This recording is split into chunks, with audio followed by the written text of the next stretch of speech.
Welcome to the treasure room.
Ten, 9, 8, 7, 6, 5, 4, 3, 2, 1, 0. Prepare for vault door opening.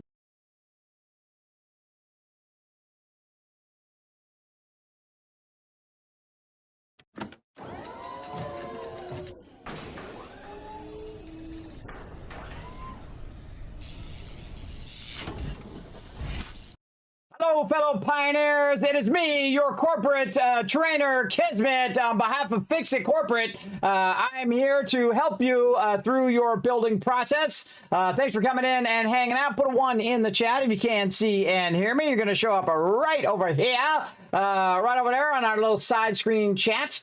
We're going to get into a ton of stuff. Sorry I was running late today. Had to take care of some family stuff, helping out my oldest daughter. She's such a sweetheart when she wants to be. She's learning the life lessons, everybody, that, you know, it ain't easy out there. You gotta scrimp and save and use those pennies wisely, not frivolously, to survive and pay for the things you got to pay for. She's doing exceptionally good. One of the smartest people I've ever known, everybody. She is so incredibly smart. But is she wise, though? You see, you can't get wisdom for free, everybody. You got to earn that one. Smarts, you can learn that. You can get that going on. You can be intelligent. But wise, that's a hard one. And that just comes from experience and, learning as you go along about, managing things and paying your electric bill and, getting out there and working and saving them dollars. It is a struggle every day, everybody. It's a day-to-day struggle. I'm sure you guys understand in the chat.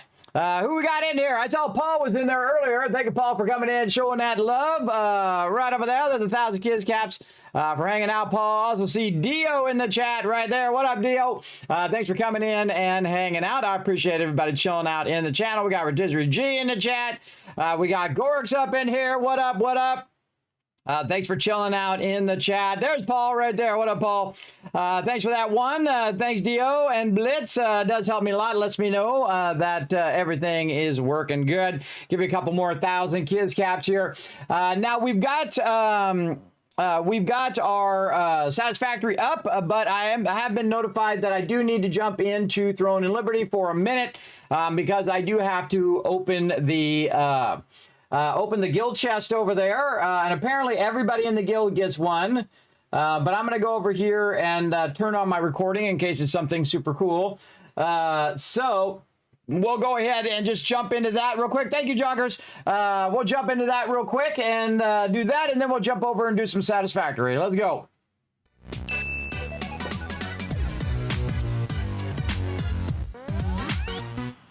All right, so we got Satisfactory up and ready to go. We're just going to quickly jump over to Throne and Liberty.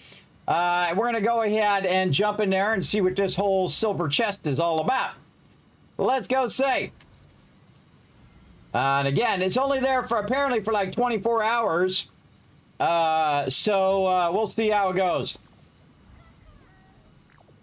I probably need to do my animote too. Yeah, I do. All right, I've been very busy today. I was up so late last night. Man, I was exhausted, and then I went to sleep. My wife woke me up about 4 hours into sleeping, everybody, and then I couldn't go back to sleep. It sucks. And then I was trying to go back to sleep, and I just started to drift off, and then boom, my daughter calls me. Such is life, everybody. So we'll see how long we go tonight. I don't know, with only like 4.5 hours of sleep. I don't know, because I think I got another half hour in there somewhere. But about 4.5 hours of sleep is going to be rough. Okay, so here we go. We've got our guild treasure chest over here. And again, it's got 20 hours left. So we'll go ahead and open that sucker up. Let's go. Oh, okay. It's just a little chest. Okay. Then also I can go ahead and give out some loot to my team, donate a little cash, try to get us a little closer to that there. Oh, we got some peeps on the invitation list. Chow Mings. Do I know who that is?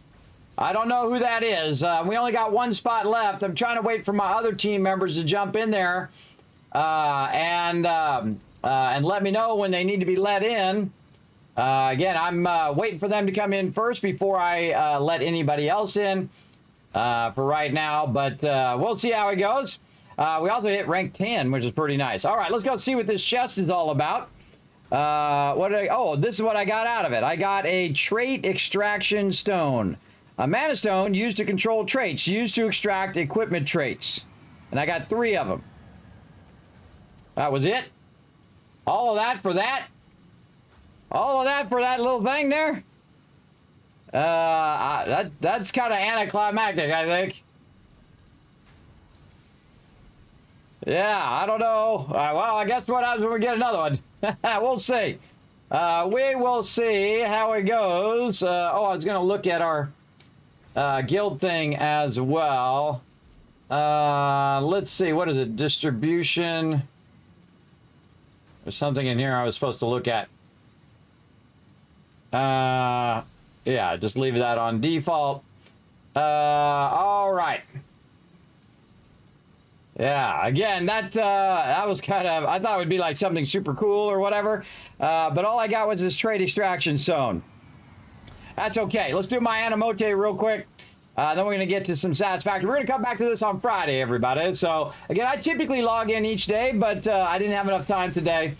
So we're just going to jump in real quick. And this is what I do, everybody. I just kind of pop in during the week because I have so many other things going on. I just claim rewards, which is going to get me to level 14, Acru Valley.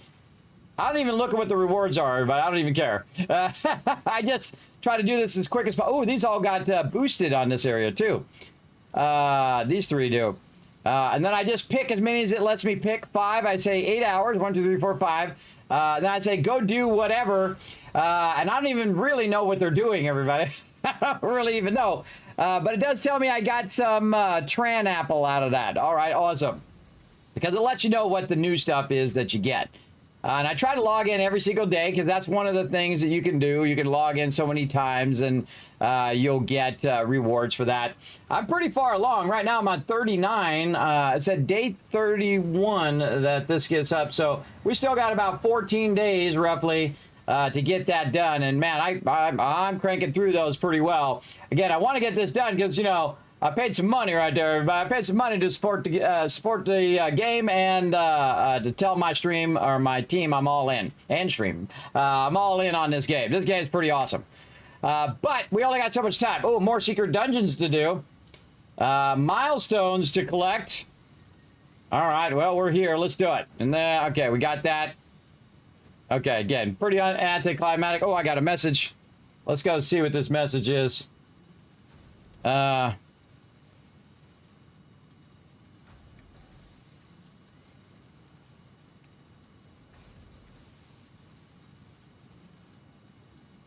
All right, there we go. Yeah, TM's on it. TM's on it. That's just the thing about the guild bank. Sometimes it might be a personal message to me. Someone has some sort of problem or whatever. So sometimes I'll block it and check it first. And then if it's appropriate, I'll show it on stream. All right, we got to go. I got to say hi to everybody.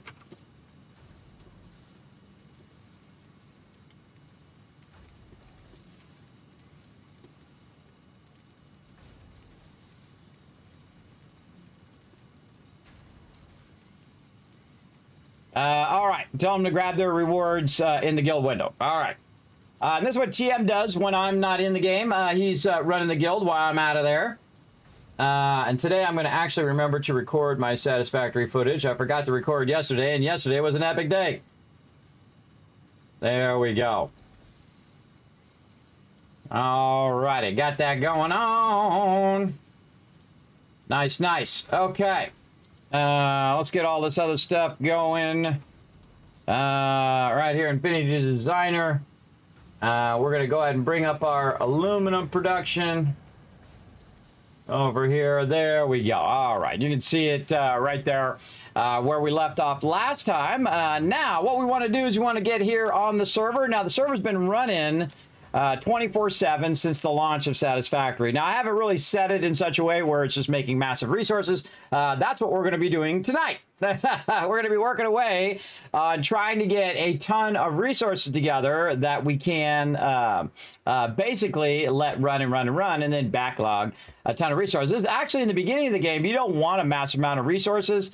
I find because then you have to manage those resources. I find it's better just to make one box, even if it's just a smaller box, and then eventually one of the larger boxes of each of the resources, and that's usually more than enough of what you need. But we are going to need a tremendous amount of aluminum, so what we've done, woo, train go by, cool every time, is we've massively stacked this to put a bunch of, oh, look, it stopped. You know if it stopped, everybody, that means every one of these suckers is full. So yeah, it's aluminum. See, that did that while we weren't even online, everybody, while I was attempting to sleep. Before I got woken up and had to do a whole bunch of family stuff. So there we go. Yes, that is pretty sweet, everybody. Pretty sweet. And we need a lot of that. And it's automatically going into the Dimensional Depot. Another thing that we did is we went off and we had this big grand adventure where we went and collected like 25 Mercer Spheres and a few Summer Sloops and a massive amount of those little slug guys. I think we're pretty much set on that for now. You can see we also built these awesome towers. From right there all the way up to here, everybody, it is full of copper, raw copper ore. So that's backlogging all that copper ore. And then when I'm ready to burn that up, which I'm going to use later, we're going to go ahead and really scale that up big time. Over on this side, you can see our trains bringing our oil and our bauxite over here. We can see that we have this tower that we've been working on, and over here we have our steel production. One of the things that we want to work on today is our modular frames, our rotors, our stators, our motors, and of course our steel production of what we're doing. So we need to go down there and check that out and see what up with what up. We're going to get that going on. I say we just dive right into it, everybody. Let's go over this way. We'll find our little thingy. There it is. And we're going to roll on down there. Oh, roll on down there. Whee! All right. What we're going to need to do is identify our nodes. You can see I'm using see that little white line that shows up? That's the connection to my hover pack that shows up. Now, here's a little trick, everybody. If it's too far of a gap, you just kind of go up really high, and as you come down, you should be able to bridge that gap. And then basically end up close enough where you can get the power from the next thing over. Now, right now, over here, this is a pure node. The reason why I can tell it is not overclocked, and it's doing 240 right now. Now, if I were to overclock that, I'm going to need my little things first, power. My little power shards. We go in there and we overclock this sucker. Like this, it's going to be doing 600 per minute. Which is awesome right in there. So that's going to really be pumping that out like crazy. Look at it go. Pumping that out at 600. You can see that this is still running. How is this possible? Oh, because it's running it into the awesome sync. Wow, I got a lot of coupons in there, 212. So it's actually, because it's overflowing the excess in there, so it's continuously running. I don't always like it continuously running. I think it's smarter to just build as much as you need and then turn it off, because it comes at the cost of your power that you could be powering other things. Now, of course, I don't have a power problem, everybody. I'm really good, well off of my power right now. Again, I got like 10,000 power extra versus what I'm using right now, or really about 7,000. Again, this just keeps running and running. I just noticed over here. Very nice. That's totally full. Oh, okay. So this is what's slowing it down, is this side. So if we're going to have 600 here, so we'll go in, we're going to get our spreadsheet here. We're going to do some more spreadsheet action. Right over here. Okay, now turn the heater on, and now it's getting too hot. All right, hold on. I'll be right back.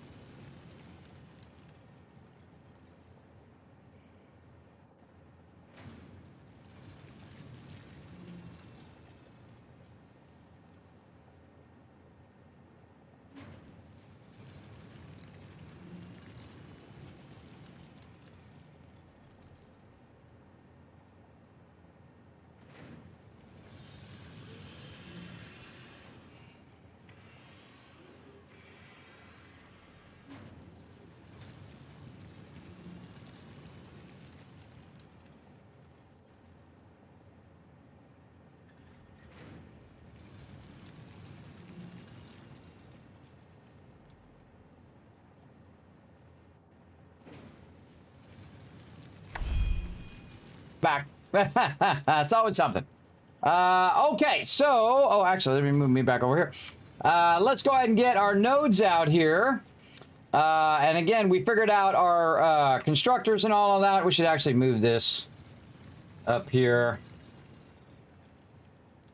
Let's add a bunch of rows. Put that right here. There we go. Take this out of where we're going to be putting our nodes. Okay, now we're going to go in and we're going to do our coal node.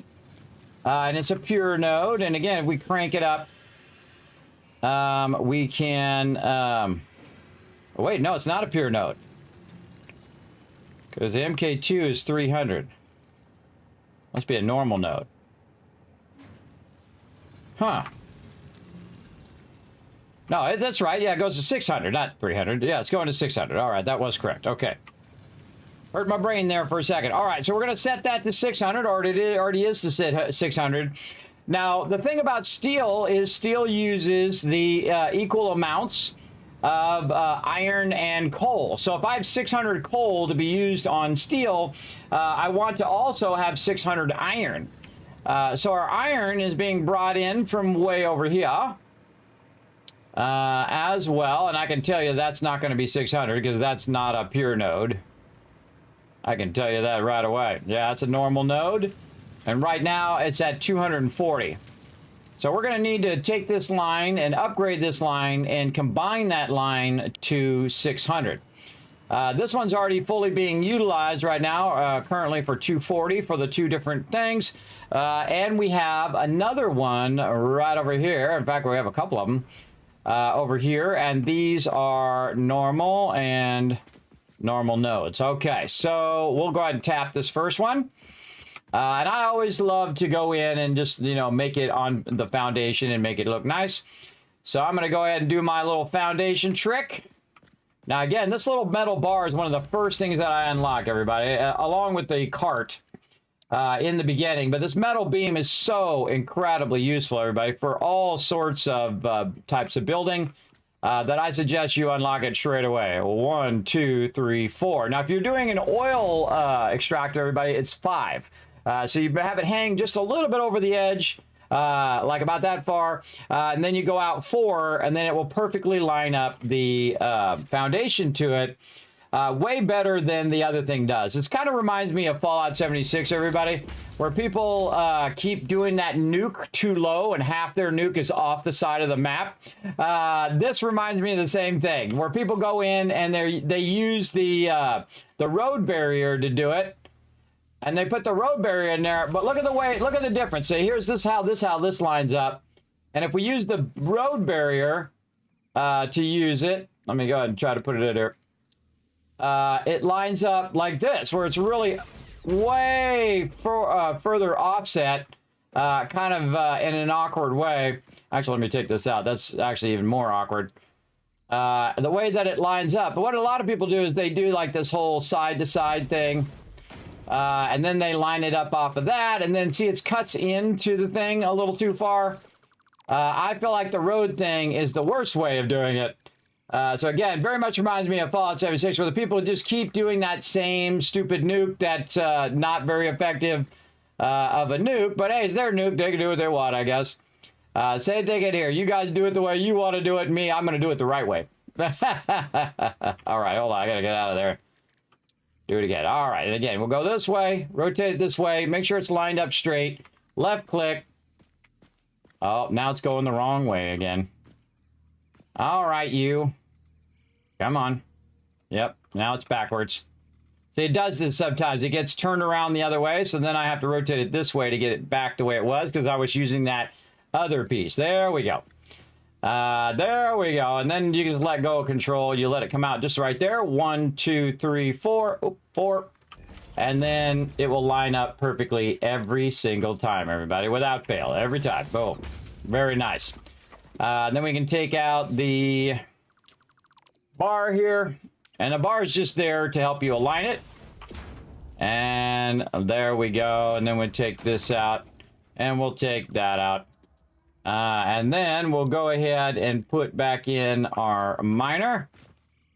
Again, just because one person did it doesn't mean, you know, did it wrong. Doesn't mean everybody else needs to continue to keep doing it the wrong way. Again, because this perfectly fits on the foundations. Where the other one, this thing has a tendency to hang off the side of the foundation because the foundation is pushed back.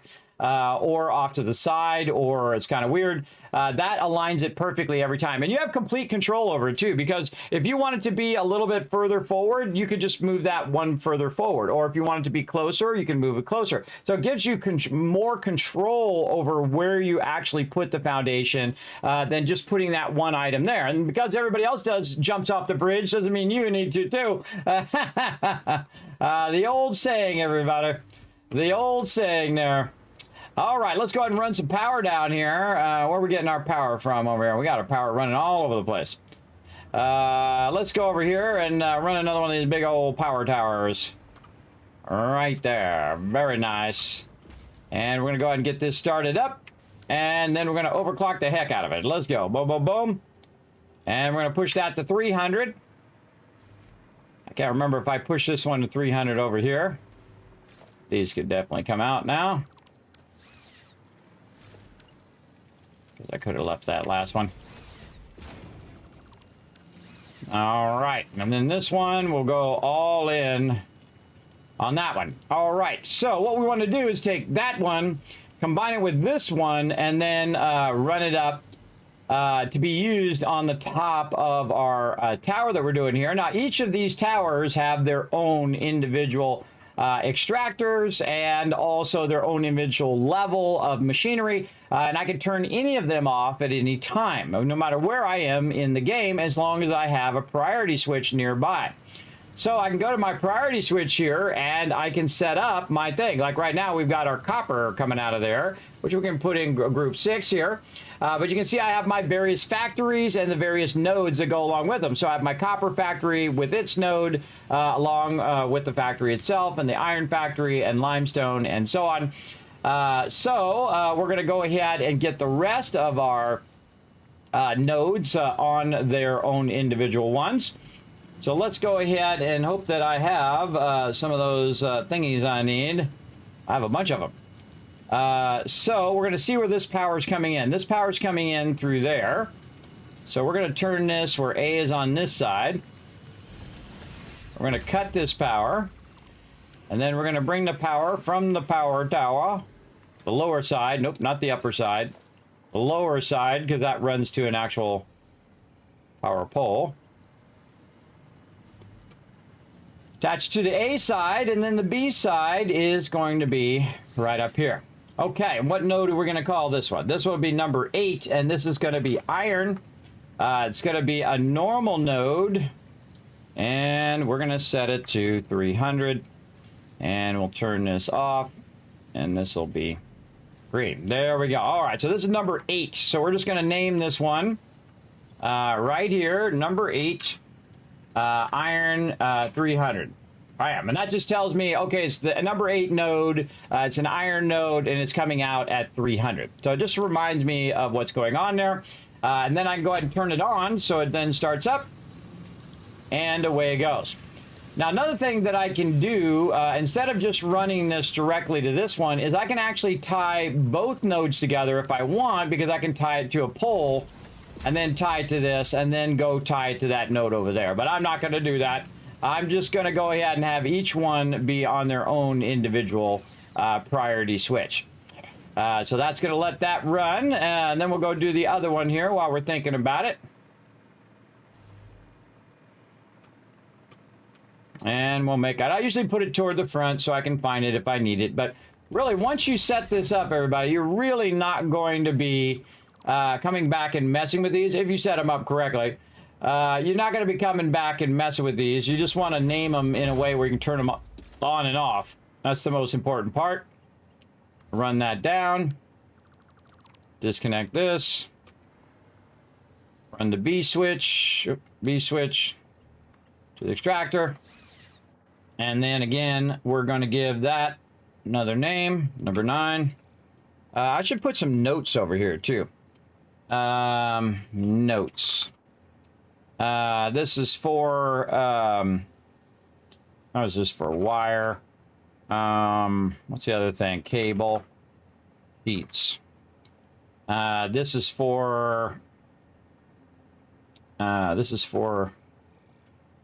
plates, rods, screws, reinforced iron plates. I should have been notating all of this, because you're going to want to know what you... Because when you get to this point, you're like, okay, what was I actually using that node for? There we go. Limestone, obviously, for concrete. Because later on, we're going to be doing a whole bunch of combination of nodes that are just going to be toward a specific object, as opposed to, you know, being separate like these. This is for aluminum production. This copper is also for aluminum production. This quartz is for aluminum production, and this coal is for steel production. See how easy I just made that, everybody? I just made that so easy on myself just by notating that, what those specific things are for. That's really, really helpful, but especially when you get into like 50 nodes and you're like, what was I using that node for? And then you know, okay, hold on, I want to turn my steel production off. So I'm going to turn the coal, the iron, and the thing, and then eventually I'll actually have a number, which will probably be 7, for the actual steel factory itself. And then we'll actually turn the whole steel factory off, along with the coal and the iron and so on. And again, I can put them all on one, but I like to have them in individual because sometimes I like to let the actual raw nodes keep going, the raw ore nodes, so that it can backlog it. And then when I turn it back on again, if I have a power problem or whatever, it'll have a backlog of those resources to start directly up, which is pretty awesome. Pretty awesome way of doing it. Okay, so this is our steel production.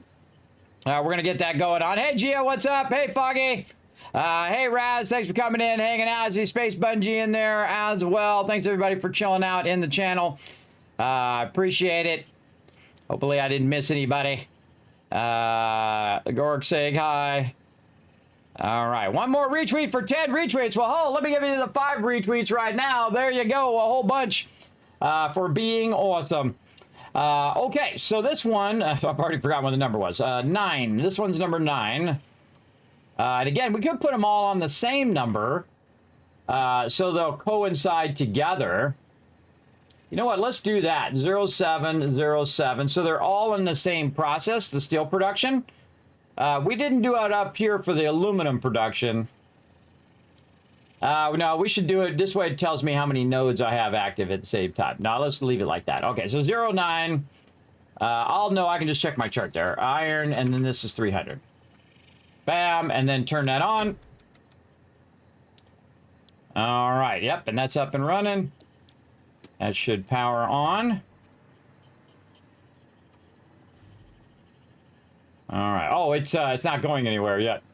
That's going to be super helpful. All right.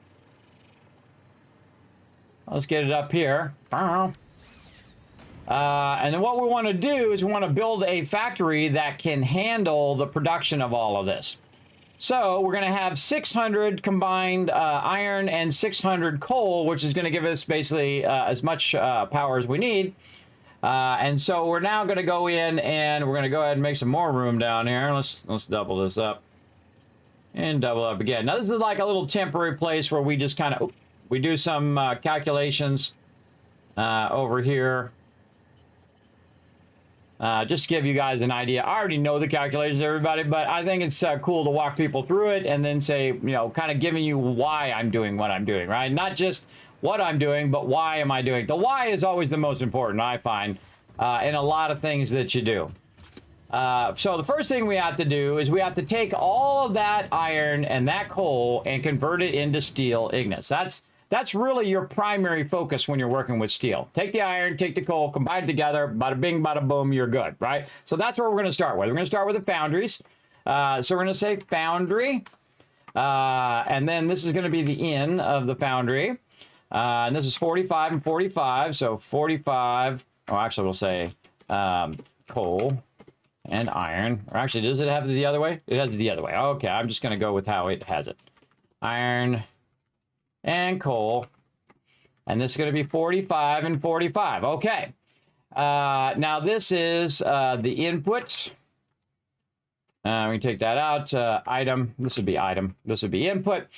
And then this is ore extraction. Right now we're extracting 600 and 600. So how many foundries do we need? That's easy. You just go equals 600 divided by 45. Bam, there you go, 13. That's a lot. That's a lot of steel, everybody. That's a tremendous amount of steel. So basically, and I try to do it to its maximum degree. The reason why is your extractors, if you're just extracting from one extractor, it's always worth it to overclock it. And the reason why is because it's less infrastructure that you need to create, right?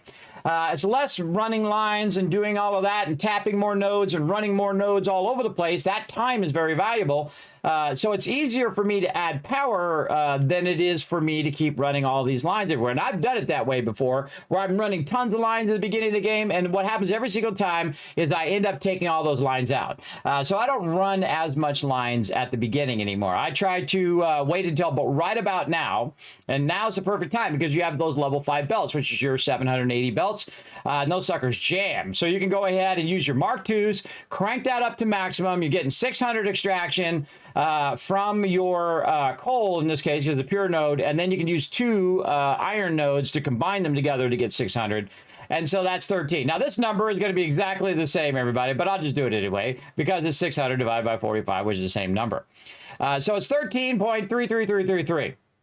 Now, we're also going to have excess resources as well, because we're going to have a backlog of resources, which typically happens when you're doing this, because I'm already generating the backlog of resources while I'm doing something else, right? While I'm doing this. So I'm getting a ton of extra coal. Eventually, I'll have a ton of extra iron. And so it's good to actually put that 14th one in there. In fact, I would put a couple more in there because the worst thing that could happen is it stops working. Again, it won't be 100% efficient, but it will be efficient in the fact that it burns up any excess you might have while you're working on it, or while your power goes off, and then still running some of that in there and putting it in the box. And then when you start up, you'll have that excess. It just helps you burn the excess. So we're going to do a bit of excess burning on this particular one. So we got to do 13 foundries, everybody. That's just the foundries. Then what we're going to do is we're going to go in and we're going to basically use our constructors here to make our various items that we need, including our steel pipes over there, and what's my other thing over here, and my steel beams. Now, I don't really need that many steel pipes or steel beams at this point. I have so many. I have a massive amount. But if you're going to do it, go all the way in, because I'm actually going to need all these steel beams and steel pipes later in the later game. And also what this is going to do is it's going to feed all of this stuff, and that's why I'm building this tower. It's going to feed all of these resources vertically up to the top, and the train's going to come and collect all of these resources and then put them in my primary storage boxes. And now that I have the faster belts and all of that, I'm also going to revamp my storage boxes. And this usually between 3 and 4 and tier 7 and 8, those are the 2 points in which I redo my factory because I have the materials and I have the equipment that I need to redo them all. And again, that's why I don't get too fancy in the very beginning. I feel like that's a huge waste of time, very inefficient way of playing.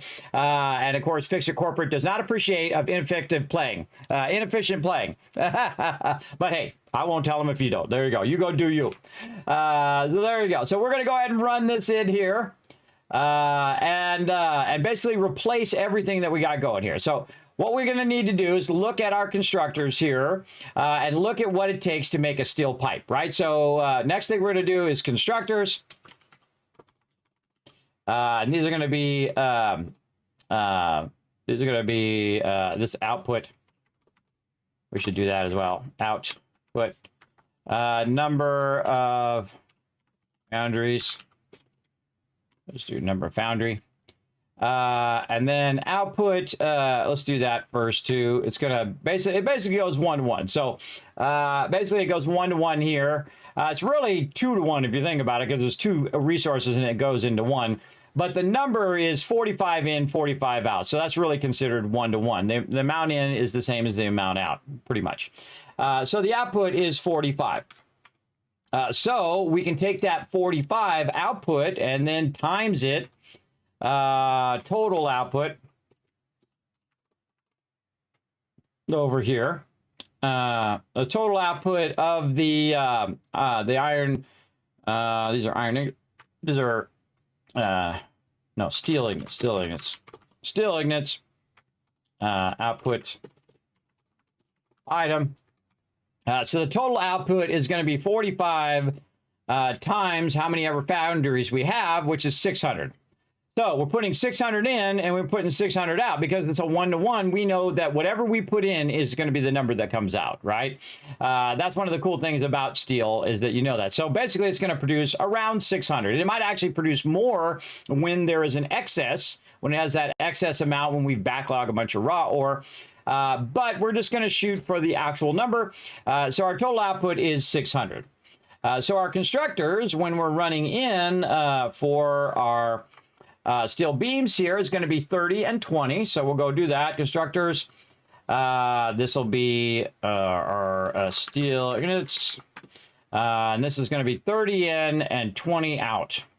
And then this is our steel pipes. All right, and then we know this next one's going to be the same, so we'll just put this here. And then same input. And then we'll go over here to our steel beams. It's 60 in and 15 out. That's a huge difference. That's a huge difference. So 60 in and 15 out. So to make steel beams, it takes twice as much raw ore than it does for steel pipes. And steel pipes produce more when it outputs. So for half the amount of resources, you're basically going to get double the amount of items, or more than double, because it's going to be 40 instead of 30, right? So if you double this number, it'd be 30. If you double this number, it'd be 40. But you got to think you're using half the resources. So this is really 15, and this is 40. For the same amount of resources, let me put a point on that. For the same amount of resources, you're going to get 15 steel beams, or you're going to get 40 steel pipes. And that's why you end up with a lot of extra steel pipes, right? So you don't need as many steel pipes, basically, as you do steel ingots, right? Steel beams. Let's call this steel beams. Because you're going to need to have more doing steel beams, because it's going to produce less than steel pipes. And again, so you could do half the amount, but I would do like 1/3 the amount, because it's going to be a lot, everybody. It's going to be a lot. And you'll see. We'll do the numbers here in just a second. Now, we have 600. We have 600 ore extraction that we can do. Actually, let's put this over here. There we go. So we have 600. So if we take 600, right, from the total output there, we're going to go ahead and say, take this, divide it by this, and that's going to tell us how many of these constructors that we need over here. How did we do this before? Total output is 600. Number of constructors. Huh. Number of foundries here. Something weird there. I put that in the wrong column. Ah, there it is. Okay. So the number of constructors, number of machines, what should we call this? Number of machines, like that. That we're going to need. So the number of constructors we're going to need is 600 divided by 30. So that's going to be 20. So that number comes out pretty awesome. If we did all pipes, and then we say divide, look at that, I already figured it out. Look at that, so smart. And again, we need 10, because again, it takes twice as much to do the steel beams. But what we really want to do is we want to have a balance between the two, between making steel pipes and steel ingots. And again, I would do like 1/3 in steel pipes. So if we take 600 and we take 1/3 out of there, that would be 200, and that would leave us 400 for steel ingots. And then, of course, it makes the magical number of 66666666666. It's the devil's number. And again, that's how many of those we would need. So again, we can mess around with the numbers a little bit. Say go 175, 180. Okay, there we go. 180 looks good. And then if we say, okay, we take this number minus 600, so it'll just figure out whatever's left over. I did it reversed. Hold on. We take 600. Divided by this number. There we go. It'll automatic. Oh, nope, not divided. Minus. Come on, math. Math is hard. There we go. That leaves us with 420. So this is going to be a little less than 1/3. And again, we just fuddle with the numbers to get the numbers to come out where it's even, and then it will be 100% efficient, right? And that's what we want. We want to kind of mess around with those numbers. And that's why spreadsheets are awesome. So I can go say 250. And then see the numbers are weird, right? 245, 240. And again, you can work it backwards like that to where now, look, it's 8 and 6, right? So if I need more steel pipes, the magic number would be 240, right? And you'll find that it's actually, if you're working in 20s, that if you just go in 20s and just try to go 180, and then try 200, and then try 220, then try 240. Okay, there's 240. And actually, if I go to 300, you'll see there's also an even number. Why is it? Because I jumped forward by 60, right? So the base number 30. And again, I could have just went, instead of 240, I could just do another 30, right? Which would get me another extractor, right? Because the input number is 30. So you just go by sets of 30 in this case. Instead of 20s, instead of 45s, like our input. So in this case, if we just go forward by 30, 4, 5, 6, 7, so that would be 270. That would be 9. But then again, it makes this number odd, right? So again, I would go 180 because you don't need that many steel pipes. You're going to be producing a massive amount of steel pipes. Here's how we know. Here's how we can find out how many steel pipes we're going to be making. We're going to take this. Oh, it already knows. It's going to take that number times H62 right here times this. It's going to be producing 120 of those. Right? And then the same thing here, it's going to be producing 105. So it's actually, even with having less of the constructors, it's actually going to produce more. And so now we're producing an even amount of both, right? Instead of just making a massive amount of steel pipes or a massive amount of steel beams. Now, I can turn it down even lower and it will magically do all the numbers for me, right? So if I go down by 30 again from 80, 80, 70, 60, 50, so 150. Now I'm going to be producing 100, but this only goes up by just a little bit. See, it doesn't go up by that much, right? It goes up just by a little bit, but if I go 180, you can see it went down by 10 or so. And the numbers equal out a little better. I would personally do 6 and 7 like this. That's how I do it. Or again, if you don't need that many steel pipes, you could just cut it in half and say 90. But again, the number doesn't work out well. Again, you can also go 120. Okay, 120 is good. Now I'm making 80 and 120, right? So I'm making a lot less steel pipes, and I'm making a lot more steel beams. Now, we need steel beams and steel pipes later. So again, I'm going to make an even amount because eventually I want them to backlog, and then I'll have crazy tons of it, right like that. So that's what I'm going to do, everybody. Go right there with a nice balanced. Again, this is about 1/3, and this is a little bit more, a little less than 1/3, and this is 2/3 here. So 6 and 7 is basically the final thing that we figured out. We need 6 constructors for steel ingots, and we need 7 constructors for our steel pipes, and then 7 constructors for our steel beams. That's what we figured out in all of that math there. Okay, so we're going to let this rock and roll do its thing while we figure out how to make this mini foundries, and we make this. Fred, get out of. Look at what he's doing. Fred, get out of there. That's it. You're going to make me do it. Don't make me do it, Fred. Don't make me do it. Fred, bad boy. Get out of there. Get over there. Bad boy. Always right where I'm trying to work, everybody. It's funny. I looked over and I'm like, this is my thing again. Stay out of there, Fred. Okay, so let's go ahead and build ourselves a foundry factory. All right, what do we got? We've got a whole bunch of stuff that we've already used before. Like our concrete stackable. Let's go ahead and take a look at that one. Again, you just use one that you already used and reutilize it. That works pretty well. And now that we have our little floating thing, we can kind of float up here and get a general idea. Is there anything in here I really need? Not really on this one. It's probably better if I just start with a nice clean slate there. There we go. Very nice. Hide that. You stay out of there, Fred. I see you over there. Don't think I don't see you over there. Don't give me that look. You know what you did. You know, I can see that mischievous look on your face.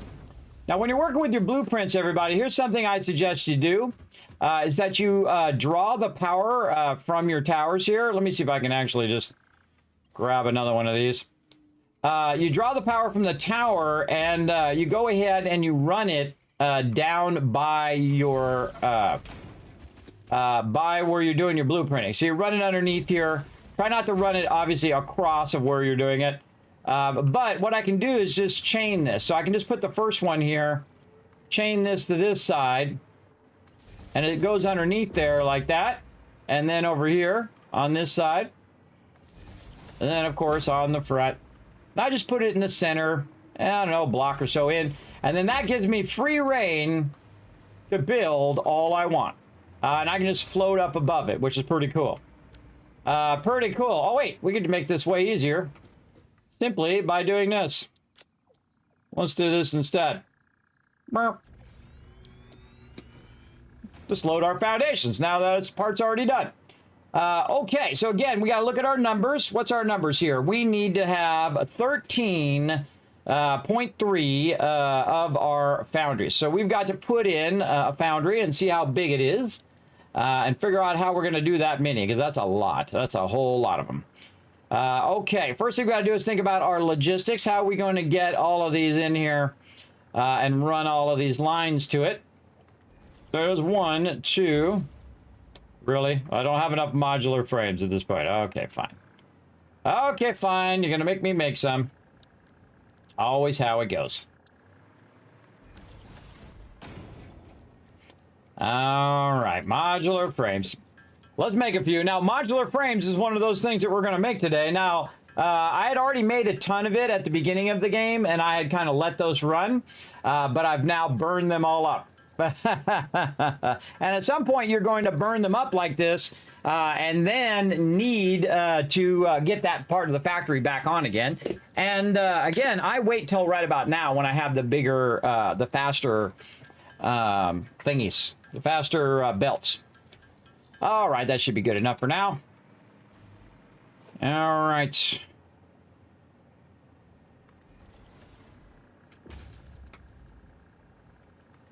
So we can get about 3 of those across. Oh, okay. Unless we really put it across the edge. We could also do it the other way, where we could have it this way. Yeah, I prefer to come out the front. So let's back that up. Let's say something like this. Come on. And we need 5 more.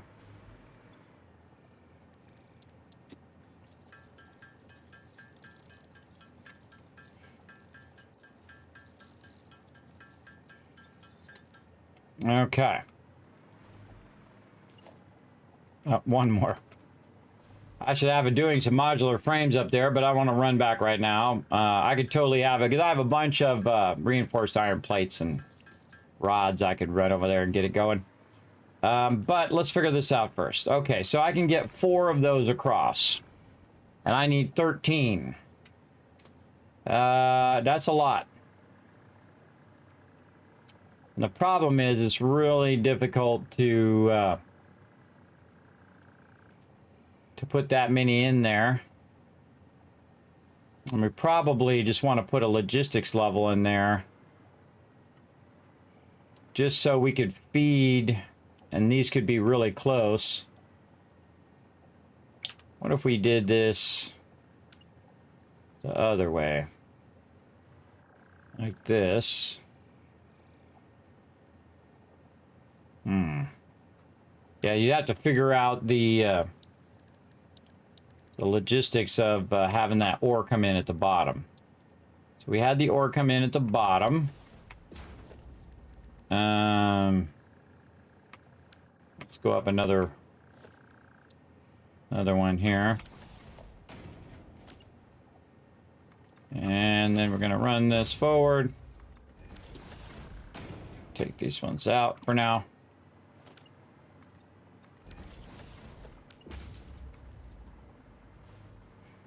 We're going to put this all the way to the side. Like this. And then we're going to need our floor holes. It's real difficult to just run that up there and split that right off the side of the wall. You're going to need room to do that.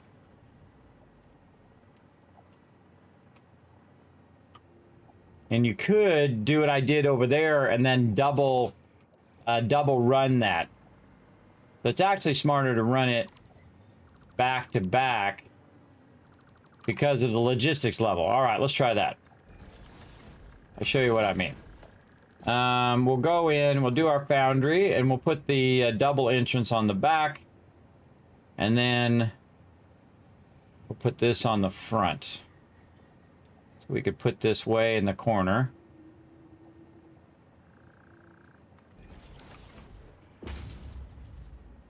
Yeah, we would want to merge that though. We get that to go down. Yeah, I think we could get that to go down. And then we can merge along this outside like this. And then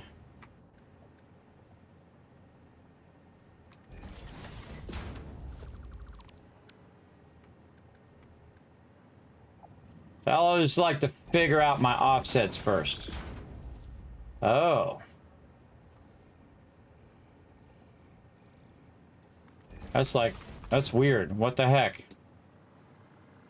There's something, see how that, that's not like a full length? This thing is recessed.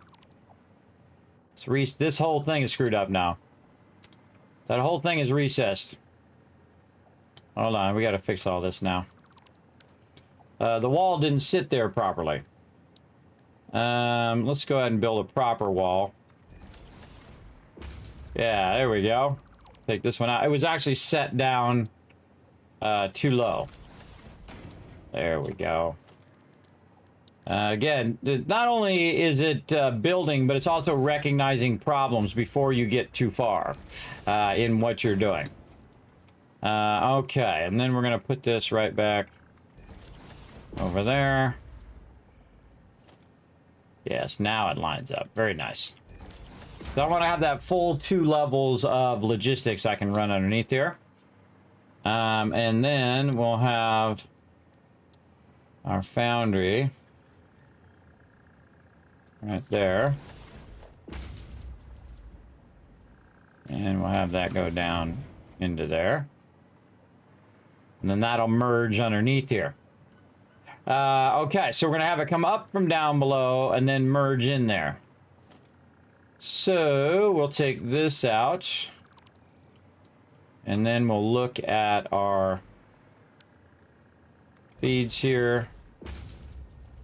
And then we'll take another one of these and flip it the other way. And well, actually, we should just do this first.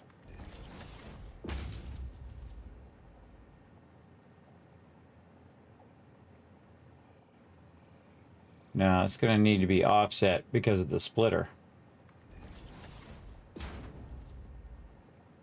Yeah, by that much.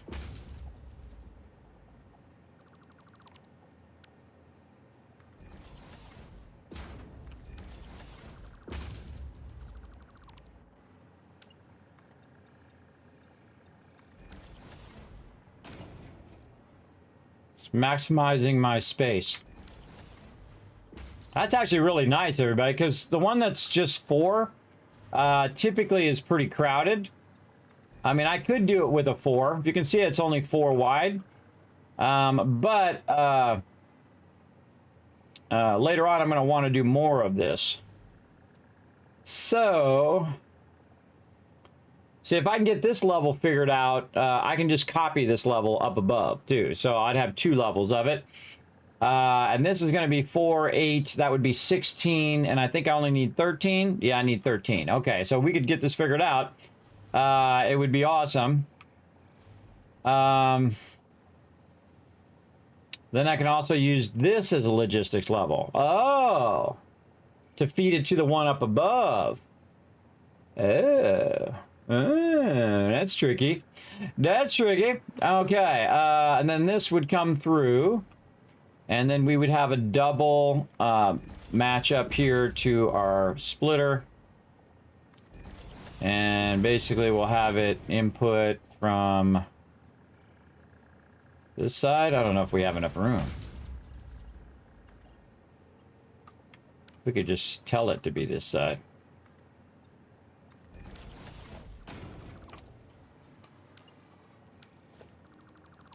I'll fill the walls in later, but we want to be able to know what side this is. So yeah, this is going to be our input in there, and that does not align to the wall. That is a huge bummer. By the way, you can also come out of the building and just build stuff afterwards, which I've done before as well. We're trying to get it all self-contained, so that does not line up perfectly to the wall. And if we did it the other way, it would have the same problem. The thing we should do is line it up off the center.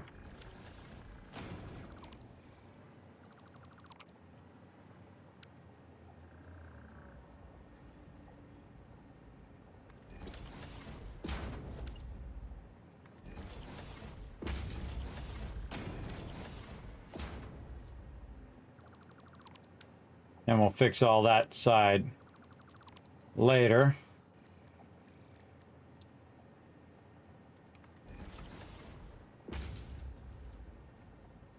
Yeah, see, that makes that way easier because, again, it's 5 across instead of just 4.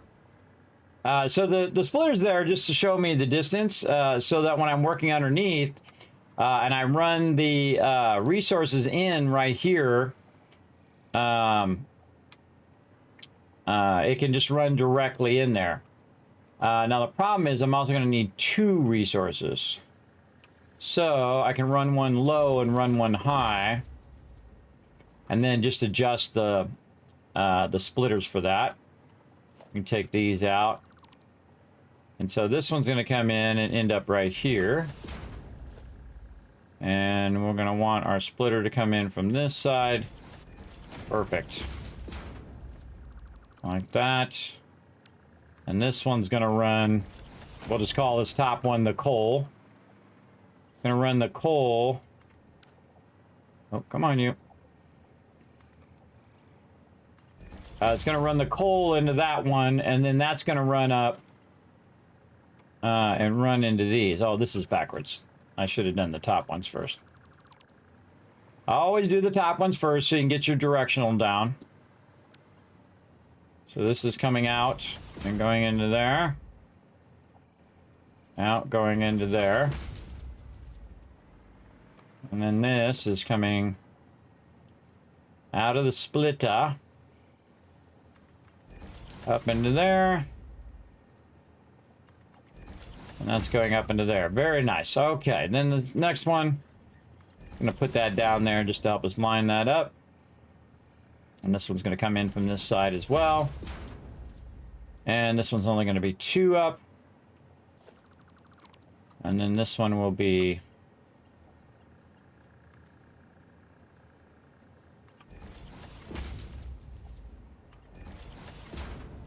our iron. All right, so that's now putting in the coal and the iron, and now we got those down. And then we can do our outputs. This output part is easy. This part's easy. That's just merging this all back together afterwards. I find it's more effective to have the inputs, because usually you have more inputs than outputs, especially in this process, to be together.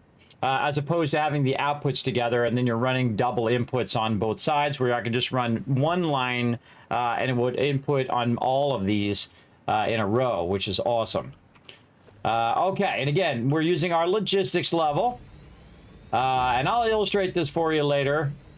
But right now, we're just going to get it figured out what we want to do. Now, there's 1,000 different ways to do what I'm doing, everybody. I'm just looking for the most effective way that I like to do it. Oh, that is actually not going to hit that last one because I'm out of stuff. Let's make some more.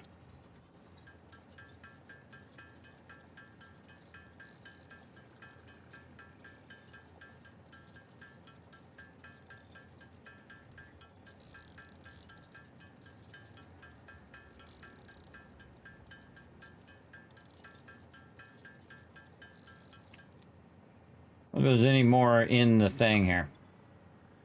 Nope. There's a bunch of stuff in there, though. Okay. So we got that going. Now, we need one more right here. Perfect. All right. Nice. Yeah. I'm going to have to make a thing that makes it go out on this side and then goes up to the next level and then feeds back in. So it can feed along that edge. Then on that upper level, I could just put the splitter in the thing there, or I could use this level as the logistics level for the level up above. So let's go ahead and run this up. Actually, on here, we have to run 3. And let's see if we're able to do this. Now, again, you can see I build it like in sections, just to get an idea first before I build the whole thing out. You always want to do a lot of testing first. Don't just try to make the final thing to start with, I find. Best thing to do is just get an idea of what you want. All right, I'm going to just take this one out for now. So I can test it in the upper part here. Again, we'll just line it up off the middle.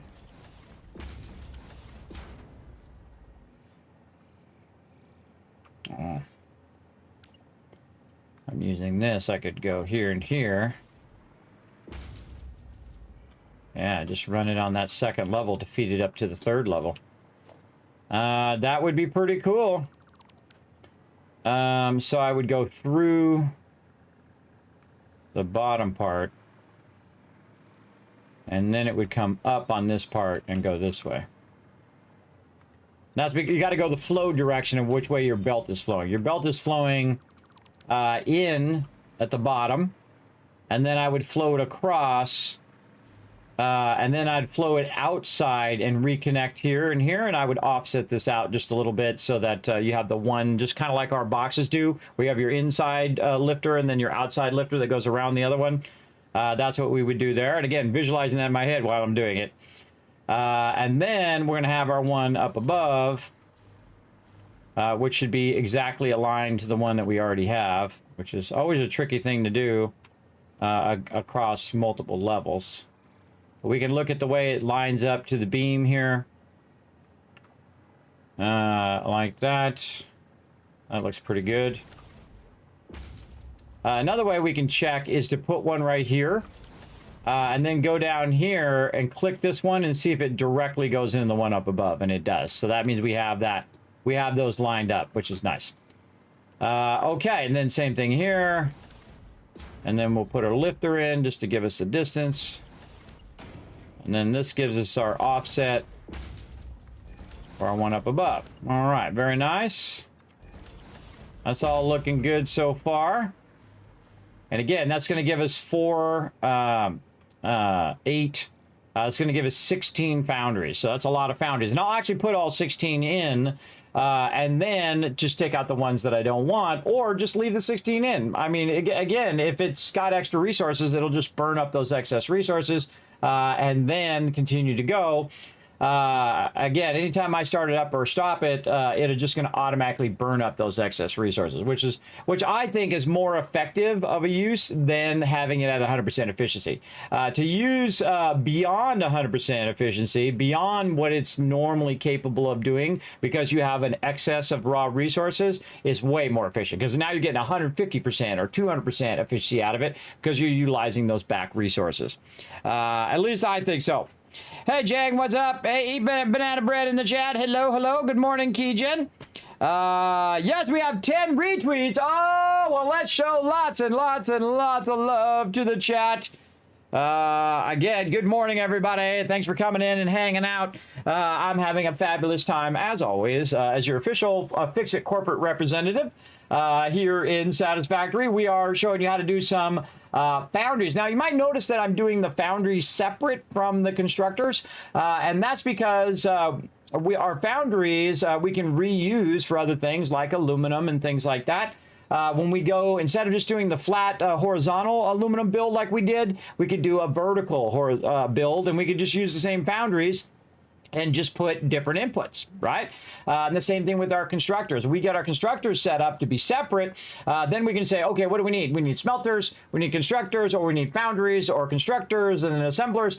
So we're going to start to kind of split those up by actual type, and then we can just have it run whatever we want, which is very, very another great way of modularly working on your base. And you can see I'm kind of using different techniques to give you an idea of a bunch of different techniques, and then you can find the one that you like to use the most, or use a combination of them when they're appropriate. So in this case, there's so many of these foundries that we need, it's better and smarter for us to just do it all by foundries. Now, we're going to take a quick moment, though, since we don't have our modular frames running. And that's what we're going to use that other node for over there, by the way, for our modular frames. We're going to run over here and have this do a little work for us while we're getting the rest of that going.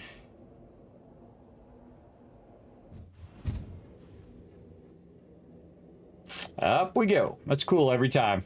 Every time I go up that massive hypertube, it's pretty cool.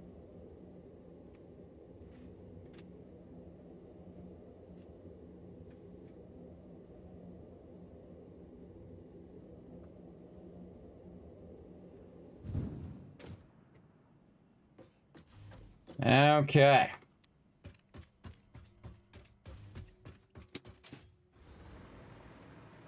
Now, way over here in the corner, we have some offline production of modular frames. So what we're going to do, and we should have just grabbed a bunch while we're down there, but that's okay. We'll just go over here and go to rods, and we'll just pull these rods out of the dimensional depot, and we'll just throw all of our rods in there for us, because it's going to go in there and produce some more. We could also go in now and try to remember where we used. Oh, we're using them over there for the aluminum. So we'll run over here to the aluminum and we'll grab back these sloops. Now, I actually got some more of them, which we could use, but we might as well pull it out of here because we are not hurting for aluminum sheets for the moment. And we can pull those out of there. And basically what it's going to do is double up on production with those sloops. If you're using the smaller machines, it's 2. When you're using the manufacturers, it's 4. And then later on, we get in the really big machines, it'll be even more probably. I don't know. I haven't done them yet. We'll find out. Don't tell me. No backseat gaming. There we go. Any course of action you tell me to do is backseat gaming, so don't do that. All right. And of course, it's also like this. Official FICSIT corporate regulations prohibit backseat gaming. Please backseat when the Learn to Play sign is lit only. Oh, this one's also out of reinforced iron plates. Oh, really? Really? Those, I got a ton of those. Boom. Those I'm not hurting for. In fact, let's take a stack of that back out. There we go. Now it's got itself going on. Now what it's going to do, because I have it overclocked and I have it doubled up, it's going to make, instead of like 2 of them at a time, 2 of them per minute, it's actually going to make 10 of them per minute. Once it gets past that next one, and bam, yeah, now it's doing 10 per minute, which is much nicer. And so that's going to run in here. Now, we can go ahead and just pull these modular frames out for right now, because we're not going to use them for our heavy modular frames. In fact, we'll just go ahead and turn that off for right now. And we can go ahead and just let those backlog into the box for a little bit. When we come back, we'll have those. Now, we could have brought a bunch of rods, which would have been brilliant to throw in there. But eventually, again, we're going to take all of the rods and all of the items and actually run them back over here. Or in this case, I'm actually going to take a bunch of the rods. And modular frames will have its own extraction, its own production, so that it's not coming out of my modular frames and all of my, not coming out of my rods and plates and all that stuff that I use. So we'll let those run. Let's grab a few more while we're here. And now we got about 50. That's good. All right, here we go. Free falling. Now, it automatically, if you get close to power, it automatically kicks in. So I don't have to do anything.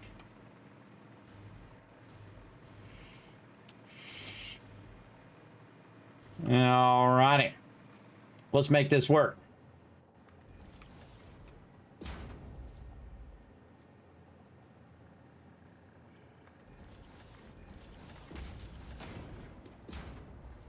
Looks good, looks good.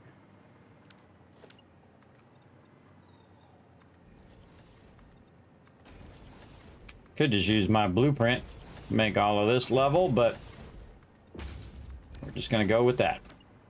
All right, so we can make these 16 work. We're going to be good. You know what I should have done is I should have put that into the dimensional depot. I did not do that. I should have done that. Go back again.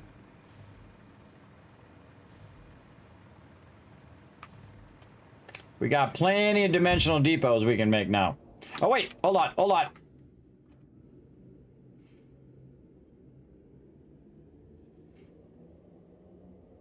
Well, if you didn't know, you can turn around in the thing there, in the hyper tube. All right. We're going to go up here. Right in here. I'm going to turn our light back on. And we're going to see in here, this is making copper here. Actually, I think I want the one down below this one. This one. This one is making screws, which means that it is also making rods. So we'll go up here on the second level. Again, this is all a blueprint that we put down, and it's manufacturing all of these things. And you can see over here that it's producing rods, and those rods are then becoming screws, and so on. And with our opening right here. Do we have it making secondary rods? I don't think we do. I think we have it doing screws. Oh, there's our rods. All right, boom. I thought we did. And we do have them going in the dimensional depot up here. Usually. Why is that not going to the dimensional depot? Which is my lifter.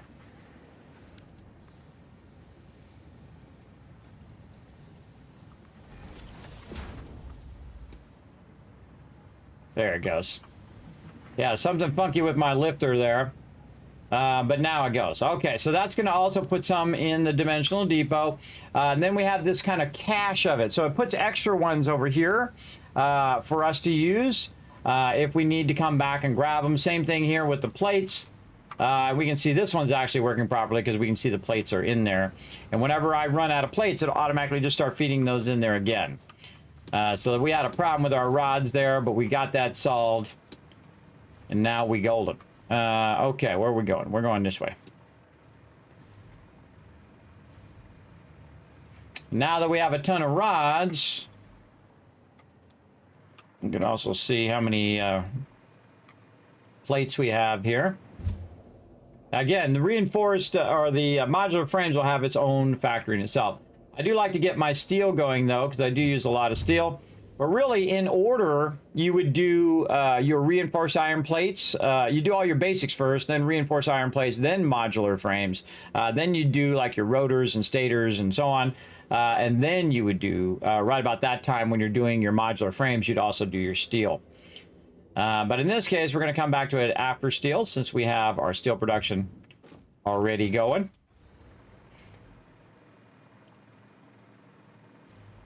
And I find steel is way more valuable than the other stuff. So, okay, so that's going to run through there. Let's go ahead and cut this off. And we'll just go ahead and put a dimensional depot right up here. We'll feed that right up into there. There we go. All right, now it's going to automatically feed those modular frames in there. For us to use. I'm just going to grab a bunch and then wait to see if it shows another one.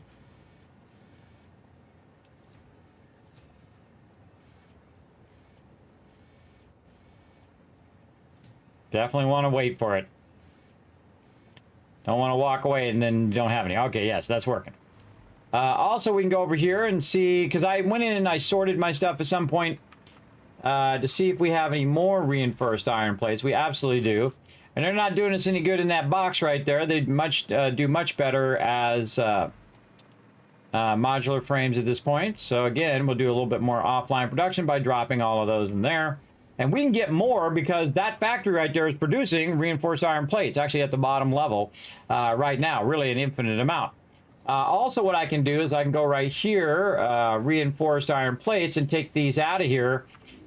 So it continues to feed those in automatically into the dimensional depot. And you'll see it right here. Reinforced iron, REI. You can see it's already put 2 more back in there.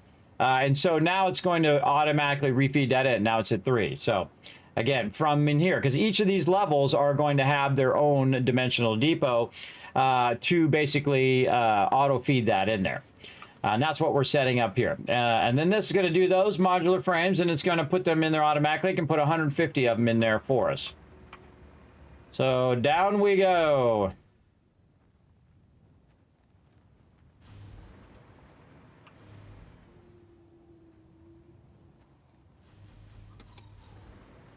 Okay, now let's get back to getting this going on.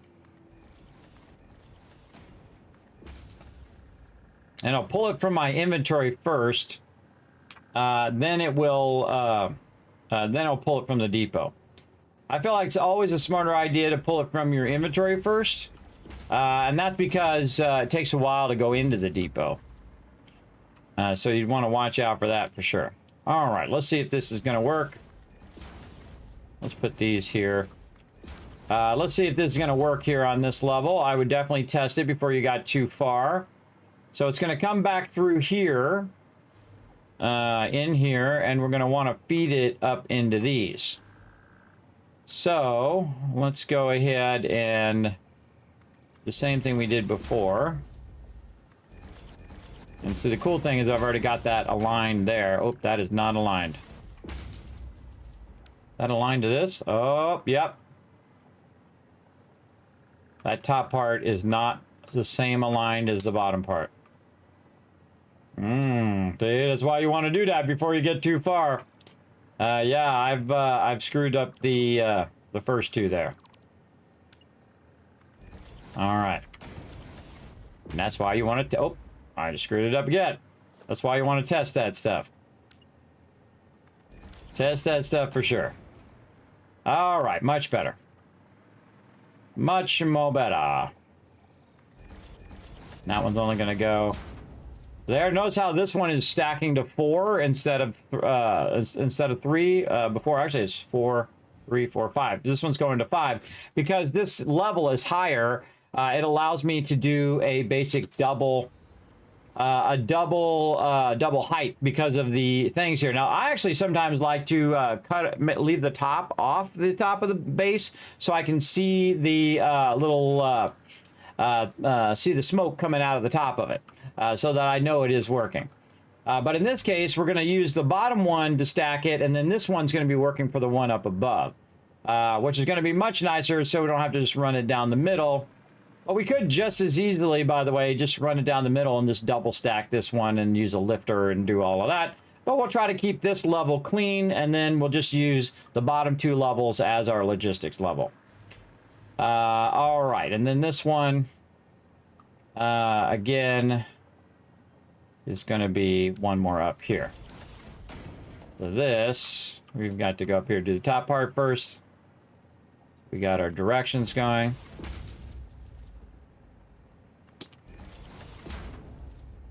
We did that side and then this side. Okay, now we got our directions going up top. That seems like a lot further offset. This is offset too far forward. This needs to go back like this. Troubleshooting for the win.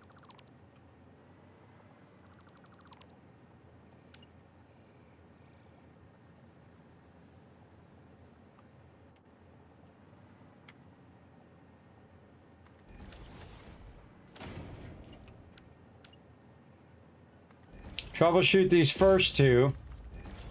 And once you get these first 2 right, then it should be right all the way down the line. Yeah, much better. That goes in there. That goes in there. And this one goes there. Now we need to think about our directions here. Take these back out. And this one needs to go in this direction. Yes. So does that one. All the rest of these here aren't going to be used. Let me take those out. And that should go up into there. And this one. It automatically snaps. When you click it, it automatically snaps down to where the lifter is. And yes, okay, so that does look like that's going to work. In fact, going to work really, really well. All right, now we got those all aligned. We tested it to make sure that it works. Then we'll go ahead and try to run the rest of it here. This actually we could put up even higher. Like this. Take this out. Bring these 2 in from up there. We also want to go in... We can do that after we put it on there.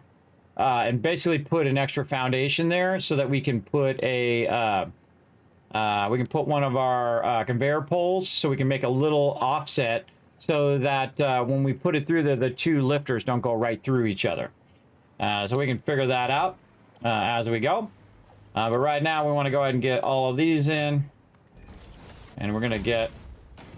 Oh, that one's not right.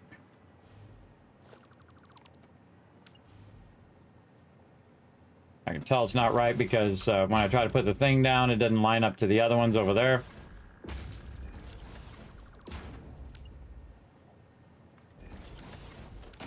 You can hold down Control to line those up.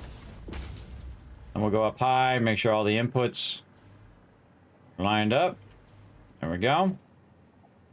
Make sure we have the right direction of this.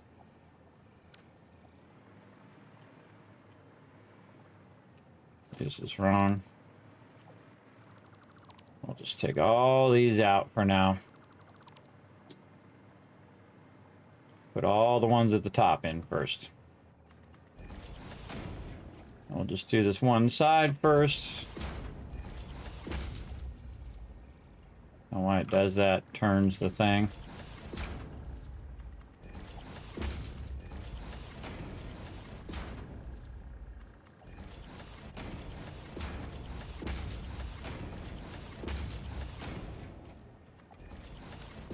Okay, those are all in. Same thing over here. We'll pull all these out. These lifters can be the death of you, everybody. Those lifters are the most common thing that goes wrong. And I don't remember if I did these right, so I'm going to do those again, too. Put all those like that. Put that back in there. Put all these back in here. Do not snap to that. Snap to this other one. What are you doing? Snapping the wrong way.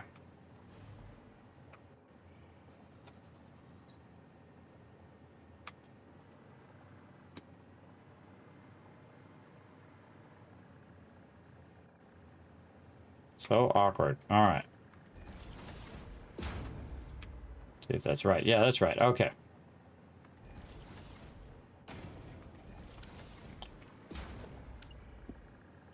Our lifters.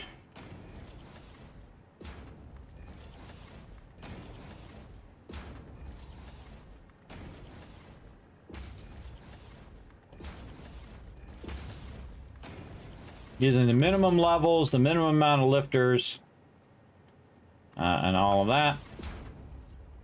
It all depends on what angle you're looking at these things from. It's so weird when it does that. Why don't you just remember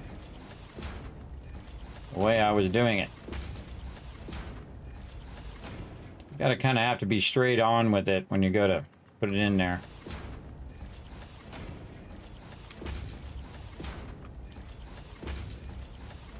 I'm just... See how it changed the direction? It's so weird. You gotta be diligent or it'll put it the wrong way and mess you up. Okay, now let's go in and put in all of these for our lifters here. Of course, this is the moment it gets dark.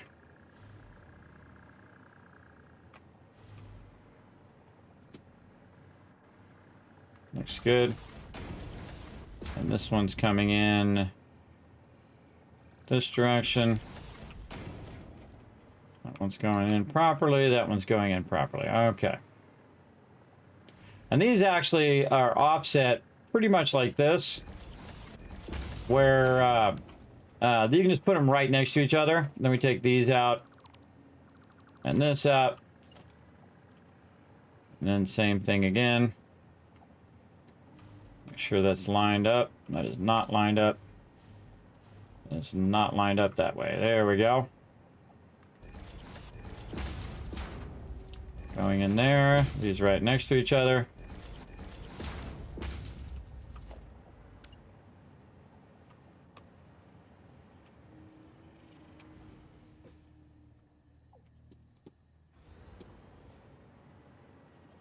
It's good.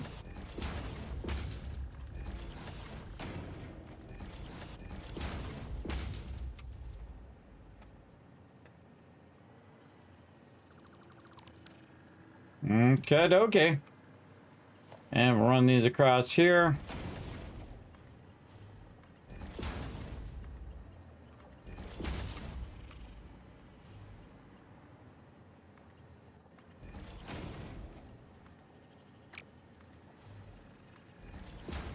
Definitely want to put these in first before you put your lifters in, or this is going to be real awkward.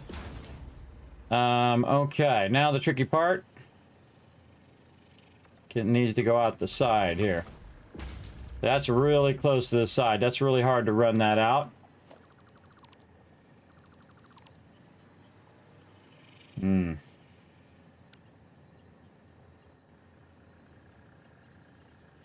Yeah.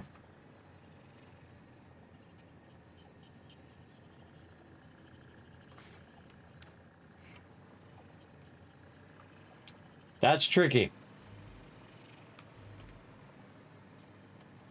Interesting that that's there.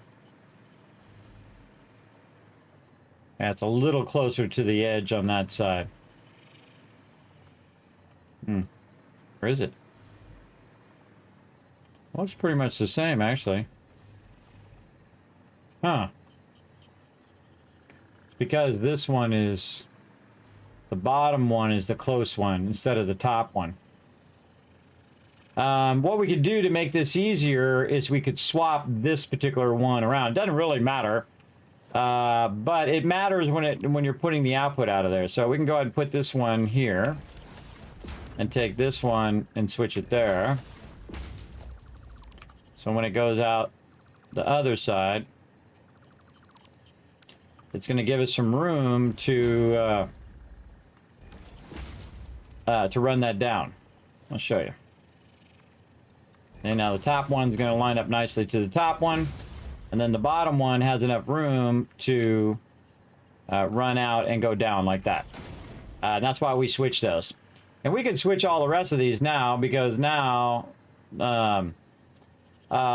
we can make all of these the same as the in ones, or all the same as the first ones. But this first one we can't switch, because if we switch that first one, we'll have the same problem we have on the other side.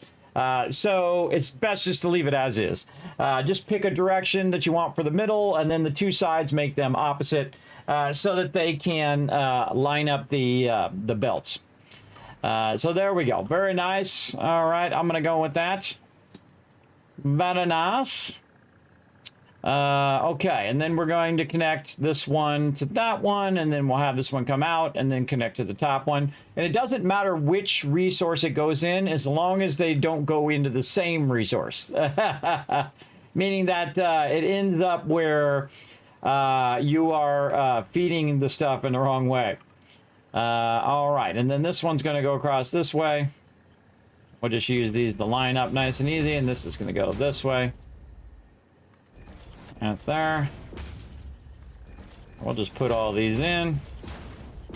This makes this real easy, because you already have the alignment of where these are going to go.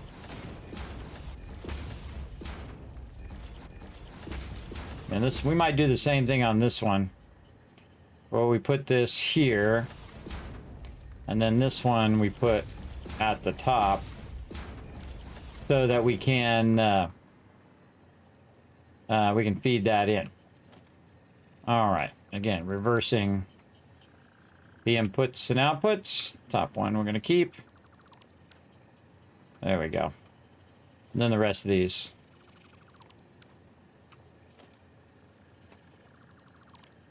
I'll do this. The inputs don't care.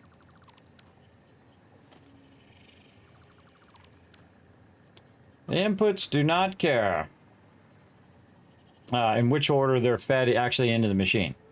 But it does matter if you're feeding it. You're feeding, like, you feed the bottom one into the top one. That's going to be a problem. But you're just feeding the bottom one up into here, which is what you want. Then you're good. Then again, we'll connect that to this. Connect these across. Let's do a little bit of clipping across the top there, but we'll just say that we made a little groove there to fit it in there. Again, I always like how every time I go to build something, it has to be nighttime. Every time. And that's it. It only needs to go to here because, again, we're only going to have the 2 rows. We're only going to have the 16. So that's all good. So now we'll go ahead and start to put our lifters in. Always do your lifters last. Over here. In fact, we could just do one side.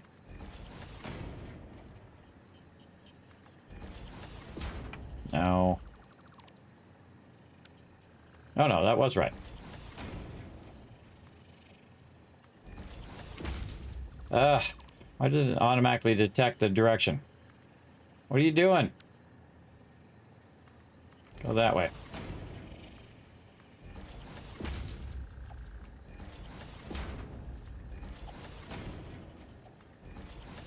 There we go. See how it automatically... I'm not actually making it do that. It's snapping to that. If you get it going, it then does it. I'm gonna land because this hover thing is kind of messing me up.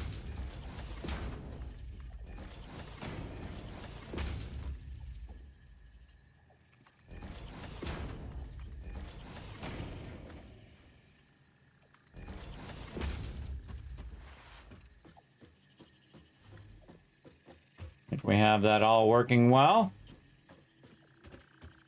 And we have our side connections. Side connections. All right, next row. Let's make sure we got all of our connections first before we start doing our lifters. We got all those. Okay. Now we're ready. Coming out of there, going up. That's correct.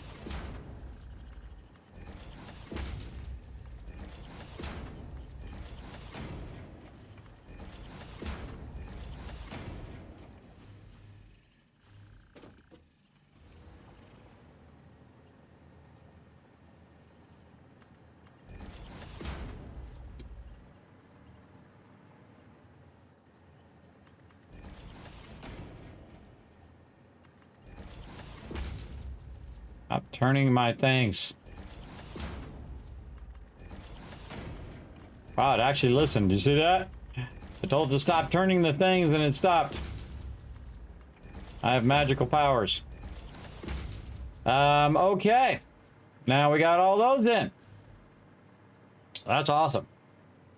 Okay. Now the only thing we got to do is do all of our power and all of that. And I think we'll be good. Yeah, very nice. Okay, now the other thing we gotta do also is our mergers. Let's get our mergers in here. Want to merge down or we want to merge up? We might want to merge up.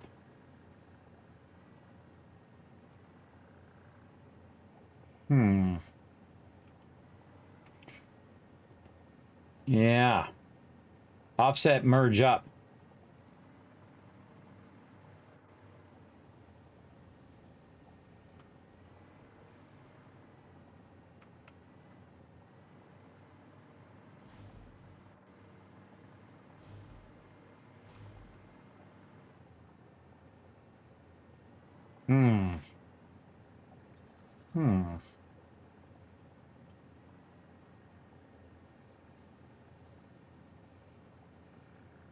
Building it in my head. How do we get both sides to merge together? We'd have to bring it down.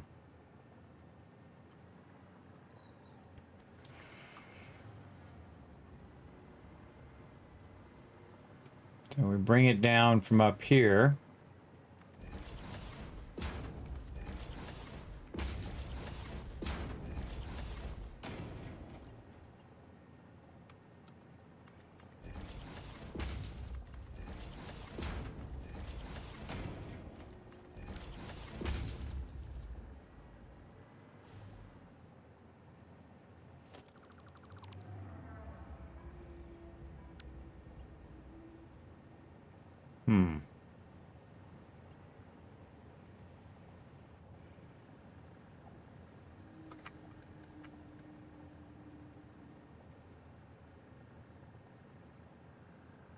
Back out the way we originally came in.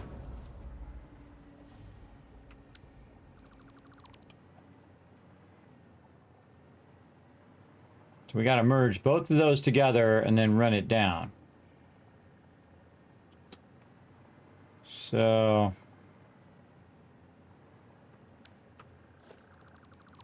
I think I'm an easy way of doing this. I could do the whole lifting thing, or I could put it down here, or I could offset the two inputs to go down and connect to the lower part where it's double merging. and then ends up on this side, because this side has the most room and this side has the least room. So you could do a merger that goes this way, and then go up here and take this out. So, is that about the same offset? Yes. So this would want to go down here. So you would go and put this into there. And that would come down. And that would go into that merger. Okay? Now you're double merging. And so that's going to double merge together like that. And then you could do that across all of them and then the other side. And then the output of this merger on this side would then go down into here, down into logistics level. And then you'd have one on this side, you'd have one on this side, and then you would want to combine those together and run that out. Run that out so that I could then take the output of this, say, down here, take the output of that and run it out. So let's say we run this down just to get an idea of where we want that merger. This is why I also leave myself a lot of room, but I don't just jam things together. I don't like doing that. Just jam it like as close as you can together. That doesn't make it any less efficient. It makes it space efficient, but it just makes it more difficult for you to get around in there, which makes it less efficient. All right, so that should come out, go into there. And this is going to run under here and end up going in on that side. Combine those two lines together. So these actually don't need to go down here. These don't need to go down because they're just going to go all in a row in this direction.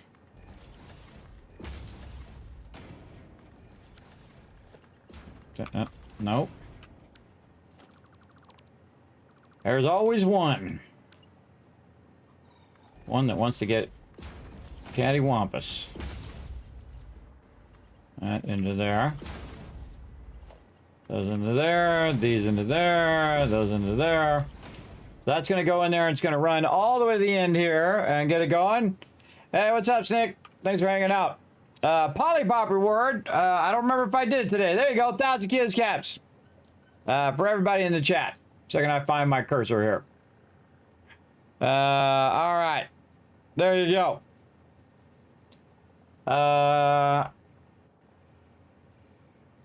There we go. Mouse up there to charge. Okay, so that's going to do that. And then we have to do the same offset on all of these. So these are all going down and merging down below at an offset.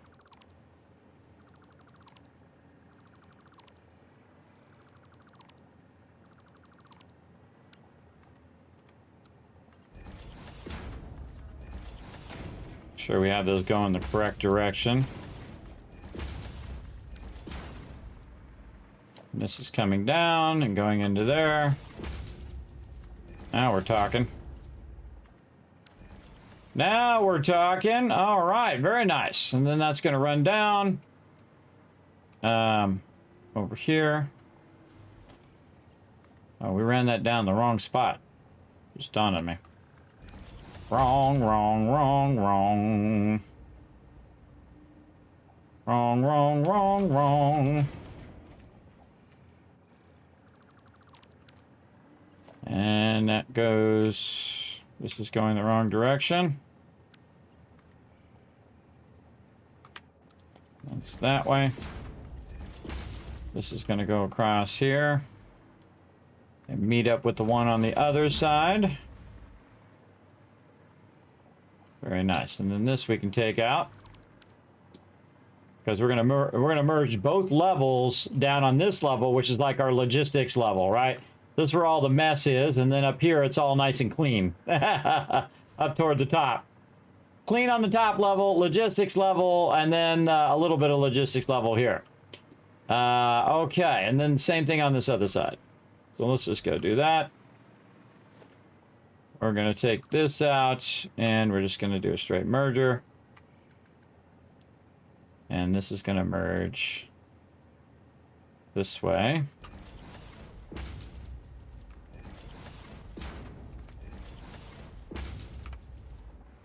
Oh, wait. No, because this is reversed. The one with the most room is on this side. So yeah, we'll have to merge those on this side on the way out. I mean, it still works. It's just that when we go to merge it down below, we'll have to merge it on this side. We'll make it work.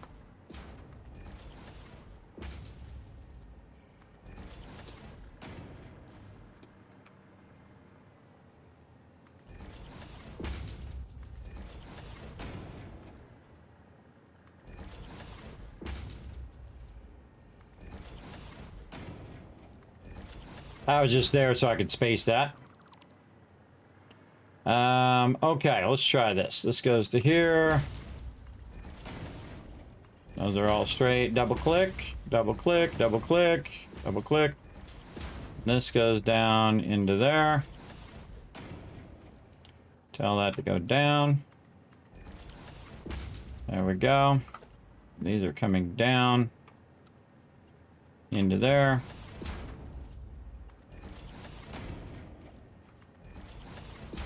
Those are nicely snapping in there as well. And these are already set their direction now, so that makes it easier. And those are coming out of there, out of there, out of there, and out of there. Very nice, coming down, merging together, going down into the lower level. And this is what I mean. See, instead of merging it over here on this side, because they're not equal, we're gonna have to merge it down here. And so we'll take this one, we'll run it across here like this. See where that lines up straight. And then merge that sucker and run it out the side to go to the next factory up. See, this is going to make all of this stuff, run it back here, and then run it out the side and run it up. I could actually have it end up at the top. Instead of running down, it could run up. But then I'd have to add another level or put it on top of where it merges. Or I could run it to the end and then try to bring it up and run it over this and then back out this way. That seems like a lot of work for nothing when I already have the level, and then I can not have to do that whole top part work and just do the work down at the bottom. That's a lot easier. A lot easier, and it's going to look nicer. That's the important part. Okay, now I rarely run stuff at the ground level, by the way, but in this case, this is a what's known as the logistics level, so that's what it's here to do. It's here to run just like that. Merge those two together, and then this I can just go ahead and put a lifter on there and then lift it to the next factory up above it. Again, I'm trying to build the minimum amount, the minimum height of factory. I could have actually probably built this a little lower and just ran that in between these, but again, I wanted to have it enough so I can have 3 layers of belts, and that made that super easy where we can combine that together and just run that out. So it's going to make an absolute ton of ignits and then run them out of there. And then probably what I will do in the next factory, we need to think about our input. So when our input comes in, we'll want to have a storage to store that those resources. Almost makes me want to build a separate thing that's just nothing but storage, and then I can just have it go in, store it on that level, put the next level on, put another storage level, then put another level there, and just keep, you know, keep them going. 60 seconds. Why you check all my fun up? All right, fine. We'll take a break. I was having fun. Got to restart the server, everybody. That's from in here. I'm going to see if I can figure out how to change that. Hold on. It's part of actual Satisfactory game that makes it restart the server. And it's really annoying, as a matter of fact. Yeah,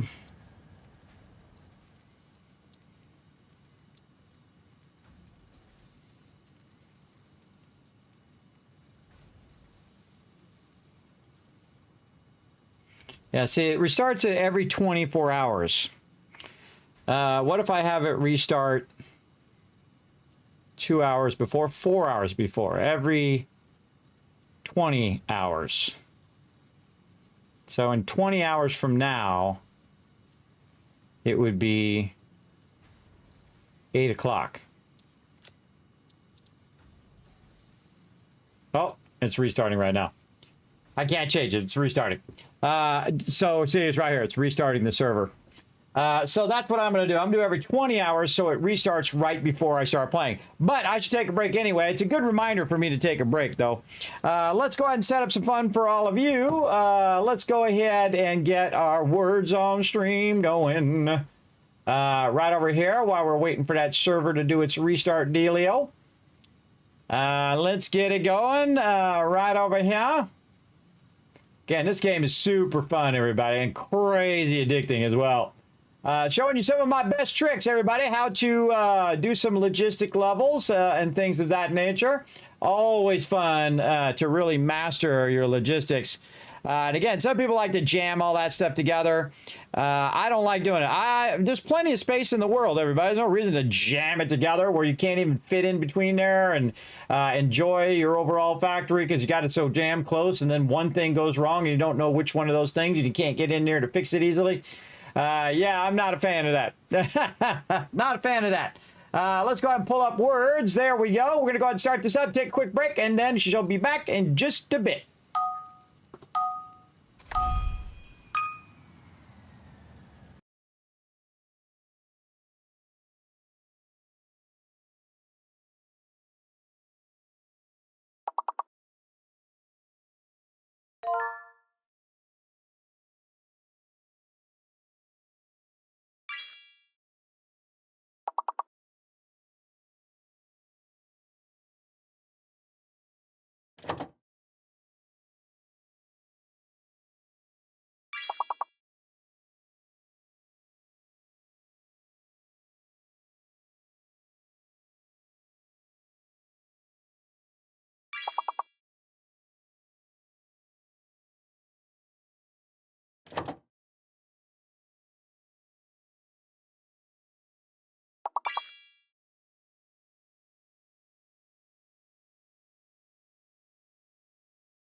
Right, I'm back. How we doing, chat? Oh my goodness, we need some help here in the chat, everybody. Let's go. The U is the fake letter. I can tell you because I can see the word camping. Do we already do camp? We did camp. Pain, you already got. Main, M-A-I-N. I'll try it. Main. Oh, I got you one. All right, we need one more. Let's go. We'll write the last second. Anybody? Oh, I tried to help you. Oh, so close. So close, chat. Nice job, though. Nice job. Again, that's why everybody has to work together in the chat. Those are tough, everybody. Those are tough. Especially that hidden letter, because it burns up half your time using the hidden letter sometimes. That sucks. But thanks, everybody, for working together. There's a whole bunch of Kiscats for you in the chat. Put a 1 in the chat if you can see and hear me as well. That's going to be vitally important. as well. And then let's go ahead and jump back in to some Satisfactory. Let's go. Come here often? Yes, I do. So this is my factory. All right. Oh, can you guys hear me? Put a 1 in the chat if you guys can see and hear me. Now look, no one's putting 1 in there. That's freaking me out. you guys are usually on top of it.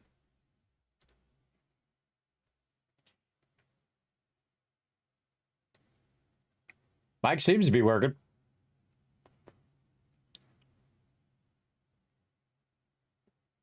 Is it just not updating?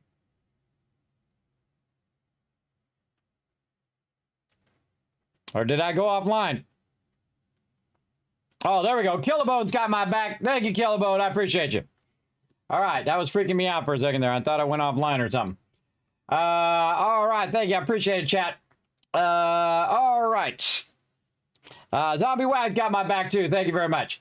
All right, back to our factory here. Okay, so we got this one pretty much squared away with all our inputs and outputs and all of that. Now we got to do is wall this sucker up, and we should be pretty good. Now, one of the things that I like to do is I like to color my inputs and outputs. So this is going to be an output, and then this is going to be red, and that'll be an input. So that helps us a lot. And then this is going to go out of this, right over here. Let's say out, out. And then up here, in. There we go. Okay. Now we have our stuff nicely color-coded. Now we don't need to see any of the rest of this stuff. We just want to go ahead and zoom this in, so that it's not taking up our visual GPU cycles like this. And I think I'll, oh, actually I should have put my doors in at the bottom. My bad, I forgot. I like to put the doors in there because it shows me where the level starts for the next factory. See, when you look at this, you can see that I've got the doors, and it shows me that this part is one factory, and then the part at the top is another factory, You get the idea. So good use of those doors. Where's our door? Walls, automated gate. There we go. So we'll put that one like that, and then we'll flippy it like this. And then we'll do the same thing there. Flip this like this, and put that however. I like to put these together so they open together. Which I'll show you here in a second. So when you run up on them, what they'll do is they'll open like that, like a double door, which is very cool. I love these things. Now they're a little awkward to pick them up though, because you got to aim at the one side where the gate opens to. So that's an important trick with that. Again, we'll just put this one however, the one in the center, and then the side ones, put them toward each other.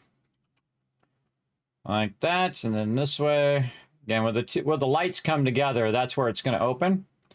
Then this one's just going to have a single one. All right, so let's go ahead and put the rest of this in here.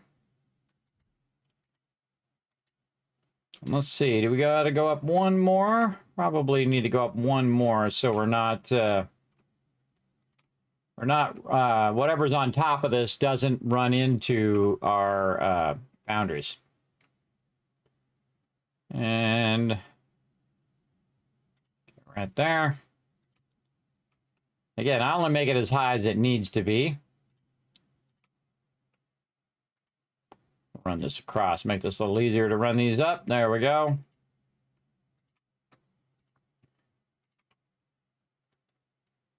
Okie dokie. Still got to run some power. We'll get to that in a moment.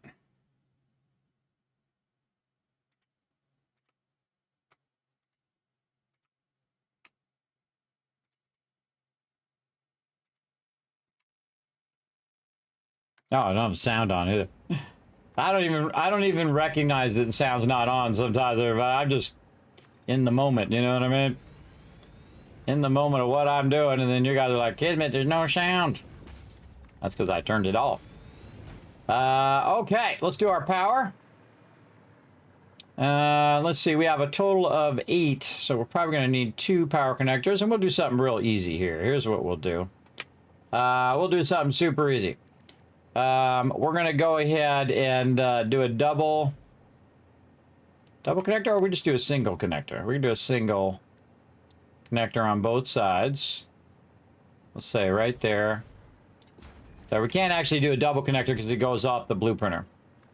So we'll go ahead and connect these on this side. And this is a 7 connection here.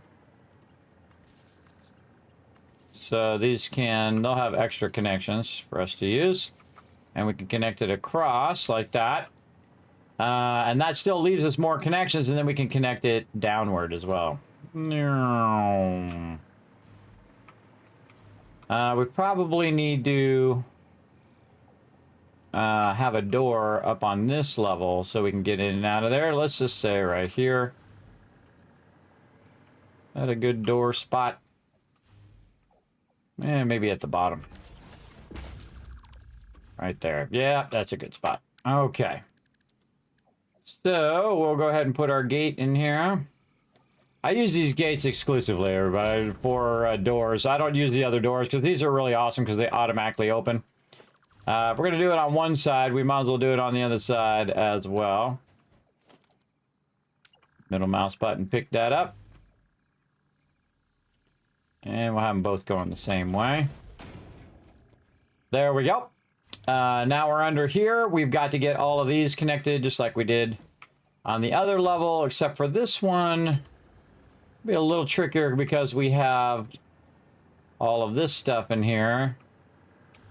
We could just use a pole.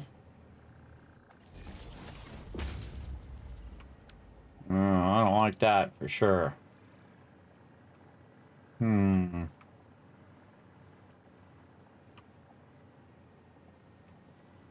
We could just go up.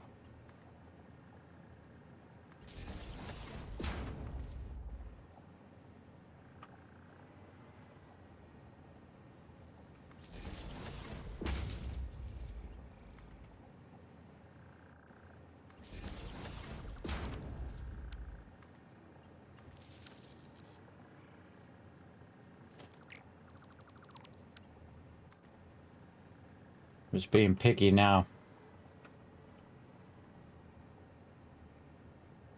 Yeah, I kind of feel like right on that metal edge is the place to do it. Like I'm doing it over here, and then I can cross connect these like this.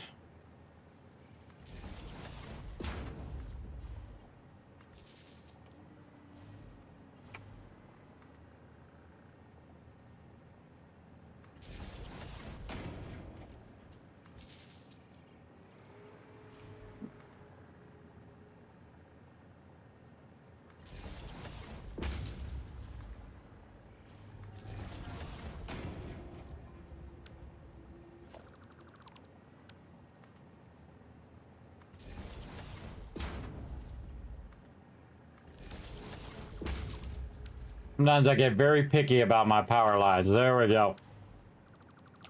Very picky. Sometimes the flying thing makes this harder, by the way. Sometimes it's better just to stop flying and run your power lines, because your guy kind of has a tendency to move all over the place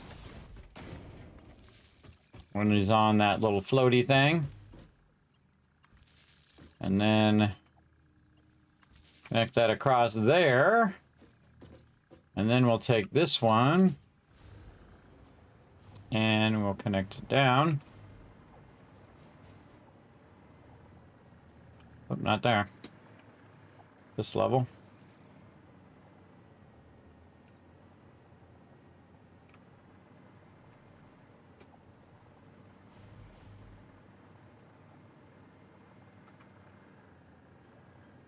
Up to here. Yes. That'll come up there, and then the two levels are connected. Then what I'll do is usually come out and do a double power connector later, and then just tie that power into the outside power, and actually tie it into our priority switch. Now, I could just put the priority switch in here.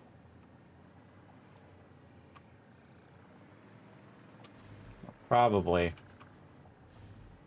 do that power right there, and then connect it here. I could put the priority switch in here.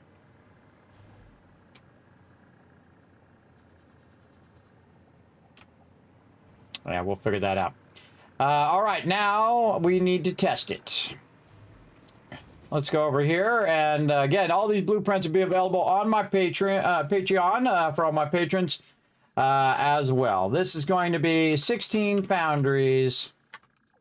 16 foundries. 16 foundries for converting steel, or creating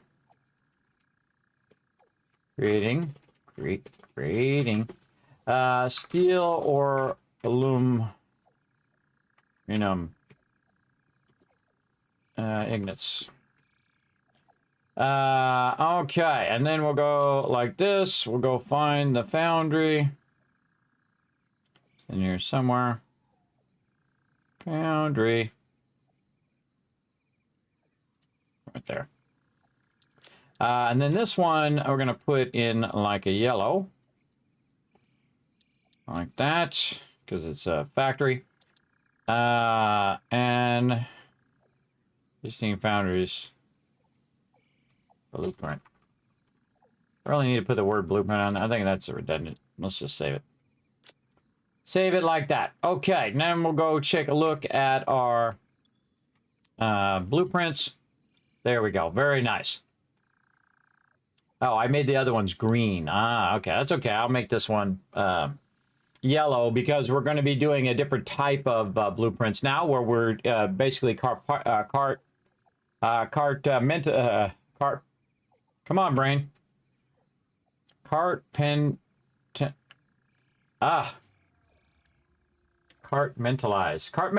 There we go. Compartmentalize. Okay, now.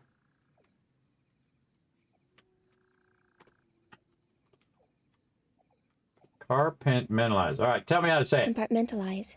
Compartmentalize. Bruh. Sleep apnea sucks. There was a time in which I could speak like a normal person, but that time is now long gone.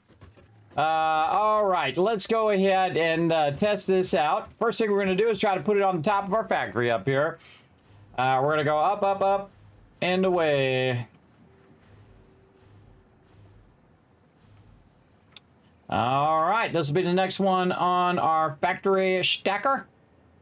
Let's find the front of it first, and we'll aim at the sides. And missing materials. What am I missing? Plates. Okay, fine. Plates, huh? We got this.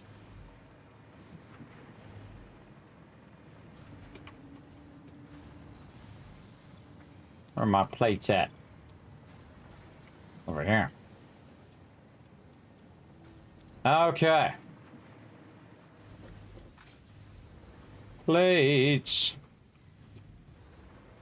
Plates are good.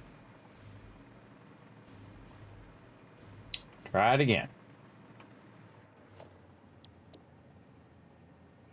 Again, I would massively test it first before you just went all in. And see how it's yellow? If it's yellow, then that means it's working. Because I have the foundations in there, and those foundations are going to go down into the lower level. Oh, look at those doors. Those doors are incorrect. Those doors are too low. Again, this is where I'm doing the testing. So I'm just looking first to see if there's anything kind of messed up about it. The doors on the left side are too low.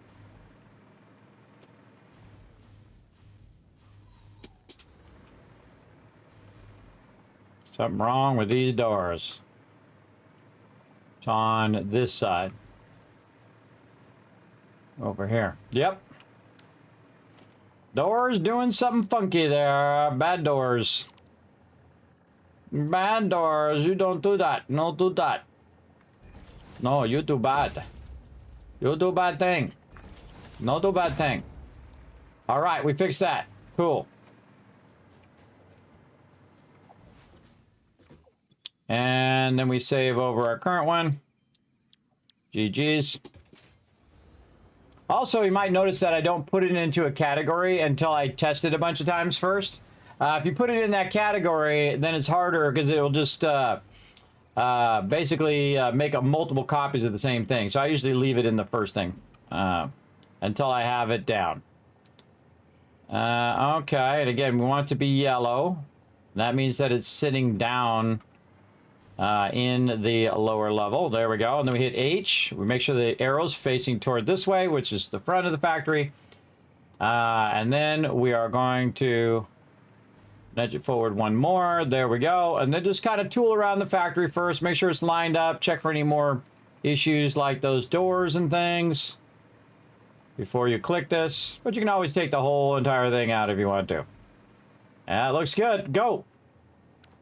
And it's just going to build all of that. It's just so cool, everybody. I love blueprints.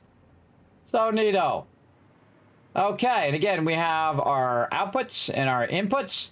And then this right here, again, we're going to go in and do my little lifter thing that I like to do. I'm going to lift this from here and make that go up into there. And then we'll want to make a foundation here just to help us with our offsets. So we'll grab a foundation and we'll stick one right there. And that'll help us on this. So this we're going to have come out just the kind of minimum degree. Then we'll go ahead and put a stacker right over that in piece. And then we're going to zoop these stackers all the way up here to this top part. Run this little piece out like this. Then hit G, so we're just getting the poles. Take those back out again, and then when you put your lifter in there, your lifter will perfectly go around your other thing, right? Now, we could actually get those a little closer as well, but I kind of like that. I'm going to leave that because the actual items themselves are not going to hit the edge. But now that's going to lift those resources up to the top. Now, the actual resources are going to be put in on this side. Now, it doesn't matter really what side I set the resources to go in because the coal's coming from this side and the iron's coming from this side. I mean, the iron's kind of coming from this side, I guess. So I could have rotated it around the other way to run that in. I'm still deciding. I have this one running here. I could just bring that one up, combine with this one, and then input on this side and input on this side. You know what? Let's try that, see if I like that. So we'll take this back out, take these out because we're not going to need those. And then all of this stuff here. Then we can just take this whole thing out. Boom. And we get all those resources back, just like that. And then we can do it again. And that's the cool thing about blueprints is that you can try over and over again. Okay, so we're going to go ahead and find the arrow. Get the arrow facing toward me first. Gosh, this is so awkward. So awkward sometimes. And again, you see I'm aiming at the side. Yes, okay, it's aiming away from us now. And H. And then we make sure that the walls are lined up properly. There we go. And also the height of it's lined up properly. Now the arrow is facing in the opposite direction I had it before. And just give it a once over. It should be fine. And now we can see that the inputs, the main inputs are right there. And the main output is right over here on this side. And we're going to go with that. And now the lifter that we have to do is over on this side now. And so we'll go in, do the same thing again. Bring that out.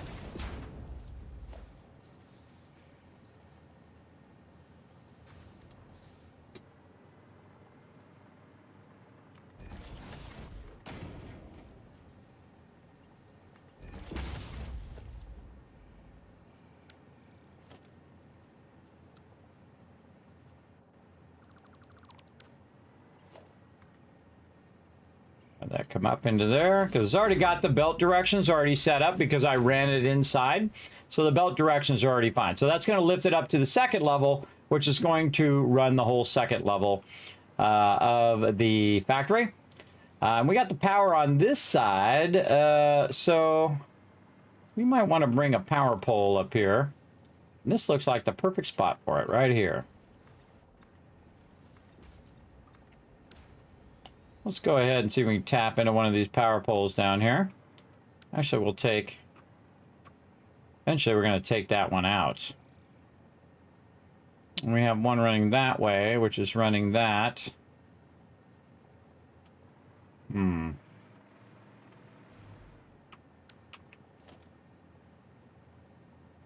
I feel like we have an unnecessary amount of power poles here. Let's take this one back out. Run this one up here.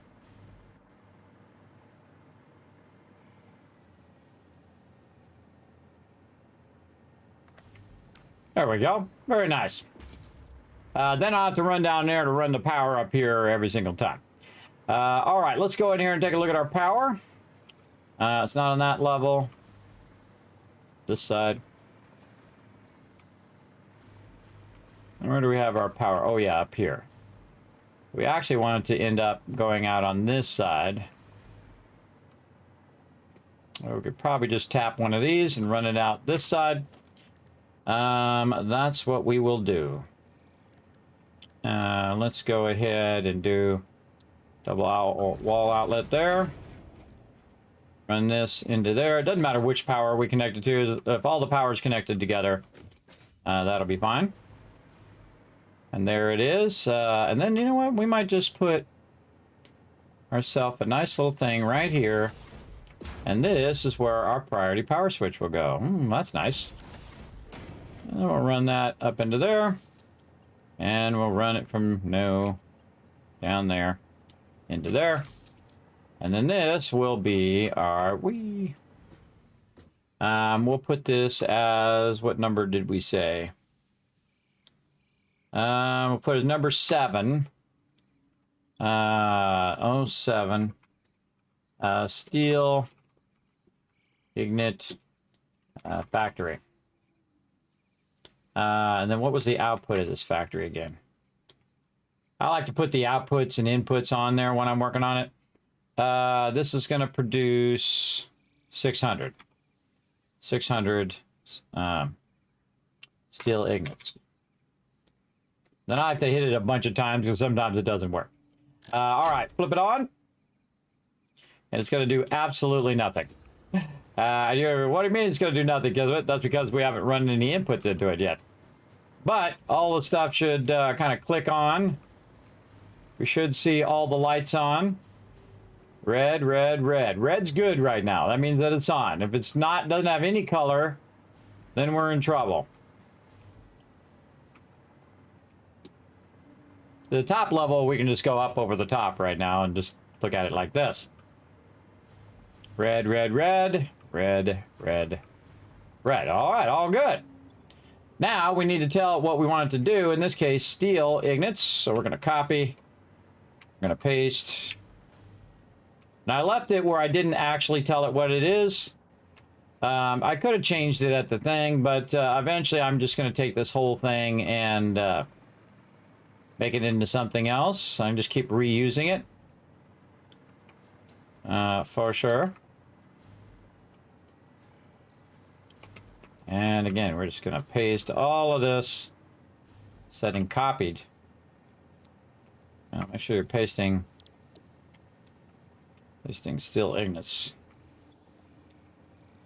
And just paste, paste, paste, and then don't trust it. Check every single one. Steel, steel, steel. I still go back and check every one because it gives me the peace of mind that I went and I checked it. In case it acts funky later. Oh, that's the wrong thing. Up. Up we go. I guess I could just put a door in here for later. Maybe right here. when we stack something up on top of it, we're going to need to get in there again. So we'll put a door there so we can check this if we need to. Steel, steel, steel, steel. All right, we're going to see if this works. We should make that modification to the original. What's that on? That's on this side.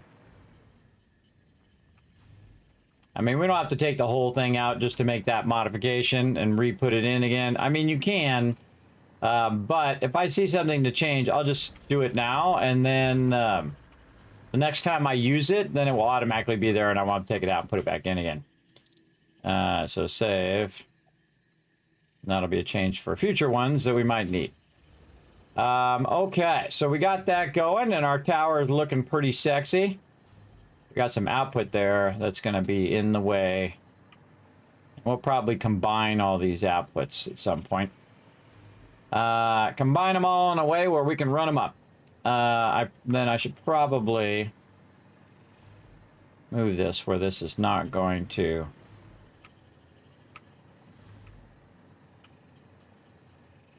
Oh, it's not blocking. No, this is right here. It's going right here. All right, perfect. Perfecto. Okay. So we got our still switch there. We got all of this looking good. Now we just need to get our inputs in there. So the first thing we're going to do is remove our current stuff running over here. And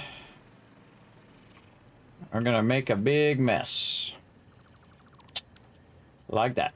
Okay, and then this is at 600. Very nice. And we are going to throw all this out of our inventory. And throw this away. Throw that away. Get this back. Throw that away. Clear all that out. Okay, now we want this to go back that way.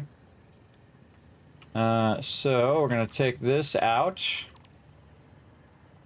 like this, and we're just going to go like this, and we're just going to utilize this. Why not? We already got it. Run this in the other direction.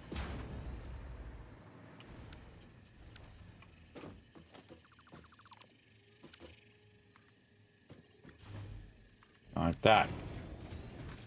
We should also go in here and... Oh, we don't have another connector.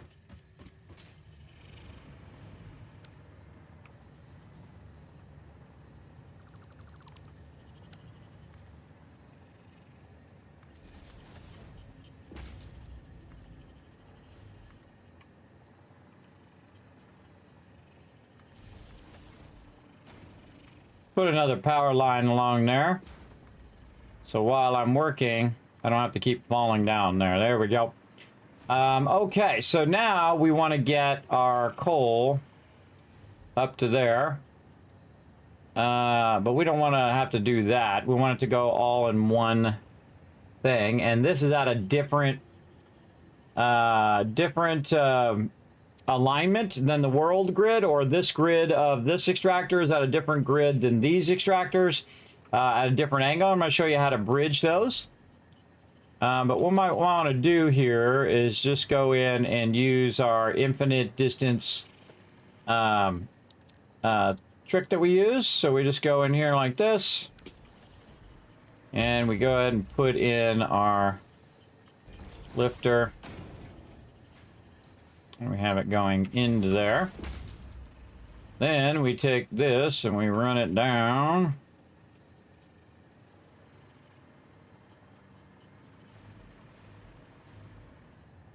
Let's say to here.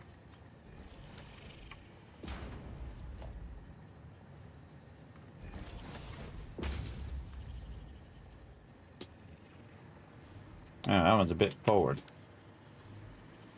That one's a bit forward. Don't like it. I mean, it'll work, but I don't like it.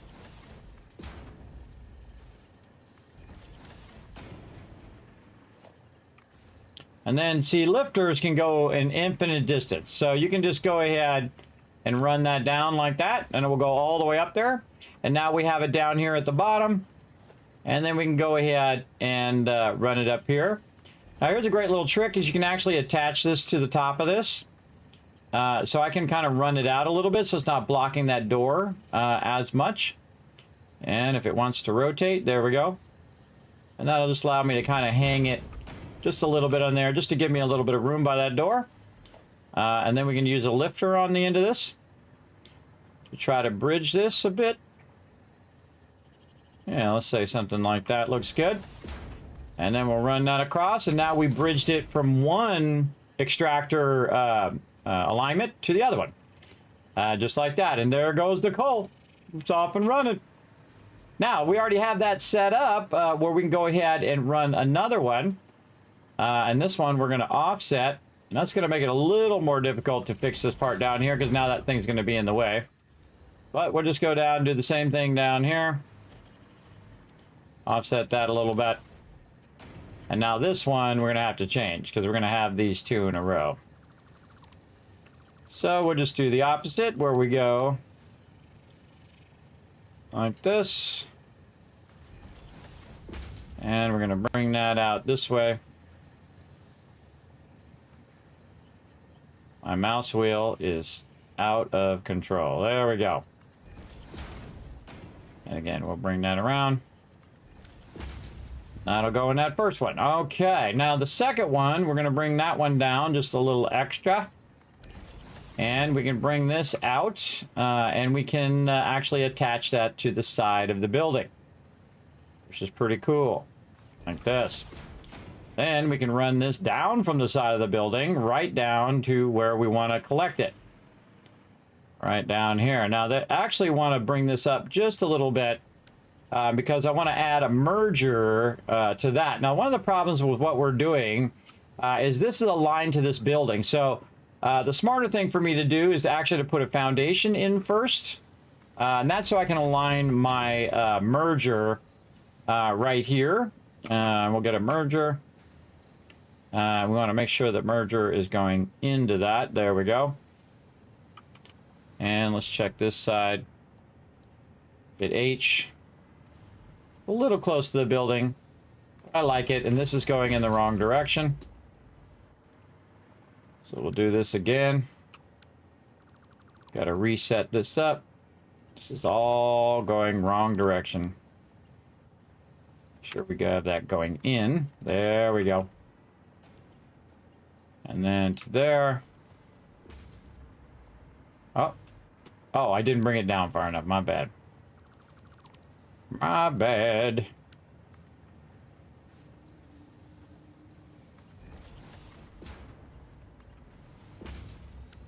Sure, that's what I wanted to do. Don't do that. There you go. And down.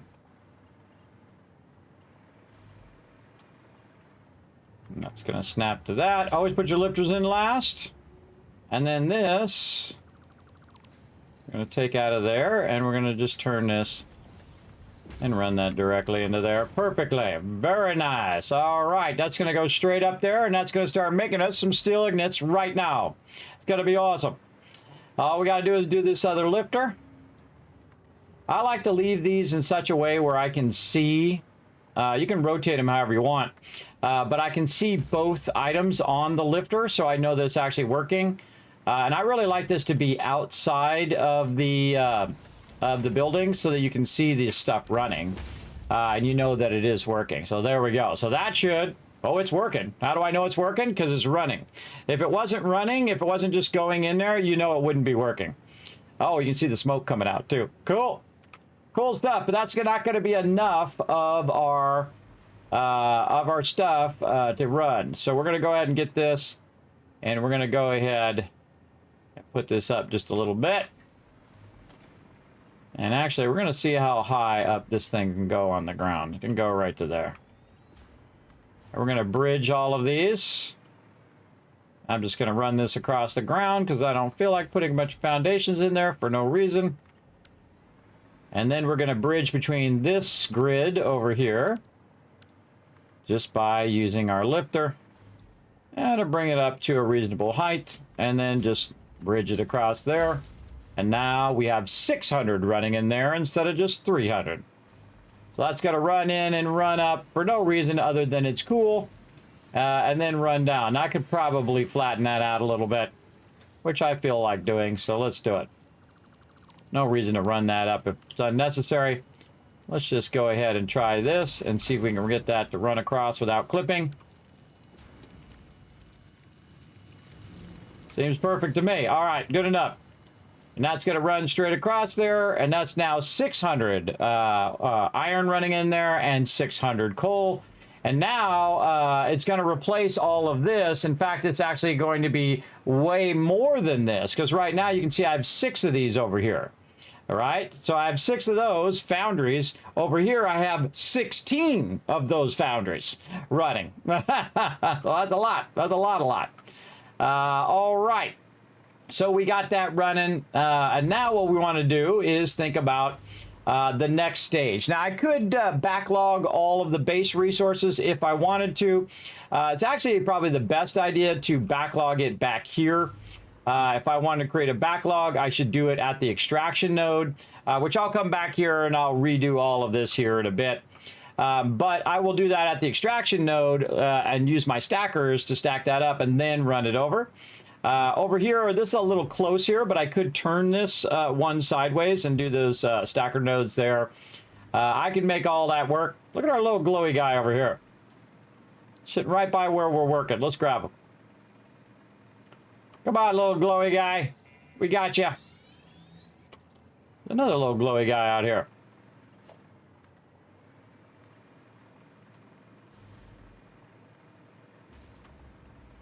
Let's try not to fall off to our doom.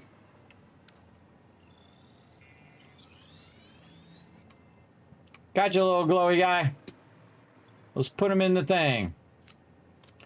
Drop him in the thing. How about some stators? Oh, those are full. Put our things back in there again. How about some coal? Some of those. No, those are maxed. How about just some raw ore? There we go. Throw some raw ore in there. Let's see. Marsilia. Do we already got that maxed? We do. Wow. Okay. We got all that maxed. Oh, we can put that in there. Give it something to do. Give it something to do. Throw that in there so it's running in there. All right. Now, look at that cranking now. Look at that baby. Crank it. Get you come out at 300 there. Cranking. Okay, now we got that done. That looks good.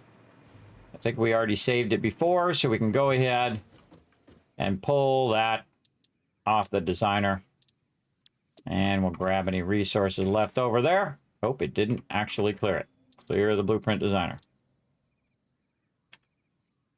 All right. Oh, it's doing auto saving at the exact same time I'm trying to clear it. Okay, there we go. So the next thing that we want to do is think about how we're going to store these steel ignits that we are making and that we want to make a backlog of them. So what I'm going to do is say, okay, well, this is going to go in on this side and it's going to come out on the other side over here. So when I go to do this, I want it to be on the left side. No, it's on the right side. Whoa, look out. It's on the right side. That's right. We put it on this side is the final output. Yes, right here. And so we want to run that up and want it to be in the same thing. So it's 1, 2, 3, 4 over. And if we have, again, we have the arrow pointing force toward us. Now, we could build it the way that we did the other one where we flipped it around, but might as well just do it the right way. So when we're looking at it, it's going to be on the right side of the building. So let's go ahead and take care of that first. So we're going to go down here and we're going to go ahead first and load up our foundations. So let's get our foundations in, our 5x5s. Then we're going to go in and say, okay, we want to bring the stuff from down below. And we're going to go 1, 2, 3.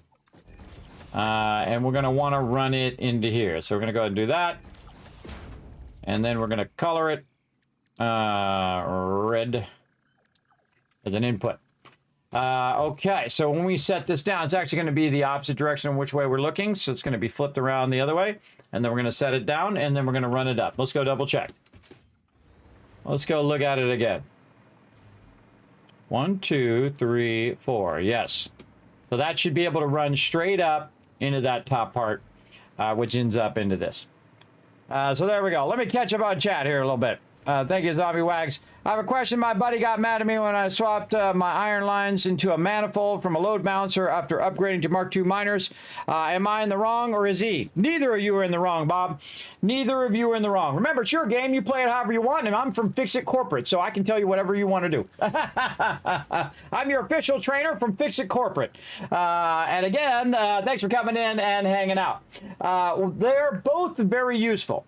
You can do load balancing, which I show in the very beginning, and then I barely ever use load balancing again. Why? Because it takes up a lot of space. Manifolds are actually more effective of a use. They take longer to spin up, but they are highly more effective. In fact, you can spin them up just as fast as load balancers if you manually put the stuff in there, right? So say you're spinning something up, like you can see I'm building a tower. This is a stackable modular tower of various different basic resources that we're doing. So if we go into the first level here, you can see that I'm using manifolds, right? Where basically that loot is coming out, merging together, and then going up to the next level. On the input, over here, manifolds. Coming in here. Now, this used to go over here to this, but I've taken that out, so we don't need that anymore. But you can see that's coming in. Also, you can see there's a storage there. And so that's feeding into the first one, which it will fill up. Then it will fill up the next one and the next one. But here's a great little trick. Take this out of here. Go to the last one in the chain and put it in there. And then while the other ones are filling up, this one will already be filled and won't be at a deficit, right? Same thing here. If you've got a bunch extra here, just go ahead and feed those in there and you should be fine, right? All of that should be fine. Oh, speaking of should be fine, I gotta up my inputs on those. I use mostly manifolds at this point. At the beginning of the game, it's really fun. It's great to understand the mechanics of mergers and load balancers. Let me show you. Let me really dazzle you here. Hold on. Let me dazzle you to the point in which you're going to hit that follow button, aka the subscribe button over there on YouTube. Watch this. Watch this right here. The Kismet rule of 8. How to rule this entire game. You ready? I'm going to show you how to win this game. Right here. All you have to do is understand about balances. I illustrated this live on stream, by the way. I'm a graphic designer. That's what I do. Here's where you bring in the 60. This is for reinforced iron plates. You bring in your 60. You throw them in a storage. Then we're doing some load balancing, right? So we're bringing out the 60, and then we're going 30-30, and then on this side, 30-30. And why are we doing that? Because it's going to balance out our plates here, and it's going to make 20 plates times 3 right there. It's going to make 30 iron rods, you know, in 2 constructors. And then that runs out, right? And then it comes back and it runs into our assemblers down here. Our iron rods go up, go 30 rods, and then load balance again where it does 10, 10, and 10, and runs out. And that eventually comes out and becomes screws down here. That's what it's making over here in this. Now, the cool thing is it's called the rule of 8 because it's infinite. That's why I have the 8 turned sideways. It means it's 100% efficient. It'll run forever and work fantastically. Also, you could do manifolds and it would work just as good. As long as you have your inputs at the right levels, right? Your inputs and you have all your numbers going good. It just takes longer to get up and running. Now, here's the thing that always happens. You always end up with a backlog of resources anyway, because if you're smart, what you do is you start up your extractor or your miner before you start the rest of it up. So it's already backlogging a bunch of resources. So the second you're ready to get started, you've already got a backlog of resources in those storage box that the second you start those up, bam, it just feeds those suckers in there as fast as it possibly can, which is usually faster than you need it to feed it in there. Right? So, especially if you say you have your 120 belts and you're running your 120 belts and you only need 60, well, guess what? If this has a bunch of raw storage in there, or raw iron, and you have a 120 belt right here, it's going to split into 60 and 60, which is much faster than what you need.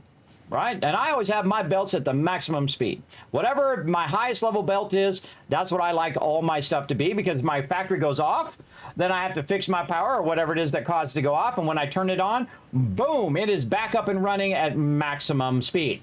That's the most important thing, that your factory is running and that it is the way that you want it to be. Because remember, it's your game. You can play it however you want. So right there. So there you go. So I say the only great use case of load balancing is power. Because if you're not load balancing with power, what happens is your power is going on and off and on and off all the time. You don't want that to happen. Great examples when you're doing oil. Right? Let me go ahead and pull up my oil one over here, and I'll dazzle you some more. Let's go. Boom. Oil power right here. Another one I illustrated here on stream. So your oil power here needs a very consistent running of the oil, right? And a very consistent running of your resources that are running out, right? Like your fuel, and then taking care of your polymer resin and all of that stuff. And then over here in your refinery. And again, this is the fuel line that's going along and then running down here to run our oil power. Now, if you have a problem, which you will, at the end here, these ones at the end will sometimes go on and off and on and off. And the best way to do it is to let it pre-fill the fuel first before you turn the power on. Then you turn the power on to all of these, and it's already pre-filled, which means that it's not going to go up and down as often, right? Now, you might have some at the end have a problem, and the thing you do is you connect the both ends to each other.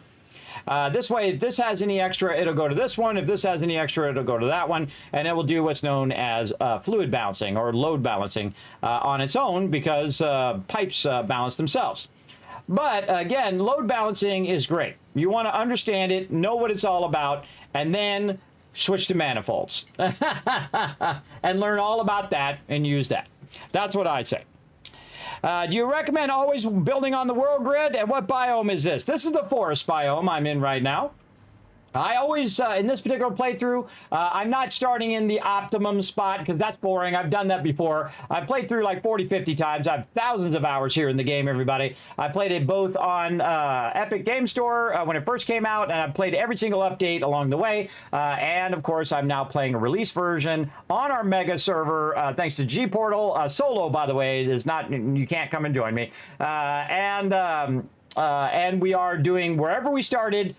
That's where we make our base. So that's what we're doing. And right now I'm talking about the different ways of modularly building, how to run your stuff, how to optimize it, and the best use of your boosters, which is usually your extractors. Your extractors are your first go-to of boosting it, because guess what? You already got the line, and if the line can handle the amount of resources that you have, like in this case, this one's producing 300, right? And then the lines that are coming out of here are Mark 5s, running into here and then running up here. The Mark 5s are 780, so that's way more than that thing can even extract, right?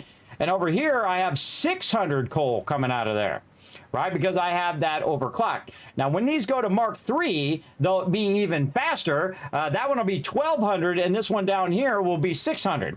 But I already have the Mark 5 belts in there, so it's already ready for 600 the second I replace it with the Mark 3. So I'm already thinking toward future things, see, right? And then I can add even more factories as I want. And again, there's like the all-in-one factory, which is what I'm doing for the reinforced iron plates. And then there is the modular zone factory that I'm building right now, where I build 16 foundries, which we'll go up here and check them out. 16 foundries, and it's just doing that one thing.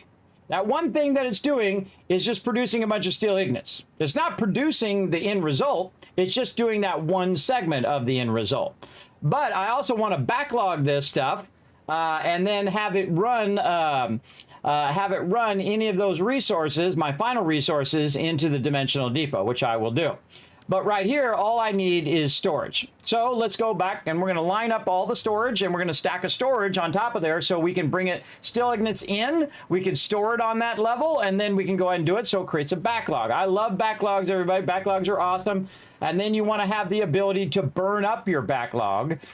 So it basically uses that up. And then it gives you a little bit of extra production whenever you stop and start your factory, which is awesome. Great way to do that. Okay, so let's go in here. And again, we're not going to make anything too big on this one. This one's just purely going to be storage. So this is where that's going to come in, right? This is an input. Green is output, red is input. So the first thing we want to do is line this up to our storage. Now, by the way, you don't have to use your big storages. You can still use your small storages if you just wanted to get away with it. Use a smaller thing here. Now, one of the problems is, though, if I try to put this in here, it's not quite small enough to be on one level. I have done that before. You can see it over on the other side where I'm doing my aluminum. And that's kind of cool because if you do put this in, you can still access the container from up above. But if you try to put anything on top of it, that's when it gets really awkward. So yeah, we're not going to be doing that. But I do like to use the big boxes because, again, I have lots of room, especially vertical room. And then we're just going to go ahead and run that into that first box. Now we want to think about optimizing our boxes here. 3 across. And we're going to double run these in case they do backlog. And that's going to basically get them between the boxes faster as well. I think I'm going to pull this off of here, so that goes to there. There we go. Okay, so now we have to think about how much storage do we really need, right? And one of the things you can do is just kind of reverse it like this. And just kind of stack these together. The bird in the way. Bird, I'm trying to work here. On birds. Get out here, bird. Come on. If it isn't Fred, then it's some bird in my way. Now, when you do that, everybody, take those lines back out again. Don't trust them. Don't do it. Not worth it. It's never worth it. It'll probably work, but you know what's going to work better is if I put them lines back in again just to make sure. Never worth it. Especially with your lifters, it's never worth it. All right, now that I got that obstruction out of my way, let's go ahead and run this that away. Now, the problem is if I do this, it's going to be pretty close to the edge here. I might be able to turn that back. Let's see. Yeah, too close to the edge. Yeah, but that's okay. You need to think about how much storage you want to do. Another thing that we could do is start this over a little further. Let's say right here.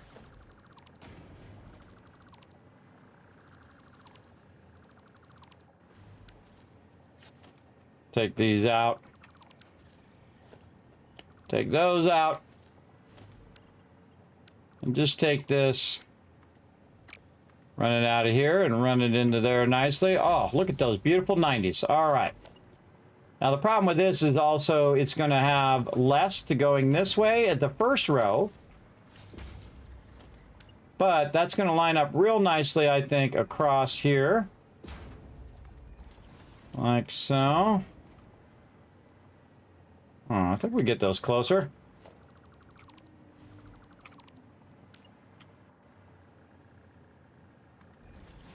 There we go. Yeah, forest biome. Yep. Also, make sure to watch out for your FICSIT regulations. Official FICSIT corporate regulations prohibit backseat gaming. Please backseat when the Learn to Play sign is lit only. There you go. Okay. So we're running these up. Let's go ahead and do this first row before we forget. First row.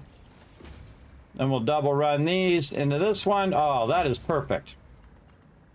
The only problem we're going to have is at the end here, where we have this in the way. We could bring that up and run it to the side. I think that would be a better idea. Instead of just matching it up, we could just bring it up and then run it over to here. And that would get it out of the way of the next row. So let's do that. Again, I revise things as I go. That is not right. Oh, you do me wrong. You did me wrong there, game. There we go. All right, darn thing. Stop coming up there, stupid thing. In there. There we go. And that's just going to make it easier for when I'm running this through all these boxes, so I can just keep chaining this back and forth and back and forth. And now we're just adding storage. There's another one that's acting weird. All right, come on. There we go. That's why I like this floaty thing, because it's easier to see what you're doing. Then we're going to go in the back. Got all those in. And double run, double run. I always like to double run these, because this way it just goes... Sure, that's what I wanted to do. It just goes so much faster between the boxes. Alright, and then the other way. And this is an insane amount of storage. But that's the kind of storage that I like.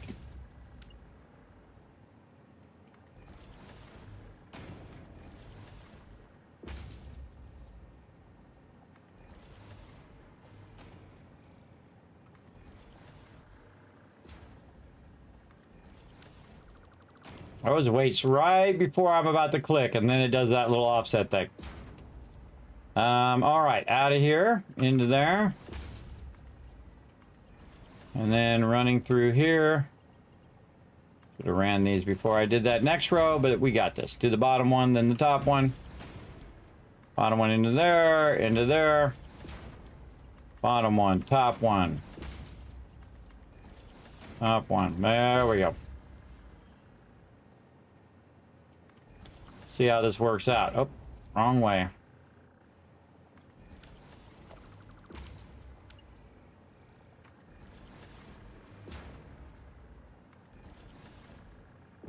That works out pretty nice. Pretty nice. Again, this is the first time I've done this in the 5x5. See how much this fits in here. I've done it in the 4x4 one. And that has to do with the actual size of the blueprinter. Don't think we're going to get another row. But I think that's probably good enough.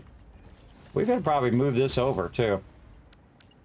Yeah, we're not going to get another row. We could move that whole entire thing in the center, and then this side would line up perfectly with the door as well. Yeah, we'd have to take the foundations out, blueprint it, and then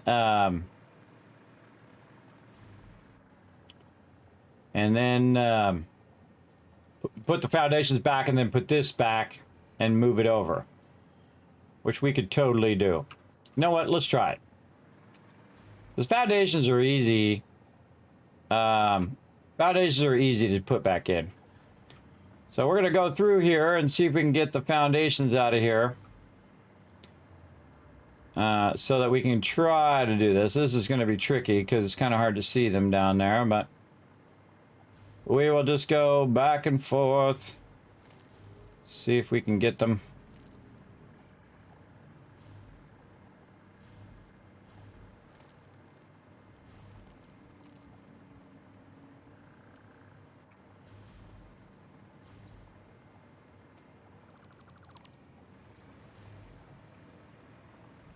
Yeah, some sneaky ones under there.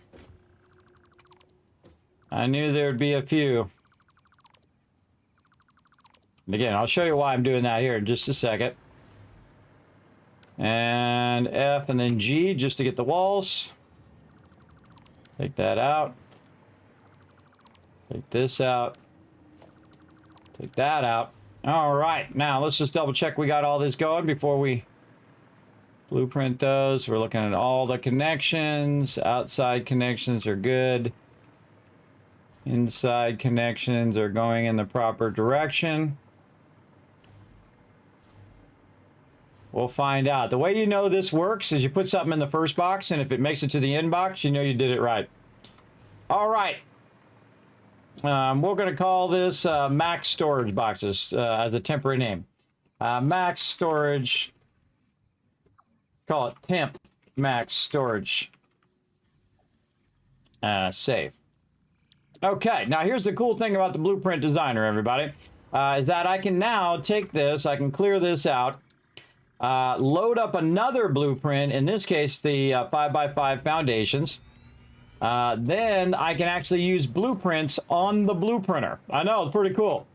So now I take this temporary 5x5 and I can literally put that all back down again and align that however I want. So now if I want this to be more center aligned, I could totally do that. And now it's going to be center aligned, except for this is backwards. Let's try that again. Put that down. Switch it around so it's the arrows going the right way. There we go. And then just hit H. So you can kind of get an idea what you want to do. Oh, it's actually above because I put the foundations in. Oh, hold on.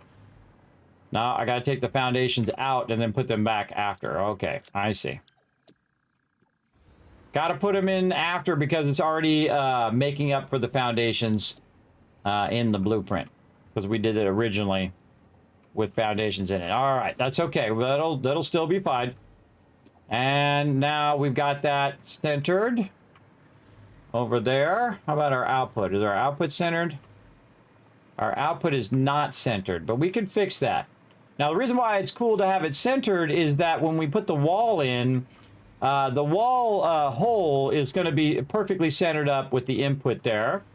And then if we take this last row and we move that last row over, it'll be perfectly lined up with the output. Now, another thing that we could do is just forego the last row and have this be lined up with the output by moving this one over and go out the same side as coming in. But in this case, I'm going to have it go out the opposite side. So it's going to come in on this side, store up in all of these, and then go out on the other side. So I kind of feel like that's what we want to do. Let's take a look on this side. Can we go a little bit more back that way a little bit just to make it where it's not right up against it? Yes, I like it. Okay. And now our input is still perfectly lined up. Click it. Bada bing. Now, another cool thing is we can take our blueprint that we were just trying to load and actually put that blueprint down here like this. We got to kind of get in here and try to finagle it in there because this is totally going to be in the way. Let's just try to go up here on top and see if we can aim to the bottom. Oof.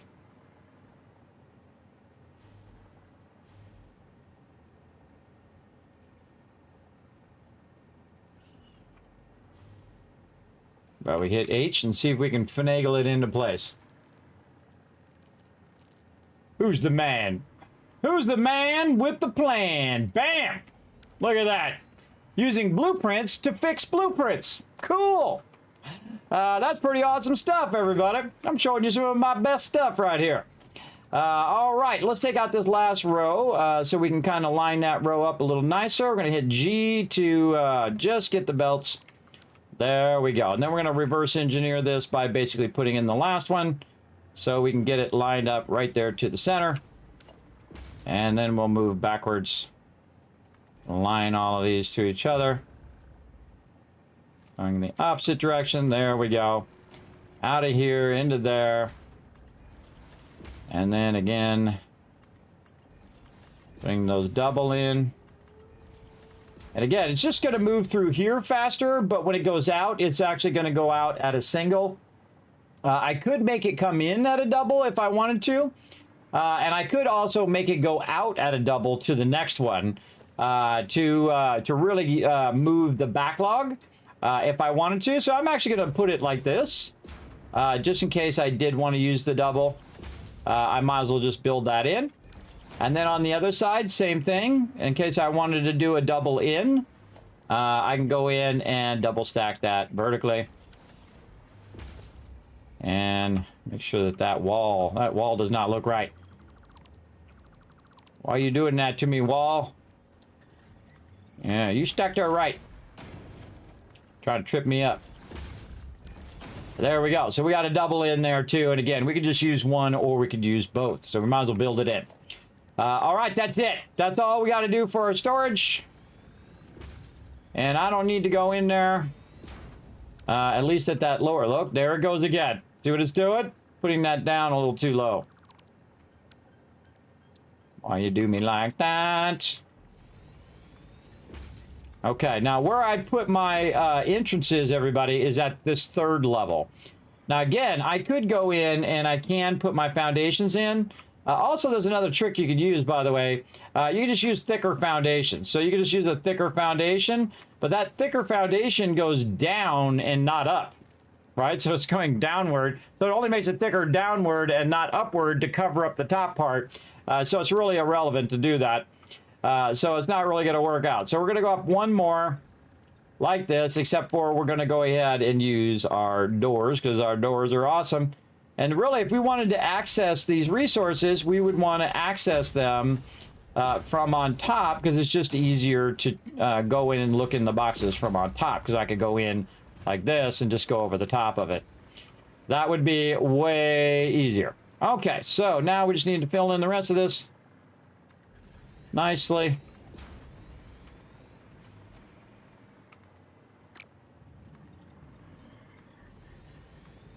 What's up, Fred? That's my buddy Fred. He's always got to be, you know, he's like my little inspector. He's got to check out what I'm doing and get in my way, Fred. All right, Fred, that's it. Bad monkey. Go on. There we go. Bad monkey. All right, he's out of there now. I swear they love to get into my blueprinter, but that's why I don't put my blueprinter typically on the ground level. But we got the birds in there, we got Fred in there, we got everybody and their mother wants to get into the factory and see what we're doing. Everybody's got a little too curious. Trying to work here, Fred. Trying to get some work done.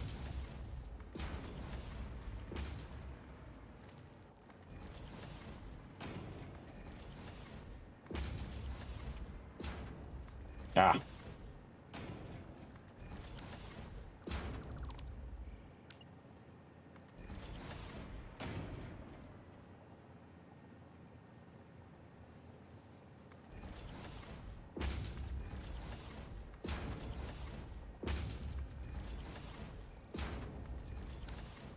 That's it. That's all she wrote. Now I'll leave the top open so I can stack stuff up on top here. It's really hard to stack stuff on top of these doors.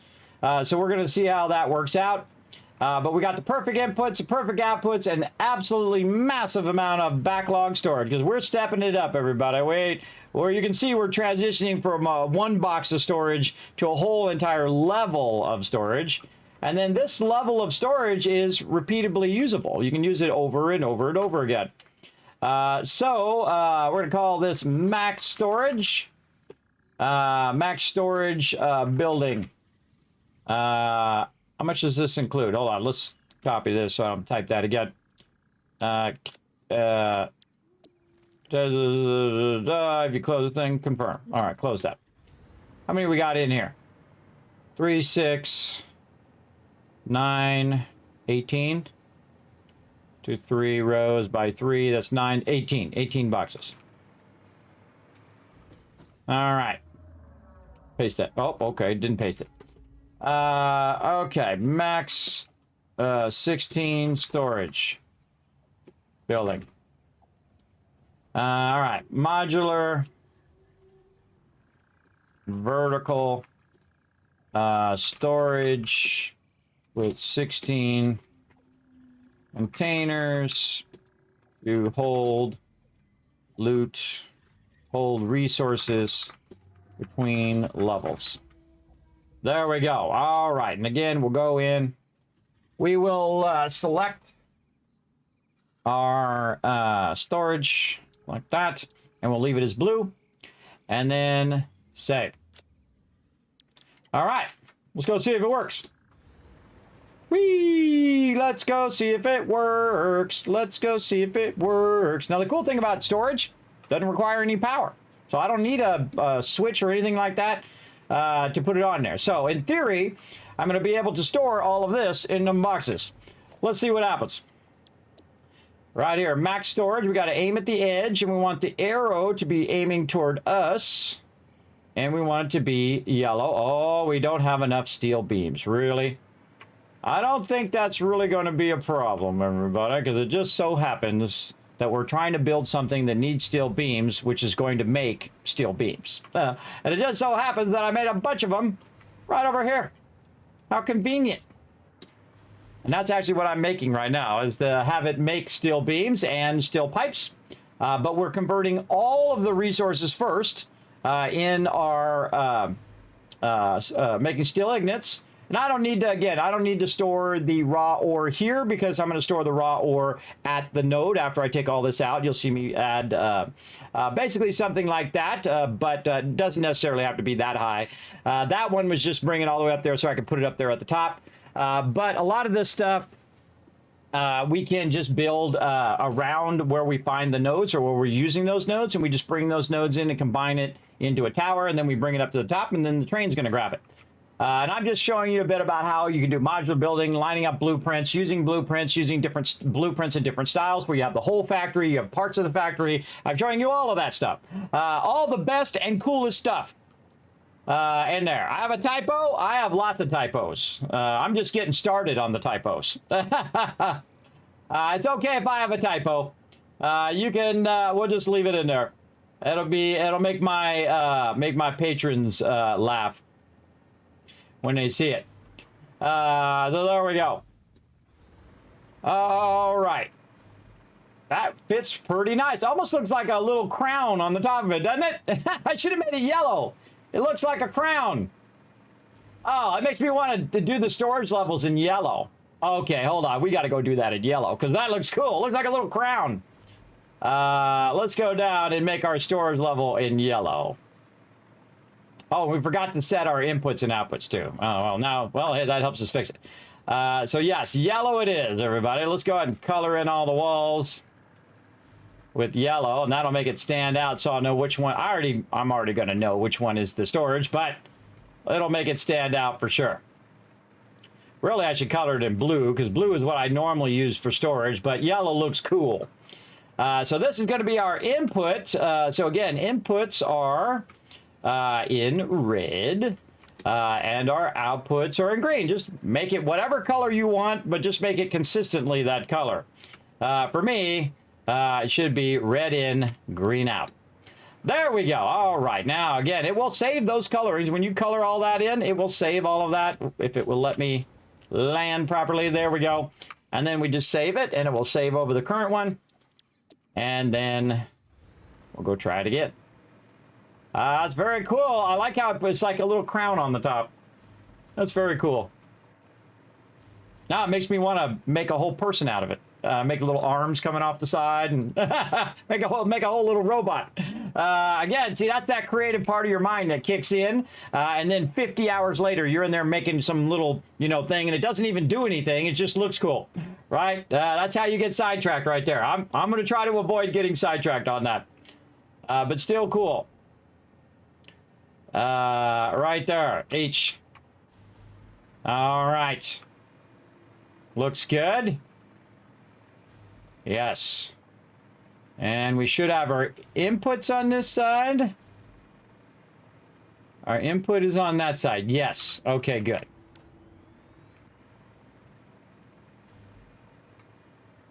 That's cool. That's cool. All right, I love it. I should definitely color each level in the future. That'd be pretty cool. Now, the funny thing about this, everybody, is I'm going to take this all out again. The whole thing. Going to go bye-bye eventually, because we're going to really do what we're doing now, which is compartmentalize, if I can say the word. We're basically modularizing each step. So we don't have to have make a mini factory for each thing, we can make the actual things that make the stuff and just put it in layers. And then it's like you're baking a cake, everybody. You're just making layers of things. That's what we're doing. We're using our foundries to smelt the steel iron. Then we're going to store it. Then we're going to go in and we're going to make a layer of our building here that's just going to make steel ingots. Or make, not steel, we already did steel ingots, that's what this is making. But it's going to make steel beams, and then another layer that's going to make steel pipes. But we got to get the input in here, so we're going to go ahead and run this up. And we're going to just run this right over there. Very close. Not close enough, though. No. No. No. No. See, I really feel like you should be able to hold down control to override that and be able to get that in between thing there. But, oh well.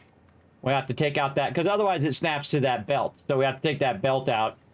And then we can get our really nice sweet 90 there. Yeah, that's nice. That's nice. Now that's about to store a whole lot of that, everybody. A massive amount of those steel ingots. It's going to make a crazy ton of them. An absolute nuts level thing. Now, we know this works if we see that it end up all the way to this last box. Look at that. We did it right. That's how you know you did it right, if it ends up in that last box. All right. That's awesome. I love it. I love how it looks like a crown. That's cool. That was a side effect of what I was doing. I didn't do that on purpose, but it looks awesome. Okay, so that's going to save that, and now we can just use this over and over and use it for multiple levels as we go up as well. So again, great way of doing modular building. And I think we saved it, but just in case, you know what? Let's just save it again. All right. And then we'll clear it on out of there because we got another level to do. Now, in our stuff that we're doing here, we are working on our foundries, which we did. We needed 13 foundries. Instead of 13 foundries, we did 16. Why do we do that? So we have extra capacity to do any extra backlog that we might have, which we do because we have a bunch of backlog of resources that we can burn up eventually. Whenever we turn the factory on and off, it will create a backlog, or I can just turn the factory off and keep the extractor going and create a backlog if I wanted to. That's really great for when you're actually making the thing, right? When you're starting and you're extracting resources, the best thing to do is put a box there and have it backlog that box, because by the time you're done getting your constructors and your assemblers and all of those things going, your smelters or whatever, then you have a backlog of those resources. So the best thing to do is just start backlogging straight away. It really does help a lot, especially when you're using manifolds, because this way it'll run it as fast as the belt can run it, which may be even faster than the input that you need, which means that it gets in there faster, it overflows into the next one faster, and those manifolds start up faster, which is much nicer. Woohoo! Yeah, you like them typos? Yeah, me too. I'm going to have a lot of typos. I have sleep apnea and a really bad insomnia as well, so my ability to spell has gone massively downhill in the last 10 years. So the very fact that I can make sentences at this point, I consider nothing short of a miracle. So consider it a miracle that I'm even still here, everybody. I'm not even kidding. That I'm still alive at this point. It's just all pure force of will at this point. That's keeping me alive. All right, so we need 6 constructors and 7 constructors to do some steel ingots here. So we want to basically do what we did with our other thing and do our constructors now. So with our foundries. So let's go ahead and load up our base foundations. Now, sometimes you can just put the foundation on the top instead of the bottom.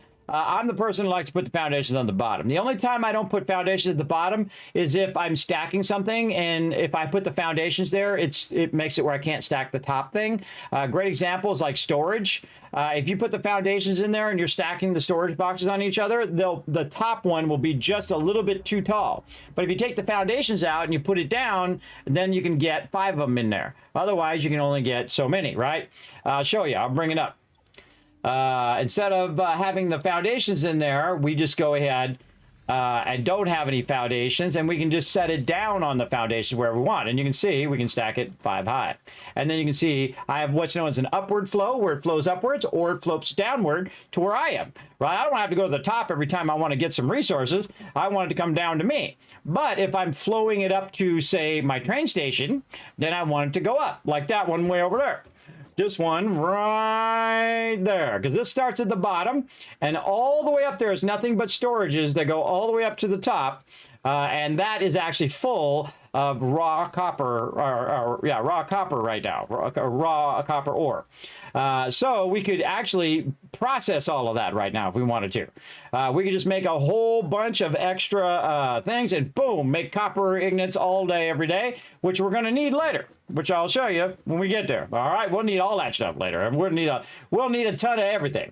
In fact, there are so many nodes in the world, everybody. I think my last playthrough where I finished the game and I got my golden cup in the early access, I think I had 16 nodes. That was it.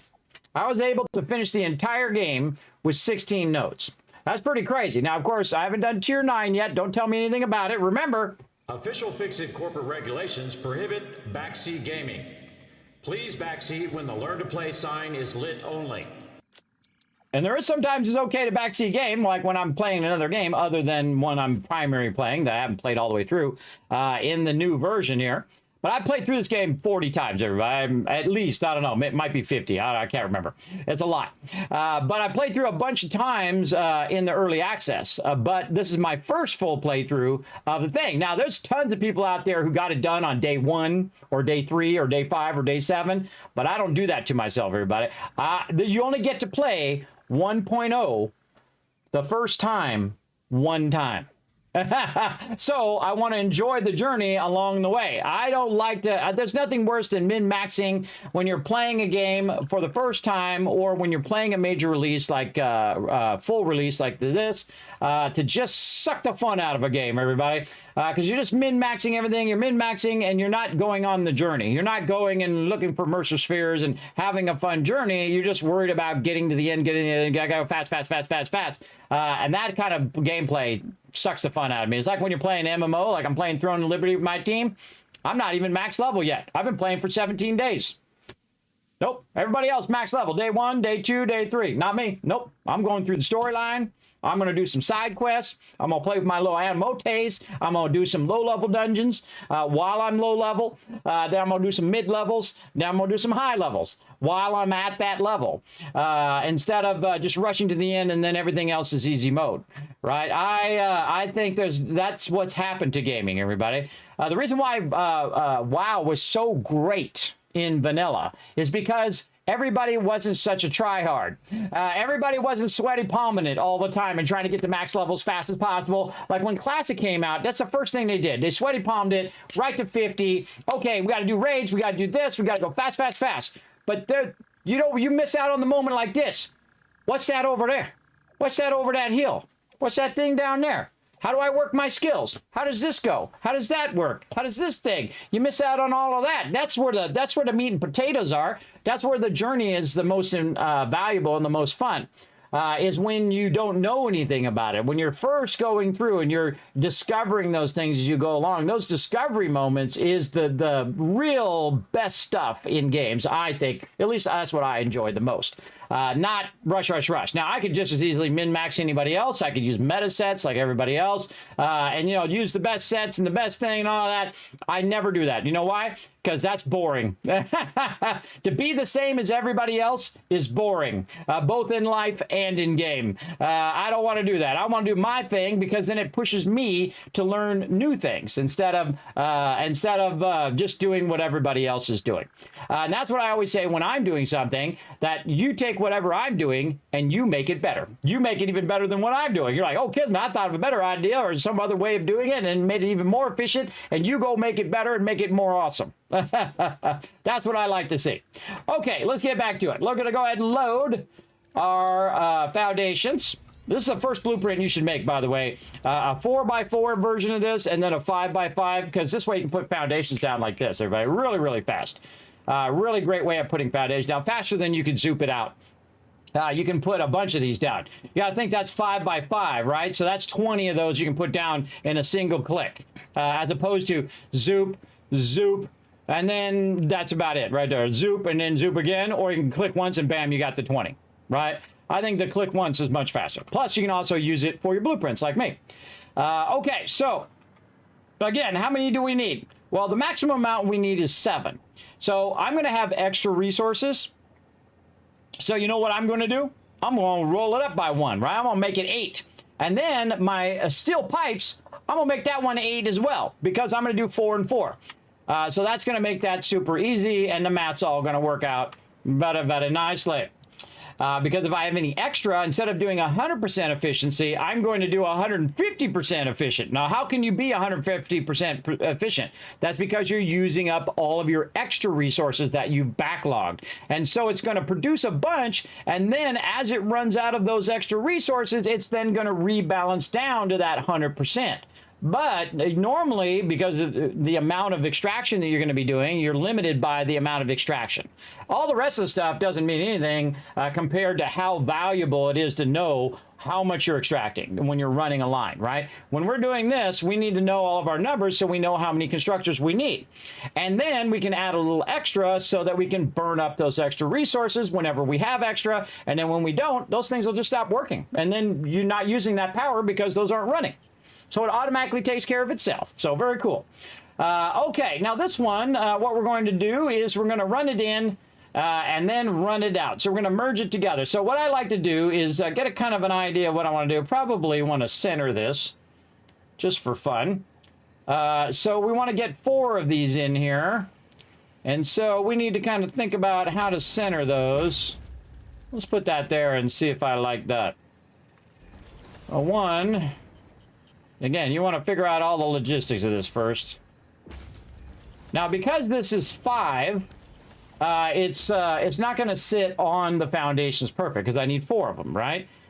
So we don't want it to put it exactly on the foundations because it will not work across 5. And you're like, well, Kismet, why don't you just make it 4 wide? Well, if I make it 4 wide, it doesn't match up to the 5 by 5 I have up there. And then trying to line the blueprint up is a nightmare, everybody. You can do it. You absolutely can. But it's going to be a nightmare, and I'm not going to bother because that just takes more of my time. So we can see that this one, the side of this one, is way closer on the edge than this one over here. So we're going to go ahead and take this one out. We're going to put this back in here. We're going to hit H, and then we're going to go nudge, nudge, 2 nudges to the left. And then we're going to take all these back out. And we're going to go ahead and try to balance that out a little nicer. Something like this. Now I put this here so I know how far back to put it. And then now I'm doing side to side. And look at it. Okay, so the edge of this is just a little bit in from that outer line.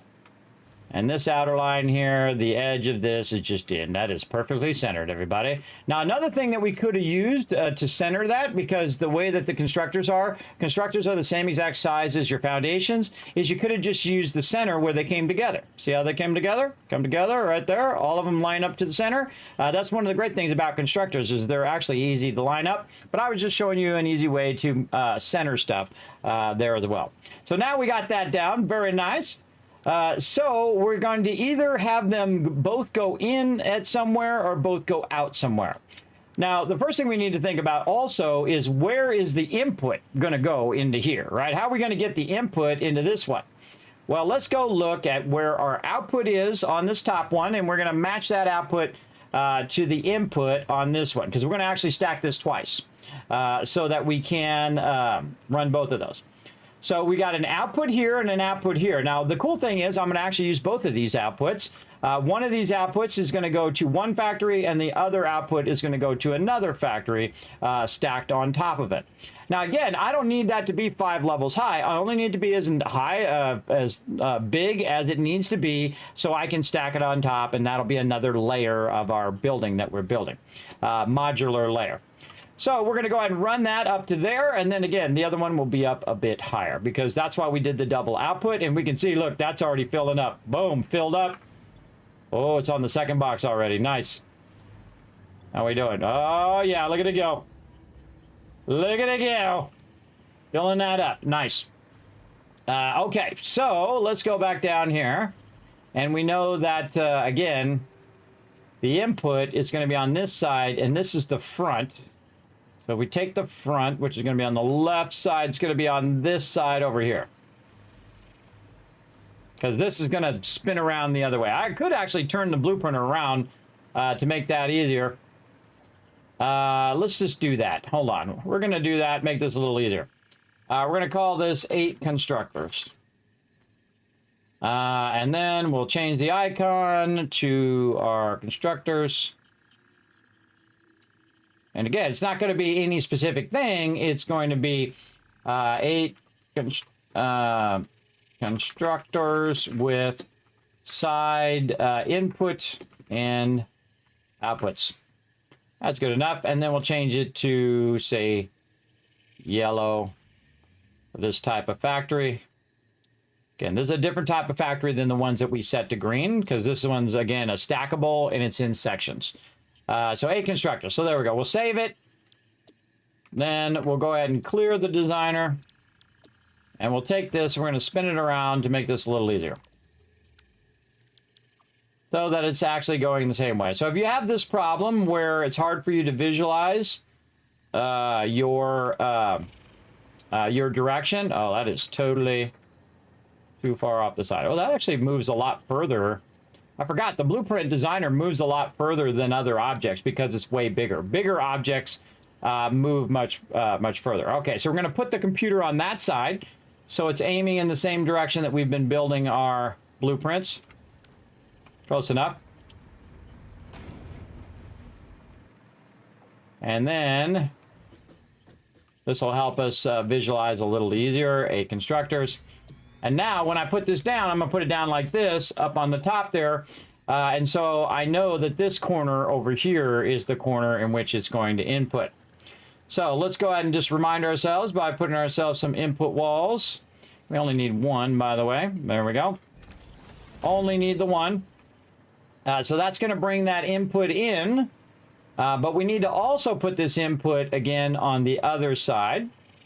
But let's go ahead and put our splitter in. Oh, actually, this is a merger. This is a merger here. Merger. So we're going to merge this back out the other way. Oh, we want to merge this out so it goes into the storage. Over here. And then when we put the storage up on top, we can run this up to the storage. That's exactly what we want to do. So we're going to have it come in over there, and we're going to have it go out over here. So green, out. Again, figuring out your inputs and outputs is going to help you a lot. Okay, so that's going to come in. We're going to split it there. I'm actually going to split it early and run it across. So it goes around the back, and then when these are done, these will merge down the center in this direction. Now, the cool thing is that we have our faster belts, and that's why I was waiting for my faster belts, because it makes it easier to combine a lot more machines together. Because your belts run faster, meaning you can have more stuff on the belt, so you can run that stuff out at maximum speed.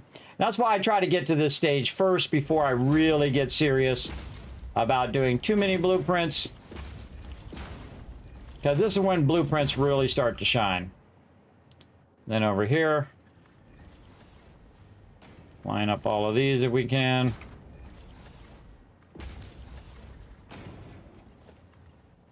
That feels way further away.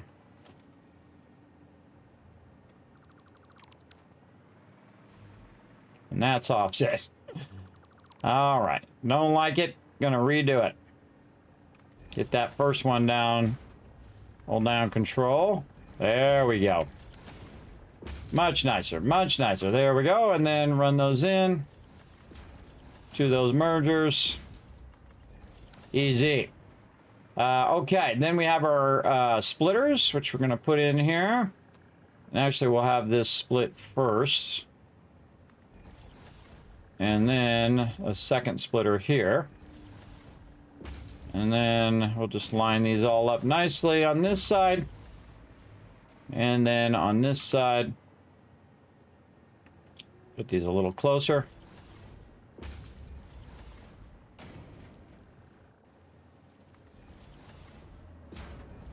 Actually, that last one we don't need. That's just gonna, oop. Nope. Let's use our straight ones so we get our nice 90s. There we go. And then the same thing over here. Don't need that last one. You can just put it right in there.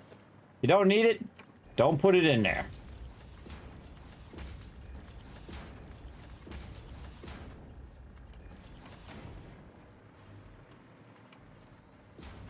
See what I did there? I split it over here, so it went behind that one, then came across the front, went across there, because I left enough space so I could run that over there. And that's why I tried to center it first, so I'd have enough room to run that down the side. You're like, Kismet, you thought that far ahead? This is already done up here. Already done. In fact, it's sitting on that building right now. That's how far ahead I am already, everybody. And then over here, right here, out to there. Oh, little too far. Let's try to go backwards and see if it does it. Oh, well, let us do it. No problem. We'll go right here. Then we'll go ahead. Oh, we got a directional problem. Let's do this. Then this. See, because we used our little stand thing right here, our little stand thing underneath there to hold it, and we changed the direction because we came this way, which means it was coming through this way. So we fixed that. All right, that's it. That's all we need to do. Again, it doesn't need to be fancy schmancy, everybody. It just needs to be functional. Functional is the best. Now we need to go ahead and put in some walls here. Let's go ahead and see how many walls we got. I think we can just get away with one. The little lights sometimes stick up. So let's take a look. Yeah, they're going to stick up through there. Now, if I wanted to, I could just leave that like that, but I don't want to, so I'm just going to go up one more. In fact, we're going to go ahead and do this again where we put in our doors at the top. So let's put this one this way. All right, that's going to just let us know what we're doing, and let's fill the rest of this in.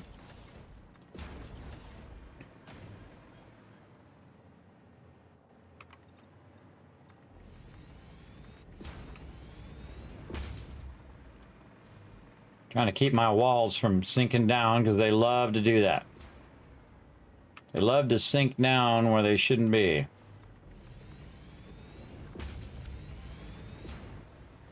Got this upper level. All right, doors it is.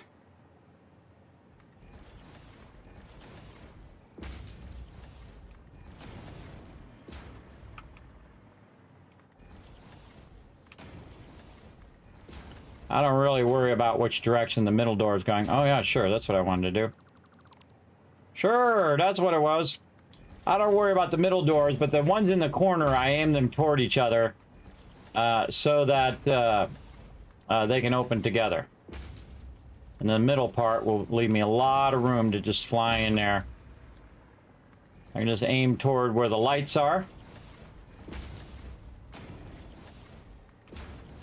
And there we go.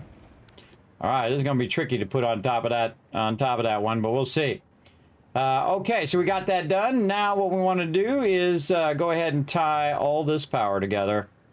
How do we want to do this? I say right here. Tie those two together.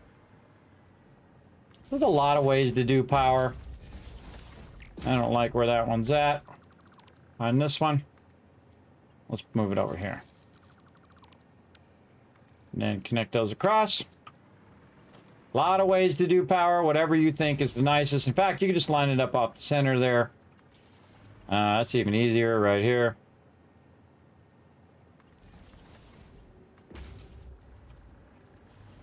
Come on. Tie that over there. Tie this across to this side. GG's. Okay. Nah, I feel like I want to fix these like the other ones now. Now I'm just being picky.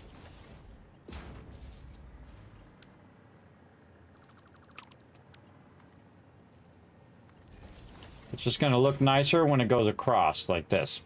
That's the whole reason I just fixed that, everybody. So that one that goes across is not at an angle. So they're perfectly matched up or symmetrical on both sides. There we go. All right, that is good to go, everybody. We got that coming in. We got it doing all of its things. We got it going out. And we all golden. Golden and ready to rock and rollin'. Let's go. And luckily we already named it, so we can just say save. And let's go see how this works out. See if I forgot anything. Which you'll know the second you go to plug it in and it ain't working. You're like, oh, I forgot something. That is for sure. All right, more blueprinting. Now it's time for constructors. Right over here, and we're going to turn this way. We're looking for it to turn yellow. Again, these are really difficult to... So, because you got to hit the part that it opens to. There we go.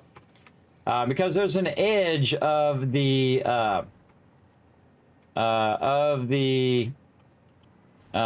door where it opens towards. See the light? It's actually the other side. It's this side because this door is going to open like this. It's going to open this way. And so this is actually the solid part of the door, this last kind of section here when it opens. So you got to aim toward that section, and you want it to be yellow. The reason why it's yellow is because those foundations are protruding down into the blueprint down below.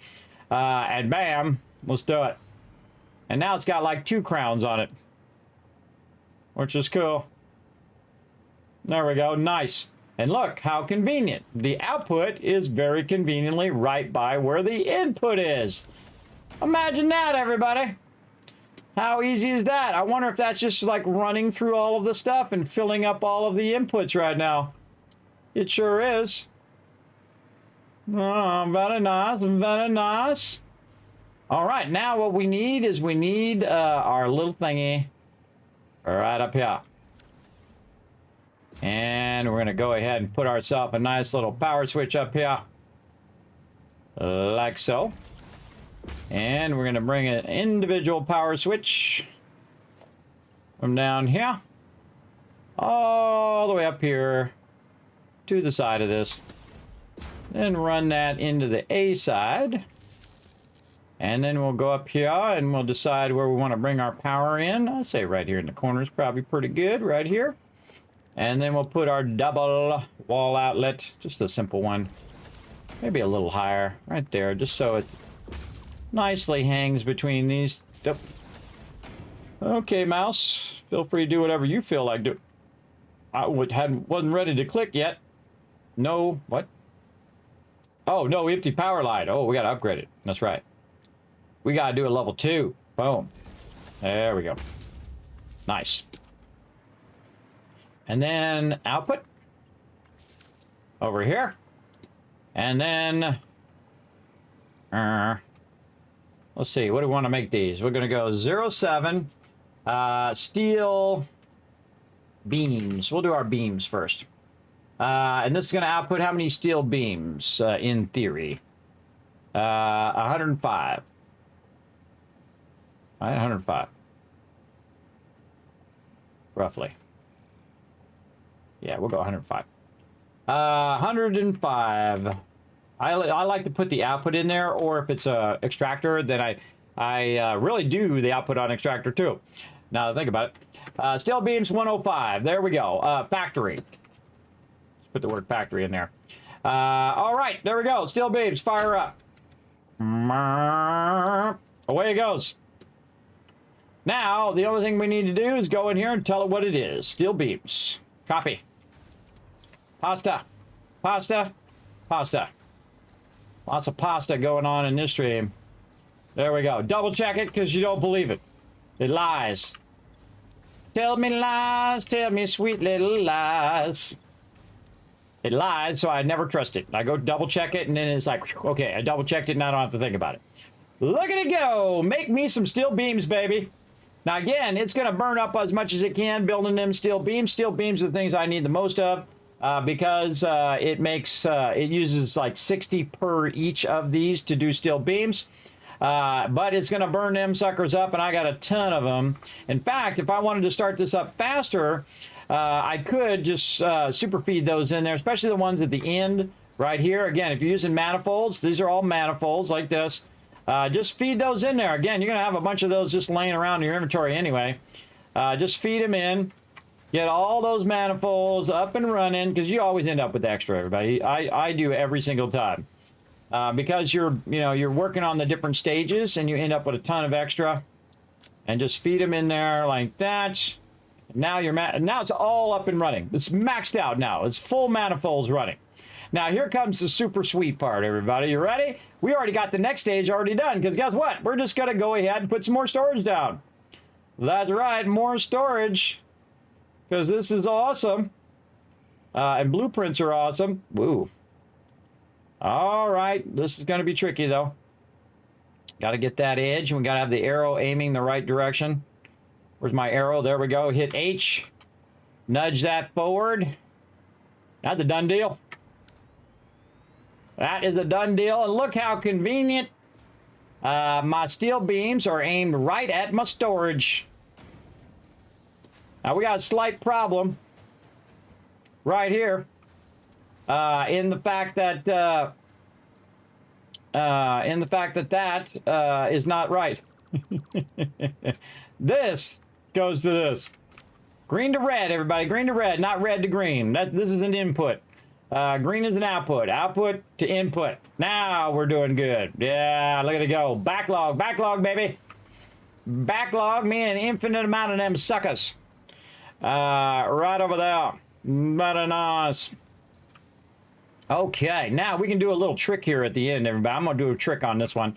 We're going to take this one out, and we're going to rework this in part. I'm going to dazzle you a little bit here. Let's do some dazzling. So the first thing we're going to do is we're going to get ourselves a smaller storage, and we're going to put it right over here. And you're like, Kismet, what the heck do you use a small storage for? Just a transition between here and that output. Then I'm going to go ahead and put in the very fun thing that I absolutely love, everybody. The dimensional depot can fit right over there on the top. And you put one of them into the dimensional depot, and you put one of them into a storage. And then you run it out here, and then I'm going to run it up. And then my train, ooh, almost there. Then my train going to come over here and grab it and bring it to me. And I don't ever have to run over here again. It's going to bring it to me each and every time. So now I've got that running in there. You can see it's automatically going in there, but right now there's no space left. One of the cool things I can also do is just put this right in there like that. And let it automatically backlog all of those in there. I'll probably keep some for me. And again, now this is going to go ahead and produce a ton of these. And run them up here. And again, it will run infinitely. It'll just keep running and running and running forever. And before you know it, I'll have a full, this whole entire thing will be full. The whole thing will be full. Because remember, this server has been running for over 900 hours. And you're like, Kismet, how can that be? That's because I let it run 24/7. So imagine if I had infinite storage, how much stuff I would have, right? If I just built storages at this point and just let it run for a week, I'd have 50,000 boxes full of stuff. Well, maybe not 50,000, but a lot. a lot. But how much do you really need of that thing? Well, right now, not that much. But later, when we get into later stages, later in 8 and in 9, I'm sure, we're going to need a lot of that. And so now we're transitioning from just storing a little to storing a big amount. Now, I could actually build a tower just like that one. That's just nothing but storage of this, right? So I could build a factory at the bottom level, put the storage up on top, and I could just keep stacking the storage level.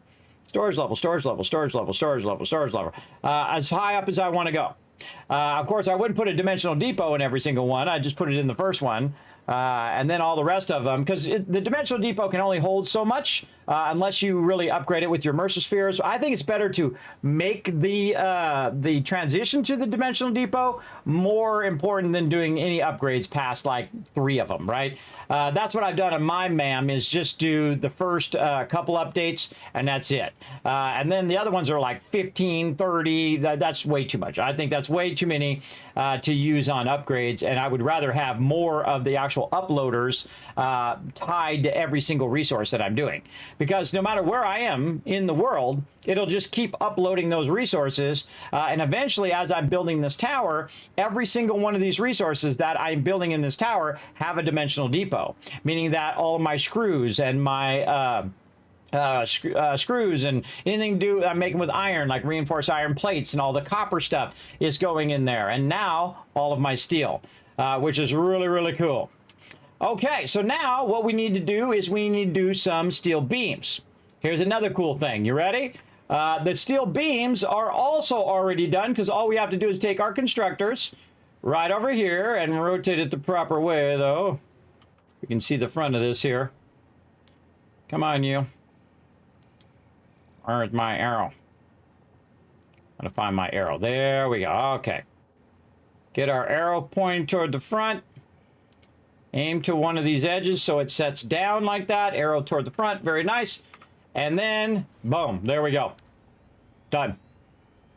Now, all I have to do is go down here to this other one. And I'll show you a great little trick for doing this. You just kind of nudge it off to the side here. Oh, gotta turn the straight thing off. Default. There we go. We just kind of go off to the side a little bit, like this. And this will allow me to run this one around that one and run it all the way up here to this one. And then very nicely, with a beautiful 90, run the rest of those into this one. And then, very easily, we just do the same thing, except for steel pipes this time. Copy pasta. Let's go. Pasta. Pasta. Pasta. Down a little bit. There we go. Pasta. Get that pasta going. Now, how do we know it worked? Well, we know it worked when these lights change color, and that when we have enough power to run it. But I go through and I double check them all anyway, even before I run the power. I'm going to go ahead and check every single one of these. Yep, those are all good. And we'll do the same thing we did down here. We'll go in. We'll bring this up above here. We'll make ourselves a little switch right here. And we'll run ourselves some power up the side here to A. We'll go over here. Make ourselves a double wall outlet so it's on both sides. And we know we need to upgrade that one because we saw that last time. So we're just going to upgrade that one.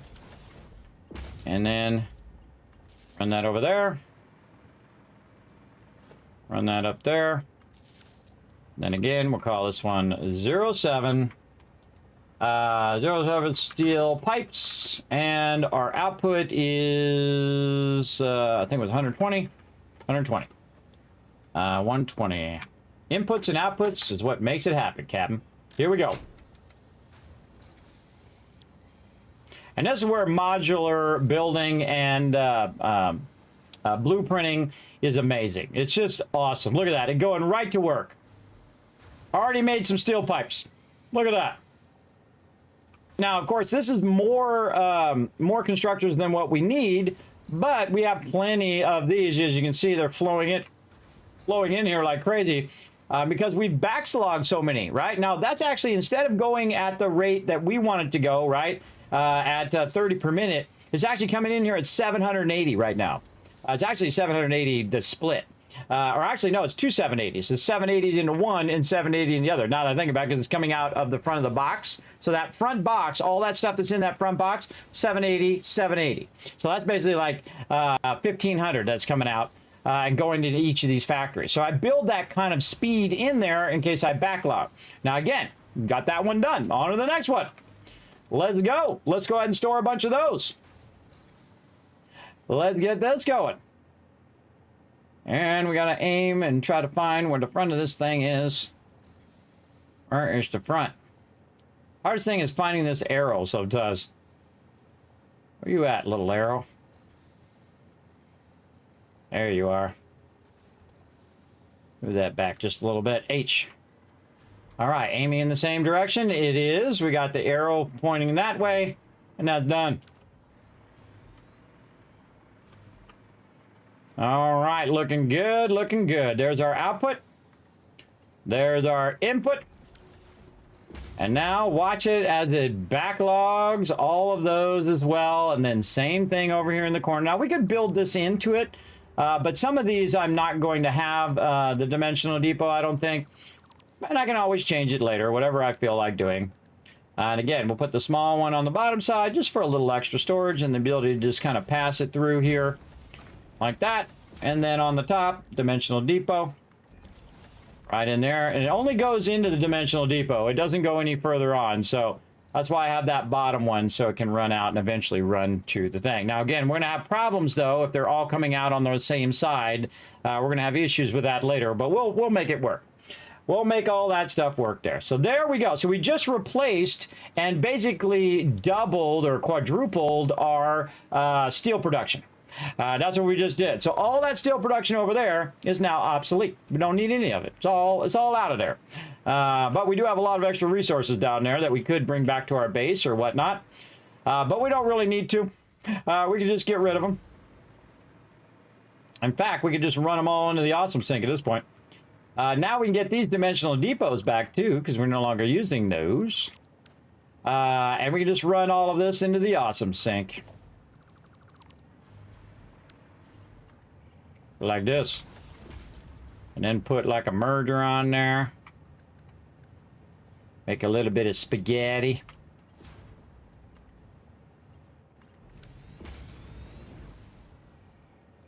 And that's just going to run that in there. I'm going to let that run in the awesome sink so at least we get some use out of it while I'm taking all this other stuff out. Oh. I don't want to take the foundations out yet. We'll get to that later. Take out this. Let's go ahead and work on our belts. Come on, level 4 belts. There we go. See, it won't take out my level 5s that I just put in, but I can do all my level 4s here. Which, all this is level 4s. This is actually slower than what I have running now. Again, just go along, get all the belts. Over there, and then over here. Oh, get to our limit? No, we're not at our limit yet. As much as we can. Sometimes the ones in there are tricky because we have the power lines in the way.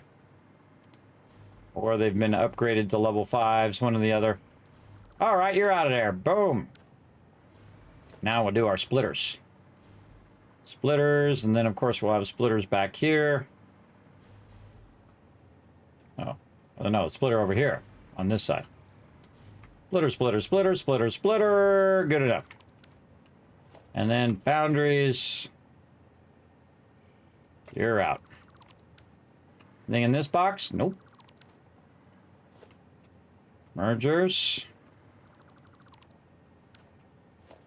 Oh, level 3 belts. Look at that. Even slower. I forgot I had those over there. Any more level 3 belts around here? Nope. Level 4 lifters.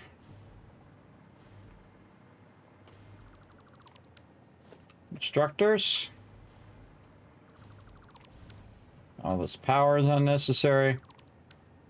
Check our inventory, make sure it's not too overburdened. All these level 4 belts. By the way, you can also hit this and get the mergers too. You can hit G again, get multiple things if you want.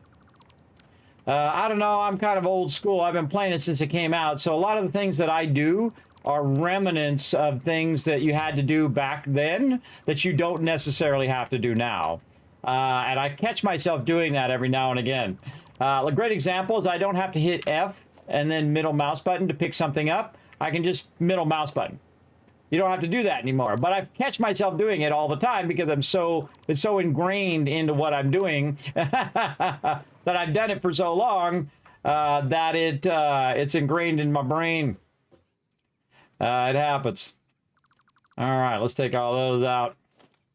Take all these out. Don't need any of this anymore. Pretty sweet. Let's get up here where we can see it. Did we do blueprints with any of this? I don't think we did. We didn't have any blueprints at that time. No. No blueprint. Oh, no, we did. We did our 4x4 blueprint there. Oh, nice. Okay, that'll take that out faster. Do a little bit of blueprinting. And then over here, we'll just take that out. All right. Now, yellow is usually my road, by the way. I'm not even going to use. I don't need any of this. Over here. This is all obsolete. Obsolete. Nicely cleaned up. All gone. Never know it was there. All now in the factory up there. Look, we can see all the levels that are the storage levels. So when we go looking for something like, hey, we need a little bit of this or a little bit of that. By the way, you can also write stuff on the side. You can put a big old sign there on the side where I can see it from this far away and see what's in there if you wanted to.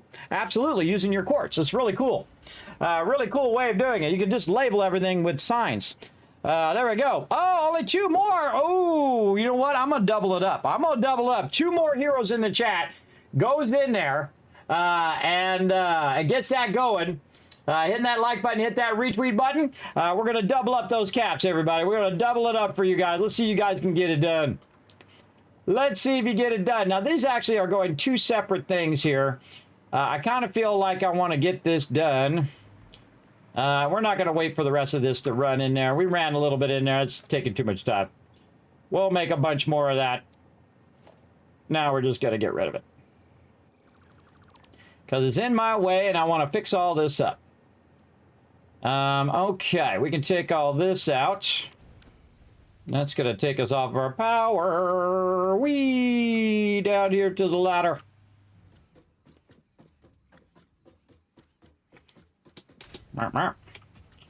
Okay. And then we're going to take this out. Take that out.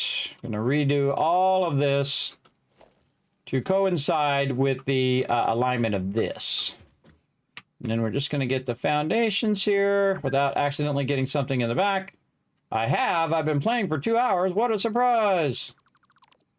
It's telling me to take a break. I'll take a break here in a second. All right, let's redo this based on our current thing here.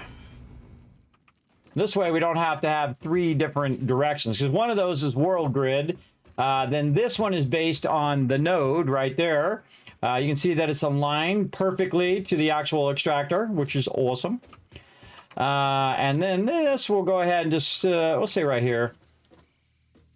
Not where my, just put it right next to it over here. We're going to go ahead and bring our power line over. I think it was this one I was bringing it from.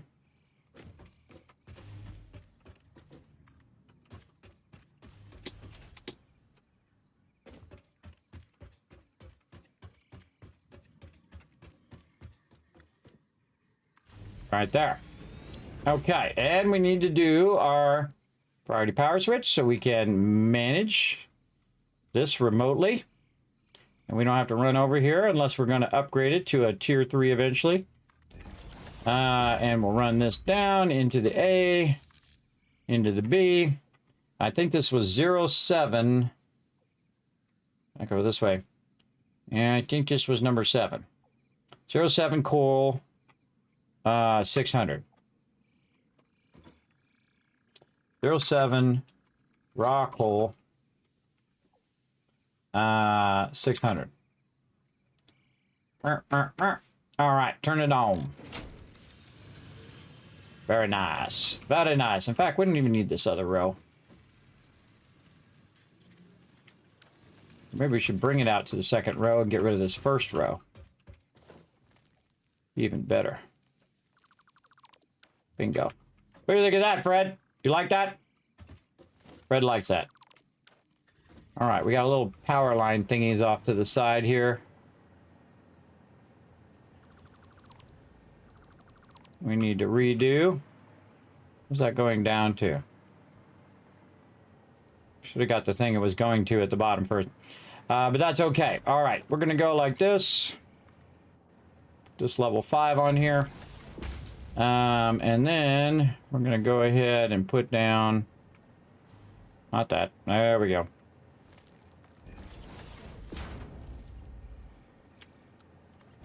Put in our beautiful 90s. I love that straight tool. It's just so cool. 1, 2, 3, 4, 5, 6. And double stack. 1, 2, 3, 4, 5. Almost fell to my death. It was so scary.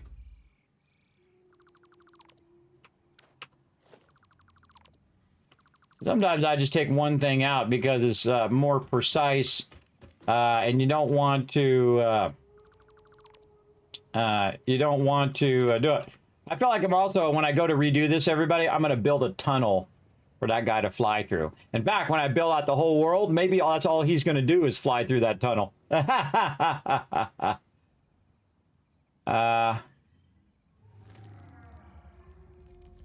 All right, Stream Deck, what are you doing over there? Stop doing crazy things. Stop doing crazy things. I'm busy. Distracting me. Distracting me from running my sweet, sweet loot over here. Okay, now another thing we should do is we should run a little side power. Right over here.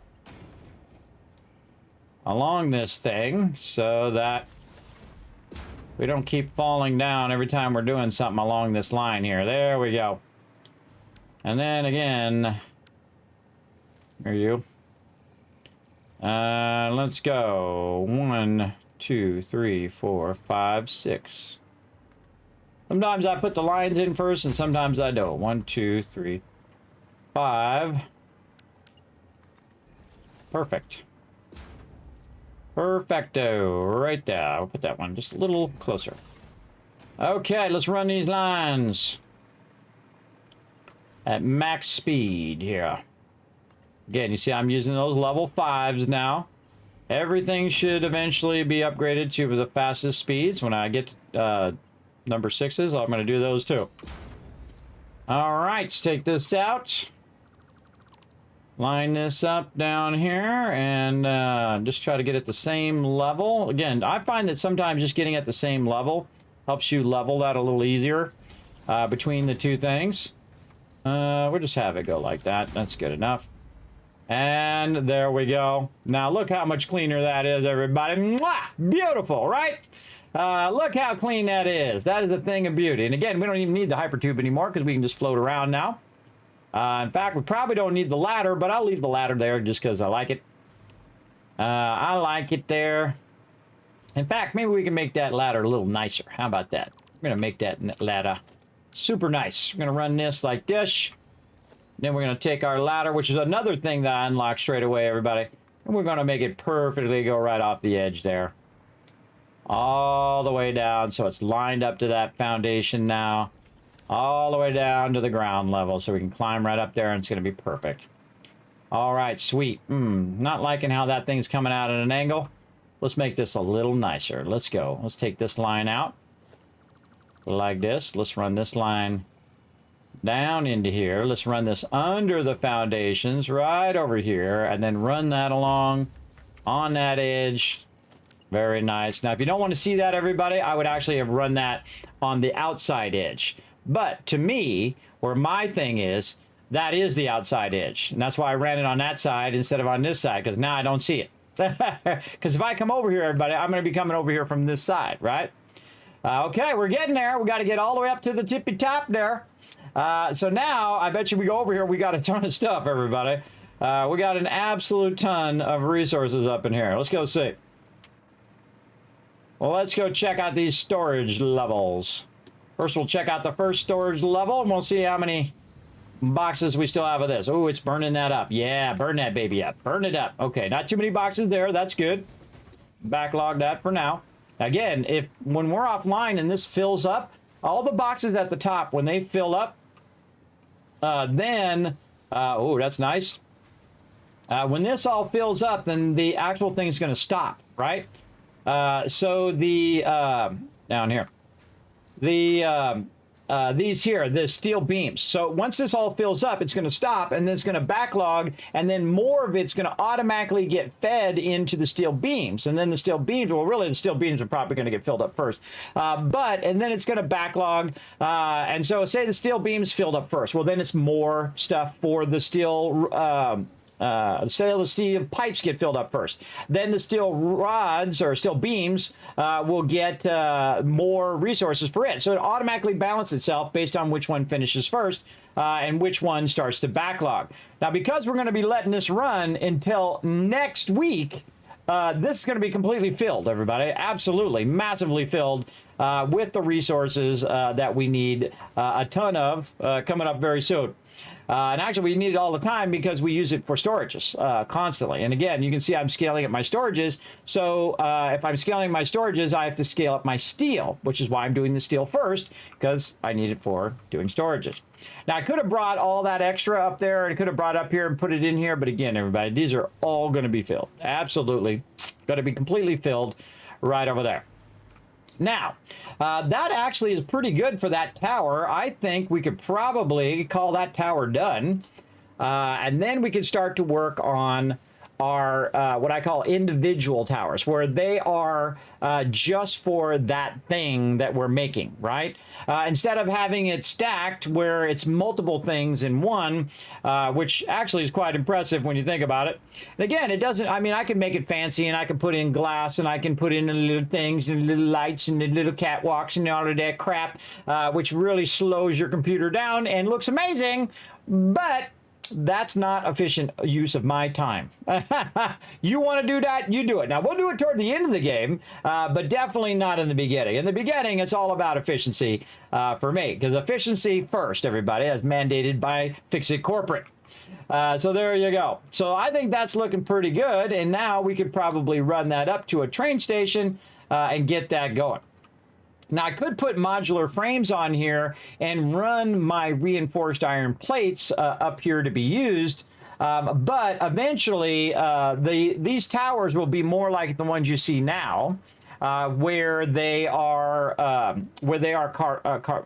they are split into sections. There we go. I don't know why I can't say that word today. Compartmentalized. There we go. Into different sections. Versus being a complete factory, because now I could reuse the foundry one, I could reuse the constructor one, I could reuse, and say I need instead of 8 constructors, maybe I need 16.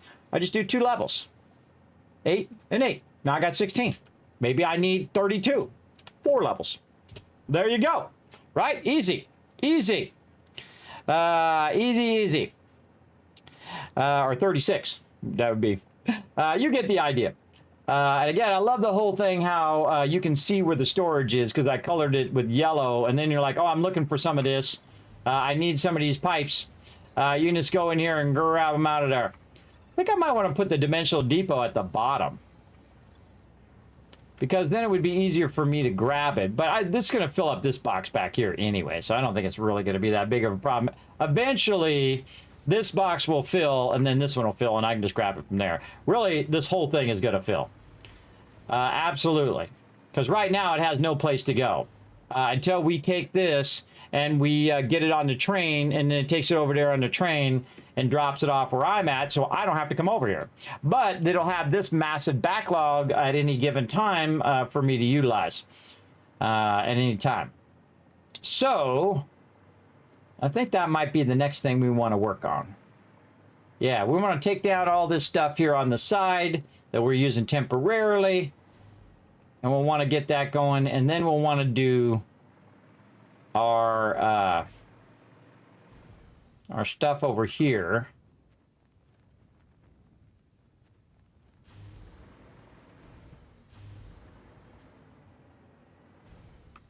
Well, it's copper, not there, over here. Use our other node over here for our reinforced iron plates. Or no, our modular frames.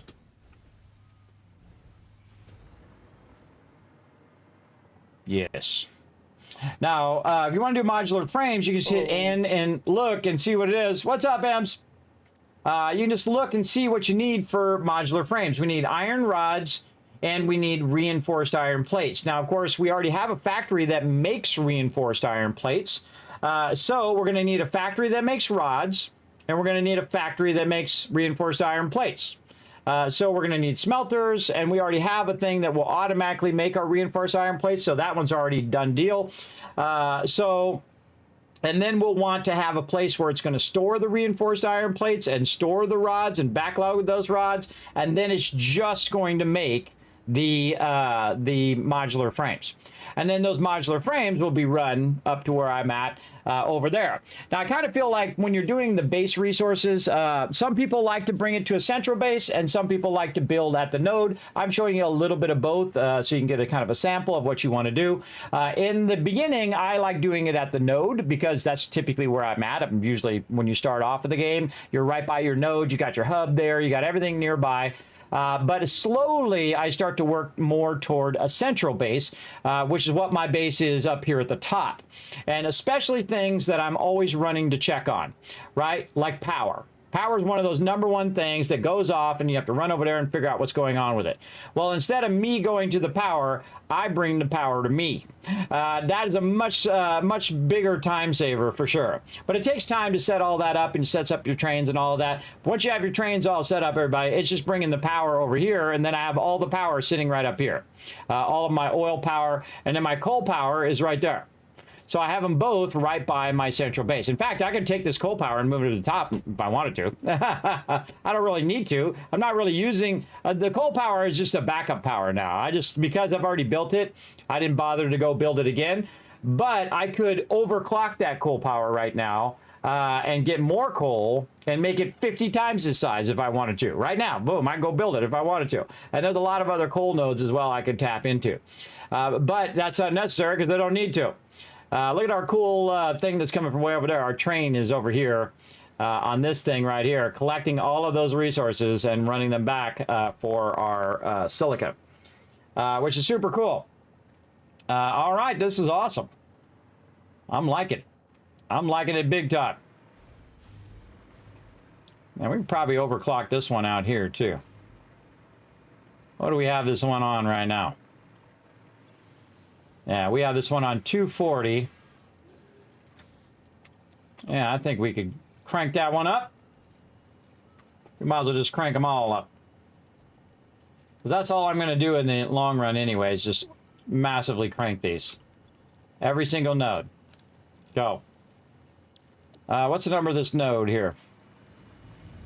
This is node number 1. Oh, node number 1. Oh, okay. Well, we cranked it up to 300. Let's notate it on our spreadsheet here. Now it's 300. Why not? Doesn't take that much extra power. And now it's going to run 300 through there. Now, right now, it's on a Mark IV lifter. Mark IVs go at 480, so the lifter's faster than what we need, and it's on some Mark IV belts.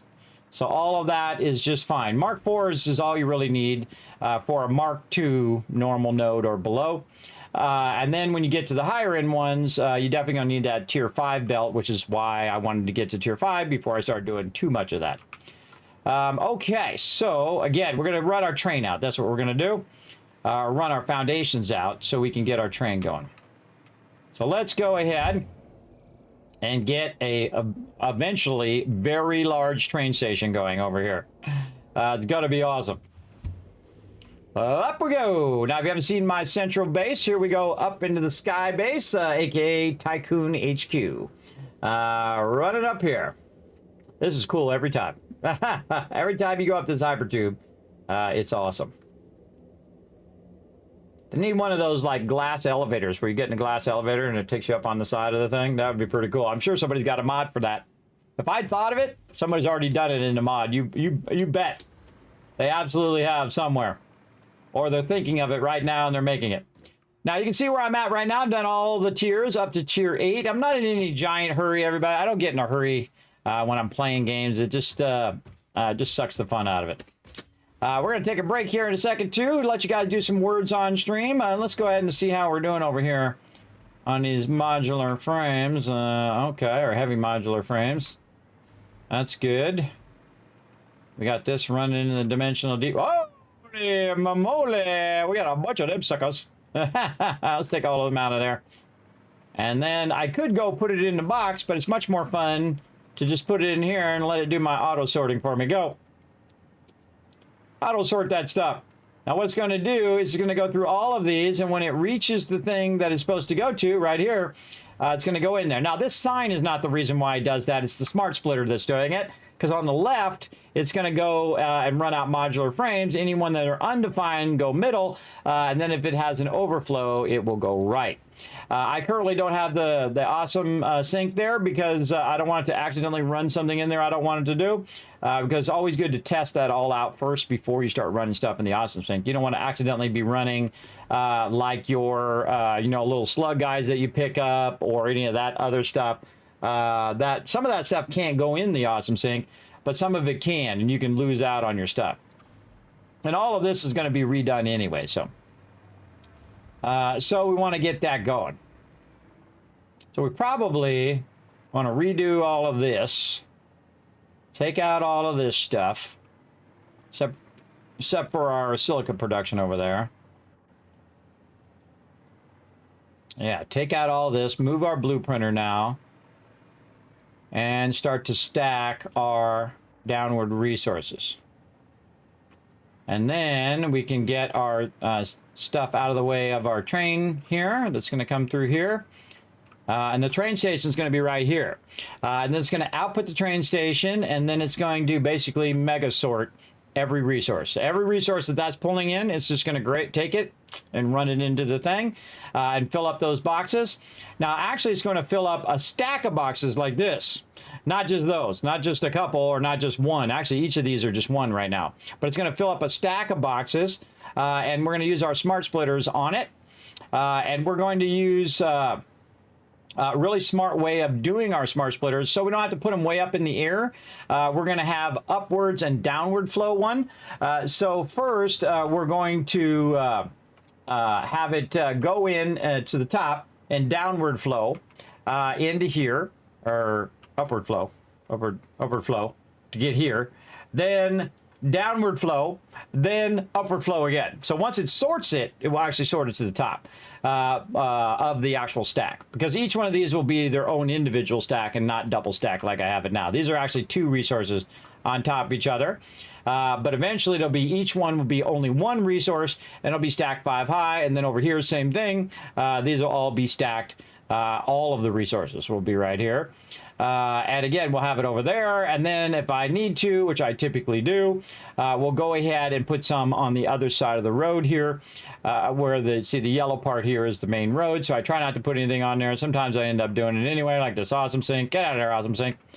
I try to keep that clear. We also have our SAM ore coming up here, which we don't really need to do anymore. We have a ton of extra SAM ore there. We can actually run that underneath and do our SAM ore production off to the side, back over that way now. And again, just clean all of this up. This is one of my favorite parts, everybody, when you're like, okay, you have a vision for what you want to do, and you just clear all this stuff out of here. Just all of it out of here. Oh, we got some cable there we can sort. Now, see all this stuff that's on my character right now? I just go right over here and say, you know what? I'm going to be moving a lot of resources here in a minute. Go ahead and sort all that for me. And so it's going to sort it into the boxes that it can sort it into, and anything it can't sort is going to end up over here on the side, and then anything that it can put into the depot, it'll put it in the depot right there. And again, if there's anything that can't go in there, you should just take it out, like the aluminum casings. That'll just end up stopping it overall. See, like that one. Yeah, it's like every other one. Yeah. There we go. Yeah, that I can put in there, aluminum scrap.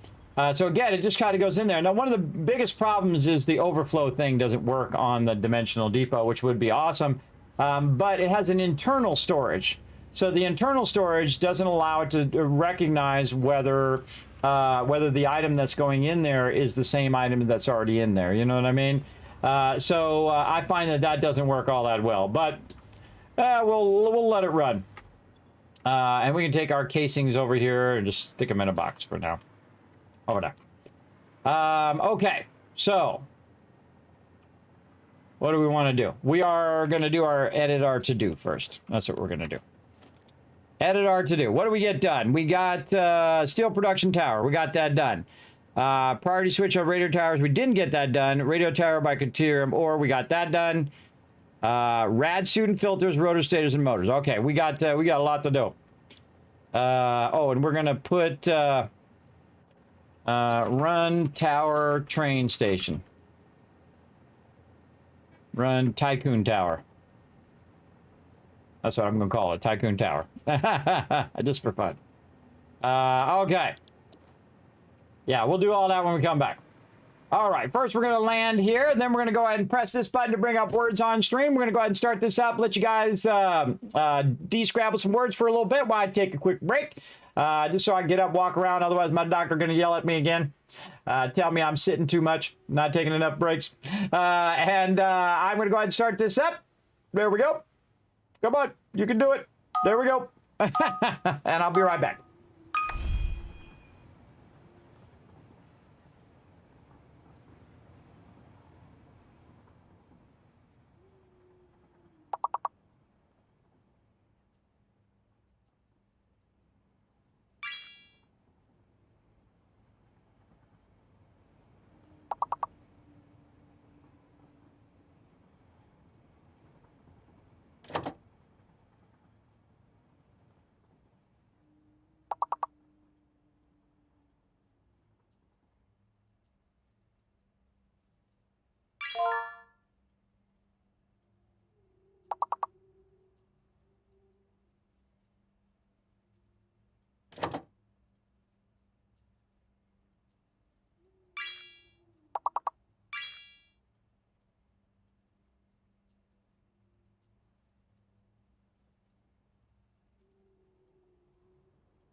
Good job, everybody. Great job. I saw that. Very nice. Very nice. Put a 1 in the chat if you can't see and hear me, everybody. Let me go ahead and give you guys a bunch of kids caps. I also saw that you guys hit that 15 right when I hit the button. I was like, oh, they hit the 15. I do it when I come back. So here we go. 1,000, 2,000, 3,000, 4,000, 5,000 caps. Whew, breathe. For hitting those 15 retweets. And you know what? We said we're going to double it up. So here we go. 1,000, 2,000, oh, 3,000, 4,000, 5,000 more. Sorry. Oh, I forgot to tell the thing to stop. I'm going to stop that one. I forgot to tell it to stop. My bad. My bad. All right, we're going to stop that one. There we go. Because we're going to get back to some Satisfactory right over there. There we go. We got lots and lots of things to do. We'll get to it. So there you go, everybody. Shouting you guys a bunch of kids cats for knocking it out of the park tonight. Appreciate all that love over there on Twitter. Hitting that like button, hitting that retweet button. Appreciate it. All right, let's keep rocking. So we got all of that running. Now we want to redo all of this. So the first thing we got to do is we got to take out a bunch of these resources. What do we got here? We got a little bit of stuff in each of these. I don't think we're making fuel anymore either. Oh, okay. So we probably want to work on these first. I got a little bit of this stuff, but again, we can make all of this again. So we're just gonna, should we keep this stuff? We should keep this like in a miscellaneous box. Run over here. Let's put it right there. We're gonna put that stuff in miscellaneous box. All right, let's go ahead and grab what we can out of here. Like this. These we don't need to keep. We have a whole box of those. Grab all this miscellaneous stuff that we're not currently making. That we have a bunch of. Yeah, let's just throw all this in here. Oh wait, first let's throw it in here and see if any of this. Yeah, this is all maxed out in there. What about this biofuel? Oh, the biofuel we can throw in there. What about this? Throw some of that in there. That's already full. All right. So store all of that, and then we can just take all of this out. And we'll redo all of that. Take out all the signs. And what do we got over here? Okay, this is a whole lot of copper sheets. All right, and again, anything we have that's kind of miscellaneous, just stack over here. And we'll take all of this out. Ta-da! It's gonna get all cleaned up nice. What do we got back here? These were computers, which we're gonna redo eventually. And this, trying to avoid having to go back later and pick up those little boxes. I hate those little boxes. Take all those out. This is just a bunch of offline production that we were doing, but we no longer need to do offline production because now we're going to do all of it in line. So we're trying to get all of our production up and running. Oop, took out a foundation there. How about over here? What do we got? Oh, we got a bunch of those in there. Okay, that's fine. We'll take those out. All right, so we're just going to press control and control again. And let's take all this out. What we got in here? Ooh, a lot of that stuff. This, we don't got nothing. Dish, we can take out. All right, again, we just keep stacking this random stuff over here. And just in case we need some of that later. Especially don't want to get rid of my summer sloops there. Those I do want to keep. All right, let's see if we can get this into our inventory. Yep.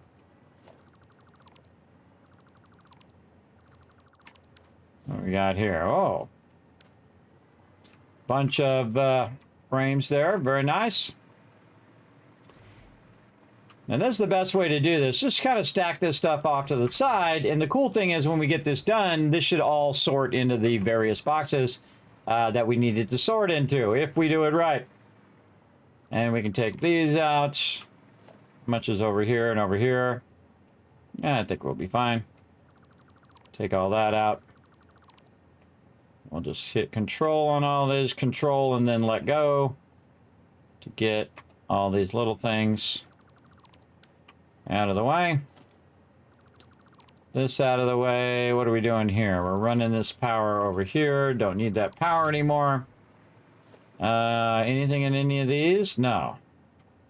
Take out all the containers and get all this stuff individually. And all that out. All right, very nice. Get that, get this over here.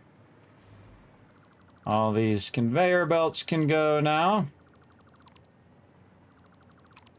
Like so. Actually, we take the space elevator out too. We don't need that right now. And this, all of this stuff. Just clean all this up nicely. Kind of repurpose our resources here. Take our blueprinter out.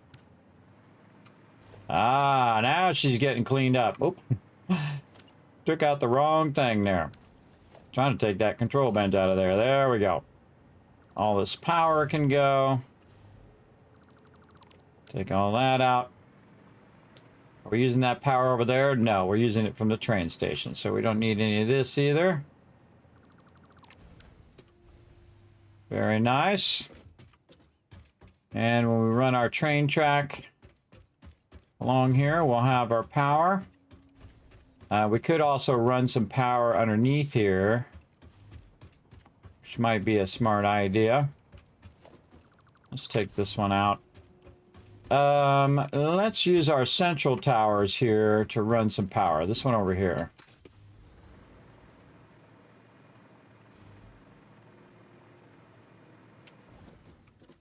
Where's our road? Right here. We have our roads going here. Okay, so that one is a blueprint, and that's a 5x5. This one is not blueprint. Take that out.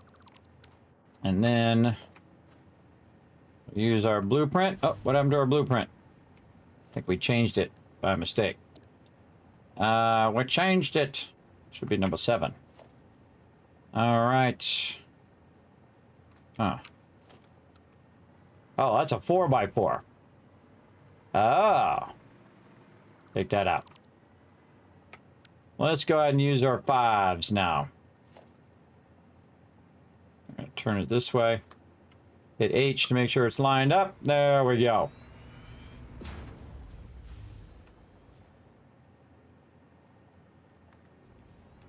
Nice.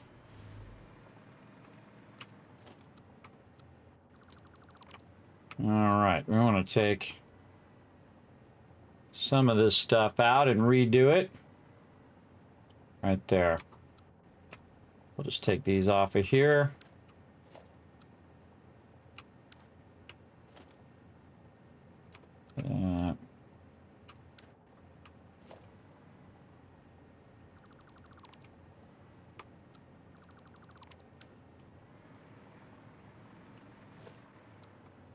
Just taking out some of the stuff we put in earlier, which is our 4x4s foundations, and now we're going to use our 5x5s. And then we can just go in and recolor everything later. But we're going to put in our 5x5s really nicely. And we can take all these 4x4s out now, which is very, very convenient. Like this. And we'll leave those in. And then another one here. Boom.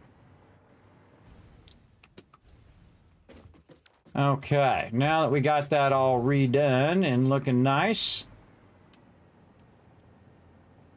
Makes me want to redo all the foundations, but we'll leave it as is. So I think it'll be fine. Take these ones out. Damaging FICSIT property. Oh, didn't want to get that one. Goes back in.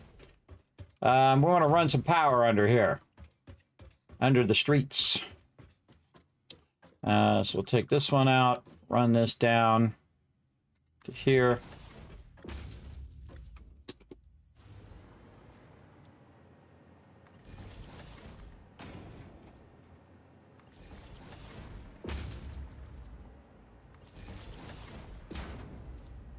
run it every other one. Then run it here.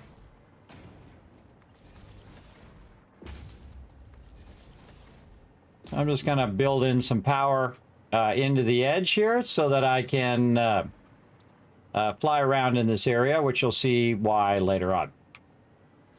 And then we'll just hide that power. I love right when I click, that's when it moves it sometimes. Okay, got it. Okay, that actually was correct. Okay. And hide all that power in there as well. All right, very nice. We can go back in, color in our road here, or in our train area. And then our road over here. There we go. Make sure we color that in, and then we can also color in our storage.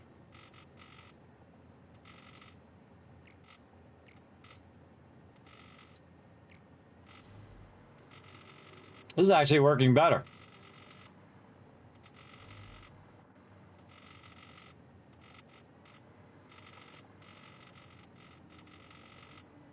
All right, lots and lots of storage area.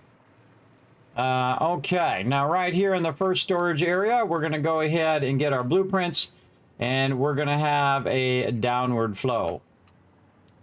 And this is going to flow right into there, like so. That flow is going to be like so. We want to make sure that this can come up from here and end up over there, which it can, and then we're going to offset it a bit back from the train area. I'm probably going to do one more. Let's go with that, see how I like it. Okay, now this has a downward flow, so what we should see here at the bottom, and I'm going to bring that way out, is that if I put something at the top, like these screws, it should end up at the bottom. Let's just double check it. Boom, go screws. Sure does. All right, so again, we'll feed it into the top. It'll automatically come down here where I'm at, and then anytime I pull it out, it'll automatically feed it down to where I am. Now, I do need to fix this because this is a level, these are all level 4s in this downward flow. So I'm just going to go ahead and take the whole blueprint out. And these are actually, this actually is okay here, this front part, but we're going to take that out. We need to go in and do our blueprinter. I think we have our 5s here. Yes, our 5s are good there. Okay, so now we're going to go ahead and build out this way a bit. Let's rotate that arrow toward me. And hit H, edge that over. All right. And we're just going to put our blueprinter over here on the side now. Come on, you. Blueprinter over here. And just have it kind of tucked away over on this side, away on the other side of our road, away from our storage. But now it has its own special place instead of being kind of in between all of that other stuff there. Oh, I hear a train. Keep getting me loot, train. I know this is gonna be a very long train, or a very, very large train right here. But again, we want to figure out the storage first, and then we'll figure out the train station and all of that. So we're going to our train station, or to our blueprinter now. That's what we're doing. Oh, we need to run power under here too. That would be a good idea. Let's go back here and see if we can find some power. I think there's a power that's off the side. Yes, right here. So we're just going to tap into this power, and we're going to run it here. And then we're going to take it. I like to put the power underneath, right here, so that I can float around the blueprinter at any time. Nope, just the one, just the one. Nope, I don't like it. There we go.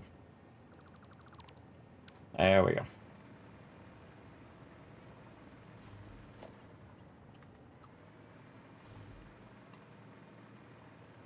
Again, just put these on all sides. I usually put it in the center. And you just cover it back up. Nobody would ever know it was there except for you. And now you can float around and work with your blueprints. Super easy. Super easy. All right, let's load that blueprint up, which is a downward right here. Now, these are 5 hive storage, stack 5 hive with 480 belts, so we're actually going to change that now. So these belts are much, much faster. Boom, boom. Gotta do all the lifters first, because that's easy. There we go. Make sure we get each and every one of these belts. Take your time on this so you're making sure you get every belt. Otherwise, this will slow this down.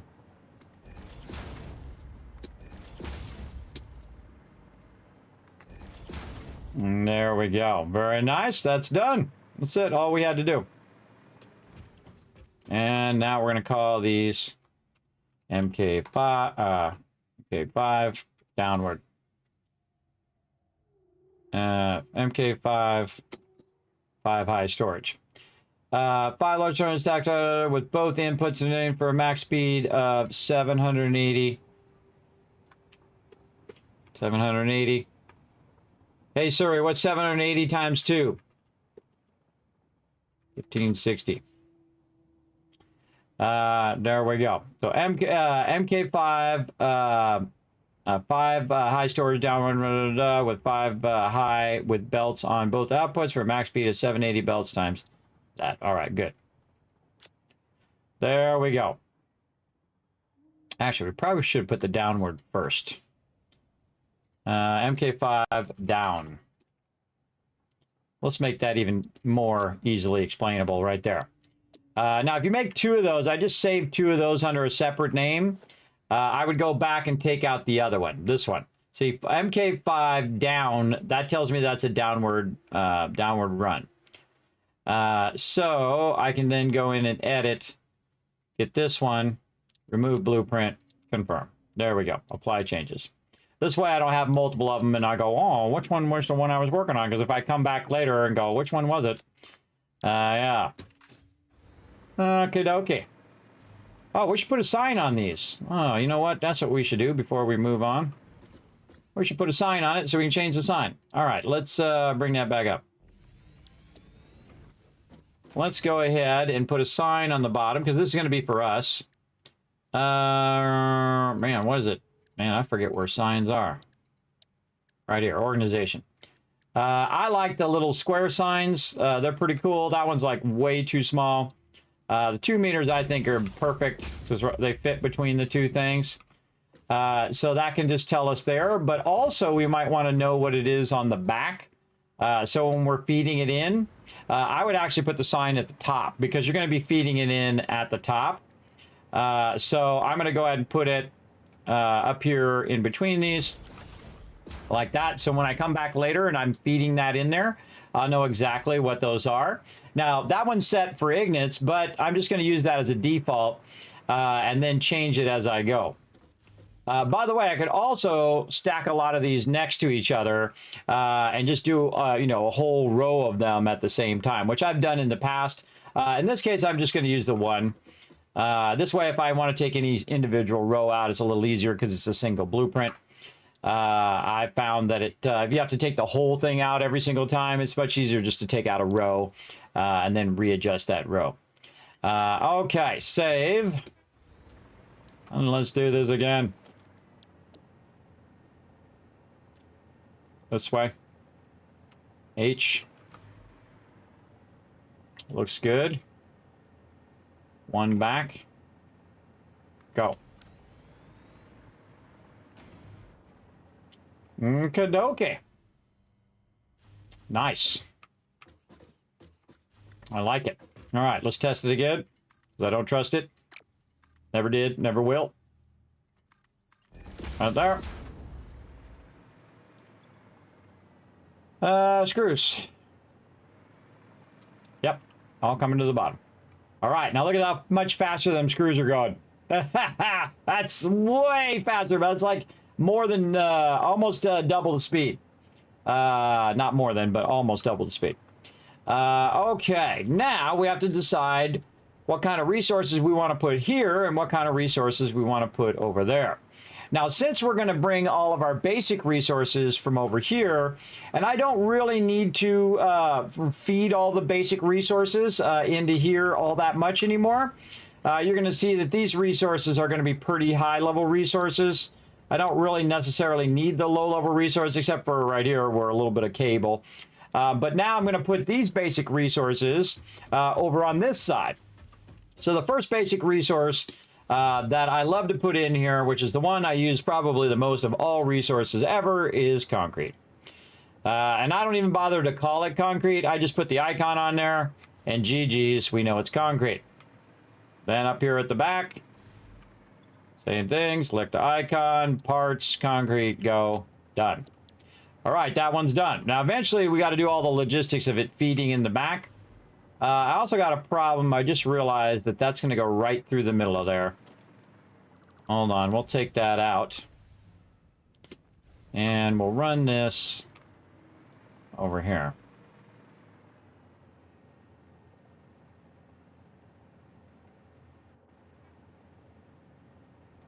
Come on, get that ladder. There we go. Run that over there. That running through my blueprint? No. Perfect. Perfect. Okay. Then we got to reconnect all of that stuff we were doing earlier. All right. Let's do this.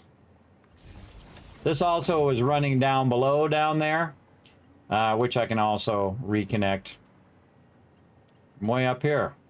Oh, no. It's too long now. Oh, well, that sucks. That's okay. I'll just make another one. From way up here and deal with it later. All right. I should actually deal with it now. Because it's going to... it's probably going to turn those factories off down there. Honestly, I can't remember if I have it running down or up anymore. Really gotta think about my power here while I'm doing this as well. I can't remember, so I'm going to go down... Yeah, I don't think I have it running back, do I?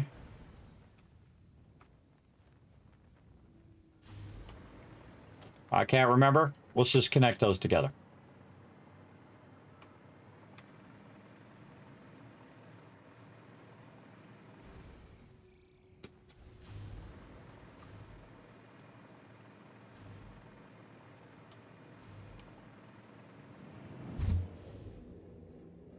Seems good. All right. Let's go.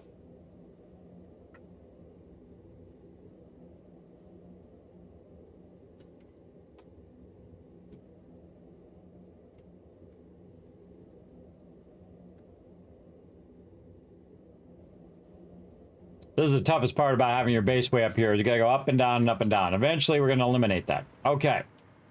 Now back to work. Okay, now we can go ahead and put this one as number 7. So we can go in and we can do our individual stuff here. Now we're just gonna stack them next to each other.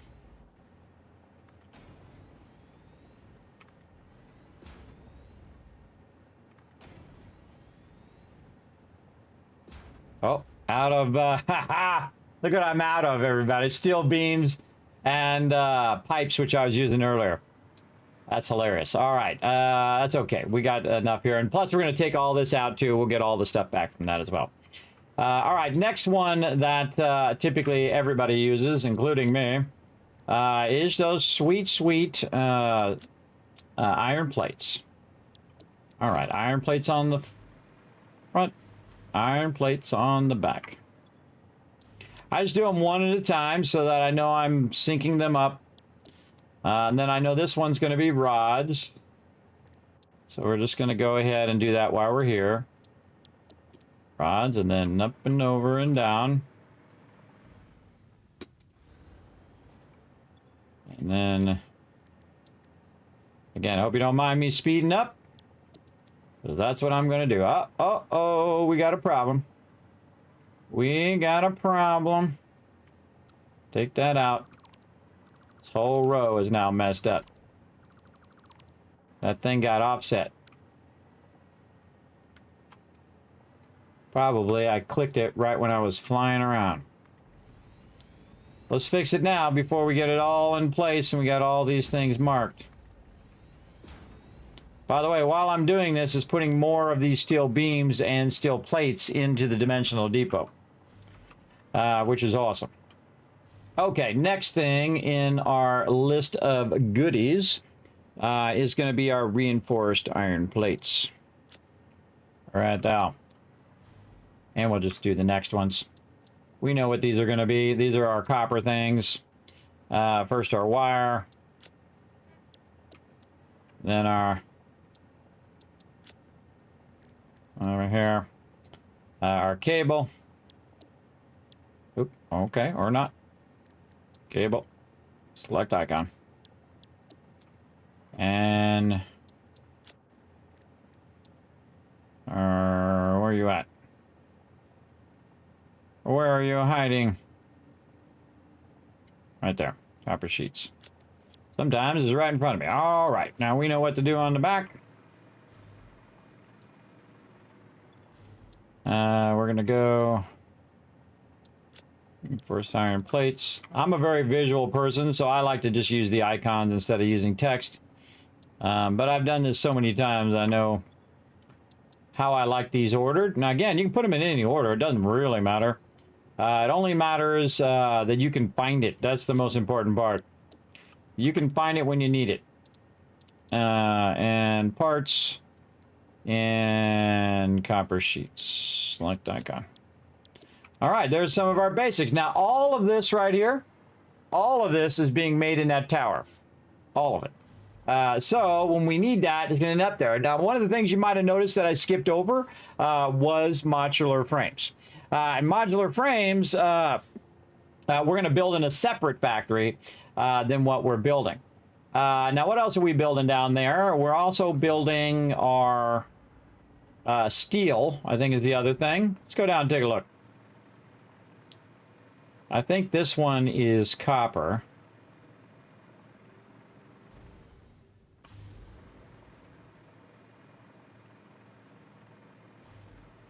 That's doing the steel beams.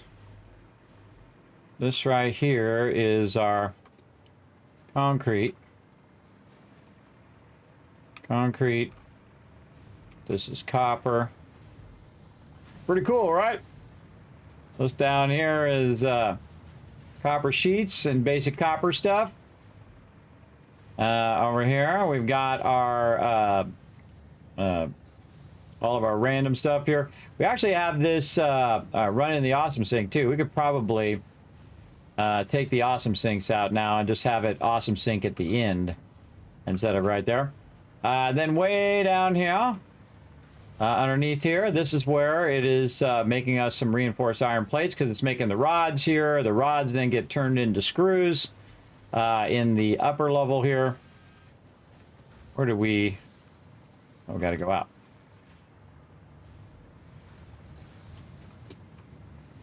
Huh. Yeah, there's our plates getting run out. This is where it's coming in. And then making... that's for that, though. I think we made it where we get to the one up above. Hold on, let's take this up. Oh, that's my dimensional depot. One of these sides has a door for us to get in. Yeah, right there. There it is. And then this is where it's making the reinforced iron plates, which you can see we have a whole box full of that. But we need to get that box full of stuff back to our base. So I think that's it. And then our two steel products. Right now. And again, we're going to come back to, because you can see that I don't really need that many. You see, I don't need a whole factory for it. I'm not using like 10,000 tons of it right now. Again, I don't need 50 boxes of modular frames at this stage, but you need a lot of them later. And you can see that I've gone this whole entire time with just making one box of them and using it for all of the stuff that we've done so far. But eventually you do want to have everything processing where you don't have to go and keep manually processing it all the time, or setting up offline production where you have to grab the base resources and put them in the box and all that. You don't want to do that forever. But You also don't want to spend a lot of time doing it when you don't need to. All right, so we need 2 more over here. We need this one and this one. And this is going to be our steel beams. And this will be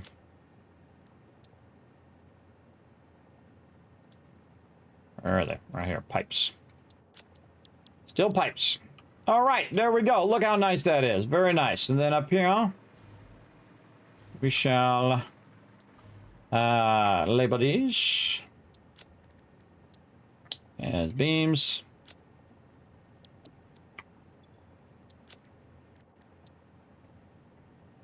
Oh, my scroll wheel sucks. Oh, my scroll wheel's supposed to be like that. I don't know. I got to really look into it. Okay. Now we've got to get all of this stuff up here. We've got to get it from there up here, train it over here, and then have it auto sort into all of these. So we want to go and double stack these. So these are downward, and then we want to do our upwards ones now.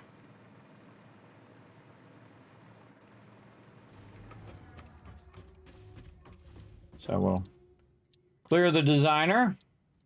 We'll load our upward flow. I do not have the resources to load that. There's a surprise. There's a surprise. All right, let's clear all this other junk. We don't need all of this anymore. Especially all these ladders and stuff.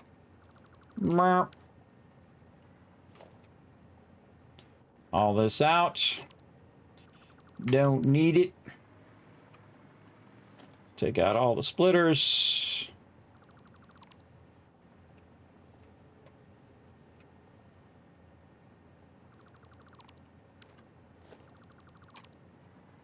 These are all level 4 belts, which we don't need anymore either. Take all those out. Mergers, all out.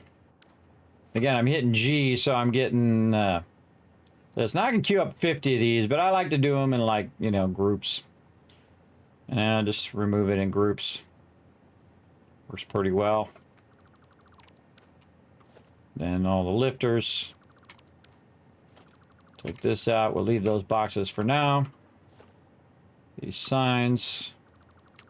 Yeah, that's why I didn't go through and really, like, work on it and put signs and every single thing and do all the thing, because I knew I was going to take it out later. Now, here comes the fun part. Let's see how many of these, how much of this drops loot into a box. So, yeah. Yeah, there it all is, right there in that little box. Got a whole bunch of stuff on me, too. Let's go over here and now make ourselves another box.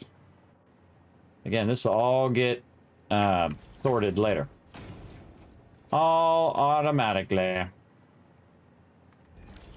That's going to be our test at the end to run all that through the sorter and see how that goes.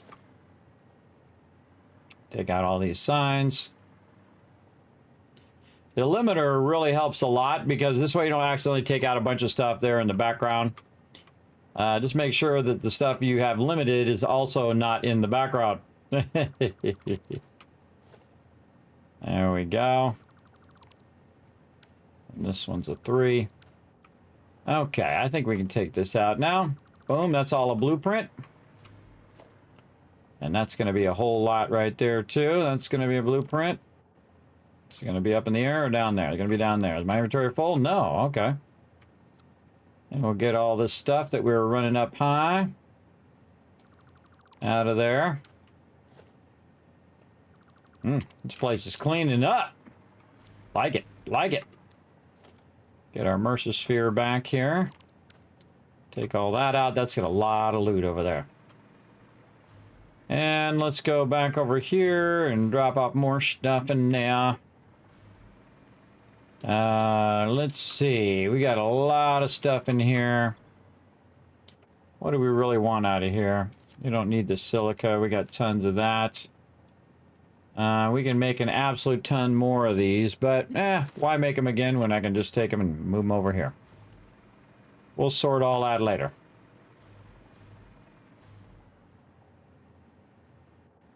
Actually, we can just put this as multiple levels.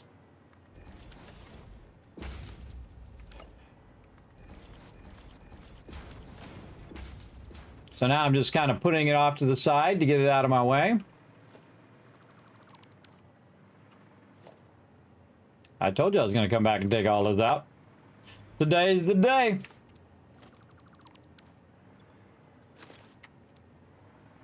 Got to get that box full of stuff too.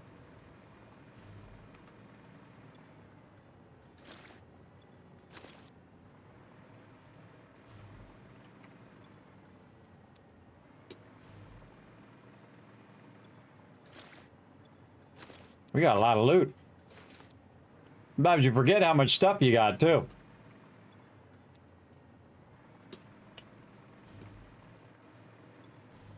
All right, nice.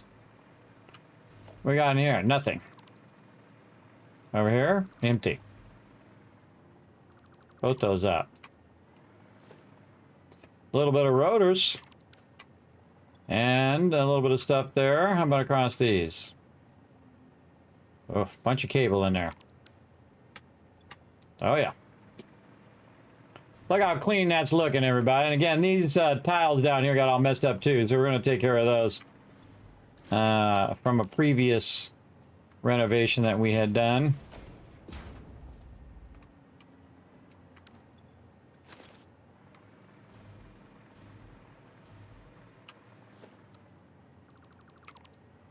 Let's just take this stuff out. Any of these big blocks? Let's go look. We're taking out all of our big blocks here because we accidentally put, or I accidentally put too big of blocks in there. Yeah, well, I think we fixed them all. We fixed it. Nice. Well, let's get our 5x5 here. That's only 4. Is that a blueprint? No. So we can just take this out. And this and these ones out. Just make that one big piece again. Like this.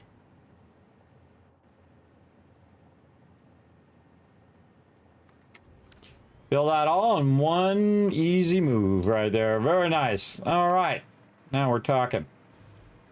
Let's see. I'm not overburdening them. I know. Okay. Take that out. All of this.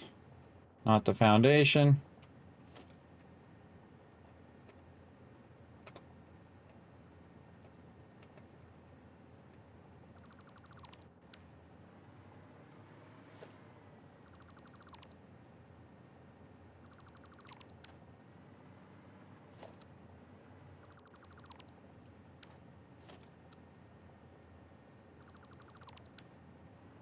These all back down.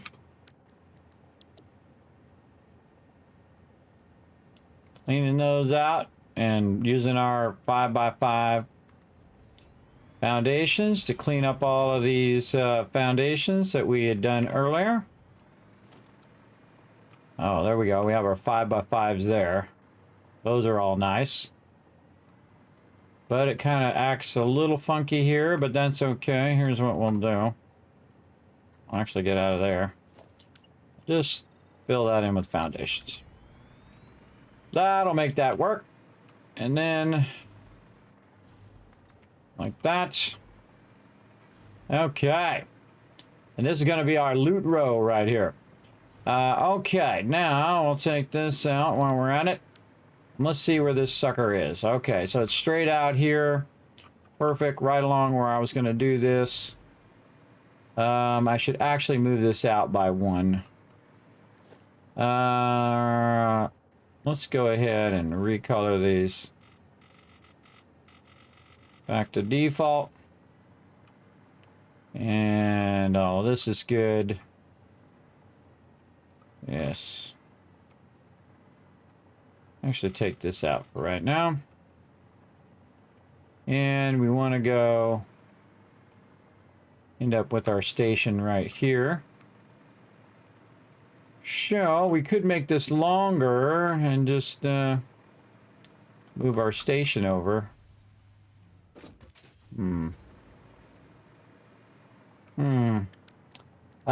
Let's go ahead and see how big this station's going to be in here. Oh, there goes my headphones. Let's put this station down and get an idea. Put that right up against that edge, this direction. Now we'll want to do this. In case we want to run that train through there. We'll want to think ahead. Because otherwise... Oh. Okay, I don't know what that guy... Oh, I switched it, I think.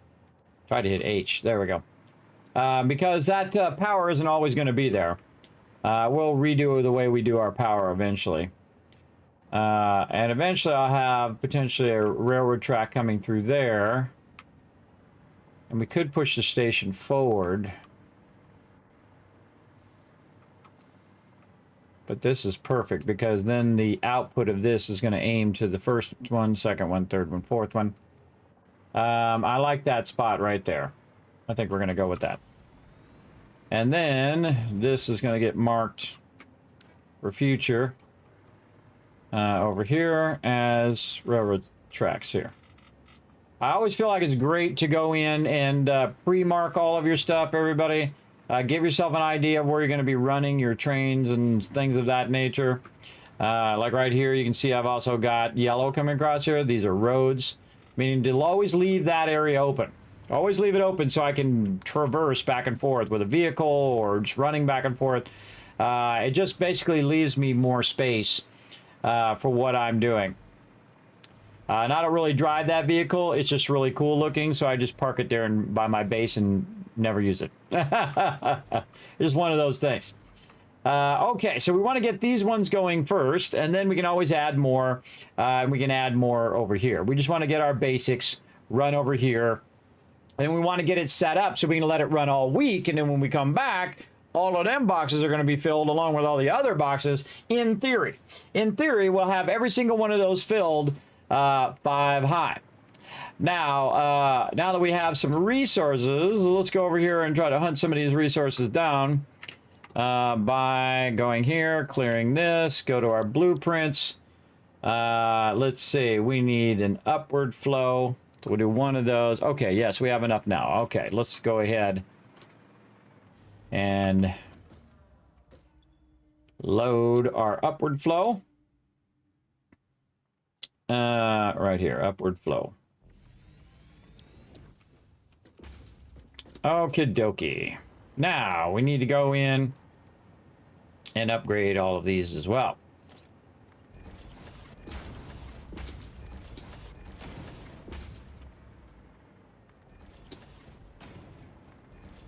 Every time I take that out of the dimensional depot, that goes back to work over there. See the green lights came back on? Because it's going to make more and put more into the dimensional depot. So it automatically turns itself on and off based on when I use that stuff up, which I think is totally cool. Totally awesome. All right, make sure we did those as Mark 5s, Mark 5, Mark 5. Oh, there's a Mark 4 right there. Glad I checked it. Okay, and then make sure we get these.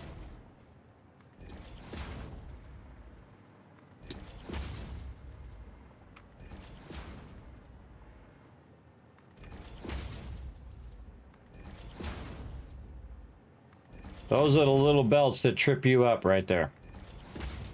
Okay. And these are MK5s. And again, we're going to do... MK... Oop, Cursor, get out of the way. MK5.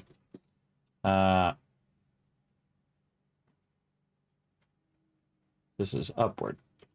Up 5 high. With 720 belts. This is 1560. Upward flow. I should have put that on the other one too. Should have put downward flow on the other one in the description, but that's okay. Well, it'll be fine. One says MK5 up and the other one says MK5 down. So I think that'll be pretty obvious. Okay, then we'll clear our blueprint designer here. And now I'm really going to dazzle you because I'm actually going to double stack this resources. That's right. I'm going to double stack the stuff here, which actually means I should probably move that back even more, but we'll work on it. So now I'm going to use these ones, which is an upward flow over here to flow this up into the thing over here. What the heck is going on? Why is that jumping all over the place? Blueprint mode. That was weird. Okay, so what this is going to do is basically sit right behind this other one and be a upward flow. So basically we're going to feed it along the bottom, into the bottom there, and then it's going to flow up and fill these up, then go across and then flow down and fill those up. I know, awesome, right? That's a lot of storage. Oh, and there was the test right there. See that? It's crooked. No, no, no. You're out of there. Do it again. I should make this like number 8. There we go, number 8 there. Check that again. Hit H this time to line that up. Nudge it around a little bit. Much nicer. There we go. And then our super fast belts in there. Now I didn't label. Oh, what's going on with this one? What the heck happened there? Oh, we better check the blueprint. Check the blueprint. We don't want to do a whole bunch of those and realize they're messed up. Maybe when I upgraded it, it went funky chicken.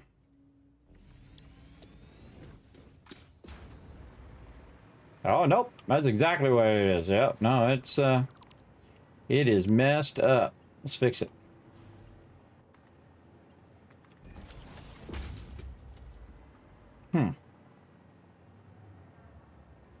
That's further out now. What the heck? Yeah, something funky about that one. Something very funky. Let's go in and fix it.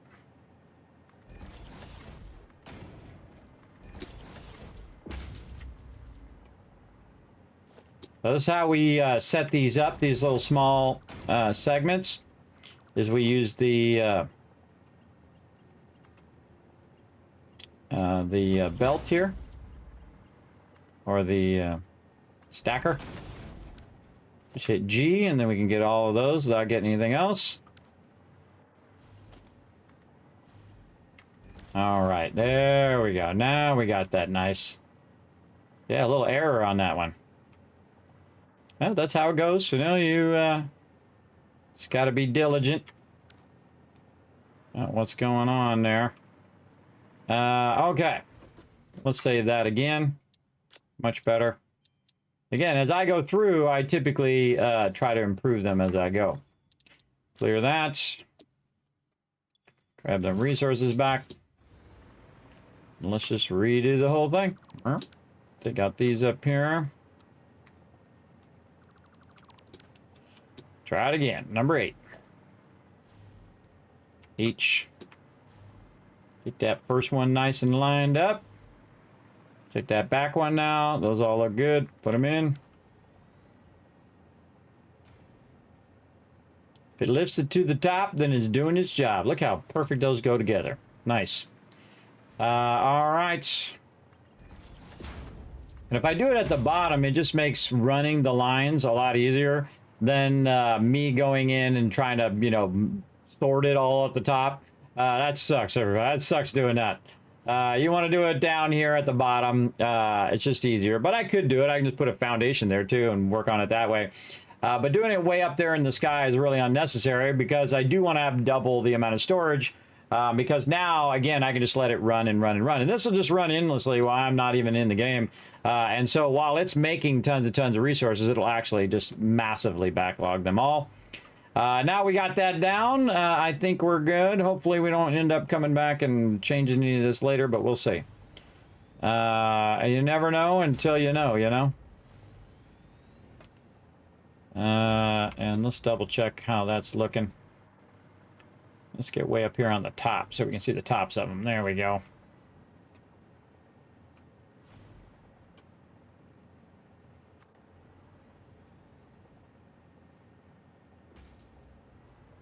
Oh, out of resources.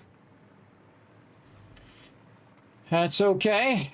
We'll go ahead, run our belts while we're waiting for more resources. Of course, once we get this done, that'll no longer be an issue. So these are all my top resources that I typically use for building.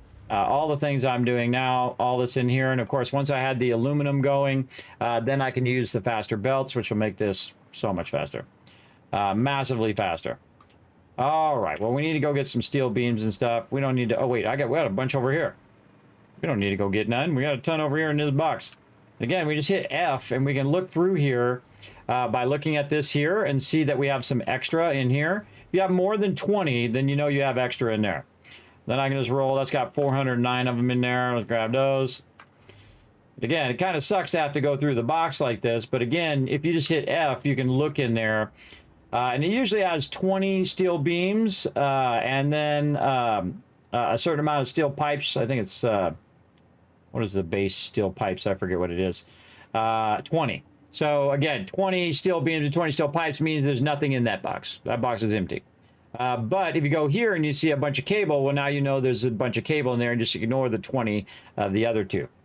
And it really does help a lot. Like this one says 200, which means we have a bunch of steel beams.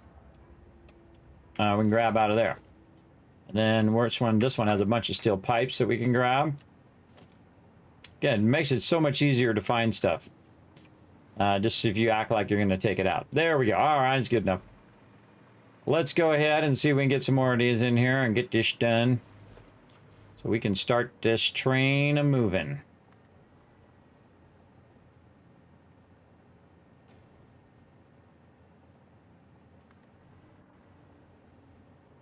And I guess I could have put a sign on the back of this to label this too. But really the one I want to label is the one where it's actually going in, to make sure that when I see stuff rolling in there, it matches whatever this is, right? So that's what I want to see. All right, I think we got those all lined up nicely. Let's just do the lower ones first, because that's going to make this way easier. Do lower ones. And then it won't be so crazy when you're trying to put the top ones in, see? By the way, you can just aim at the box to box and don't necessarily have to aim at the inputs anymore. I've done it so long that it's like second nature to me now to do it. Now, we also could have put the signs up above everybody, but we can just kind of go down like this and then look across here and then look to make sure that those particular resources are going into that particular thing. That's what's most important. Okay, now we can go down here and we can add our own signs if we want to, which I think I will, just for funsies.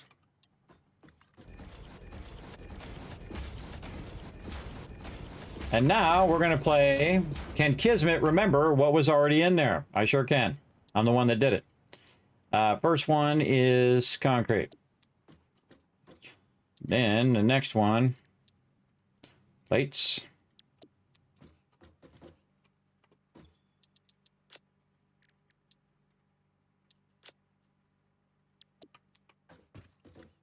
Oh, you know what I forgot? Oh, it just dawned on me. I forgot one. Oh, I did. Bad Kismet. I forgot one. Oh, that's what happens when you forget one. I could put it at the end, or I could just put it in here in the middle. Doesn't have to be in order. But I'm the type of person that would just go in and fix it anyway. Let's go fix it. Let's see. Screws. So glad I went and did that again, because now it made me think of my screws. Now we have to go over here and change this one to screws. So we need one more. I felt there was one more thing I needed. And we have to now go change the back. Which actually we could probably just take these out now. Take these out if we wanted to. But right here, this one should be screws. This is how this gets all messed up too. You start changing all of those. All right, that's okay. We'll just fix it while we're here. Reinforced iron plates. This one is going to be wire. Oops, nope. Wire. Best to fix it now. Cable. This is copper sheets. Steel beams. All right, got those fixed. And down here.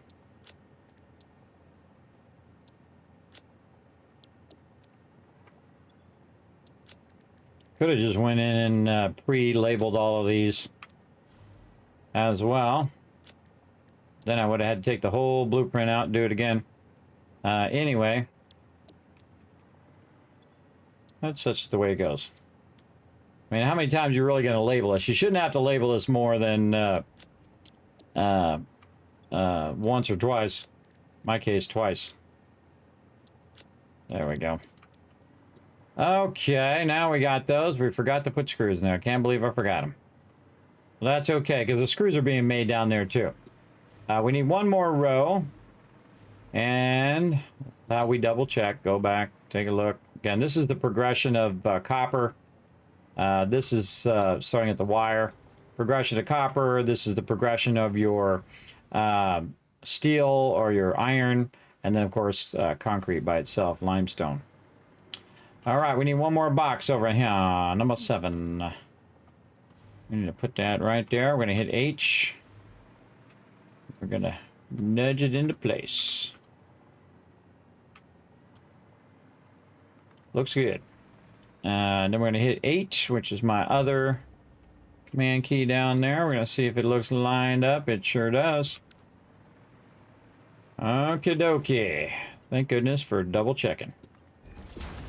Then this one here at the end is going to be our pipes.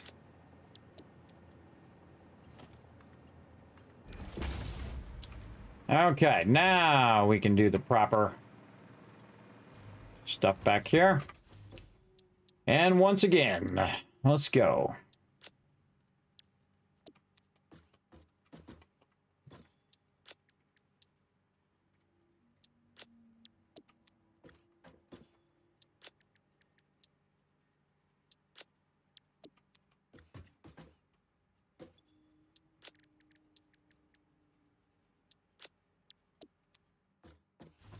Should be on the last two. Yep.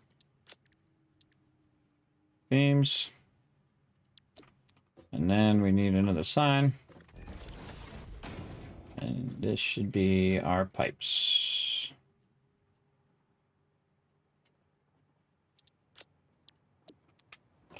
Okie dokie. Now we can check that we have them going in correctly there. That they're coming out correctly up here. And that we're looking for it. Well, I'm all labeled right down here. And I'm also the type of person that likes to do this with mine. Sometimes I'll do them just short. Sometimes I'll do them longer. Just so I can see stuff is actually flowing into those. I actually use this more than I use the signs. Because I'm more of a visual person. I like to see that they're actually in the box. And so this is a great double check too.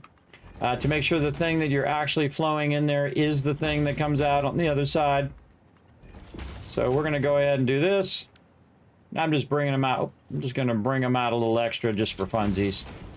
Like that. Okay. Now, we definitely want to take these out of here. You can also, if you want to, if you just need a couple of them, you can just grab them right here from the front. Which is really cool. Very, very cool. All right. We got those all labeled, looking good. We'll label this last one here as the beams. Beams. There we go.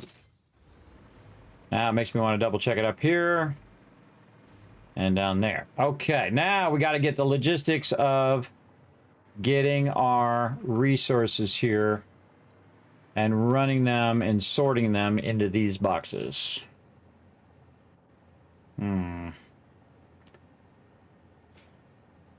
This is a good question.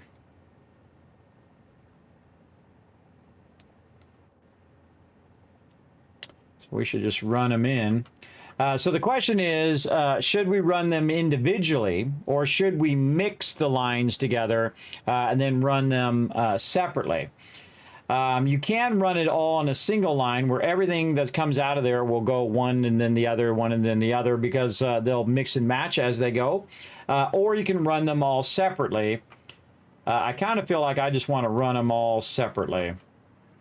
The real trouble is getting all of these lines to run in. Like the first line is going to be this one. And so, say we do this and then we run this to the side. To run that in, it blocks all of the other inputs. So you'd think you'd want to input this one first.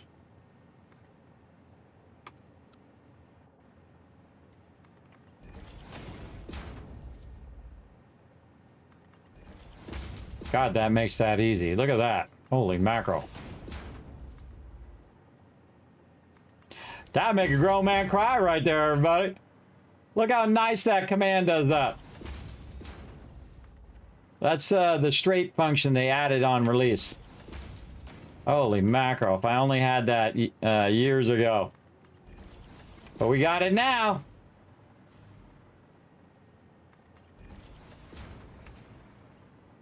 Oh, I can't wait to see that running.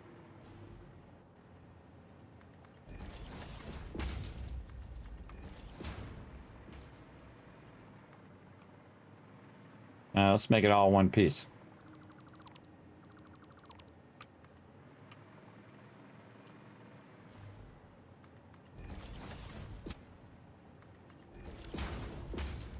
Yeah, so I can run all the individual ones into the one. Look how quick and easy that was. That's shocking how good that works, everybody. Because the lower side will be the individual feed into those.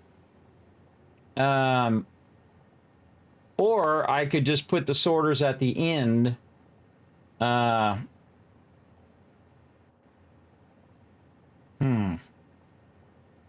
Most efficient way to do it is to run them separately.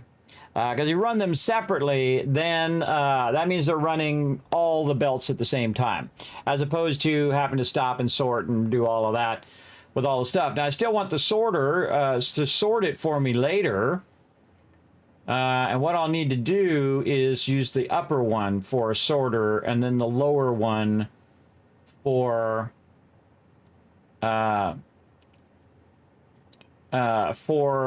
main entrance. Or I can just let it sort and then have an overflow.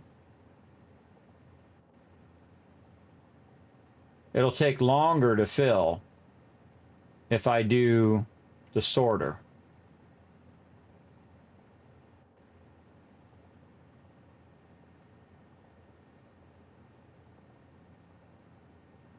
If I bring it out a little bit, I could, anything that was an overflow, I could just run down the line or run down the line this way and then put a awesome sop right there. So this would basically overflow to the right, put a smart splitter. So it would be the thing going in and then overflow right. Let's do that. So the smart splitter at the end of each line.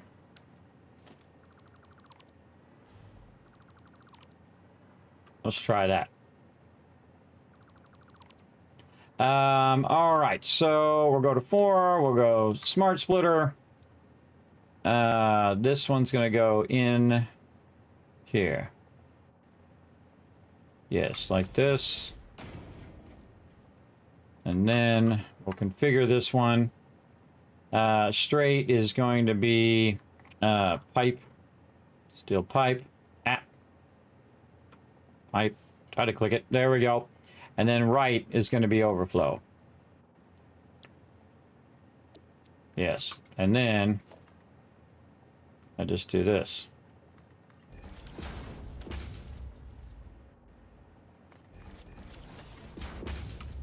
Nope.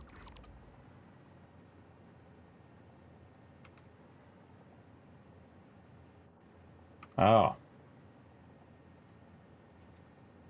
That's not going to work because that's not going to run across there. Has to be all inline. Because if I overflow that right, it's not going to go into that splitter. So I could put it up above and overflow right. Overflow down, but that's still not going to work. That's still not going to work. So if you try to do it individually, it's not going to work there. I mean, we can put them all at different heights and then overflow on the side. Or we can run them all in tandem and just have them overflow backwards. So we take the splitter, and instead of aiming it right at the box, we put the splitter this way, where the output of the input of the splitter is this way, and then it can then just keep feeding down the line like this, like we did before with our sorter.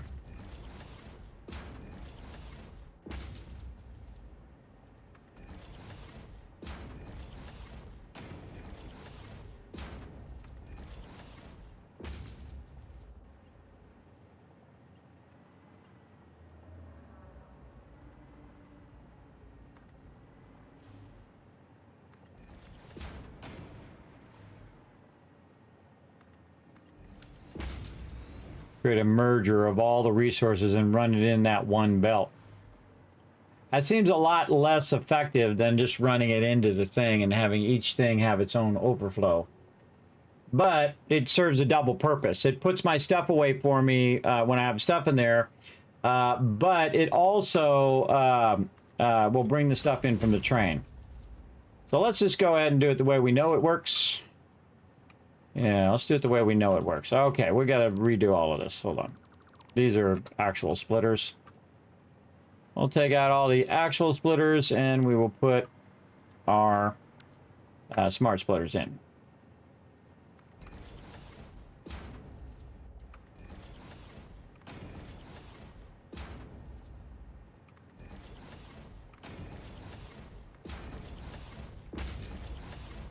Ah.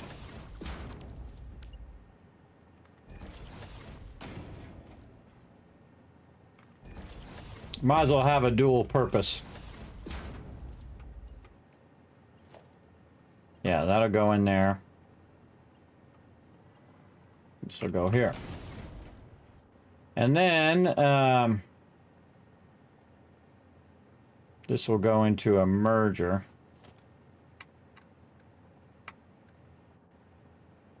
This will merge all of the other stuff across here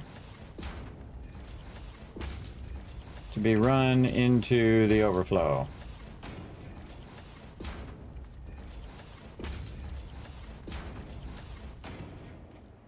Okay. That'll come in there and that'll go into there. And this here.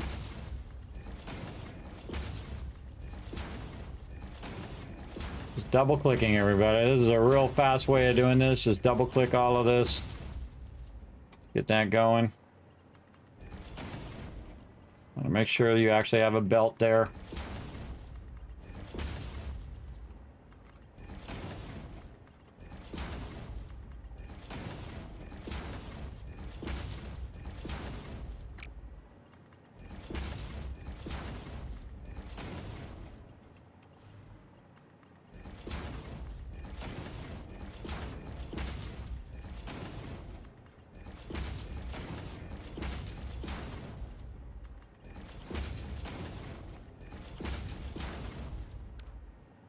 Okay, got those all connected, I believe. Let's go up a little higher so we can see.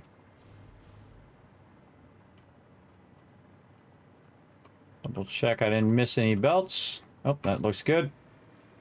All right, we're just going to do a simple stuff here. All right, so first thing, and again, here we go again. So concrete, like this. And then any undefined, and then right output is going to be overflow. And then we're going to copy those settings. And then we're going to paste them to all of these. You're like, it's all going to be concrete. Nope. I'll fix that in a second, but the other two selections will be already set for me, so I don't have to go back and set those every single time. So now all I have to do, because these are already now set, all I have to do is go over here and tell it what it's going to be. And I can just type it in, by the way. It's way easier to search for it than to like look through that list every time. These are iron rods. Now you know why I marked the back of it, so I can remember what it was. Screw. Glad we found that issue. And then reinforce iron plates. There we go. This is going to be wire. You get the idea. We know this works because we did it earlier in this playthrough. This is copper sheets. There. There's a lot of resources to run through here, though. We'll see how this works out. I mean, we have pretty fast belts now, so this could work out pretty well. But we're only running the resources for right now and not actually sorting all of our other stuff. So we're only going to run the base resources. So if we burn up some of these extra base resources, it's no big deal. Okay, so that's what we're going to do there. We can actually move this a little closer just to make it nice. And we're going to go out of here and run this nice and close.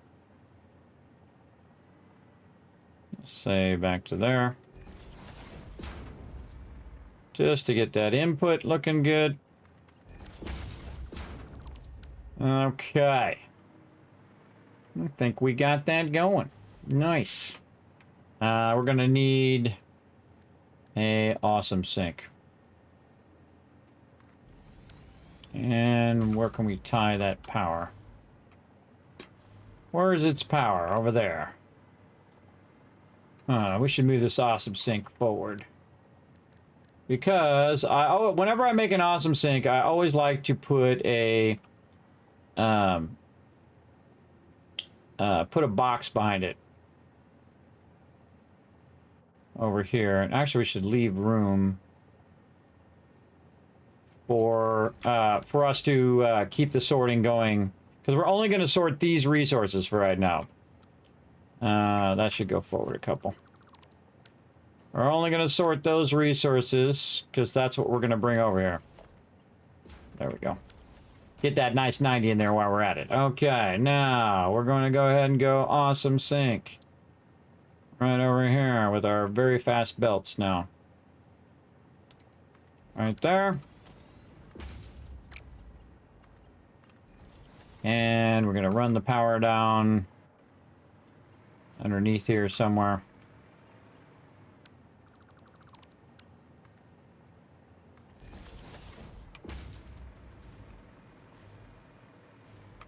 Where do we run that other power? I forgot already. I forgot where I ran it.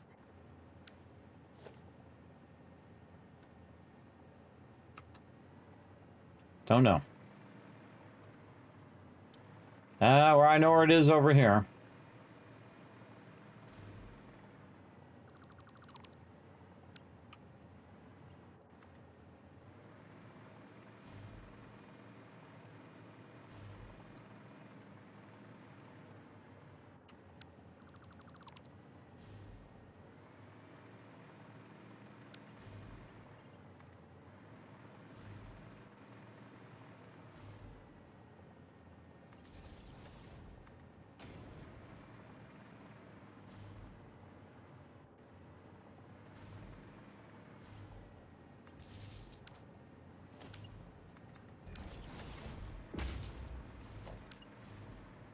Oh, I bet you some of the one right here. Just dawned on me because it was gray. D. Durr. All right, so we got that power run. The awesome sink should be online. It is. Okay. Now we need our trains, and we need to get those resources over here.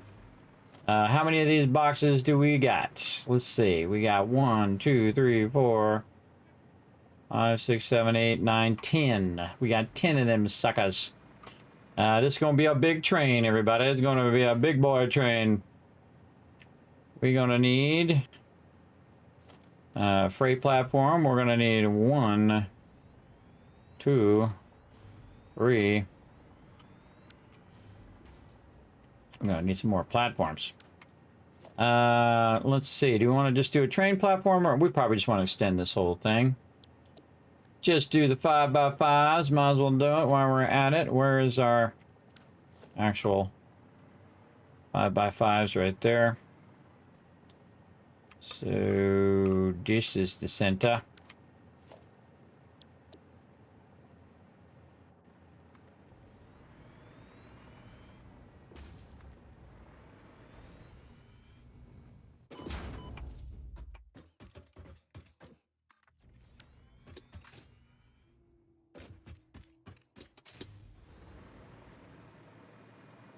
Okay, we got 3 so far. There's 4, there's 5, 6, 7, 8.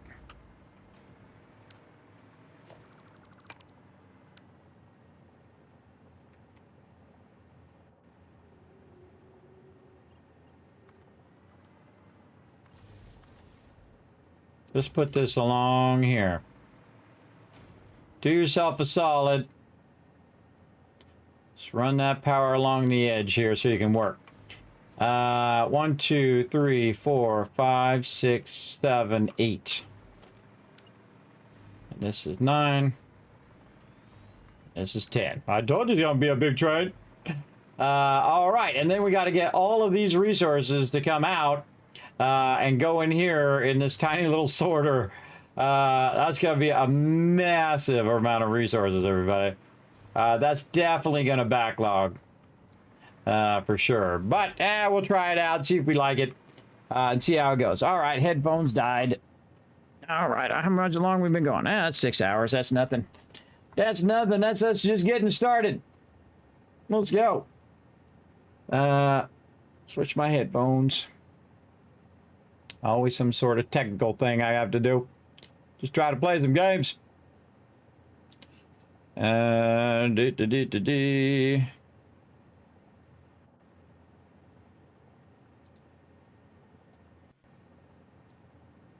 There we go. All right. My mouse up there charging too. Why am I at it? All right. So we got that going. So yeah, that's going to be pretty overwhelming for that.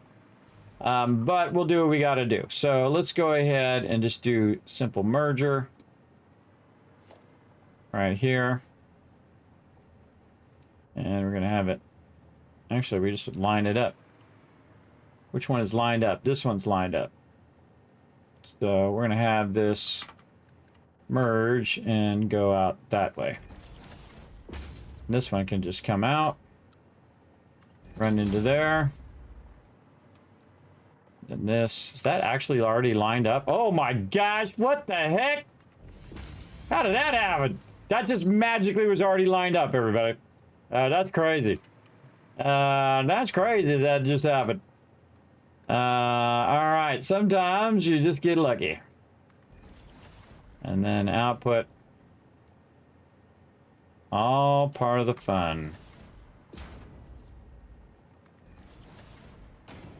Again, I could put these up in the air, but I'm not going to take the time to do that. I got plenty of room here. I can just put them on the ground. And then I also want to see that they're all working too.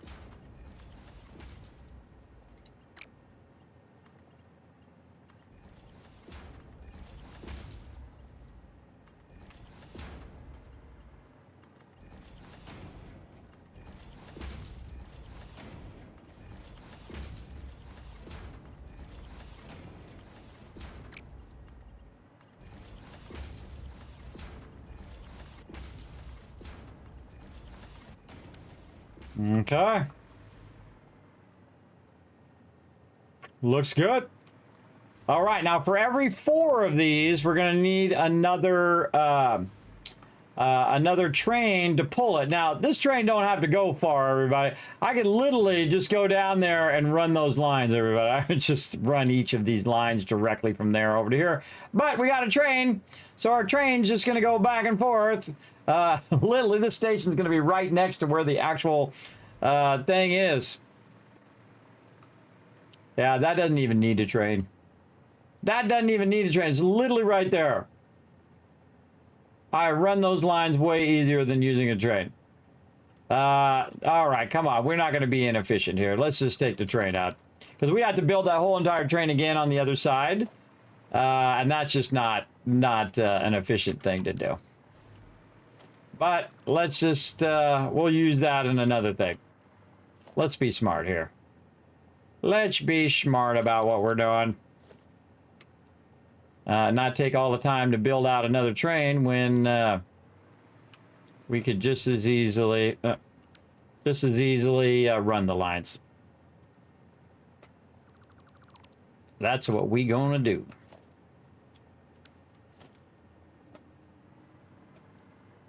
Okay, dokie. Taking that back out. Okay.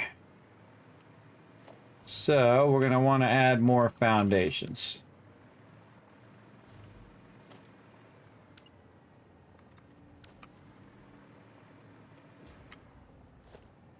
Let's put this back to this one.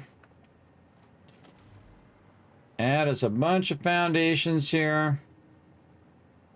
That's just going to run this stuff right to our base.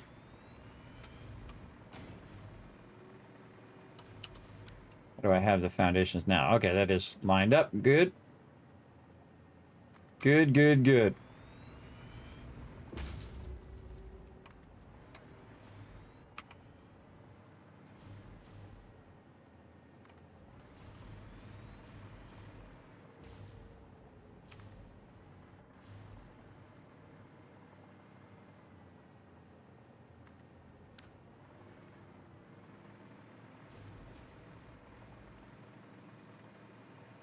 Bingo.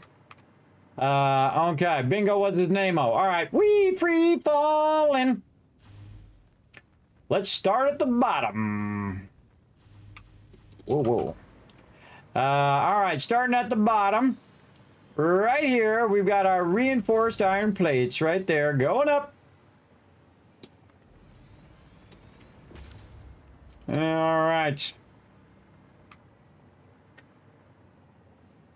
That sucks. Let's, you know what I just thought of? They need a conveyor wall that, like, instead of it just being like this, where you have the 3 walls. Oh, I forgot to clear my thing there, too. Instead of it had 3 walls this way, that it's sideways, and it just goes up along the wall instead of along the side. I don't think I've ever tried that before. It'd be nice if you could rotate it so it was flipped sideways and then just go up. But we can actually make it do that by aligning those up. What do we want to do there? We've got that one. We've got these 3 up here. Yeah, let's run this to here. We've got those. We've got these 3, so that's 6, 7, 8. And then 9, 10, right? Because this is these are smelters. Yeah, so 10 resources. So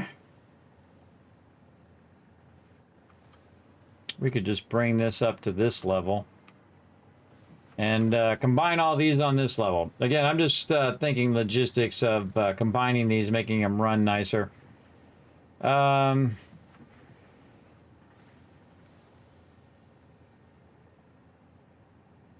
a bit of a power thing in the way there.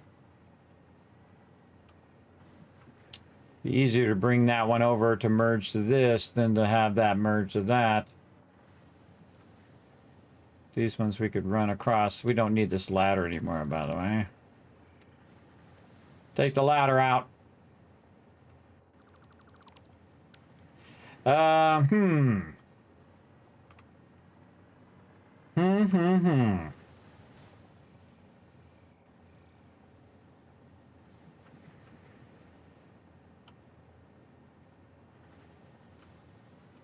Yeah, right here. All right, so we're gonna do this. Here, here, and there. So, yeah, we had thought that out better. We could have aligned those up over there, but we're just gonna move them at this point. We're just going to move them. Okay, so we're going to... This is on a different grid from the rest of these, too. So we're going to have to bridge the grid here. Across this way. Yeah.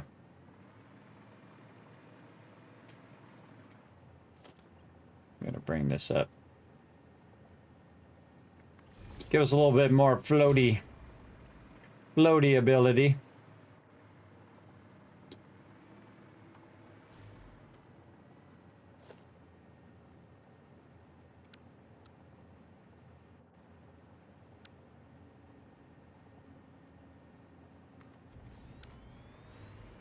Bring that out a little more.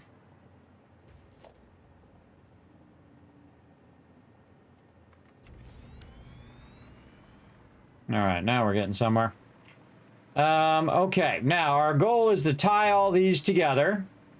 Get all the resources that we have here all running up to the top. And then we'll have to grab the last two resources, which are outputting on this side and then going into storages, which has an output on this side. Again, we could have synced all of that up. There's our plates. There's our pipes. We can just bring them out. Bring them out and run them around the thing. Like this. Same thing down here. Well, this one will bring it out. Turn off the straight thing. Come on.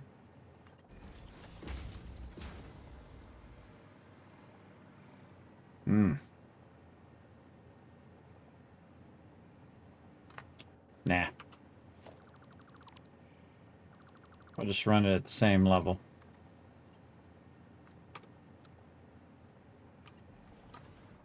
There we go. All right, that's where those are, and we can bring those over. Kadoki.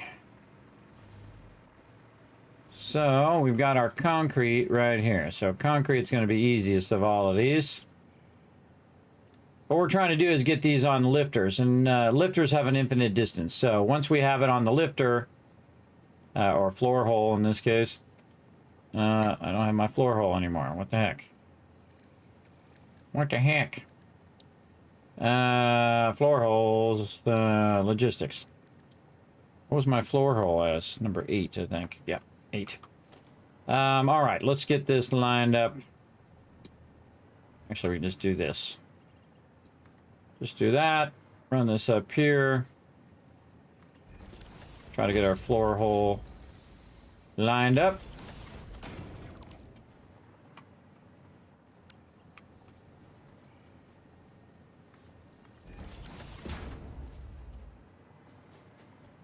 Not close enough.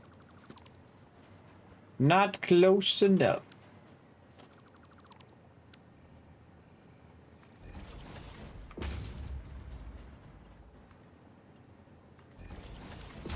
Okay, got that running up. That's now there. Okay.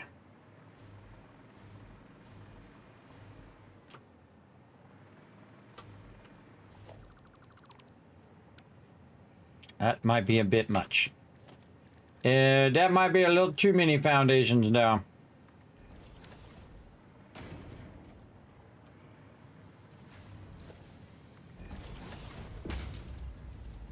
See my little trick? Put it right over the hole, and then you can run it. Run it as far as you want. Just remember where you had it. And then we're going to go up here. We're going to run this one. Right there.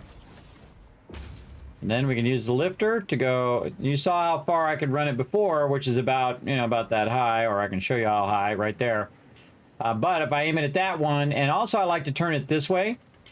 This way I can see it going up the side of the building, which is very cool. So you can see it's lifting that up. And now we got those ones. All right, nice. Now these are a bit trickier because there is some stuff in our way. What are we using this for? What is this doing? Why do we have this here? That actually is running to that. Okay. I definitely could move that. Move that over there.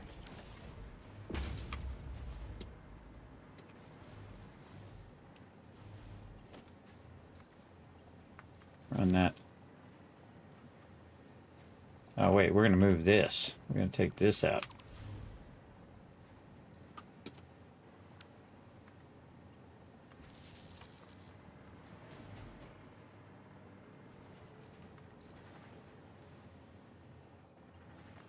Yeah, move that over a little bit because it's blocking my ability to run my stuff. And this is going to block my copper here. And we can get those three going, and then you might have to offset the copper. Yeah, we'll offset the copper forward. All right, we got this. Actually, should have put this down by 1. Should have put that down by 1. That would have been way easier, but that's okay. We're going to take this one out. We'll make that work. I'll just take this one out at this point. There we go. All right. Make all this work.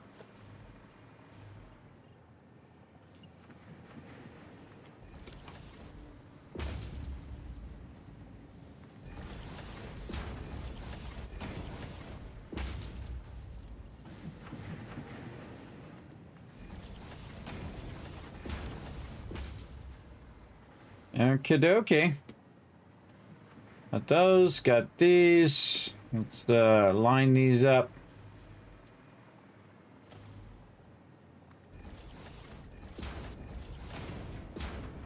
Do I really need them to go there? I could just go all the way to the top. Why am I stopping there with these? Just to line them all up, I guess. Line them all up and then run them all in one long thing. All right, we'll do that. But just thinking to myself, why am I doing that when I could just run them all to the top in one move? Yeah, I don't need to do that. I don't need to do it. Let's just take that out.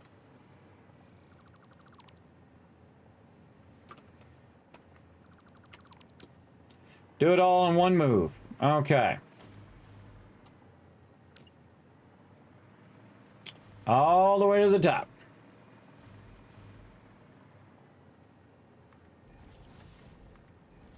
Oh, we got another one in the way.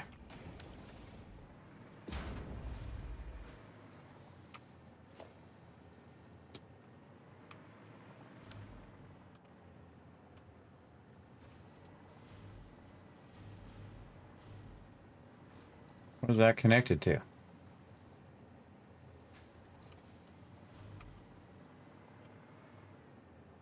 Oh, I just put it there because I was using it to float. Freaking myself out. Trolling myself. Put that straight up there. There we go. Okay. Now you can see all the ones down there at the bottom that we're going to run up here. And then I think what we'll do is we'll make the copper just come out a little extra like that.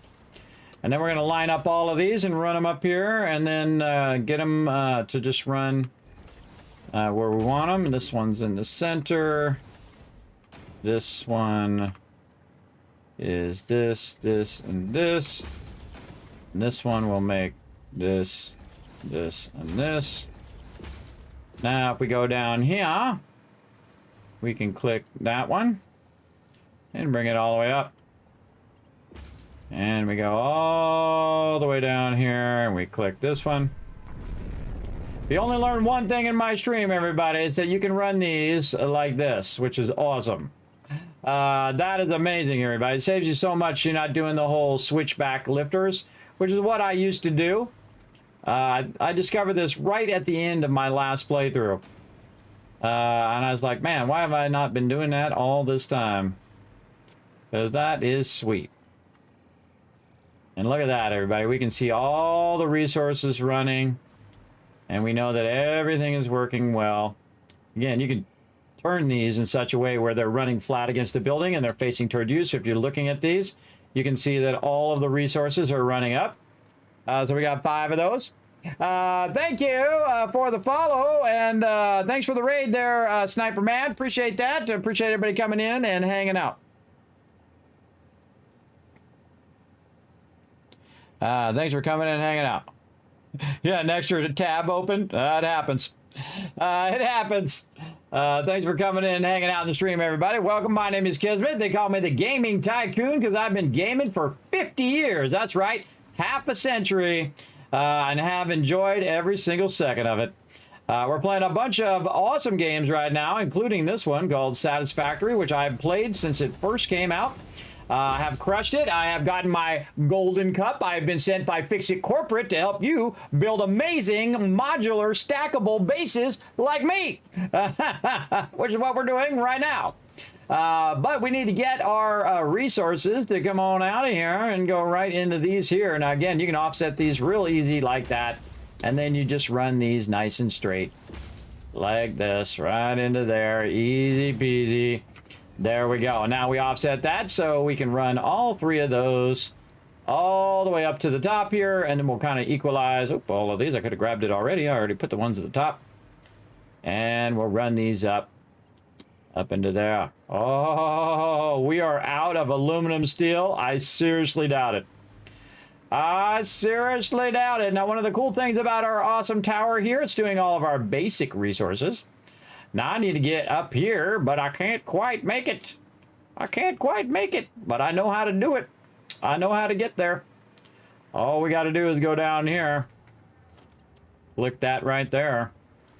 And make dish. Attach to the end. We can get it to do it. Why are you not attaching to the edge? Maybe I'm not close enough.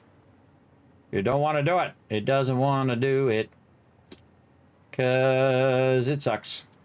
Come on. Side attachment. Oh, you're going to make me do it manually. All right. Fine. I'll do it manually. I won't like it. But I'll do it anyway. Fine. I'll just run my own little wire. I didn't want to do the pole. I wanted to do the little wall attachment thing. Bam. There we go. Easy. Now, I need some aluminum sheets. And now you guys know why I did a lot of aluminum sheets. Because you know I'm going to be running big, long lifters. And to do the lifters ahead of time would have took a massive amount of resources. And we didn't really have those resources to make that happen. Or we didn't want to make them at that time. So what we did is we worked on our aluminum first before we came back to working on all of our other stuff. So we have a smidge of aluminum over here, just a teeny tiny bit that we got hiding over here, or more like 5 boxes full of it stacked vertically.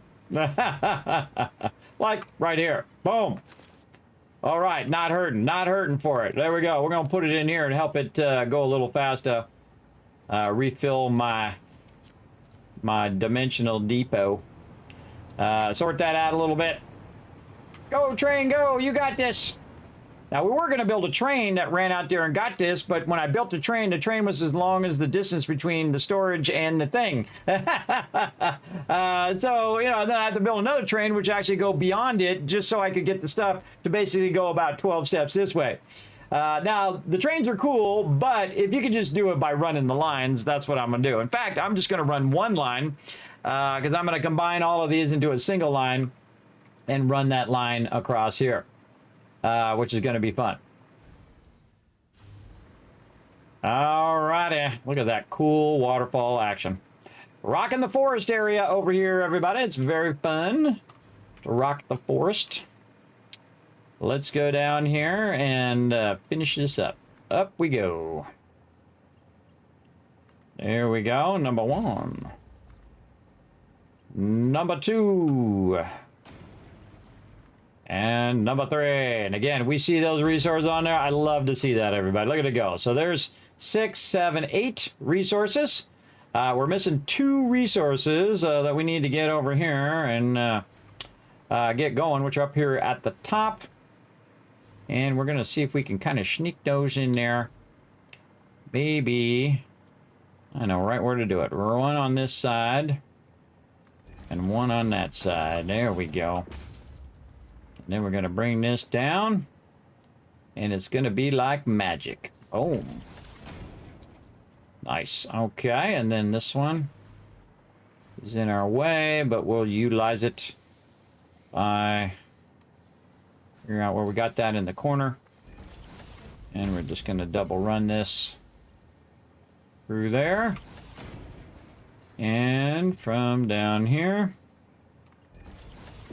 And then we're going to run this as one single piece because that's cool. Oh, it's going the wrong direction. Wrong, wrong, wrong. Let's get that to go the right direction this time. Thought I had it going the right direction before. Try it again.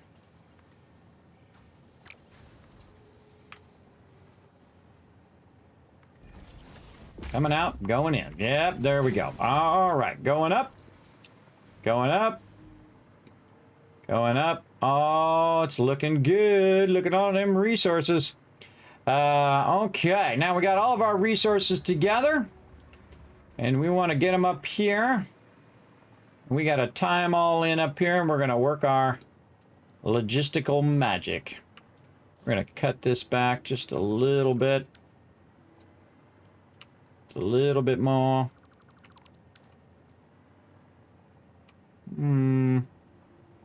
I'm feeling one more. Okay, now we're going to do something cool. Now we're going to get them all to come up here and run into this thing. Again, this is aligned to the extractor, and then this is aligned to the world grid. So we have to transition between the two. Now, doing it via trains is way easier, but we can go ahead and do it via what we're doing here. So what we can do is go to this first one and click on this and see where that's going to end up right there. And we'll just do that with all of these. That'll give us a general idea of where they're going to be.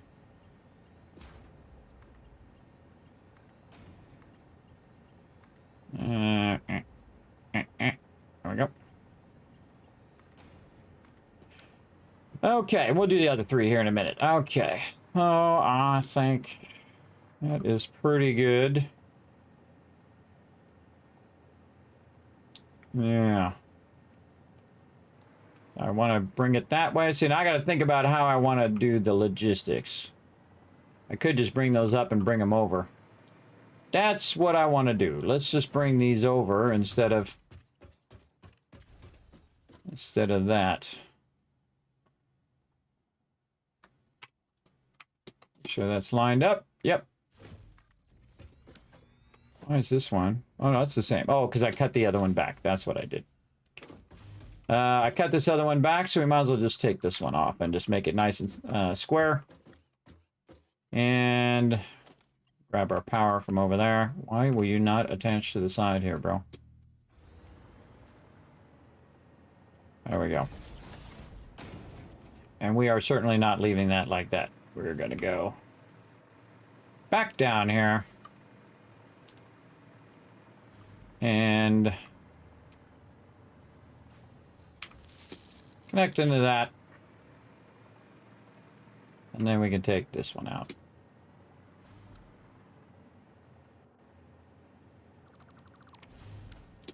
There we go. Okay, so now we want to transition all of these to line up to this grid. So we know that the concrete is over here. And we could straight line this up. Run them all in. Figure out how we want to run this in the opposite direction. Oh, doing that thing again. Oh, sometimes it gets stuck and I just start floating away.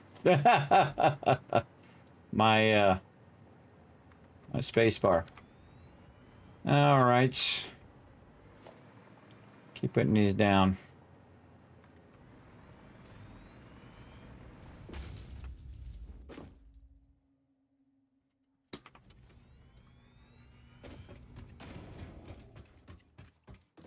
One of my favorite things to do with blueprinting is just boom, just makes it easy to run those. Okay, so this is a little ways here. So we're gonna go ahead, take that out now, and we're gonna do this.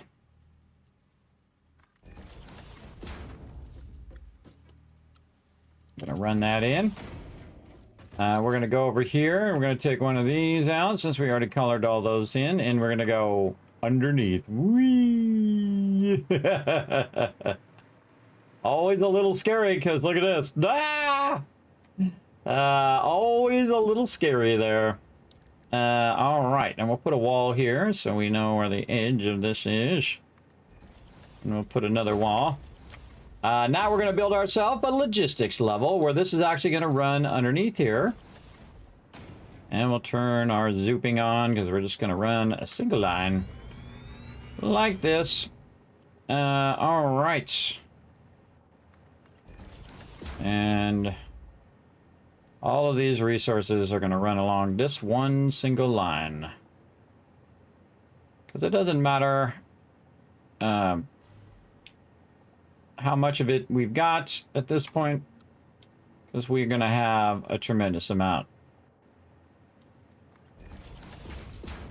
Sure that's nice and straight. Okay.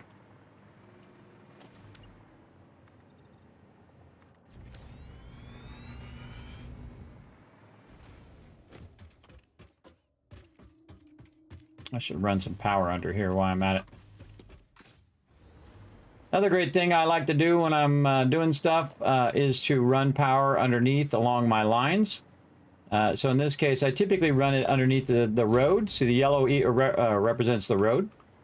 So as I go along and I lose power, right about there, I'll then run another line. And so now I've got power. Oh, I should have power. Yeah, there we go. Now I got power too, so I can float around and do my thing.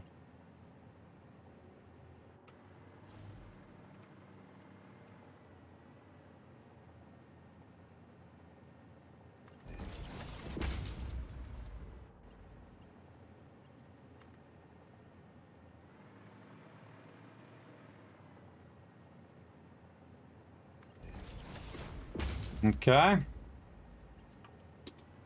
Bit more power.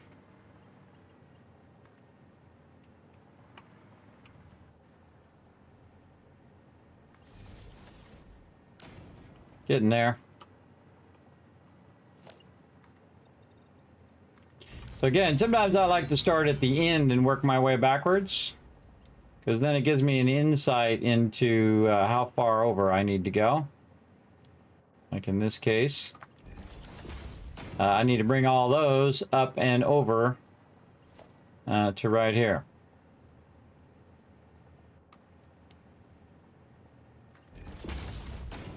Right there.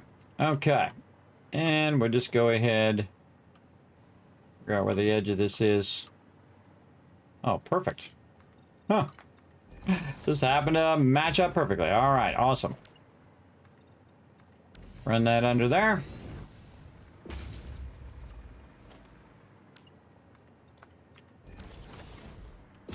Okay, let's get these up here and let's start merging.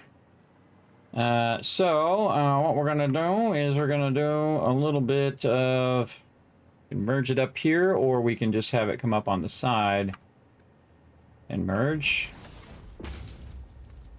Okay, now we want to get this up here so it can merge into there, like so.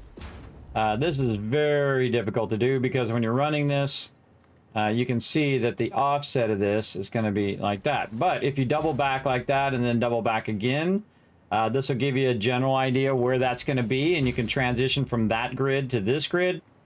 And you can try to do this, everybody. I'm going to show you what happens. I hit H and then nudge that right in there. And then we can try to line those up and see if they transition just in one thing. It used to be real funky. Sometimes it works, sometimes it doesn't kind of thing, but we'll see. Oh, that looks like it's working to me. Let's see. That works wonderfully. All right, now we can line up our merger, which we should probably just back up just a bit here. And go like this, and then now this is aligned to the world grid. So I just transition from there into the world grid. Oh wait, actually I just bring this closer. I can bring that closer and turn it to merger, run it toward me, and then just do this. Like this. Now that doesn't mean they're all going to line up as nicely as that one, but we'll get it going. And that down the line. Okay, same thing. So up a little bit, turn it around the other way, and see if you get lucky.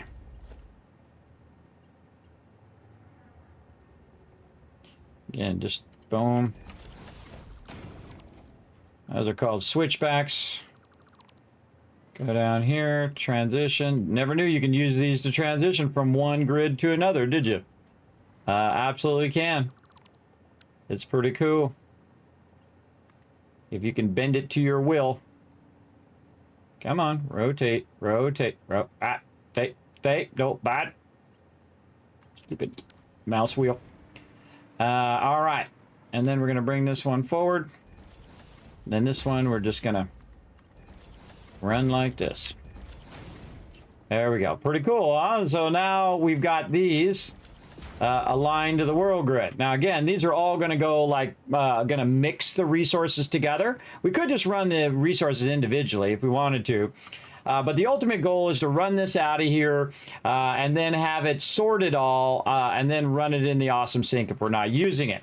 So that means that all of these resources will be running into the awesome sync at some point. Now we have a 720 belt and all this stuff's going to be coming out of here at an insane speed. But we'll see how we can get it to work out here in the end. We're just going to go ahead and pull these forward and do the same thing down here. We're going to go up just a little bit and then out. And we'll just do all of these at the same time to get this going.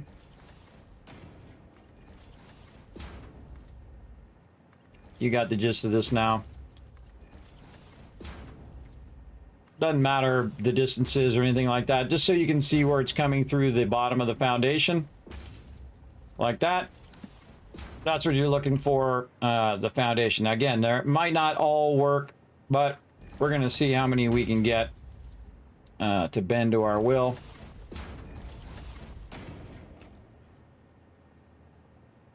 This is one of my better tricks, everybody. One of my better tricks here. I think we can get away with that. And that. All right, let's see what happens. Take those out. And then we don't need any of these. Oh, take those out, take these out, take this all out. Boom. And then we should only need one. Let's start with the first one. First one says, rotate it so I can see it going up the line. First one says it's good. Next one, good.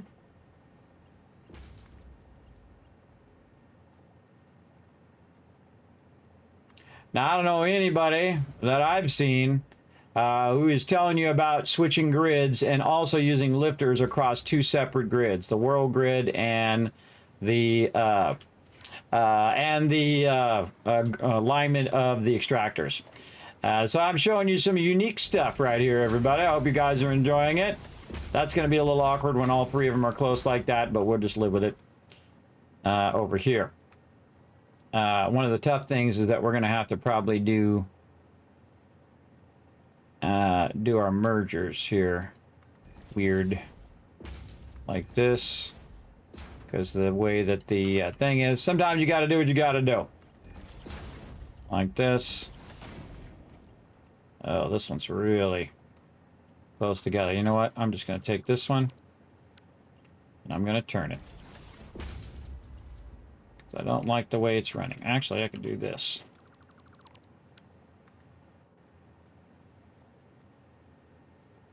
Yep, that other one's going to be in my way. But I can turn that one too. I turn all these. Better. Much better. Okay. There.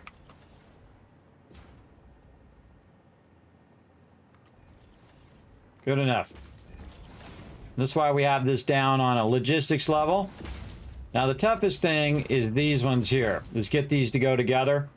But we're not going to do that because that blows.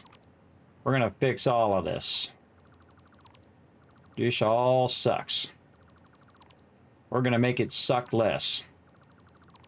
We're going to turn this one this way. There we go.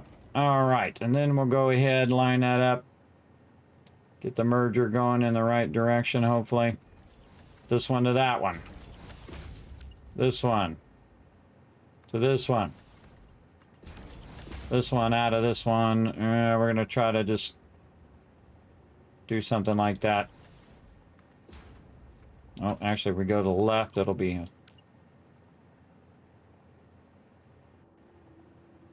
merger going out to the left side. Let's go left because then this will be a perfect 90. And then this one's really tough getting that one in there, but we got it. This into here, this is in here. And this is mixing all the resources together.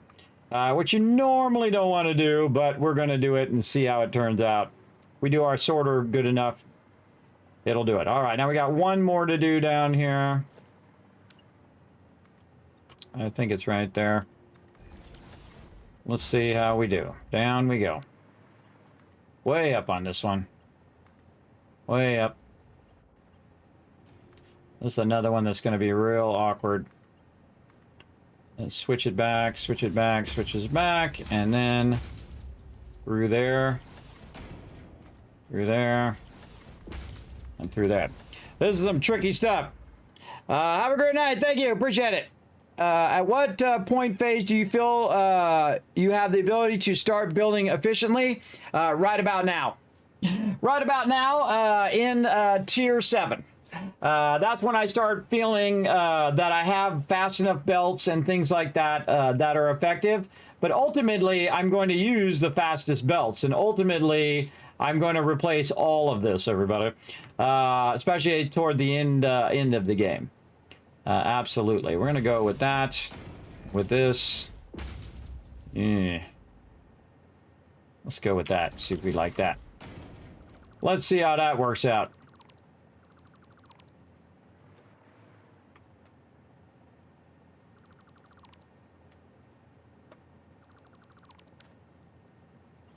But oh, I took that one out. My bad. But I've also been, I've already played through the game a ton of times since I've been playing since early access. So, started on Epic. It's my first game I actually got on Epic. And then later I came back. That one actually doesn't work. So I knew at least one of them would give us some trouble. Yeah, that one doesn't line up. Let's try that again.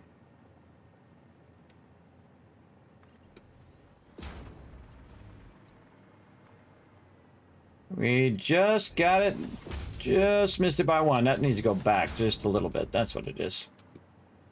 This one needs to go back just a tiny bit. That away. We're going to hit H. We're going to nudge it around. Like that. And take this out again. Hey, Maverick, what's up? Again, thanks for coming and hanging out. Good morning, everybody. Thanks for coming in and hanging out. We are finally getting all of our resources run to our primary base. And you can see we're doing some cool transitioning from the miner foundation or miner grid that we set up on our tower, and then we're transitioning from there into the world grid.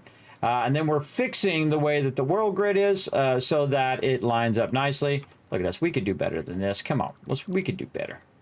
Let's do something nice like that. Boom. Nice 60. There. I mean, 90. 90s, 90s, 90s. I love them. I want all of them. Give me more of them. Very nice. All right. Now, this one, we are definitely going to have to work some magic on that one. And we will try to get him to go right over here and right there and right there. And we'll finally have this stuff running to where we're at, as opposed to us running to it all the time, even though it is going, all of these are going in the dimensional depot. I don't know if that's going to fit past there. Let's just take a look. Nope. That is not going to fit that way. All right, we'll go this way. This one. Will you fit this way? Without clipping through my stuff. Oh my goodness. It's a miracle. All right, you get to go in the first one. There you go. And then you're going to go like this. And you get to go in the next one. Which is that going to be? Oh, that's my other ones there. And then this one, we're going to run nice and smooth through here. And then we're going to just add a few more plates here just to make it look cool. And then bada bing, bada boom. Everybody didn't think I was going to be able to do it, did you? I showed you some really killer stuff right there, everybody. And that looks amazing. That looks amazing. Turned out amazing. We could make it even more amazing when we unlock some really cool stuff toward the end. But for right now, we're going to do that. And we're going to see if our mega sorter does its job, because, man, we're making a mess. Look at that mess right there we're making. I think we'll go ahead and... My light is always so dark. We'll go ahead and make a transition up to here. We'll just do that. All right. And again, you're going to see it just feed a whole bunch of random stuff in there. And eventually it'll work its way down over this way as well. But it should go up and start to feed a bunch of our resources over here. And again, we don't have to look at it because it's underground.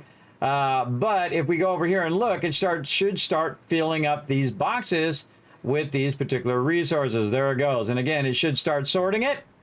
Oh, yeah. Oh, yeah, it's all about it. And again, we should see it going up and up and up and then across. Let's see. Yep, there goes some. Oh, yeah, they're going across there. Very nice. Going into those and then going down right over here by my hub. And we should see them coming out on the other side. Okay, we got those right. The beams, the conveyor belts are good. Again, we had nothing on these.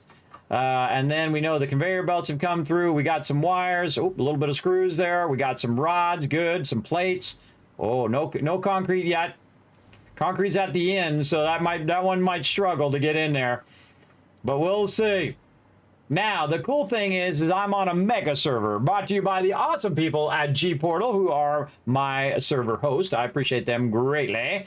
Let me go over here and show you guys some love in the chat over here by giving me that link right there. Get 10% off.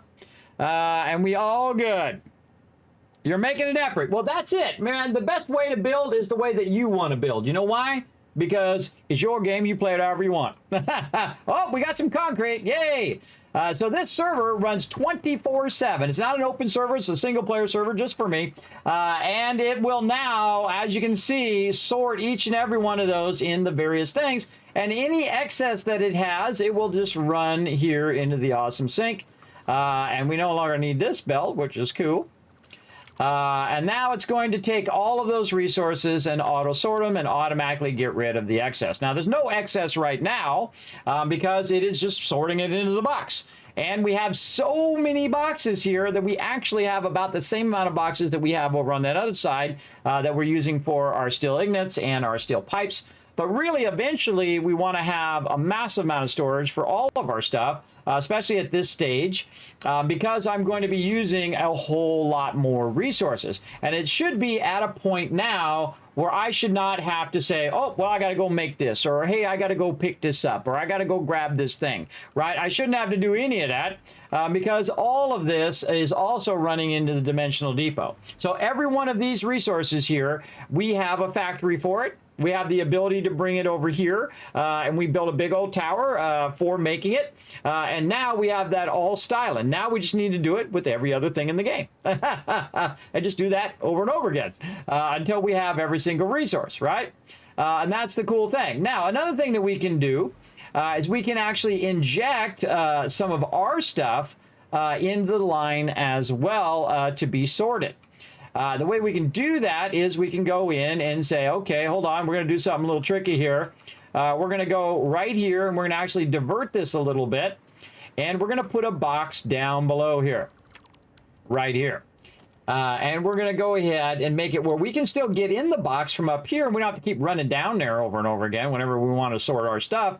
And we might even put 2 boxes in. Let's really go crazy. Let's really go crazy up in here. So it's going to be so crazy.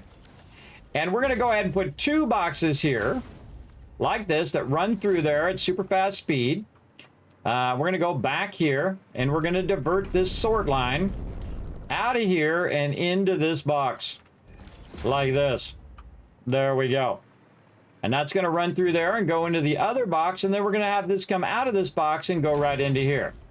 Now, what does that let us do? First, it lets us go ahead and cover this up, right? And we can access these boxes from on top. So all of our stuff that we have here, like if we have some wire or we have some plates or anything in here that we're trying to sort, screws, this. Now, some of this stuff I don't have sorting for yet, but I can put anything that I have that needs to be sorted in there as well. And then this will actually be prioritized, whatever's in the box, and then run it down the line. Now, our line is running at 780, so that's going pretty fast, but we have so much resources being produced, I can't wait to come back in tier 9 and upgrade that sucker into the super fast, 1200 line there as well. Hey, thanks for that raid there, Jeff. Thanks for coming in, hanging out in the stream. Appreciate everybody coming in, chilling out. We're having some fun running our mega sorter right now. Very, very fun. I haven't seen anything come out of the overflow yet, but we're pretty good. Now, again, if there's some stuff we want to throw in the overflow ourselves, we can very easily do that. Now, let's not waste not, want not. Let's go ahead and put our immersive spheres in the thing here. We're going to also put all of these in there. What about these modular frames? No, those are full. Awesome. About some of this? Nope, that's full too. All right, fine. Now, again, we've got a bunch of resources over here that we can do. Now, another thing that we can do, instead of running this into the Awesome Sync, we can also go over here, and I'm just going to put a couple boxes here to have what I call the miscellaneous sort. Right? So I'm going to leave the Awesome Sync, and we're going to come back to that later. But we can have it do a miscellaneous sort here where anything that it can't put in those boxes, I should have put that forward just a little bit. Let's go ahead and line that up nicely there. Take these 2 out. Doesn't matter how many boxes I have there, I can always add more.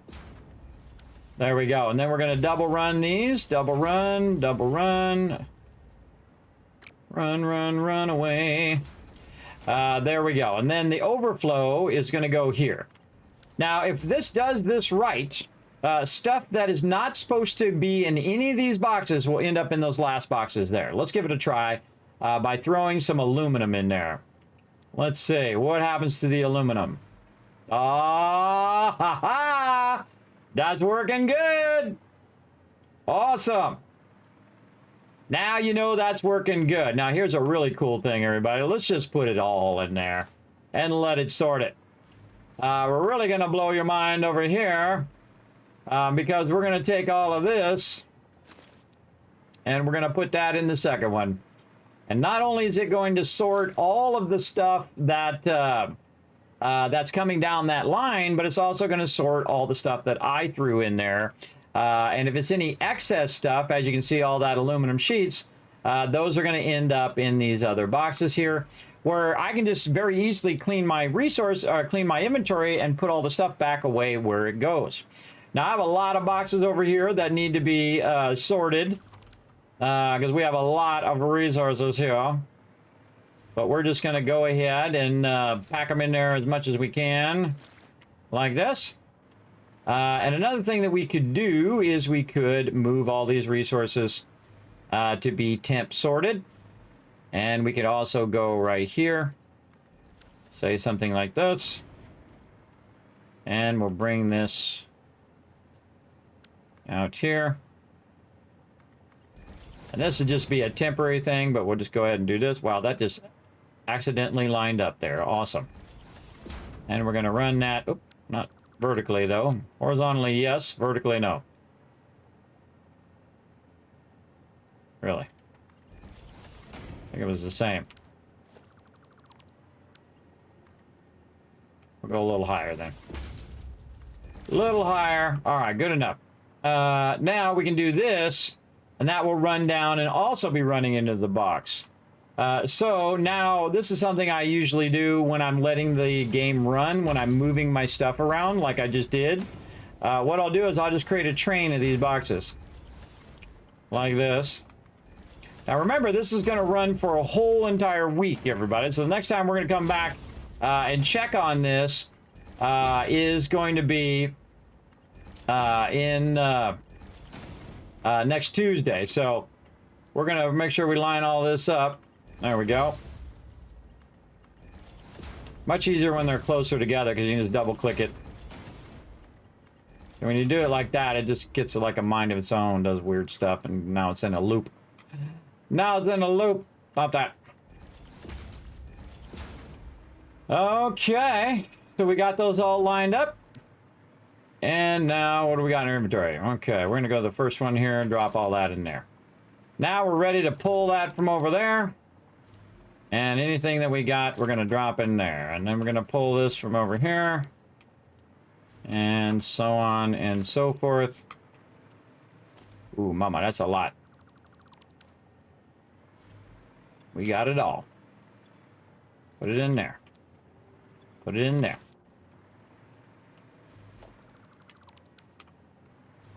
And so now what we're doing is we're taking all the stuff out of there and we're putting it over here. And again, it's going to do all that sorting for us on top of all the other resources that need to be sorted.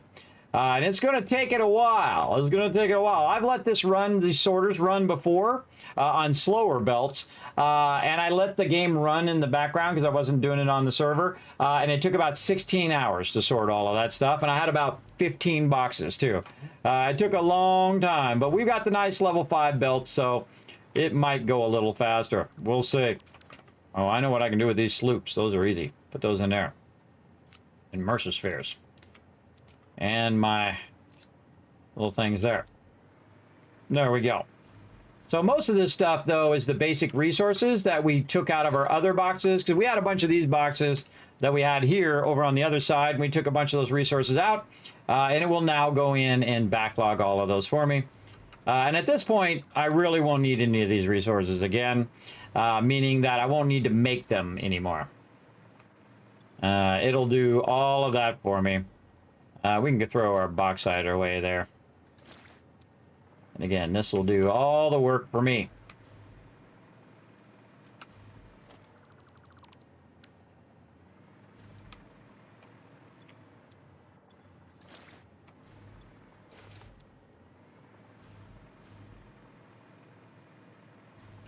And these boxes we got on the top are just temporary boxes, and we'll take all these out.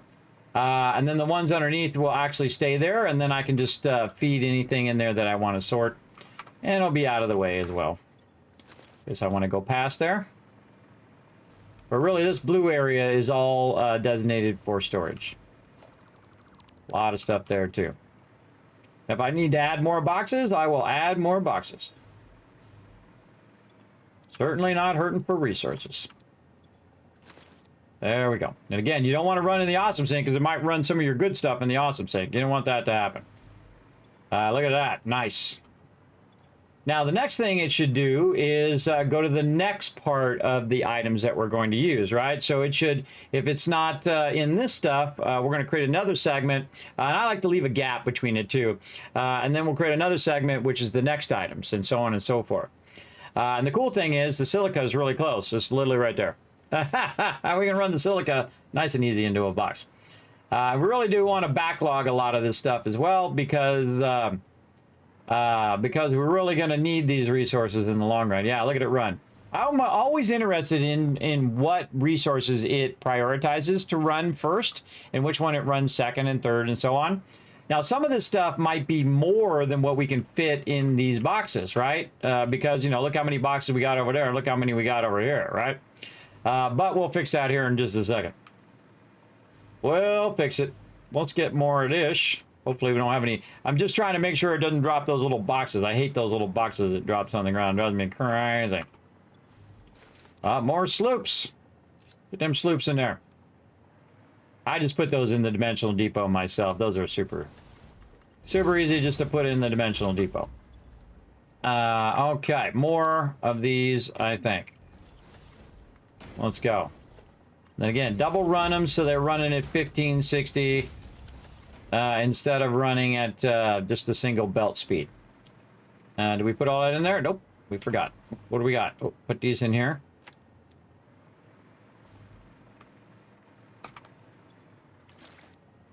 Now you can also go through and hit F and see what's in each of these boxes. Like here, we've got Mercer spheres. I'll just pull those out, run those in the dimensional depot. Just hit F like you're going to take it out. Very easily can survey what's in all the boxes.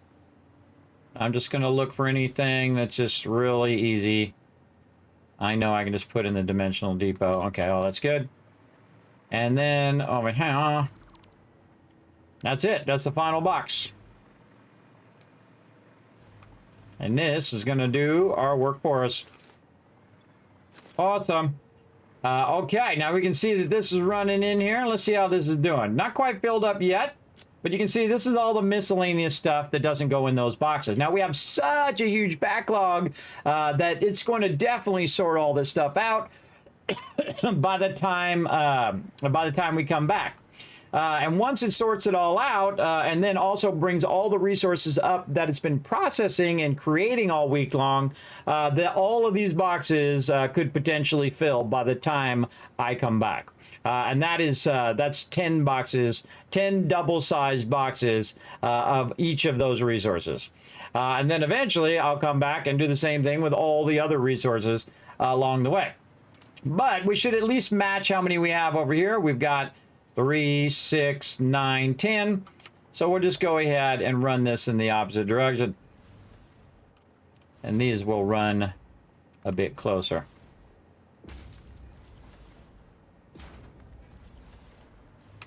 That one seemed like it was off. Why are those off like that? Nope.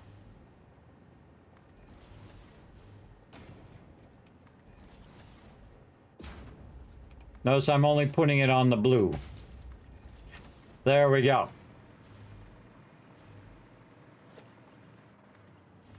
No, we want our nice straight 90s. Give me that 90s. Give me them. Nope. Give me it. Give me. No. Apparently no. All right, because we have it offset. That's okay. Again, these are only temporary boxes, and these are just to hold all of our stuff that we're sorting. And this should be enough, everybody. You probably don't need as many as you got over there. This is probably going to fill about 5 of these. But we have 9, 10, 11, 12. And over here, I forget how many. 3, 9, 3, 6, 9, 10. So we have more than enough. More than we have over here in that sorting box. Look at it doing the rubber there, too. We could have probably done rubber and all of that. But again, these are the basics I use the most. I find at the beginning of the game. I use some modular frames and stuff like that, but the amount of modular frames I use compared to the amount of plates I use is not even close. Not even close. And you can see I haven't had the modular frame production for a very long time until I did an offline production. And if I want to make modular frames, I can just take my reinforced iron frames that are plates that I have out of the box, put them in another box, put the rods in there, and just let it make me some without having to have the whole entire process built, which is awesome. And I call that offline production. Look at it doing its job. This is why I love the level 5 belts, everybody. They just absolutely kick butt. They kick butt for sure. Look at that. Boom, boom, boom. Look at all that stuff getting sorted. Nice. Now, if you really want to be tricky, we can go ahead and run this stuff into the dimensional depot. Let's go ahead and just do something crazy up here, everybody. We're going to do something crazy. You got it? Here we go. We're going to do some crazy stuff. We're going to go ahead and put a bunch of dimensional depots in a row. Because we went and had a big old adventure yesterday, which we stayed on the stream way too long. And we're going to see what happens when we go in and create a loop. So we're going to create a loop is what we're going to do. We're going to have it go through here, run it in the dimensional depot. If it can't go in the dimensional depot, then put it back in the thing. Right? And then it's just going to go in a loop and a loop and a loop. Probably not the best idea, but we're going to try it anyway. Let's see it. We're going to go ahead and go splitter. Just do splitters all the way down here and see what happens. Let's see what happens. Actually, we could do smart splitters and do overflow, but we'll see what happens. All right, then we'll go here.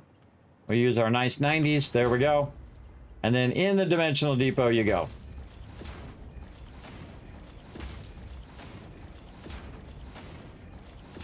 I kind of feel like the first thing that runs is going to stop the whole entire thing, right? So you run the first thing, and then oh, well, actually that can go in there. That can't go in there. So that has now stopped that entire thing. So this one can't go in. So I think that one should go overflow if it can't go in. If it's the same thing, it can't go in. Oh, look, this is going in. But that's no space left. I see.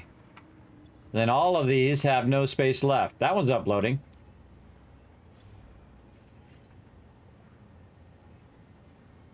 Yeah.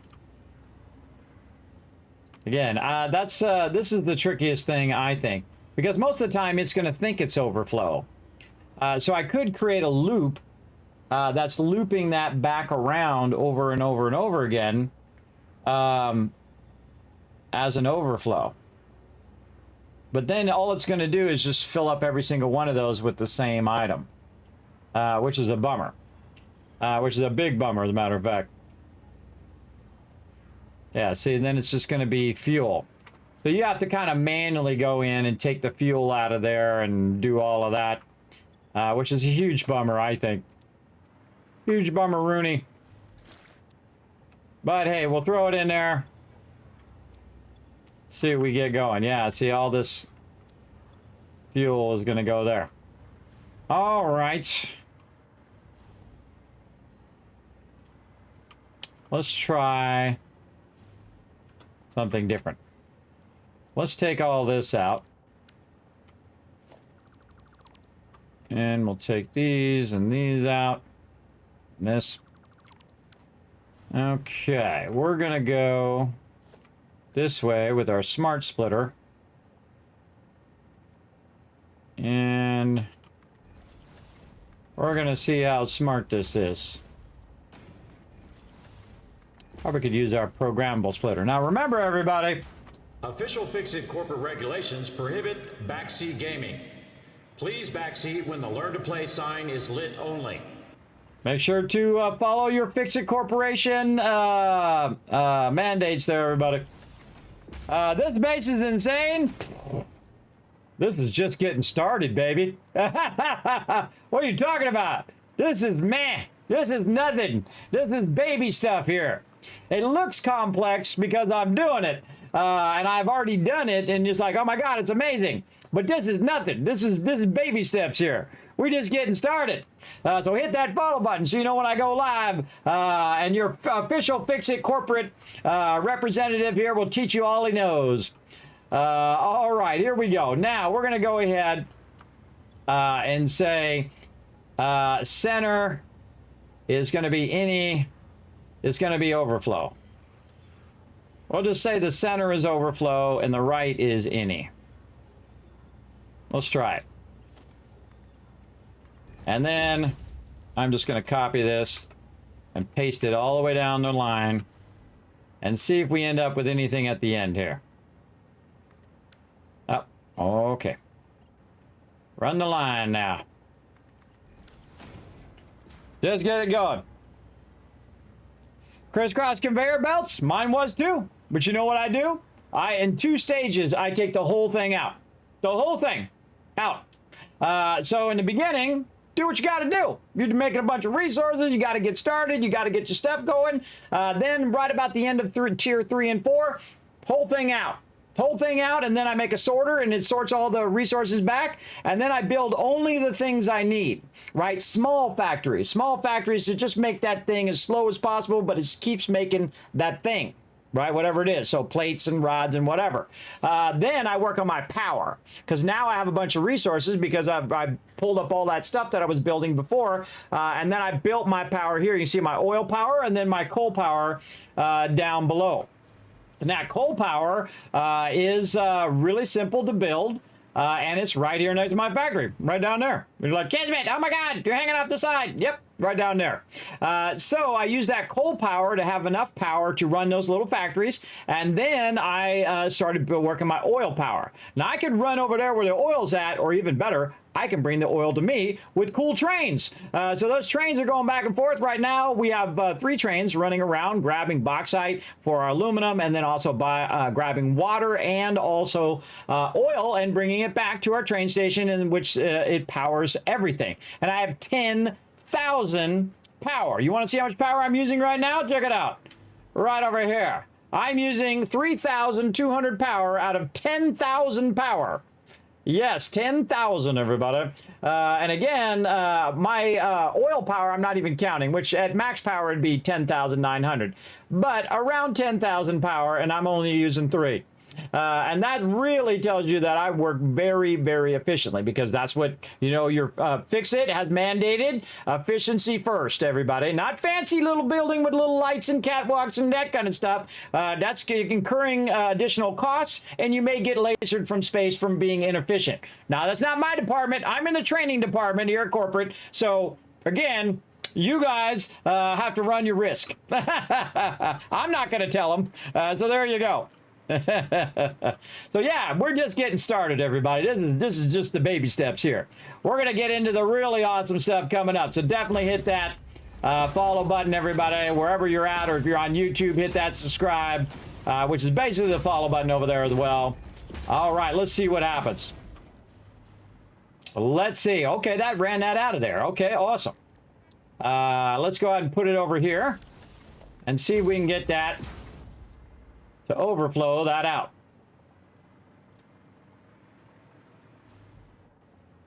Yeah, so it went in there and said no space left in the depot. Yeah, but see, that can go in.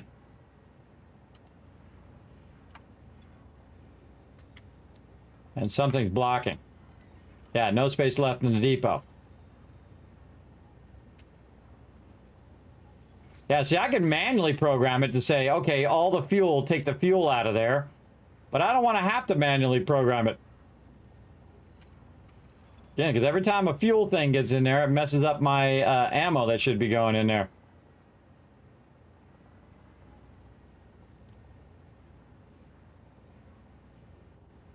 I don't know. I'll figure it out. But don't tell me. See, part of the fun is figuring it out. Now, this is all new stuff in the release version.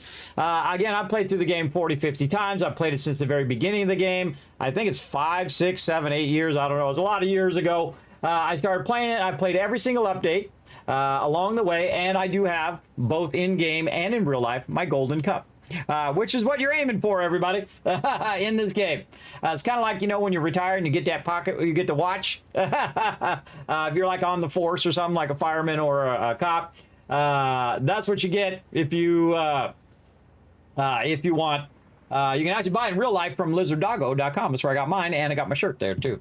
I appreciate them making cool stuff. All right, so this seems to be working. Yeah, see, that just, even though that is not really in overflow, it still overflows that stuff out of there. Yeah. Yeah, it's just running that right now. This stuff's really going through. And again, it's just sorting all of our stuff for us manually. All the stuff from all of these boxes are being sorted. Right now, it's prioritizing the ammo. Now, again, I can put it in a loop. Oh, there goes. There we go. Now we got rid of all of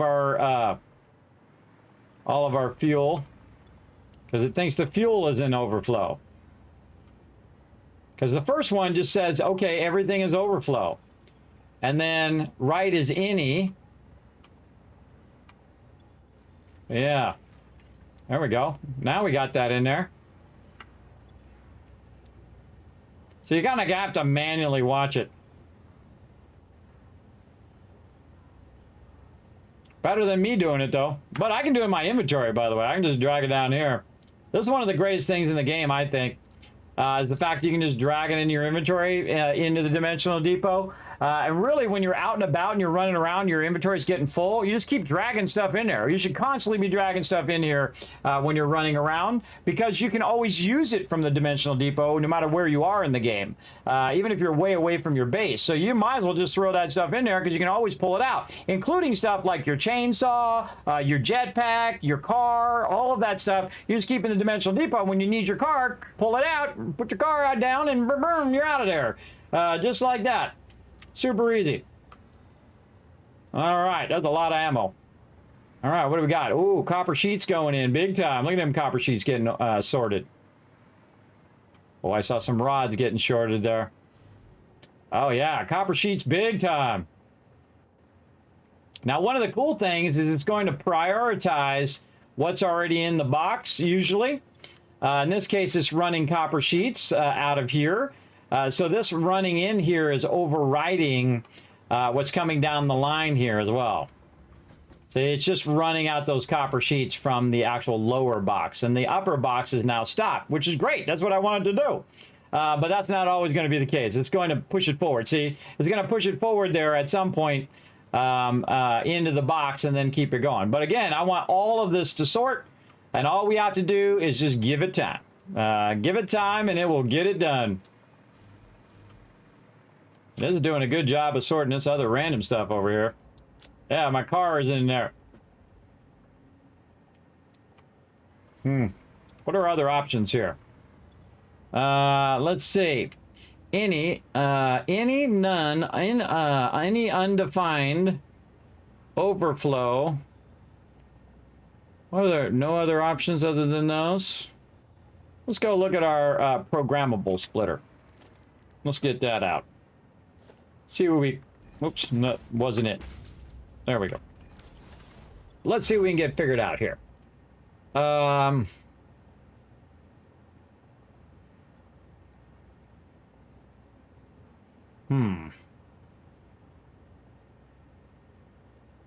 Yeah, we can put a bunch of things that we want to go straight and a bunch of things that we want to go left.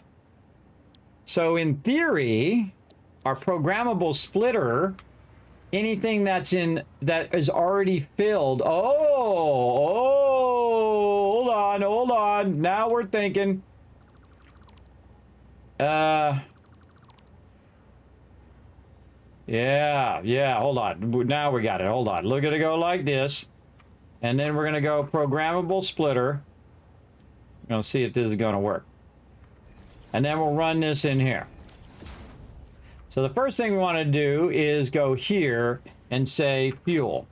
So any packaged fuel we know is it can go right. We know packaged fuel automatically should go forward because it has enough packaged fuel. And so we'll run a smart splitter again.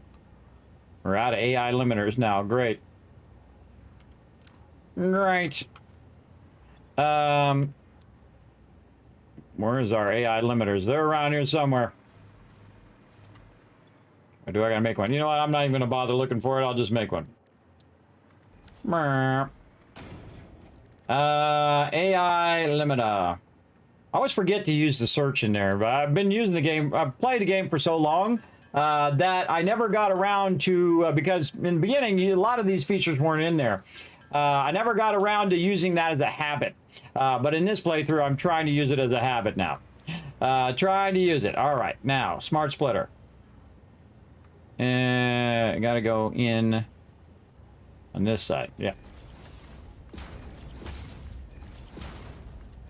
Okay, so we're going to copy this, paste that to that.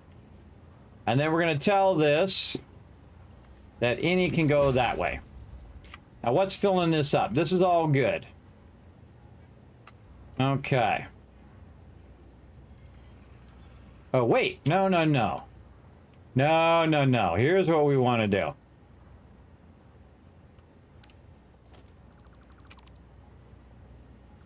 Better idea. Better idea. All right, let's take all this out. We can just go ahead and do this instead. We'll get this figured out. And again, thanks for coming in and hanging out, everybody. Yeah, no worries, no worries. Well, everybody starts that way with the belts that are all over the place. I did the same thing when I first started playing. I didn't know. I feel like the best thing to do is give yourself the freedom to go ahead and do that. Go ahead and make what's known as spaghetti, where you're just running belts all over the place. If you watch the beginning of this playthrough, even though I've played through many, many, many times, I spaghettied it up, everybody, and had a great old time. I had a great old time doing it. Now, why did I do that? Well, I did that because, actually, we should do the package fuel on the left here. I'm going to show you what we want to do here. All right, so we're going to do package fuel on the left. Package. Oh, wait. Why does it not come up? Add item.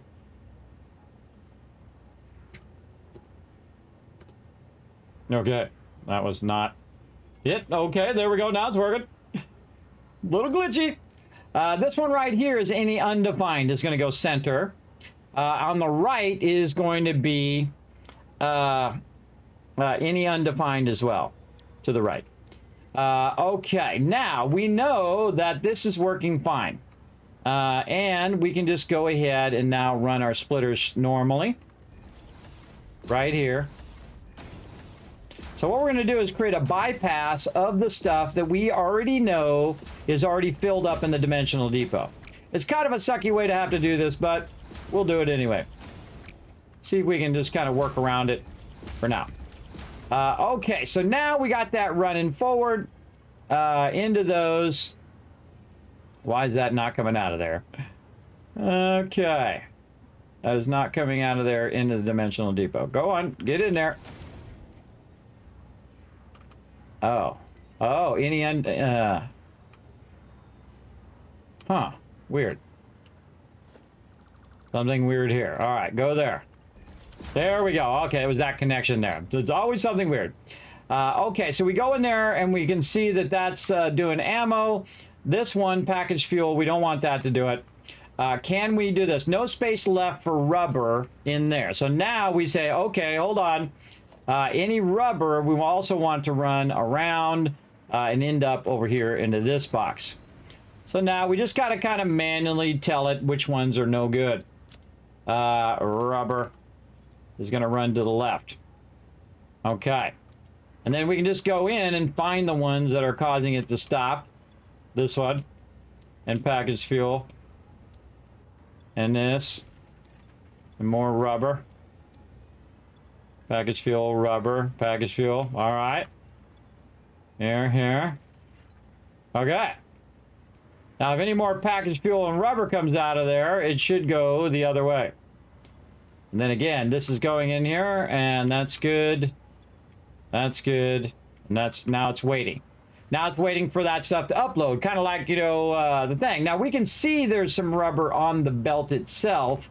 We can go in there and try to take that out, but that's really super awkward to do. And usually there's one kind of inside there that you can't get. But you know what? We'll give it a try anyway. Oh yeah, there's a bunch of them on the belt. 3 of them on the belt as it is. Okay. Now the way to fix this, we just take this out and grab those extra ones.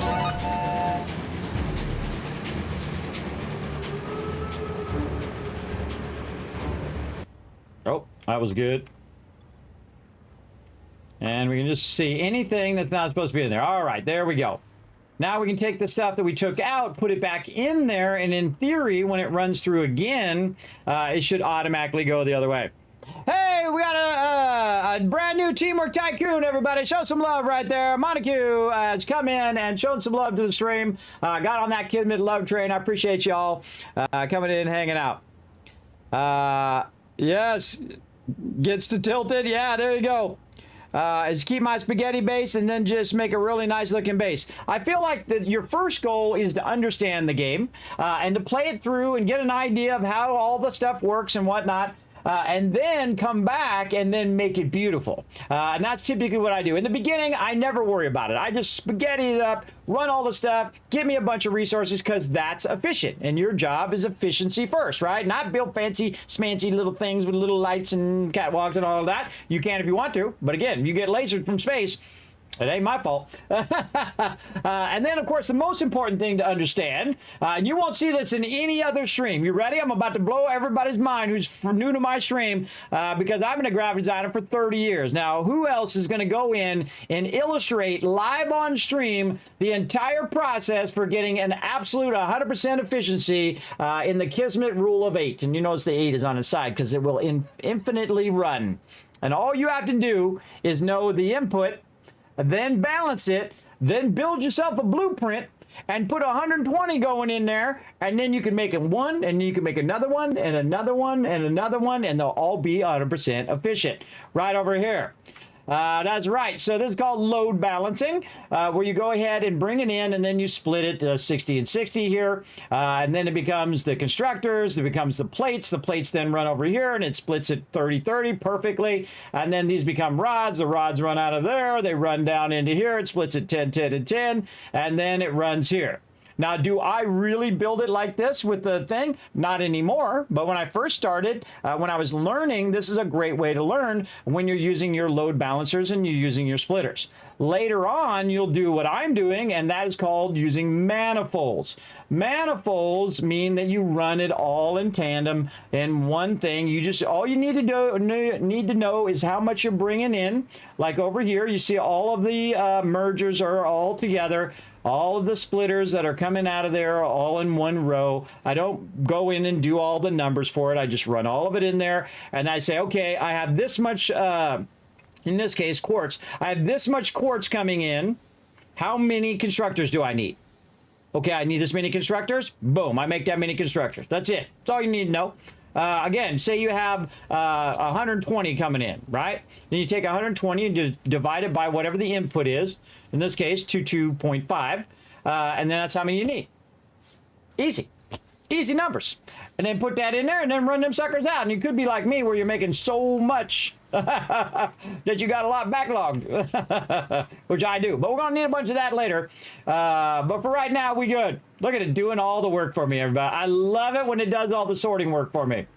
It is so awesome. All right, let's see what we got going here. Is this full? Okay, no space left for the reanimated Sam. So we're going to put that next one on here.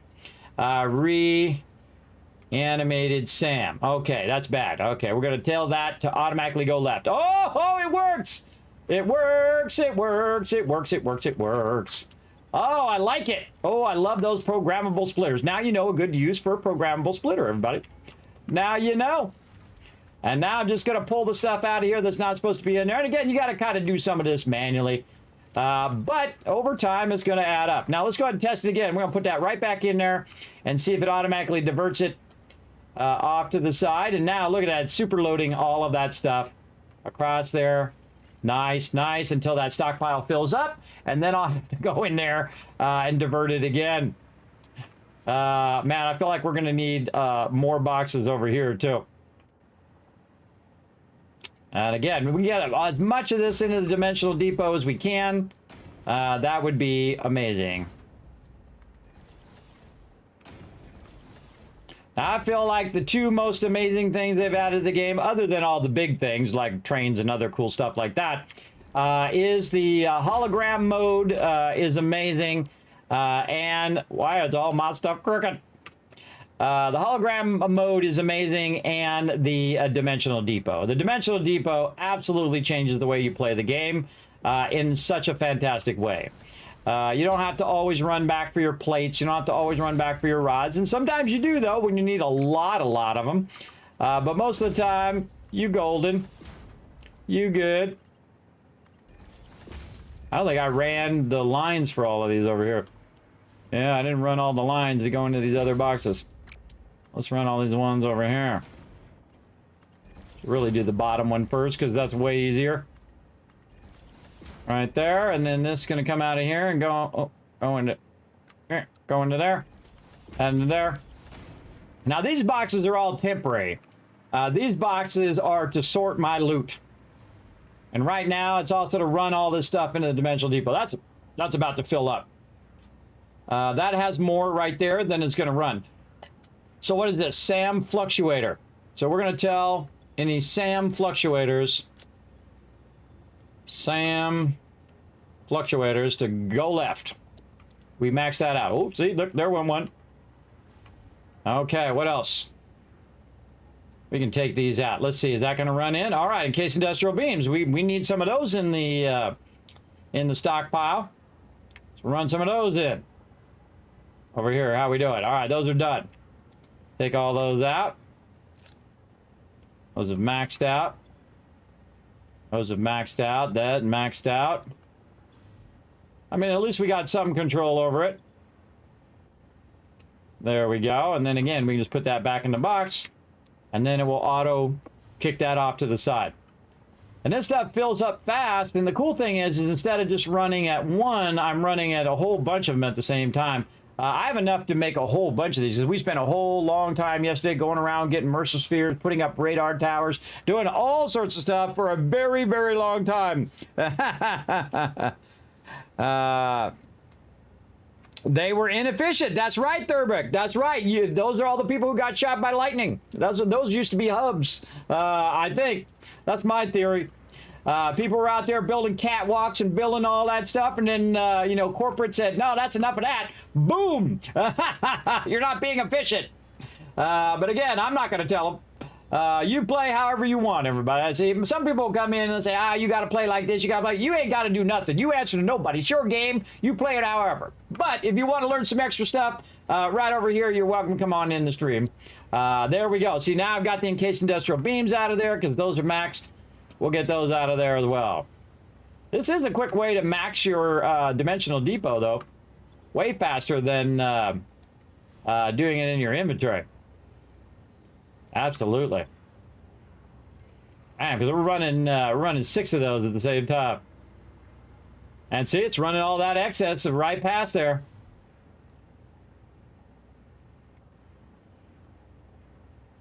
Awesome. And that's like super sorted now. Not only is it being sorted into these boxes, but now it's like super sorting it, all the leftover stuff. And anything that we can get into the dimensional depot, we can do that as well. Look at it sorting all of that right around it. Yeah, programmable splitter for the win, everybody. It's kind of a bummer that I have to go in and take out the excess, but that's okay. We figured a way around it. Without having to go in and actually tell each splitter to be, okay, this one's going to be this and this one's going to be that. We can just tell it what we don't want it to be, right? Instead of telling what we want it to be, which is way more, we tell it what we don't want it to be or don't want to sort, and then boom, it'll automatically do it. So that's pretty cool. Man, we got a lot of that alien stuff that we made. We made a ton of that. We just got it sitting around. I think we're going to need more boxes. How many we got over here? We've got 8 over here. I think 8 should be enough. And see, it makes it all the way to the last box, which means all the rest of your boxes are working. That's good to know.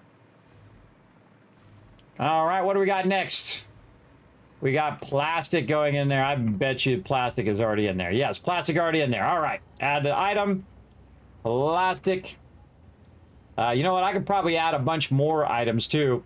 I know some that are already there. Plates is automatically running in the depot. Let's see. Well, none of these are actually... Plates are not going to go in there because plates are going to go into the box. So we don't have to worry about that. But definitely run the plastic out of there and get the plastic out of here. And all of these out of here. Get out of there, you.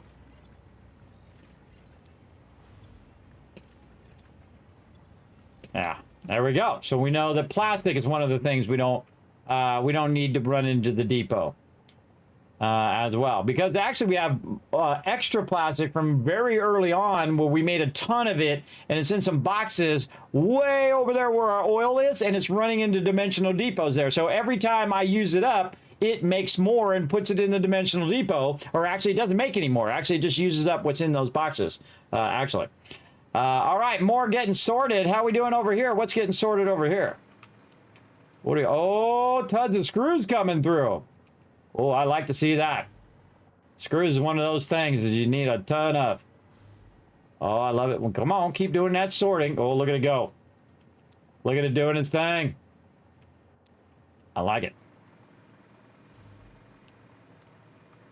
This is going to take a long time, everybody. Again, if I had to sit here and do every single one of these, this is going to take a long, long time. Now, here's another little trick, everybody. You can take the stuff that you are already sorting, say in here, and put this in your inventory, and then try to put it in the depot yourself. And it will tell you with a little exclamation point that you can't put that in there. So steel ignet is another one that we can tell it over here. Right? So no steel ignets. Oh, steel ignets. Okay, none of those. None of those. We're going to run those to the side. Okay, what else? We'll just take a sample of all of this. So we know it's not fuel. We know it's not steel. How about these over here? Can we put the... Okay, stators are full. Well, let's add an item. Stator. Boom. All right. Stators to the left. What else? How about these? Can we put these in there? No. Okay, so our pale berries. This is going to be a long list here. Pale berries. All right. Those are full. What else? Coal? Oh, coal we can put in there. Okay, coal's good. How about modular frames we can put in there too? Okay, aluminum sheets are definitely going to be full. So we can just go in there and say... Because that's has its own that's running. Aluminum, allow CAD aluminum sheets. Okay, those are definitely going to be run off to the side. Uh-oh. Yeah, reinforced iron plates we got to get out of there too. Add item. I don't know. Wait a minute. Why? How do I reinforce iron plate made it all the way there and did not go into the box? Why did that not go into the box? Reinforced iron plates. I should have been sorted into the box. Put that back in there. Run back around. Okay, what else we got? Cable? Cable, okay. No cable. We should probably just add all this other stuff anyway. Let's just add a bunch of these. All right. So let's just do the basics. Concrete. Plates. Spell it right. Plate. Iron plate. There we go. What else? Rods. Iron rod. Screws. We know we already got a ton of that, and that's already running in the dimensional depot. Reinforced. Reinforced iron plate. All right, let's add some more. What else? What's next? Wire. And cable. And this is what we're running over here right now. Sheets, copper sheets. We know we're already putting those in the dimensional depot. Do we already do plates? I think that was one of the first things I did, right? Concrete plates, yes. Copper sheets. What's next after copper sheets is steel beams and steel rods, steel pipes. Okay, so we know that those are a given. Those are a given. Look, it's still doing those. Those are absolutely a given. Power shards we could put in there. AI limiters definitely. Oh, computers I bet we could put in there. And heavy modular frames. So computers, I'll just put them in there like that. But computers are good. Heavy modular frames are good. So we're trying to find out which ones we don't want to put in there, right? Like stators, we already got those. Enough of those. Ammo, right? Oh no, ammo, rifle ammo, still more. Really? Yeah, 1,500. So we'll just put those in our inventory, and we'll just go ahead and tell it no rifle ammo here. Because we already got it maxed. Rifle ammo. And then we'll, oop, my bad. Clicked the wrong thing. Right here. Rifle ammo. Okay. Rifle ammo going left. Doing rubber right now. Okay. Sort that. See how it does. Oh, yeah. Oh, that's working good. That is working good. All right, what do we got over here?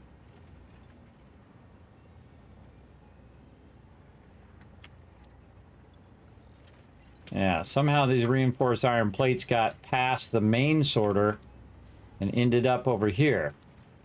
That's weird. Those reinforced iron plates. Oh, that could have been the ones I had in my inventory. It just dawned on me. Yeah. Look at how full all that loot is. Very, very full. All right, over here. Let's put them back in to be sorted. Oh, boy. That's got a lot of work to do. Put it in there. All right. Have we gotten anything we can actually... Oh, okay, that. Yeah, we can put that in the depot. Oh, more of those. Yeah, go, baby. All right, those are all clear. So we're just kind of sub-sorting all of this as well.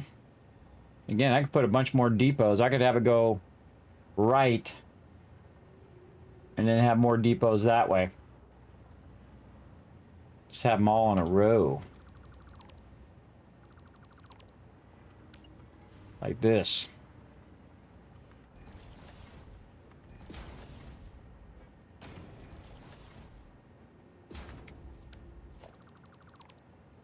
This is gonna really, really put it in there fast.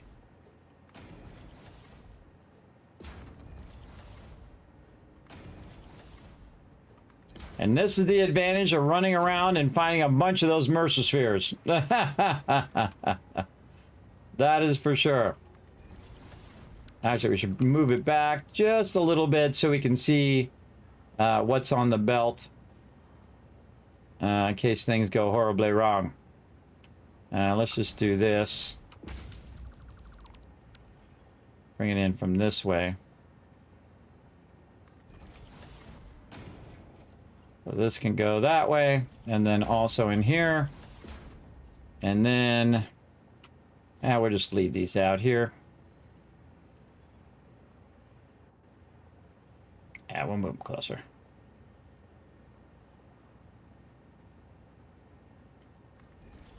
Run that one in there. Ah. We can do better than that. Bingo.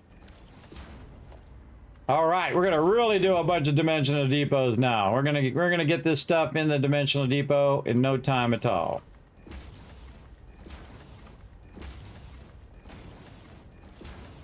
Ah.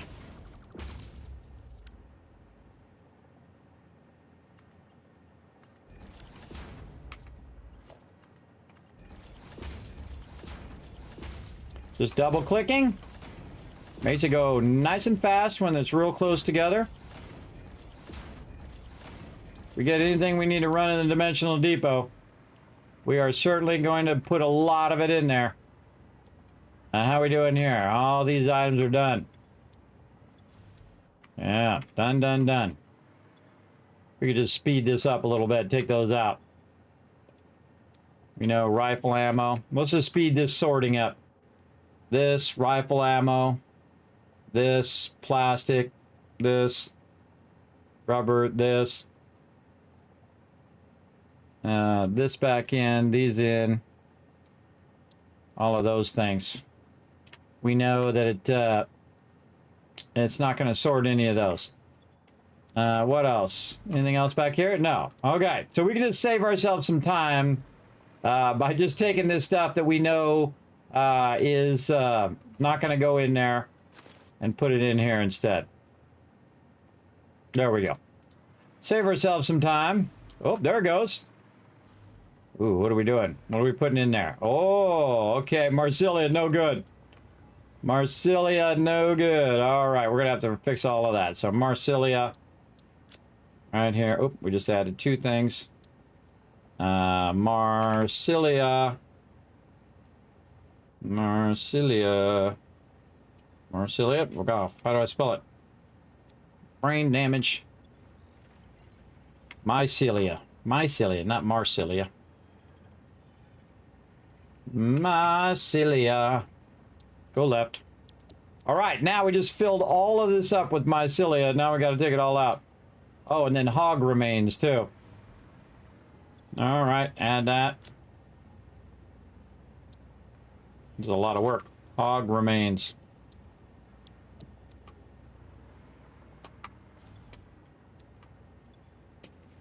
Again, I wish they had not made it where it had a storage inside the thing, but the storage was external, and so that the overflow would work a little better. But we do what we got to do.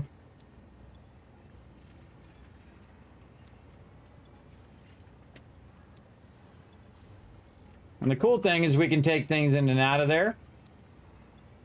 And we could go in and just tell it what we want at this point, but there's more things that we want than things that we don't. And so now we got that squared away too. All right, and why? Yeah, plates at the end. Why are them plates making it all the way to the end? Still running them screws in there. That's a lot of screws. And we'll see how this works out. Oh yeah, it's coming out of there. All those backlogs of screws we had. Very nice. Oh, I sorted it and it switched. Yeah, it switched to steel pipes. It's like whatever's in that bottom right corner is the thing that it tendency to run out. Let's sort it all. See if that helps it run a little easier. Okay, we're all, wow, we're only 5 boxes back now. 5 boxes back. All right, well this is done. This is GG's. All right, we check all these. Yes. Oh, there's something you want to put in the dimensional depot really, really fast. That's where you do it. I can't think of anything else I got to run in there. Oh, here comes some fuel and stuff. Let's go see if there's anything over here we can throw in the dimensional depot. How about rotors? Rotors, can they go in there? Yes, okay. I don't know how many rotors. Oh, a lot of rotors. Okay, so here's what we'll do. We'll get all the rotors. Where's the rotors at? I'm just going to hit F. See if there's any rotors. Right here. More rotors. Get the rotors. Get the rotors. Rotors back here. Motors back there. Oh, there's a bunch of things in there. This, and this probably. And what about these motors? Yeah. Let's see what it does when we put that stuff in there. Boom.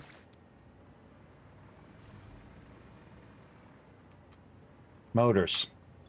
Oh yeah, we put a bunch. Look how quick it's going. Holy mackerel, we just learned a little secret, everybody. You want to fill that sucker up fast. That's how you do it right there. Yeah. Wow, that really does that fast. I need to put a lot of one thing in there. I'm good.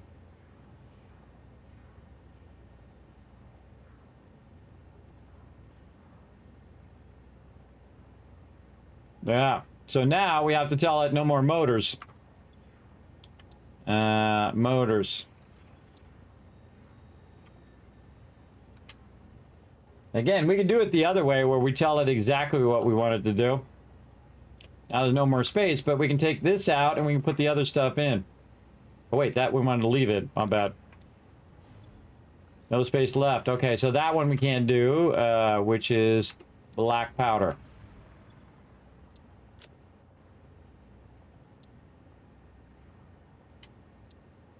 Again, I feel like at this point it might be smarter for me to actually do it the other way.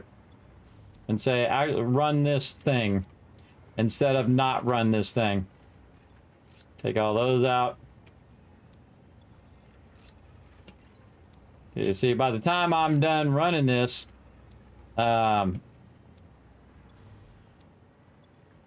it will, then the thing I ran will be the thing that it can't run anymore.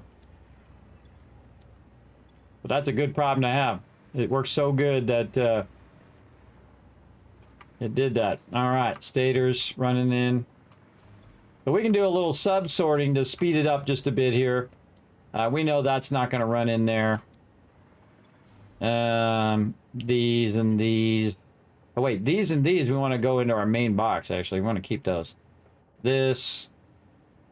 I think hog remains was one of them. I can't remember which one's one of them. This. Our case industrial beams. This we know is not going to go. This. Maybe these might go. Maybe the smart plating, but we know the quick wire is probably full. Let's see. Quick wire full. Smart plating not full. All right, so we'll take no quick wire over here.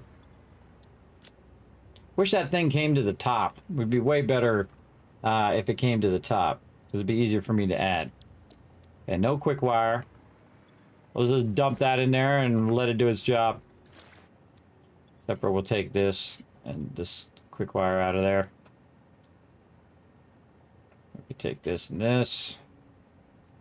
Motors we already know. This thing we know. Hog remains. Out. Plastic we know. Yet if we already know it's full, then we can just go and put it in our full boxes here.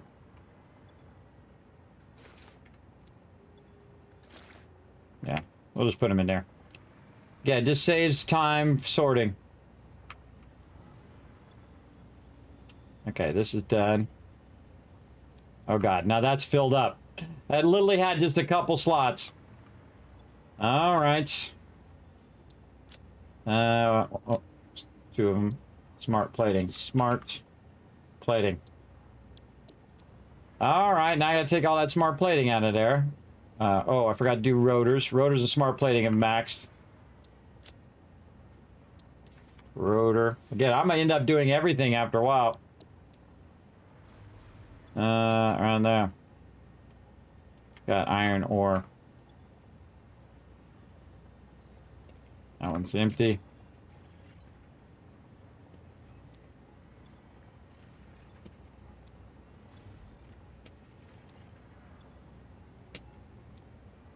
There's a lot of manual work here.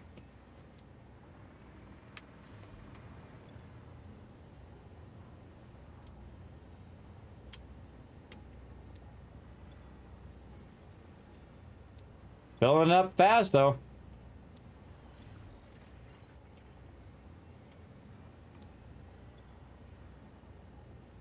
I feel like it's smarter for me to just say, hey, be this thing.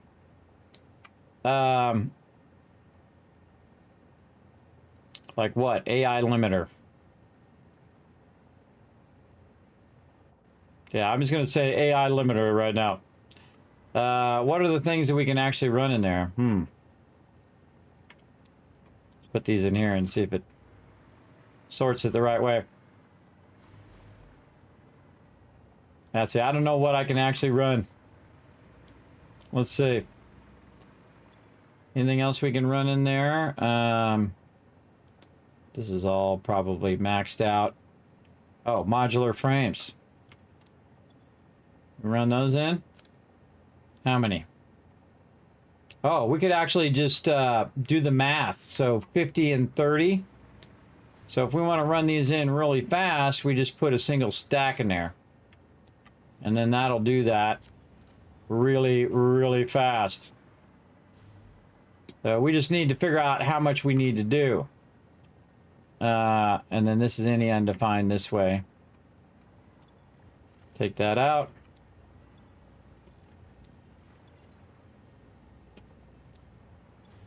Oops. I took 23 of them out. Okay, we'll let that run. Anything else in here? No, no, no, no. Still doing screws? Oh no, now it's on wire. Awesome. Okay, so how much can we put in there? We can put, let's get this to, here's an idea. We're going to put that in and we're going to pull a stack of this out. 50 out. Let's just pull it all out. There we go. Okay, we can engineer how much of this goes in there. Yes. So if we want to put 150, we can just go boom, boom, boom. And now it's going to put 150 of that in there. Exactly. Across all of this, like in seconds. Look at it go. Look at it go. Holy mackerel, we found a way to super speed that in there. There we go. You have a notepad? Well, guess what? You got it all on YouTube as well and on VODs here on Twitch. You can always watch it back. If you go, hey, Kismet was talking about something, you can always come back and do it. But yeah, taking notes is good too. No worries. Thanks for the lurker love there, Gio. I appreciate it. Man, what time is it? Oh my gosh, time flying by again. Yeah, that is a really cool thing. That's like a super fast way to just zap all of those in there. Yeah, barrel nuts is the other thing we can put in there. Let's put some barrel nuts in there. Let's take it out of my inventory here. Blast those babies in there. Yeah, I can just go down each thing and just fill those things up. Let's see, what else? Wire not in there, really? Just take all the wire out. And then go grab some wire from over here. Yeah, I was trying this earlier, too. There's, put the small one in. There's 2,000, so I need 1,500. It's like instant, put it in the dimensional depot action here. So again, we can put in 1,500 wires. So we'll go bump, bump, bump. Oh, wait, no, we told it to not put the wire in. Oh, my bad, my bad. Hold on, I'm gonna pull it back out. Pull it back out. Okay. We told it not to put the wire in. So we gotta go in, delete wire. Oh, here comes a whole bunch of that. Can that go in there? Nope. This is called quartz crystal.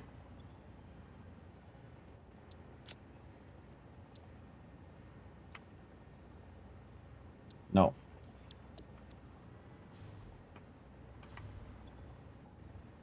And spitter remains.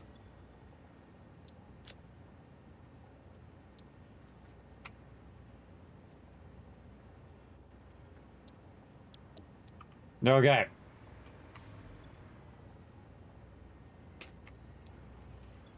Clean all these out. Feel like I'm like the dimensional depot cleaner. Over here.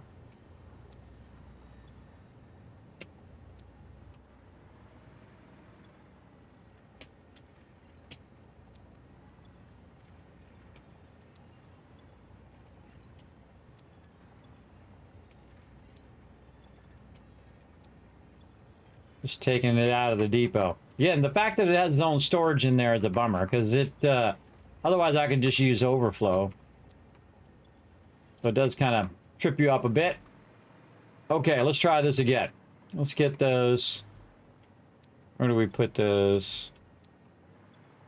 Be way back here somewhere. Right here. All right, so there's our 1500 again. And that wire in there. Oh, yeah. And we fill up the wire, and then after we fill the wire back up, we then just go in and tell it to not put any more wire in there.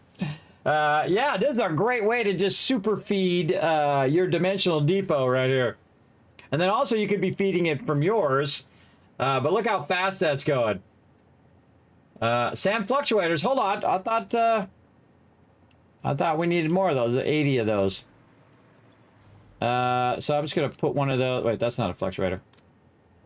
This is a fluctuator. We'll take it and I'll just put it in there on mine. All right, let's see if we can just feed as many things in there as we can. High-speed connectors. Okay. Well, now what we can do is tell it what we want to do. Yeah.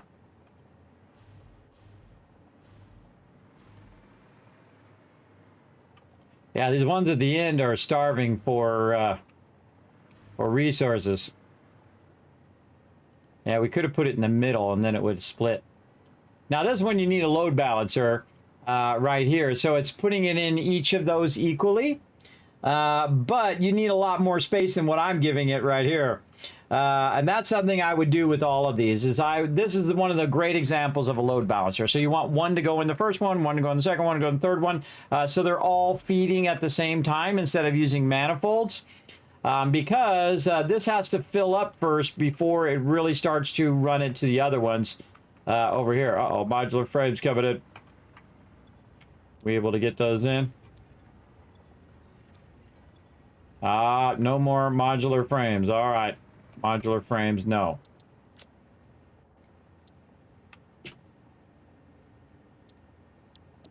All right, so it just goes off that way now. And then we got to go in here and clean it up.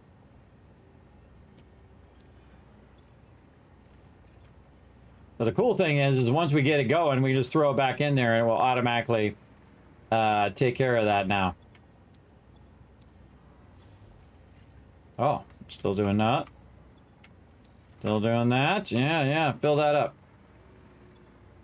Still filling it. Good. Take that out of there. Oh, there's some circuit boards. It's doing some things that we still need to do. Yeah, there's a lot of manual work sitting here and micromanaging that. A lot of modular frames coming through. I can just help it out and skip it up ahead here.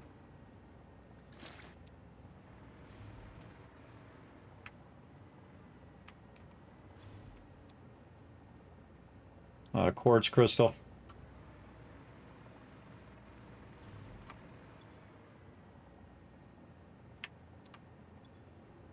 Where's this quartz crystal coming from?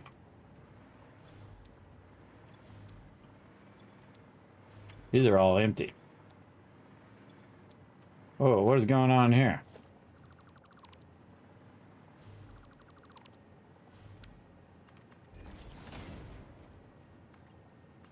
Some freaky box stuff going on there. Actually, we don't need this anymore because we sorted it all. And we can take these out. This one's empty. Empty. See, as you empty them out, you can just take the boxes out, and it tells you how much you got left. You don't have to keep looking in those empty boxes. Yeah, look, we sorted all of those boxes. That's crazy. We got it to do all that sorting for us. Yeah, and that's what's so cool about those level 5 belts. Those things smoke. Smoke! All right, let's help it do... Oh, that one's done now, too. Consolidate this all forward. All right. Store all of that. Let's see. What else? Wait for that to empty out, and then we just keep putting these bit of pipes in there. Yeah, when this is done, then all it's going to do is grab all my other resources from that tower and fill those things up. Because it's almost done doing all the sorting. That's cool. Very, very cool. What we got here? Little barrel nuts. I think we're waiting on some stuff over here.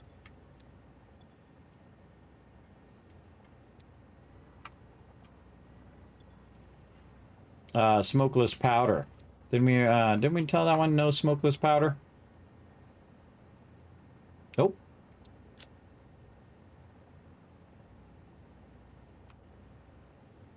We got that one down. Like checking it off the list. What is this? This is aluminum scrap. Oh, we could use more of that. Still going on that one. Them barrels in there.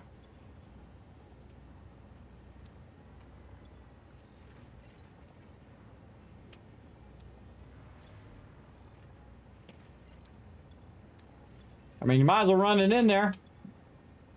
If you got a bunch extra of it, run it in. Ain't doing you no good sitting in the box. Look at all that go. Go, baby, go. Look at those circuit boards going in there.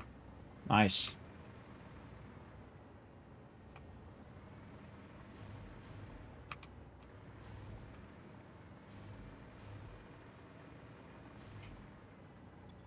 Oh, almost done. Store it in there and let it do that again.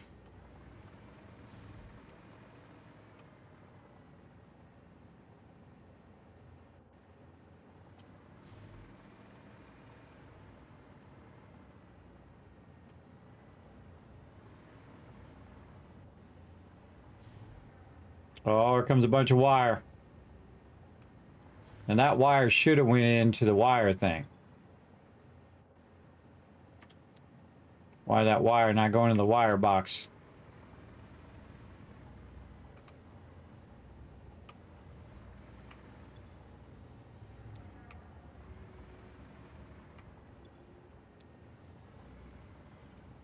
Oh, we got a bunch of stuff in here.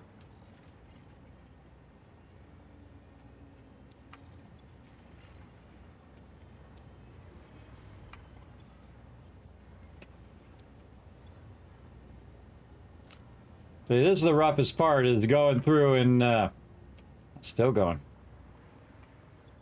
I'm gonna take this out so I can get all these modular frames out of here. Put that wire back in again. Keep it uploading. Oh, those are done. Circuit boards.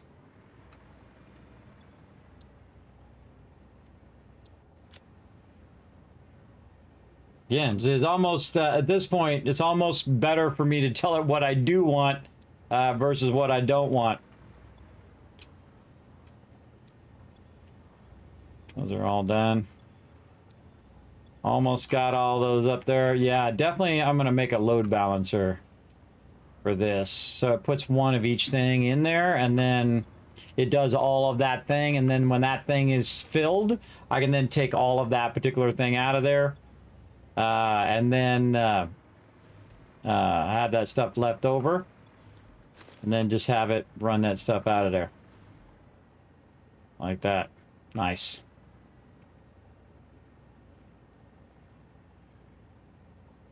Oh, I didn't tell it those quartz things. Crystal oscillator.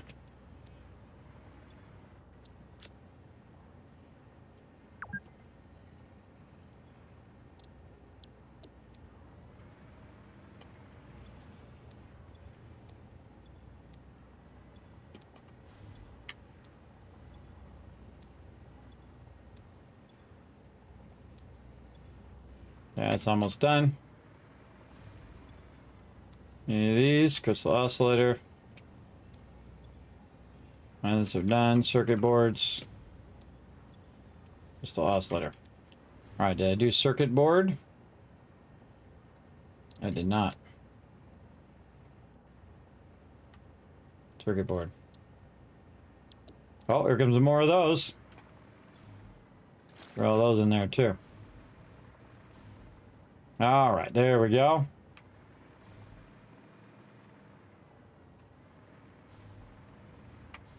Oh, these are still full here. These are still full of loot right here. It's got to be processed. Wow, wow, wow. All right. But we still got a lot of it done. Honestly, we could just speed this along a little bit. Help it out. Help it go a little, do a little manual sorting. That's okay. We'll give it, we'll help it out. Just to speed this up. So we can let this run. There we go. And then over here, where's our wire? Right here. Wire. Cable's already maxed. And then concrete. Speed it along. And then this, you know, this and these are going to end up at the end anyway. Take all that out now.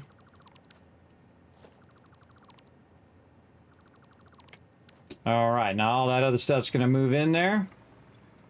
And then all of this, we're just going to put at the end. Have it sort all that for us. Okay, what else doesn't belong in here? Our modular, our reinforced plates. My little car. Put my little car in here? I sure can. I thought I could. Take that out of there. Put that back in there. Okay, so this is all good. Those are things we can't put away right now. Things we can't put away. Yes, yes, yes. Put plates away. Cable away. Rods away. That stuff should be getting put away and not end up in an overflow situation. All this stuff doesn't have any place to go yet. We'll find it a place eventually.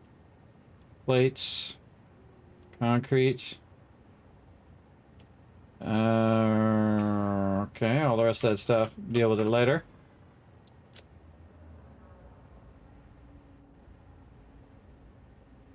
This and this. Plates, concrete, wire, cable. And you fill that up. I'm just going to go grab it out of here because this is where it is. Cable there. Just looking for stuff that should have got sorted.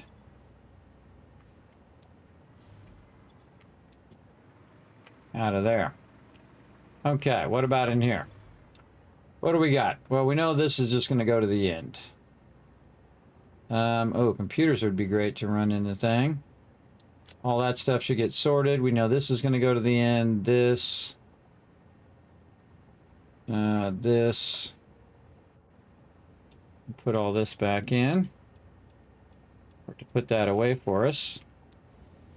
And this should end up in this box. In this box. And this should all be put away except for this one. And motors. Okay. This. Rotors.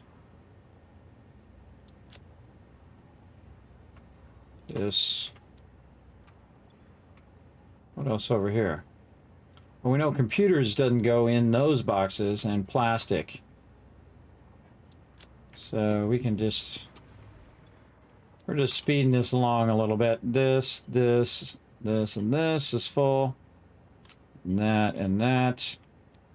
But these can go in the dimensional depot. Go! Yeah. Fill up that dimensional depot with a ton of computers.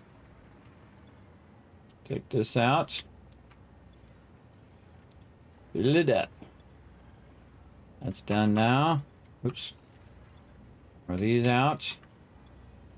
Yes, computers, computers, computers.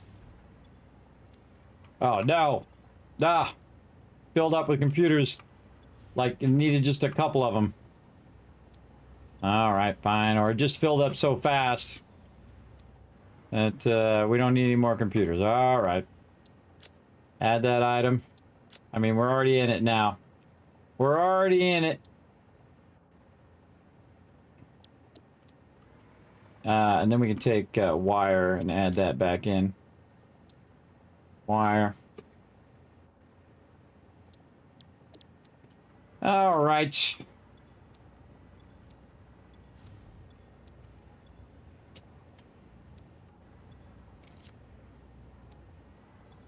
Clean up our depot here.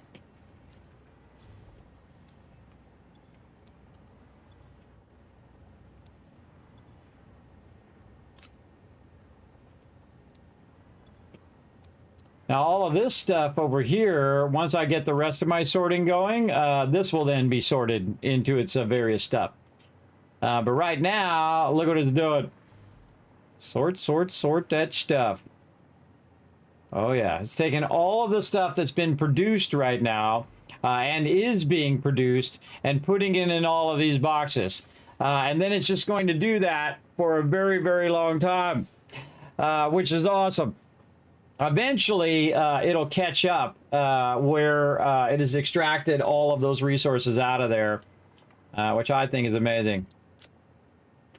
Again, it's just coming out of there as fast as it possibly can.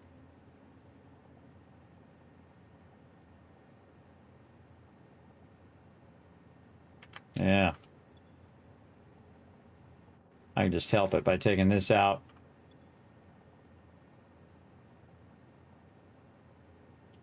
What can we do with this? We could just take some of this.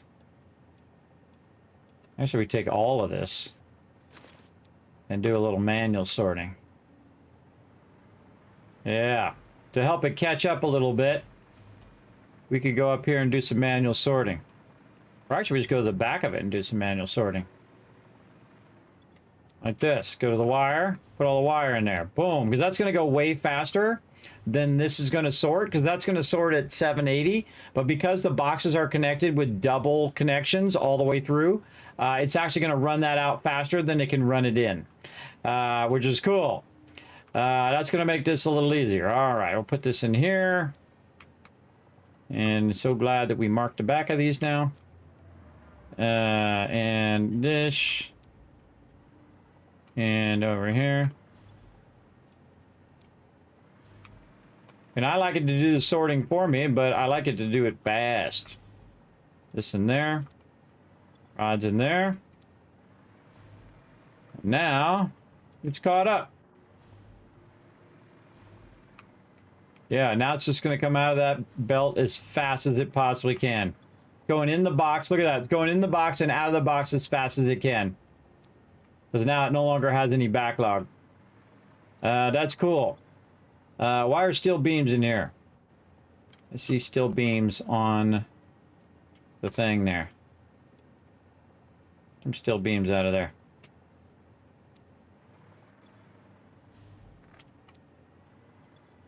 Put that in there. All right, what do we got in here?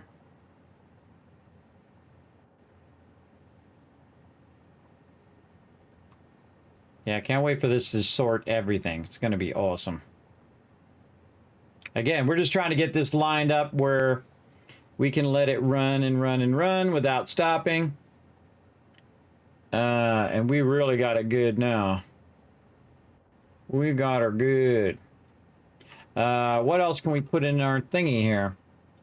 More barrel nuts, high-speed connectors, heavily modular, portable miners. We have 141 in there right now. FICSIT coupons. Oh, there we go. Let's get our coupons in there, everybody. Let's just take them out of here. Snag them out of there. And let's run our coupons into the dimensional depot. Go, baby. Oh, I can't even see them. Oh, they're going in there.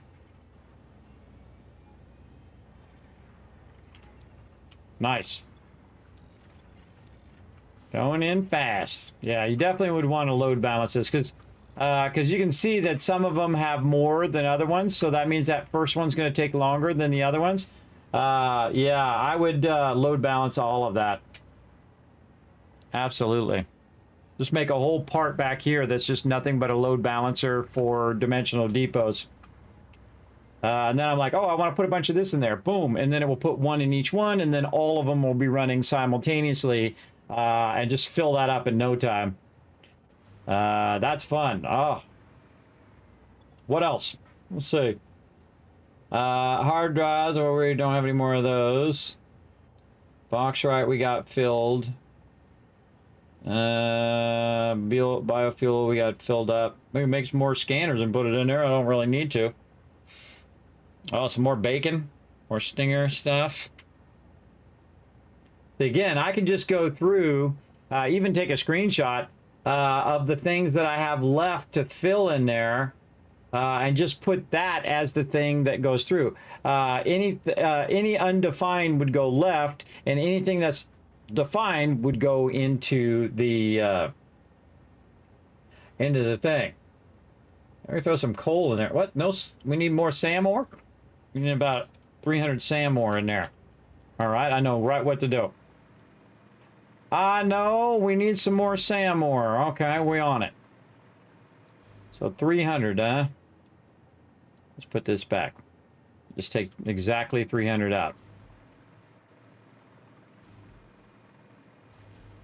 And then we're going to super feed that into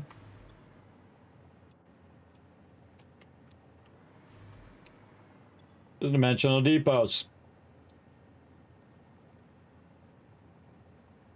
Where is it? Oh yeah, it's filling up like crazy now. Oh, copper ingots. We can run those in there. Copper ore.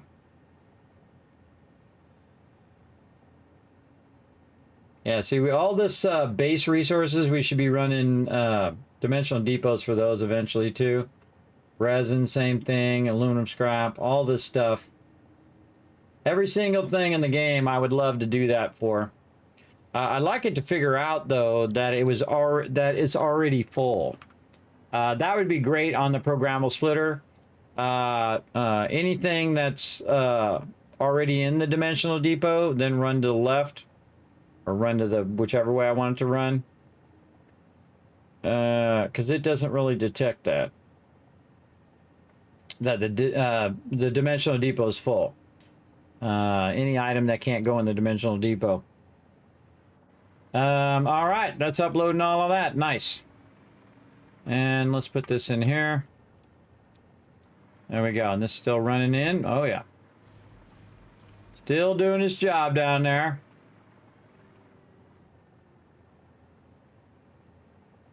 I don't see much concrete there, though. Concrete's having a tough time getting in there.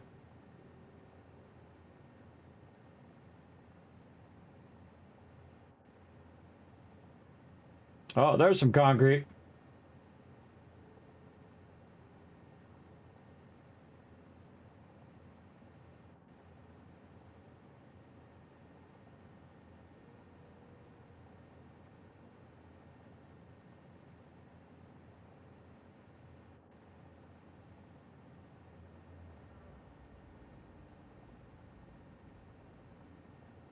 I don't even know what the total output of this is either.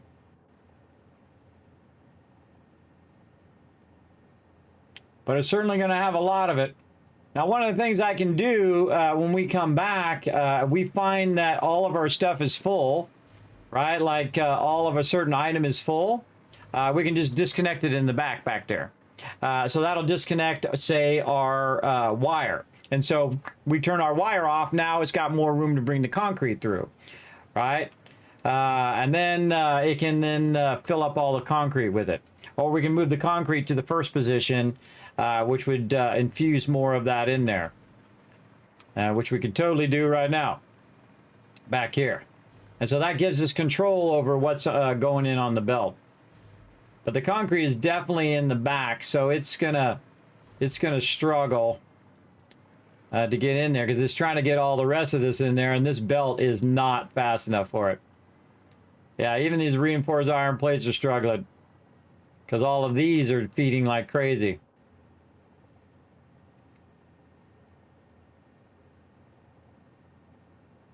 We could do this,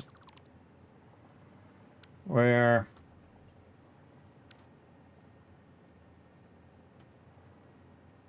this is a merger. Okay, we gotta do a little wonky stuff here, but we'll do what we gotta do.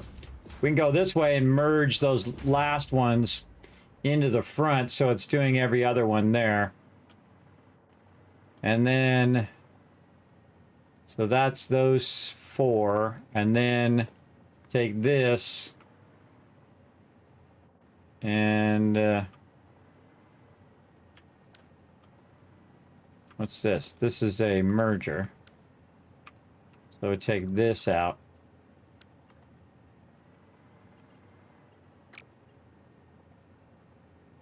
Merge this up closer too.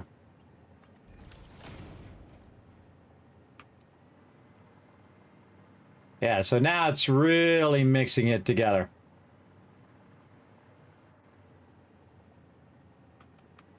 Really getting a good sample of various things. There we go. That's going to move some of these other lines. It's like one of these, one of those, one of these, one of these, one of those, one of these. Yeah.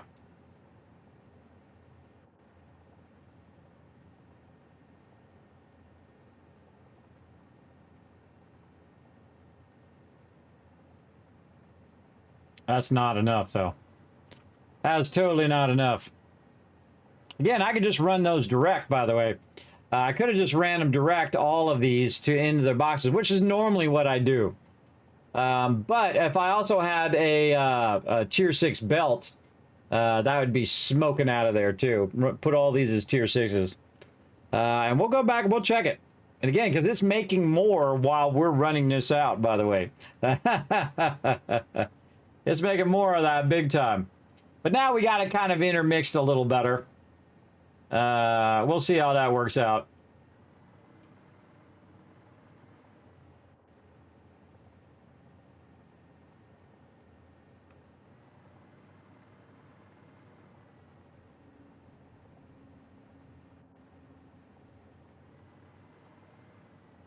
Because that'll never run out of any of that. That'll all run forever. Until it fills up all of the stuff.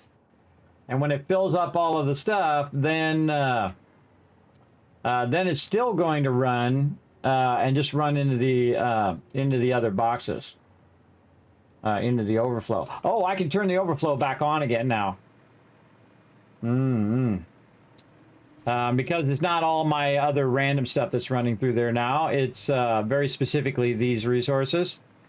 So we can take this out and then run this into the awesome sink if it's on overflow. And that should not go on overflow for a really long time. That's to fill up 10 boxes worth of stuff. Let's see what's ahead of the game right now. Let's see, that's the first box. First box. Some of these I threw in there. Oh, screws getting there. Oh, wire into the second. Oh, wire already almost to the third box. Yep. Wire. Oh, wire. Yep, almost third box. Copper sheets, first box, first box, first box. Okay. Well, now we have a sample of all of those resources, though. So if we need any of them, we're good.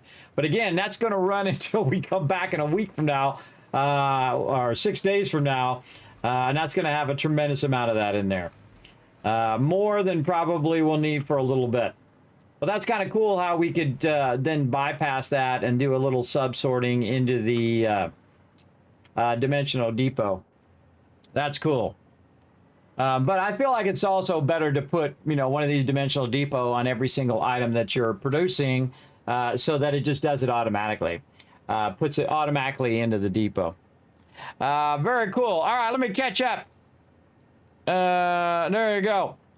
As a Windows question, I just installed it last night. I'm stuck in administrator mode. I read it's not good to do that. I can't figure out how to get out of it and go back to normal. The first person that's in there is always the administrator. Don't worry about it. Administrator's fine. You want to be the administrator. Yeah. Get less security in administrative mode. Well, you can create a new user under another name. Yeah, if you want to have less, security, you create a new user. But administrator mode is the best of all the modes. I just leave mine in administrator mode. New to the stream, what's the first game you played? Oh, man, what's the first game I played? You mean ever? Oh, boy. That was 50 years ago. I think it was called Haunted House on the Magnavox Odyssey in the early 70s. Yes, before you were probably born. Which you probably don't even know what that is. You can definitely Google it. Yes, it's called the Haunted House. It's one of those ones on the Odyssey. Way long ago. Yeah, there you go. Yeah, I just go as admin. Yeah. 1975, yeah, well, there you go, Wi-Fi. You were close. You were close. Yeah, it came out in the early 70s, I think in like 73, 74, right there.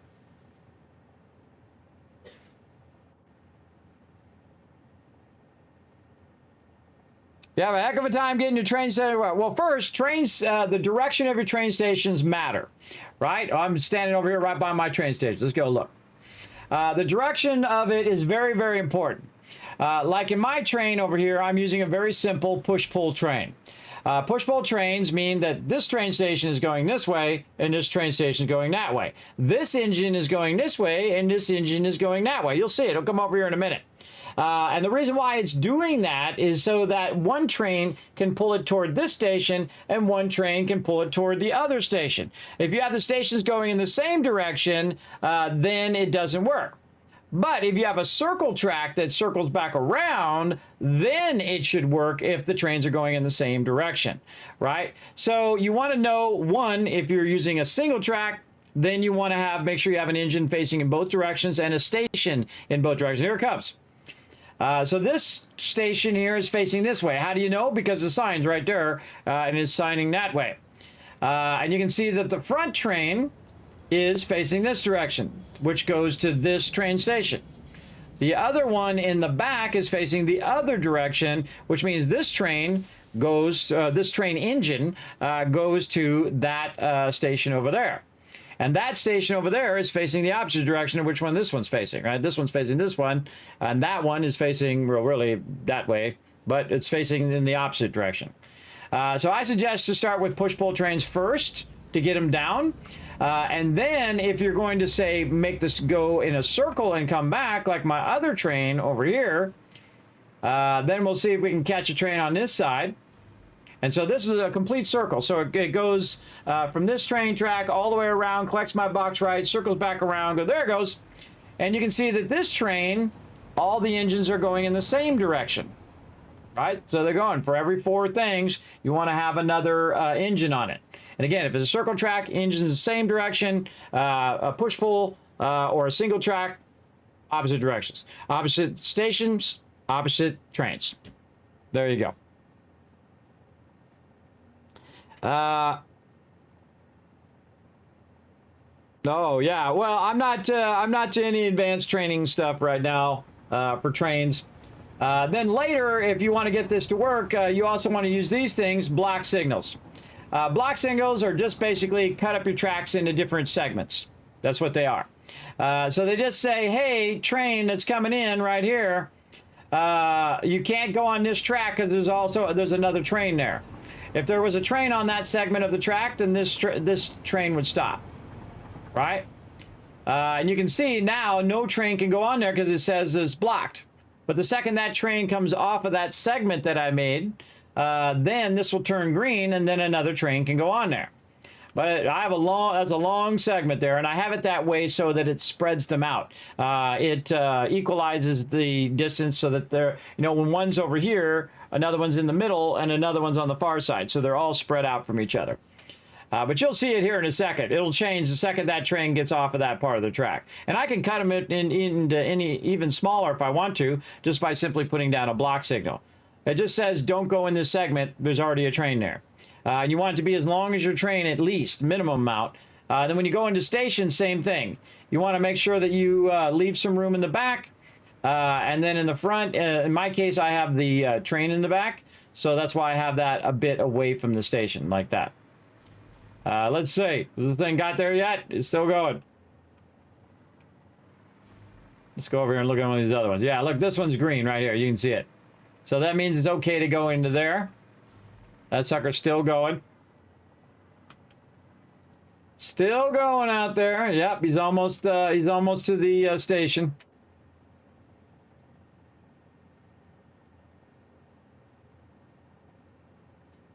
He's almost there.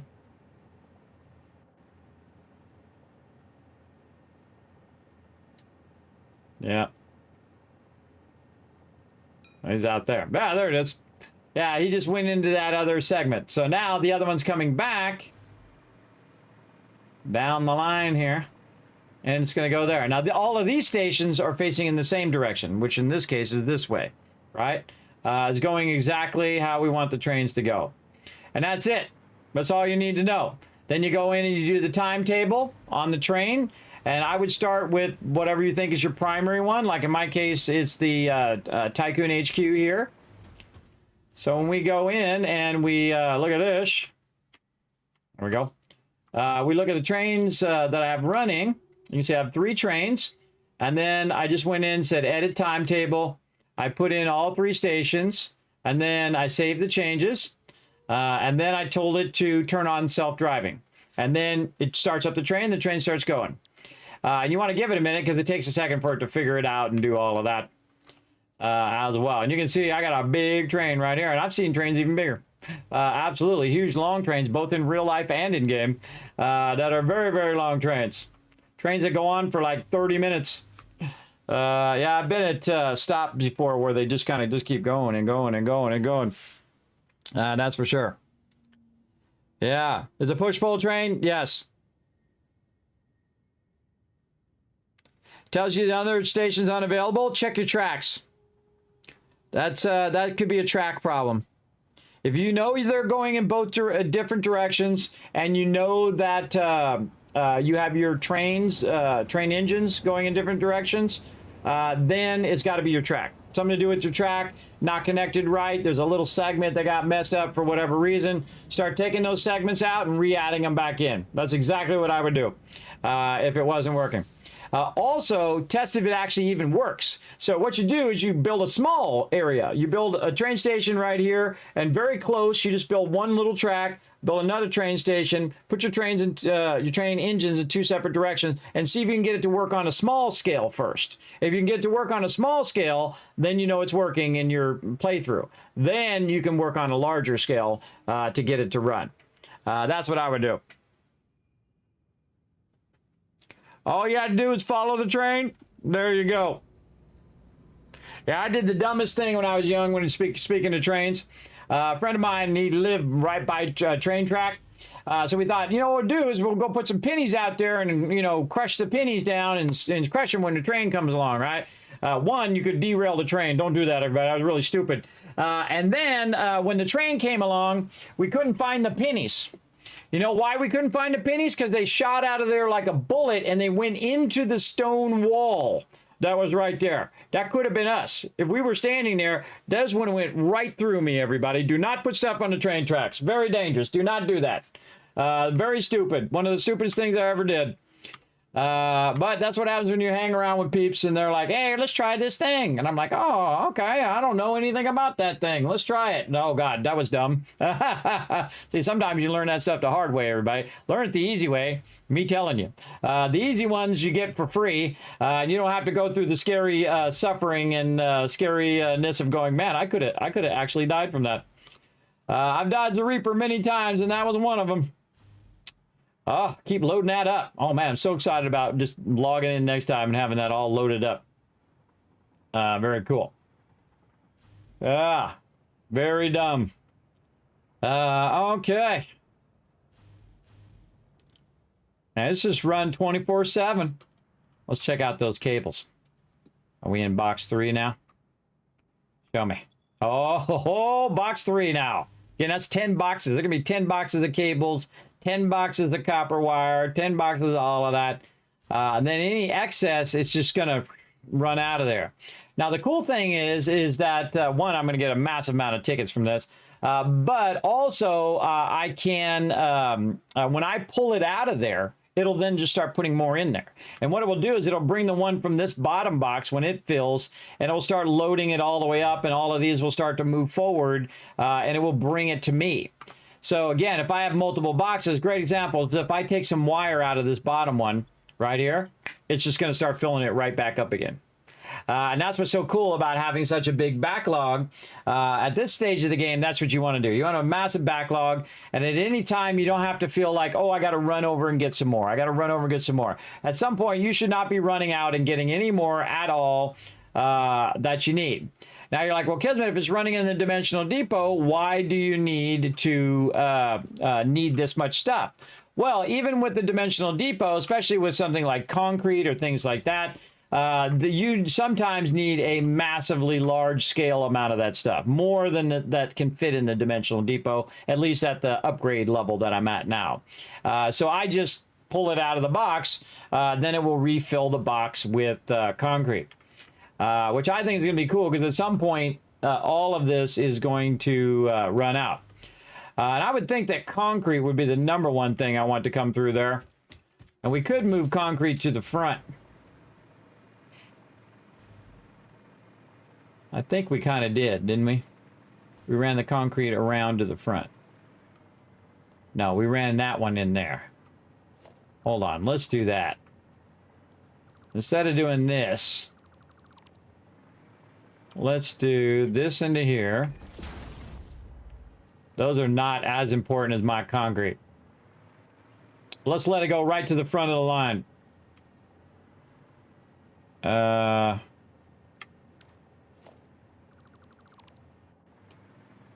Submerger should go right to here. Oh, I got to do it out of here. D.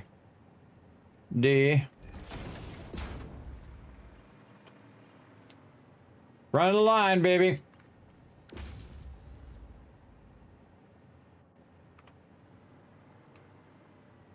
And once this gets started up and all that goes through there, it should start doing concrete at the front of the line here. We'll see.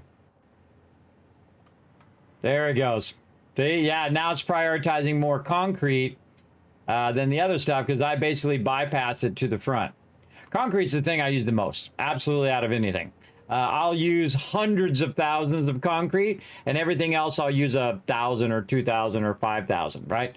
I mean, it's not even close. Because everything that you're building basically uses concrete, including all these foundations and all of this stuff. Yeah, and we're just getting started. This is just the beginning. All right. And again, we're gonna have a little problem with the mixture back here, though. 1, 2, 3, 4. Here's what we should do. We should turn this one. Let's turn this one, where the output is this way.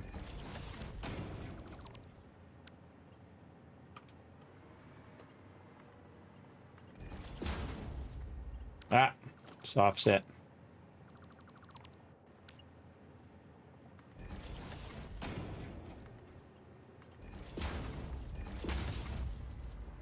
Okay, so these four, see if we can squeeze this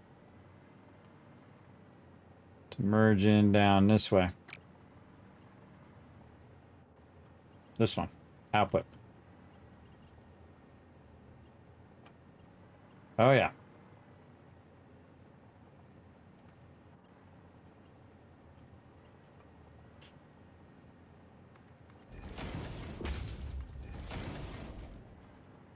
All right.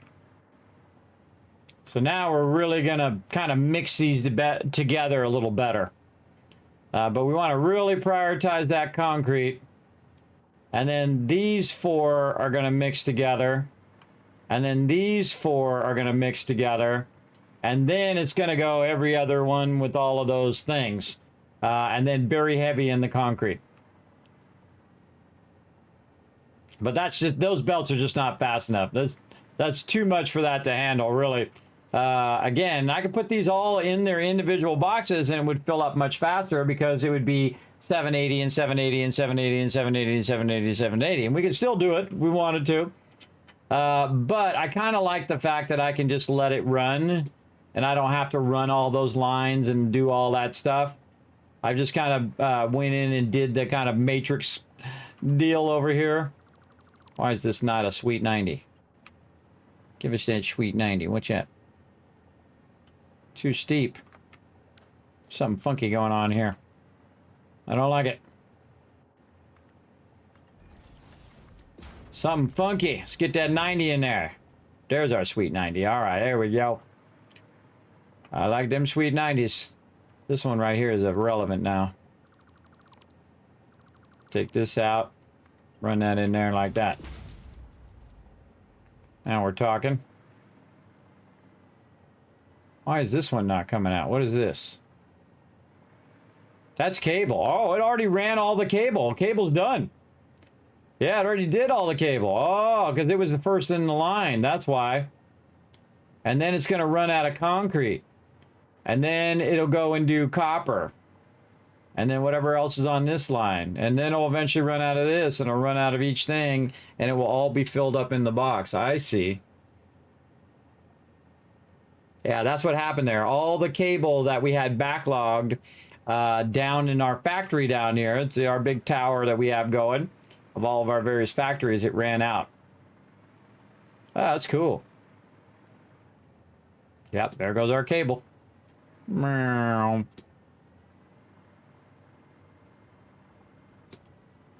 Yeah, again, right now, because it has a backlog of each of these things, like a whole box full of it, it's got to empty that box out. And then once it empties that box out, it's not going to have as many. And then when it doesn't have as many, it can let the rest of the stuff catch up. So eventually, I bet you when we come back, let's take a visual picture of that. We come back on Tuesday, that's going to be massively thinned out, and it's going to be better. It's going to run through the belts better because it won't have such a big backlog. Especially the concrete's going to finish. Yeah. And then one by one, each one of those will then have emptied all the backlog that they have. And then it will run smoother. Because all of this, once it's made, will instantly go in the box, or it'll instantly go into the awesome sink if it's on overflow. Yeah, so eventually, that's like, again, this is what happens in manifolds. It has to build up to the moment. Now, we go down there and we can just take the concrete out of there and take the stuff and just take all the excess and put it in the box ourselves. But this is what this is for. This is its job. I go manually do it. Yeah, it'll definitely, again, there'll be diminishing returns after time. It'll get rid of all that stuff out of the box. Because I don't think I'm making concrete at 780, that's for sure.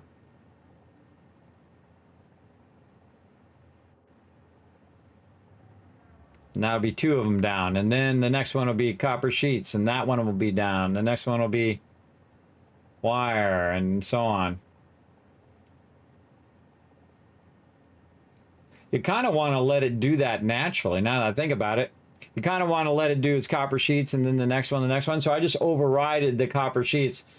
But that's okay, because concrete, I need way more concrete than any more of all of this. If I can get that concrete to get out of there, then the rest of these will just kick in and keep going. So this is, I love watching. I could just watch the factory here, but I could watch it for endless hours of it just figuring all that stuff out. There we go. So again, this is just, 10 resources out of 50 or more. I don't even know how many total there are. Don't tell me. We'll figure it out when we do all of these. And again, this is just getting started. And this factory down here makes all of these things. So that's what it does. And then I'm going to make another factory, which is going to do modular frames, and another factory, which is going to do rotors, and another factory is going to do this. And then we're going to combine all of that together and run those up. And then those will sort into some separate boxes. But yeah, very cool to see this later. Once this is really cleared its inventory. Let's go down and see how much concrete is in the box down here. I'd be interested to know.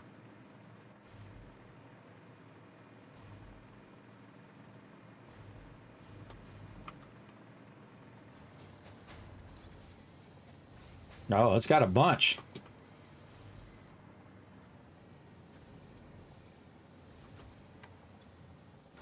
$15 per minute, and we're making 30, 60, 95. So we're making 95. So eventually this will catch up. Doesn't look like it's catching up right now. You know what? Let's give it a little bit of a hand. We'll give it a little bit of a hand. We're down here. We'll just grab it. Because that looks like that's running perfectly at the same speed at which it is, which is it's running through there. So basically, it's keeping up with the belt. So at some point, that might that's just going to slow everything down. I see. Because we're making a lot less cable than we are. This, but that's 100 out of 780, and this is 100, and this is 100, and this is 100. So again, if you add that, if each one is 100 and it's 10, that means it's at 1,000 speed right now. I don't think they're all 100, but yeah, we'll give it. We'll help it out. And the cool thing is, I can go to any one of these boxes and it'll automatically sort it down into the front box. Let's go see.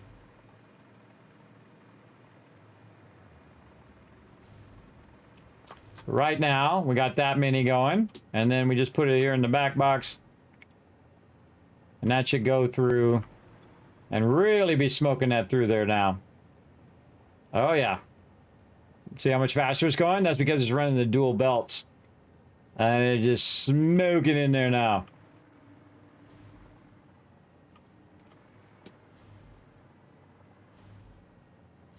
And just sorting all that other stuff too.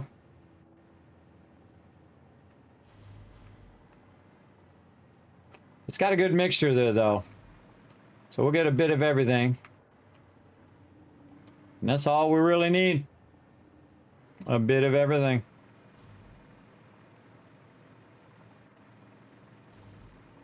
That concrete is definitely keeping up with the flow of that belt.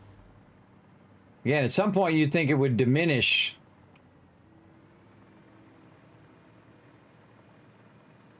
But the other ones have to diminish. That's the thing. Like if we went and look at copper sheets. Right here.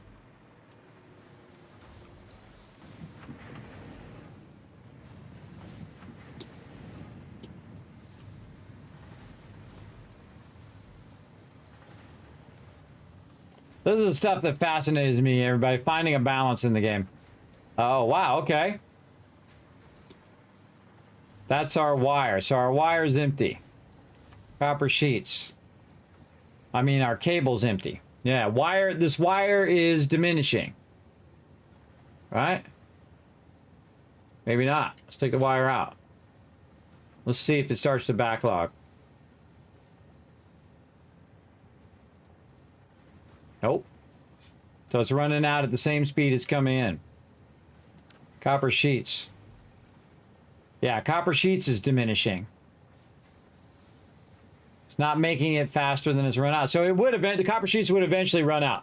But bam, now we can do that. And then now there's not going to be as many copper sheets coming out. So just a few.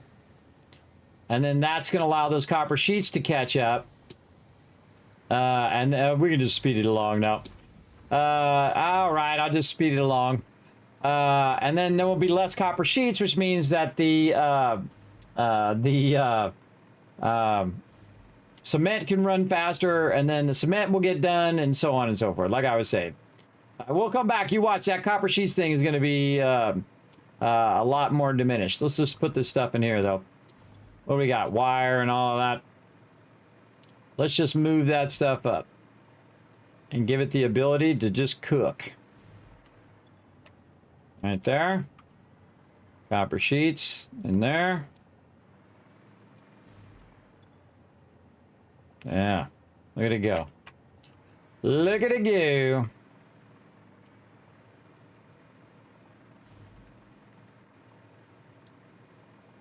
Let's just do it with all of it. We're just going to manually pull our backlog. Let's go all the way down here to reinforced iron plates. Lended to hand.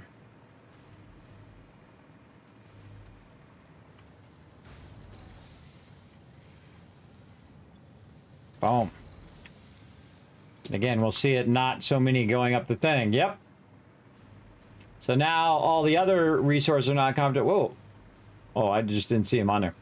All the other resources are not going to be as in competition with it. See, look at the. They told you. Look at the concrete now. It's starting to thin out. And now our concrete is thinned out. Our things are thinned out. Now all of our other stuff is accelerated. And then now we're going to have our bars thin out. Yeah, look at it go. Awesome. Again, just because it has a backlog is what's causing it to slow down. And if we just kind of eliminate that backlog, then it will just run and should balance itself a bit better if it all can be run at the same time. Some of it might be beyond what it can run. And actually, we'll put all these in here. Let it sort all those for us. Sort all that for us too. While we fix this overflow. Too much of everything deal.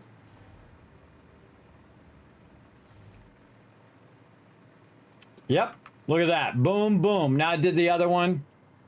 That one's now diminished. These are all speeding up now. Let's get our pipes and our beams.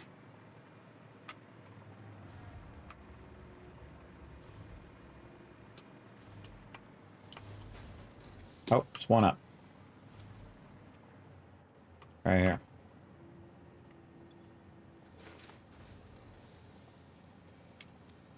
Oh, it's probably one back. This one. Wow. Wow. Okay, that's a lot of those. Wow. Whoa. Whoa. It made a ton of those. Okay. We'll help it a bit. All right. Well, those we're gonna have to take like 5 trips. So we'll try something where we can just use 1 trip, and then it will make all that other stuff go faster. That's a lot. Overburdened. Exactly. That's a lot of them pipes. I told you it made a lot of pipes. All right, and then we'll just put that in there, and it'll take care of that.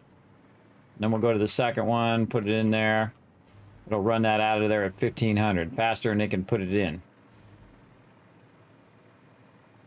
Yeah, all right. Now it's getting dominated by that stuff. Okay, we're cleaning these up. Let's go try screws or rods. Let's go try those. Way down here. Or beams. Whichever one we can try to clear out a little bit. Look at these moving a lot nicer now. Look at that. Yes, and that is moving nicer. Right down at this level. Up we go.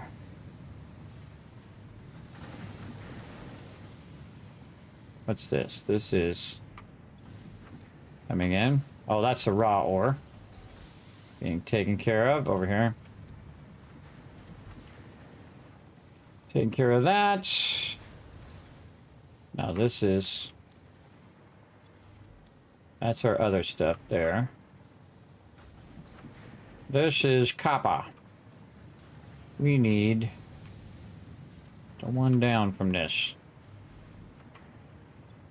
There we go. Take our rods and a bunch of plates. Oh, there we go. Rods and plates now are thinned out.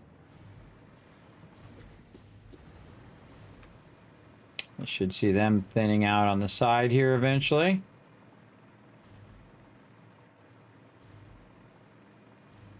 I want to come back for screws.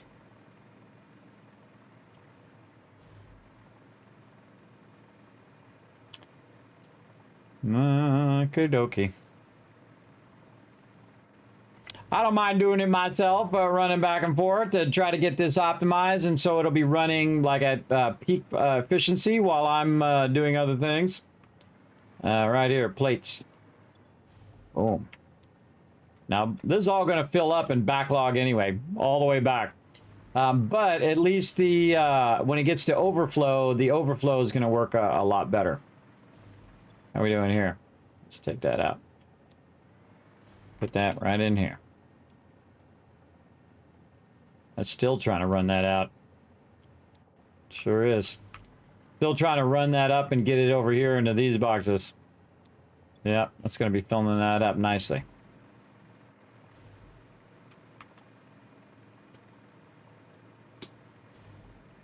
Again, looking at the composure of the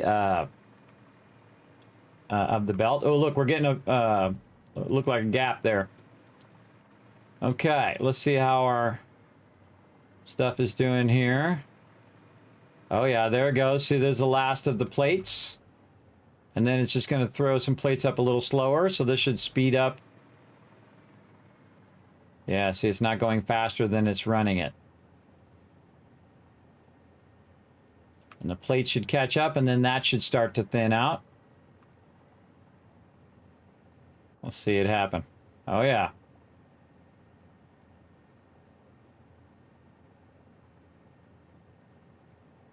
And see, now there's less plates there to block it. And the rods should be doing that here in a minute, too.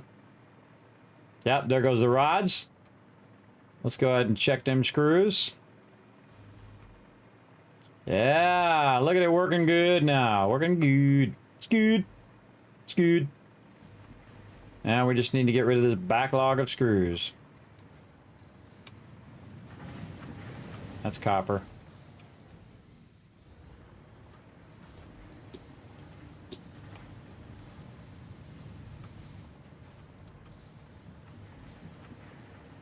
Copper. Copper. Where's them screws running out? Over here. Boom.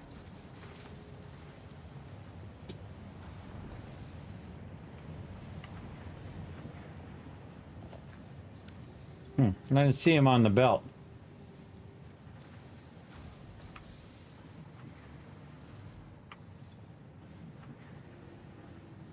Says they're running out. Is it me or... Oh, they're there. They're just not there, if you know what I mean. Just see them screws. Yeah, they're invisible. Invisible screws. Alright, something's definitely funky there, and I'm gonna fix it.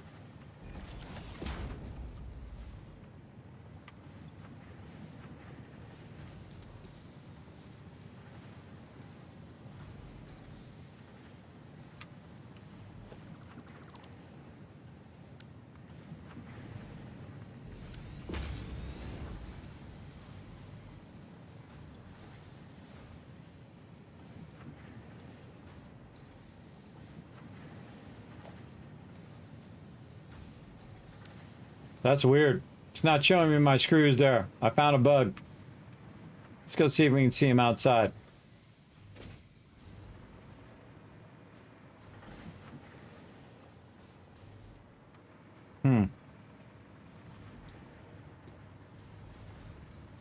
They're going around.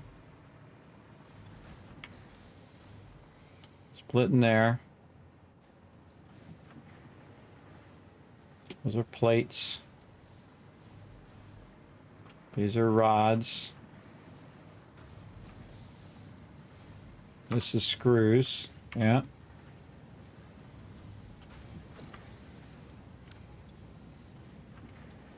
Definitely running them out of there. It's just being really awkward and we can't see them. Alright, whatever. I got all time to fix graphics glitches. Oh, there they are. Now we can see them. And now it shows me them. Alright, fine. I gotta go back and fix it.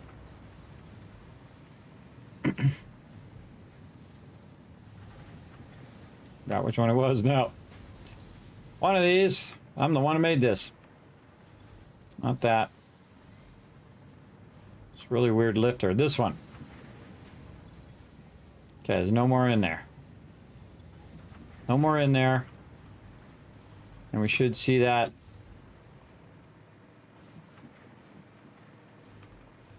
With just a few screws. Yes, okay. Now, see how spread out our lines are now? We don't have a backlog of everything, so all the backlog is causing it. Now, eventually it would have took care of itself, everybody. I know exactly what would happen. It would diminish. Each of those lines would have diminished until they're all gone. But now we have the pipes and the beams that are probably going to overwhelm that stuff. But see, the screws are almost done too. So now when the screws are done, then it doesn't have to compete with the screws either.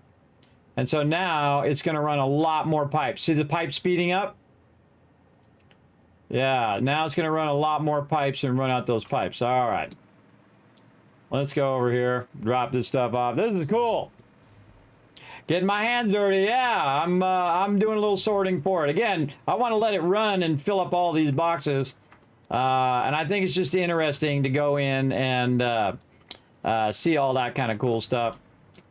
Let's throw this in one of these boxes. Boom. It's cool to see how you can affect it and speed up the process of it, you know, kind of balancing and sorting those a lot faster, which I think is pretty cool. Also, oh, this is not connected. Oh, this is not even connected anymore. Oh, that's why it's not running any beams. Okay. Well, let's go down and see how many beams we have.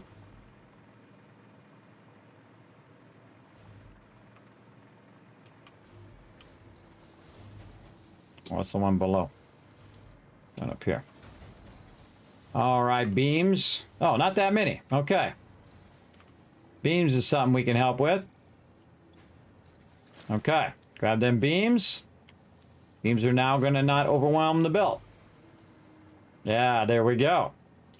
And then while we're here, well, you know, we might as well snag some more of these rods out of here because it's making an obscene amount of them.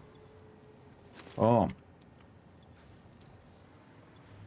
Yeah, it'd take us a couple trips. And we could have our beams going too. Yeah, see, now that's spread out more. Now again, if I add up the total production of this, which I totally could do because I know what all the numbers are, and see if that's more than 780, which it might be. I don't know. It might be, but right now it's running smooth. Running smooth. All right, and again, we'll just do some of the work for it. Boom. And since this is going to sort way faster because we can dual sort those over here, it'll go way, way faster. And again, we could have created a two-sort system where it sorts the top and the bottom simultaneously. We could have ran two 780s and then had it where it, right at the very, when we merge all those together, then we have it split again. And had one half of the resources going this way and one half of the resources. So it's sorting one half of the resources at the bottom and it's sorting the other half of the resources at the top. That's another way to make it go faster. And again, I could have just ran it into each individual one too. And that's really fast because that's 780 maximum in there. But this is fun to experiment around with. This is fun stuff. Alrighty. Let's grab some more. More out of here. Oh, actually, just maybe one more trip.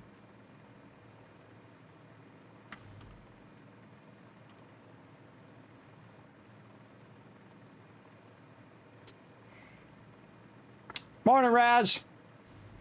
We are trying to queue something up here so we'll have a crazy ton of resources. An absolutely crazy ton. Not that we already don't have a crazy ton. Go up a box or two here. There we go. I probably didn't want to max that bottom box. Probably not the best idea. Let's go ahead and do this. There we go. Because it's running in down there, and then also what I dropped in there, so that could cause that bottom box to get full, and then it stops the whole entire line. We don't want that to happen. We want to go out here, and we want to get one more round of this, and I bet you that thins that out. I bet you it does. Let's see what else we can get right here. Boom. Any of these? Anything left in this one? No? Okay. By the way, when this is done, it's going to backlog and do all of these here too. It'll fill all of these too if it has enough time between now and the time we come back, which it's going to have a lot of time. All right, there we go. We thinned it out. Now let's see how many come out of there at the same time when we pull those. Yeah, that's definitely thinned out. Okay, yes. Now it's a thing of beauty, everybody. As it produces it, it runs it to the end. Watch how much nicer this is. Look at this. That is cool. That is cool. You gotta admit that's cool, everybody. I'm glad I also attached my steel beams back in there again. Because I want those to go down the line. Yeah, look how nicely that's balancing its way through there. Again, I could have done it by the numbers, everybody, which I didn't do. I didn't bother to do the numbers. But again, we could figure that out if that was more than 780, which it doesn't look like it is. Otherwise, it would start to backlog. It looks like it's definitely below 780 in production, in total production. And we could have figured that out ahead of time, everybody, and just put everything to a certain point where when it's being produced, it was not more than 780, so that it would just run perfectly like this.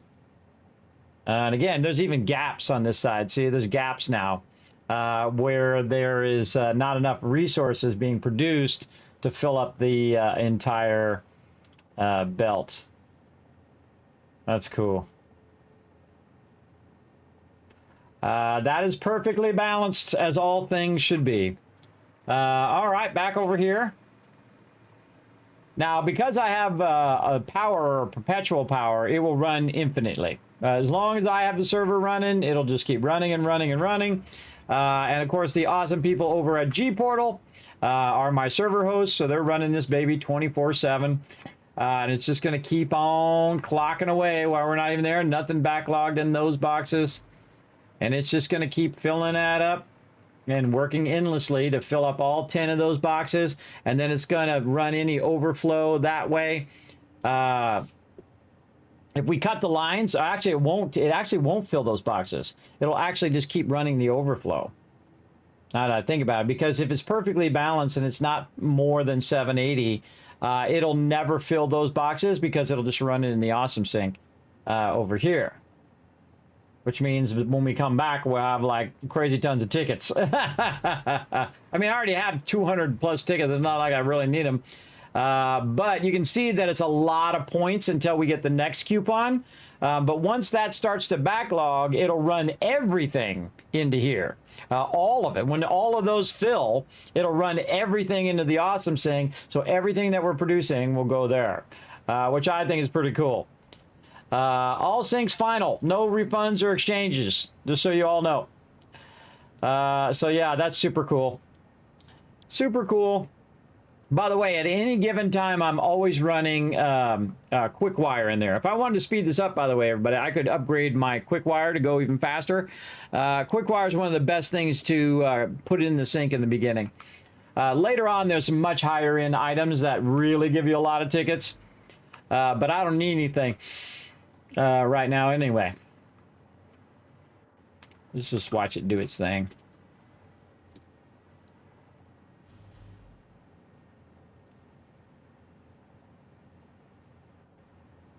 You can just see him go, this one and that one and this one.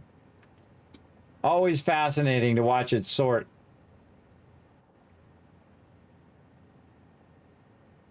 Yeah. All right, let's go check our belt one more time. Oh, yeah. Yeah, there's a gap there. Gap. That is unintentionally perfectly balanced now. Again, I didn't bother doing the numbers. I just put them all together and see what happens. You can play the game that way too, everybody. You can just merge it together and you can see that it's having a backlog. Oh, well, hold on. How can I solve this problem? Do I need to make multiple lines or what I need to do? But now I have this where this can all run together and I don't have to run individual lines. That's the trick. That's why I did it like this instead of running each line individually. Is so that I could run less stuff. I can run less lines and it would automatically do it. And again, eventually it would have diminished down to the point where it's at now on its own. But now we've kind of supercharged it, so it's going to just go ahead and run the heck out of all of that stuff until it fills up all of those boxes. And then it will start overflowing all of that. And it will just run for a week. How many hours is that? For 6 days, actually. Hey, sorry, what's 6 times 24? 144. So it's going to run for 144 hours on its own of just making me loot and putting resources in there for me. All right, I think that's a good place to stop because then we can come back and we can check it out on Tuesday and see if that actually filled all that up and what that's actually doing. That'd be amazing. Come back, you got 10 boxes worth of everything. That's what I call set it and forget it, everybody. It's one of my favorite things. And look how we clean this up nicely over here. All right, now we got all this space over here for us to work. And I feel like what we're going to do is just run that straight, I think. We're just run all of our resources straight along and just leave a bit of a gap to get by when we need to. We'll pull out all of this storage and all of that next time. And we'll probably just put a road right there. And then we'll put this next group of storage over here. I think, or we could put it here. I feel like I want to back this up a little bit. Let's give me a little bit more room here on by the hub. Back that up a little bit, maybe put it out here. Yeah, whichever ones I need in the moment. I can put all the ones over there except for the ones that I actually need to upgrade and bring the ones I need to upgrade to me. Like aluminum sheets, motors, those things, take them and just bring them right here. I could have them over there too, but divert them over here so I don't have to run over there and grab them. I mean, it's only 10 steps, but still, I could bring it to me instead of me going to it. Sounds fun. Let's go ahead and just color these in and say maybe we'll put blue. We'll put some more stuff there. Okay, and again, I don't need the basic stuff as much, but nice to have a whole bunch of it. That's for sure. We could have also put the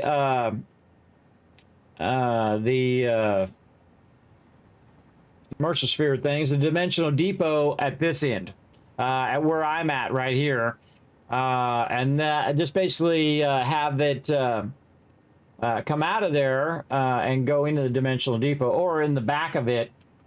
We could still do it. We could take this last one out, put the dimensional depot as the top one, and then put the bottom one as the box at the end of each of these. So we might do that. We might revamp this one with dimensional depot in it, the downward facing one. And so when we add more of those, it will automatically have the dimensional depot, and I don't have to put it in the original factory. I can just have the factory make the thing, run it over here, and then it will run it in the depot automatically at my location. Yeah. That's cool. That's cool. Very, very cool, everybody. I like it. I like it. Okay. We're going to go rest up. I went way too long yesterday, everybody. We're 9 hours in. All right. Time for the Kismet Love Train. Let's go.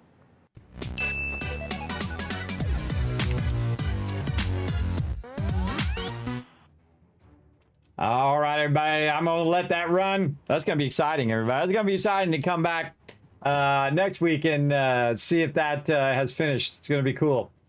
All right, everybody, what we're going to do is we're going to run on out of here. We've got to rest up.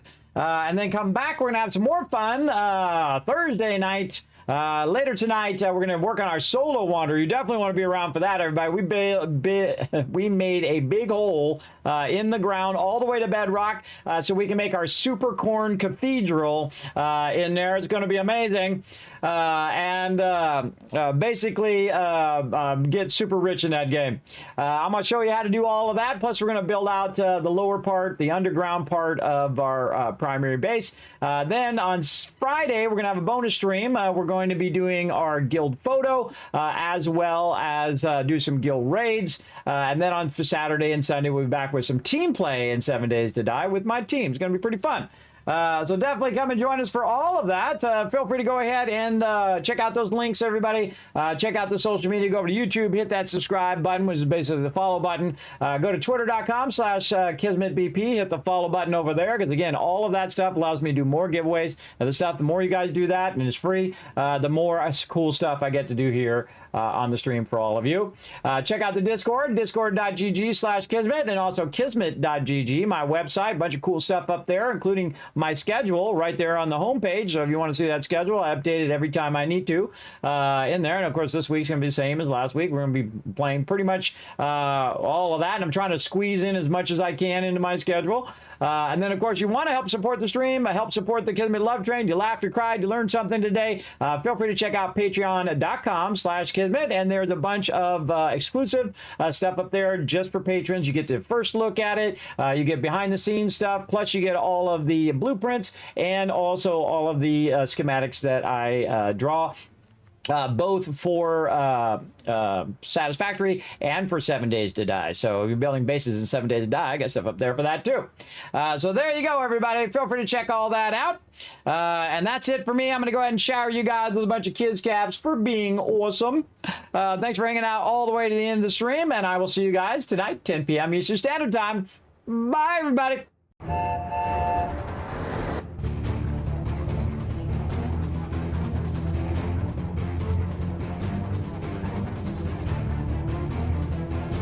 Hi, this is Norbert. Thanks for watching.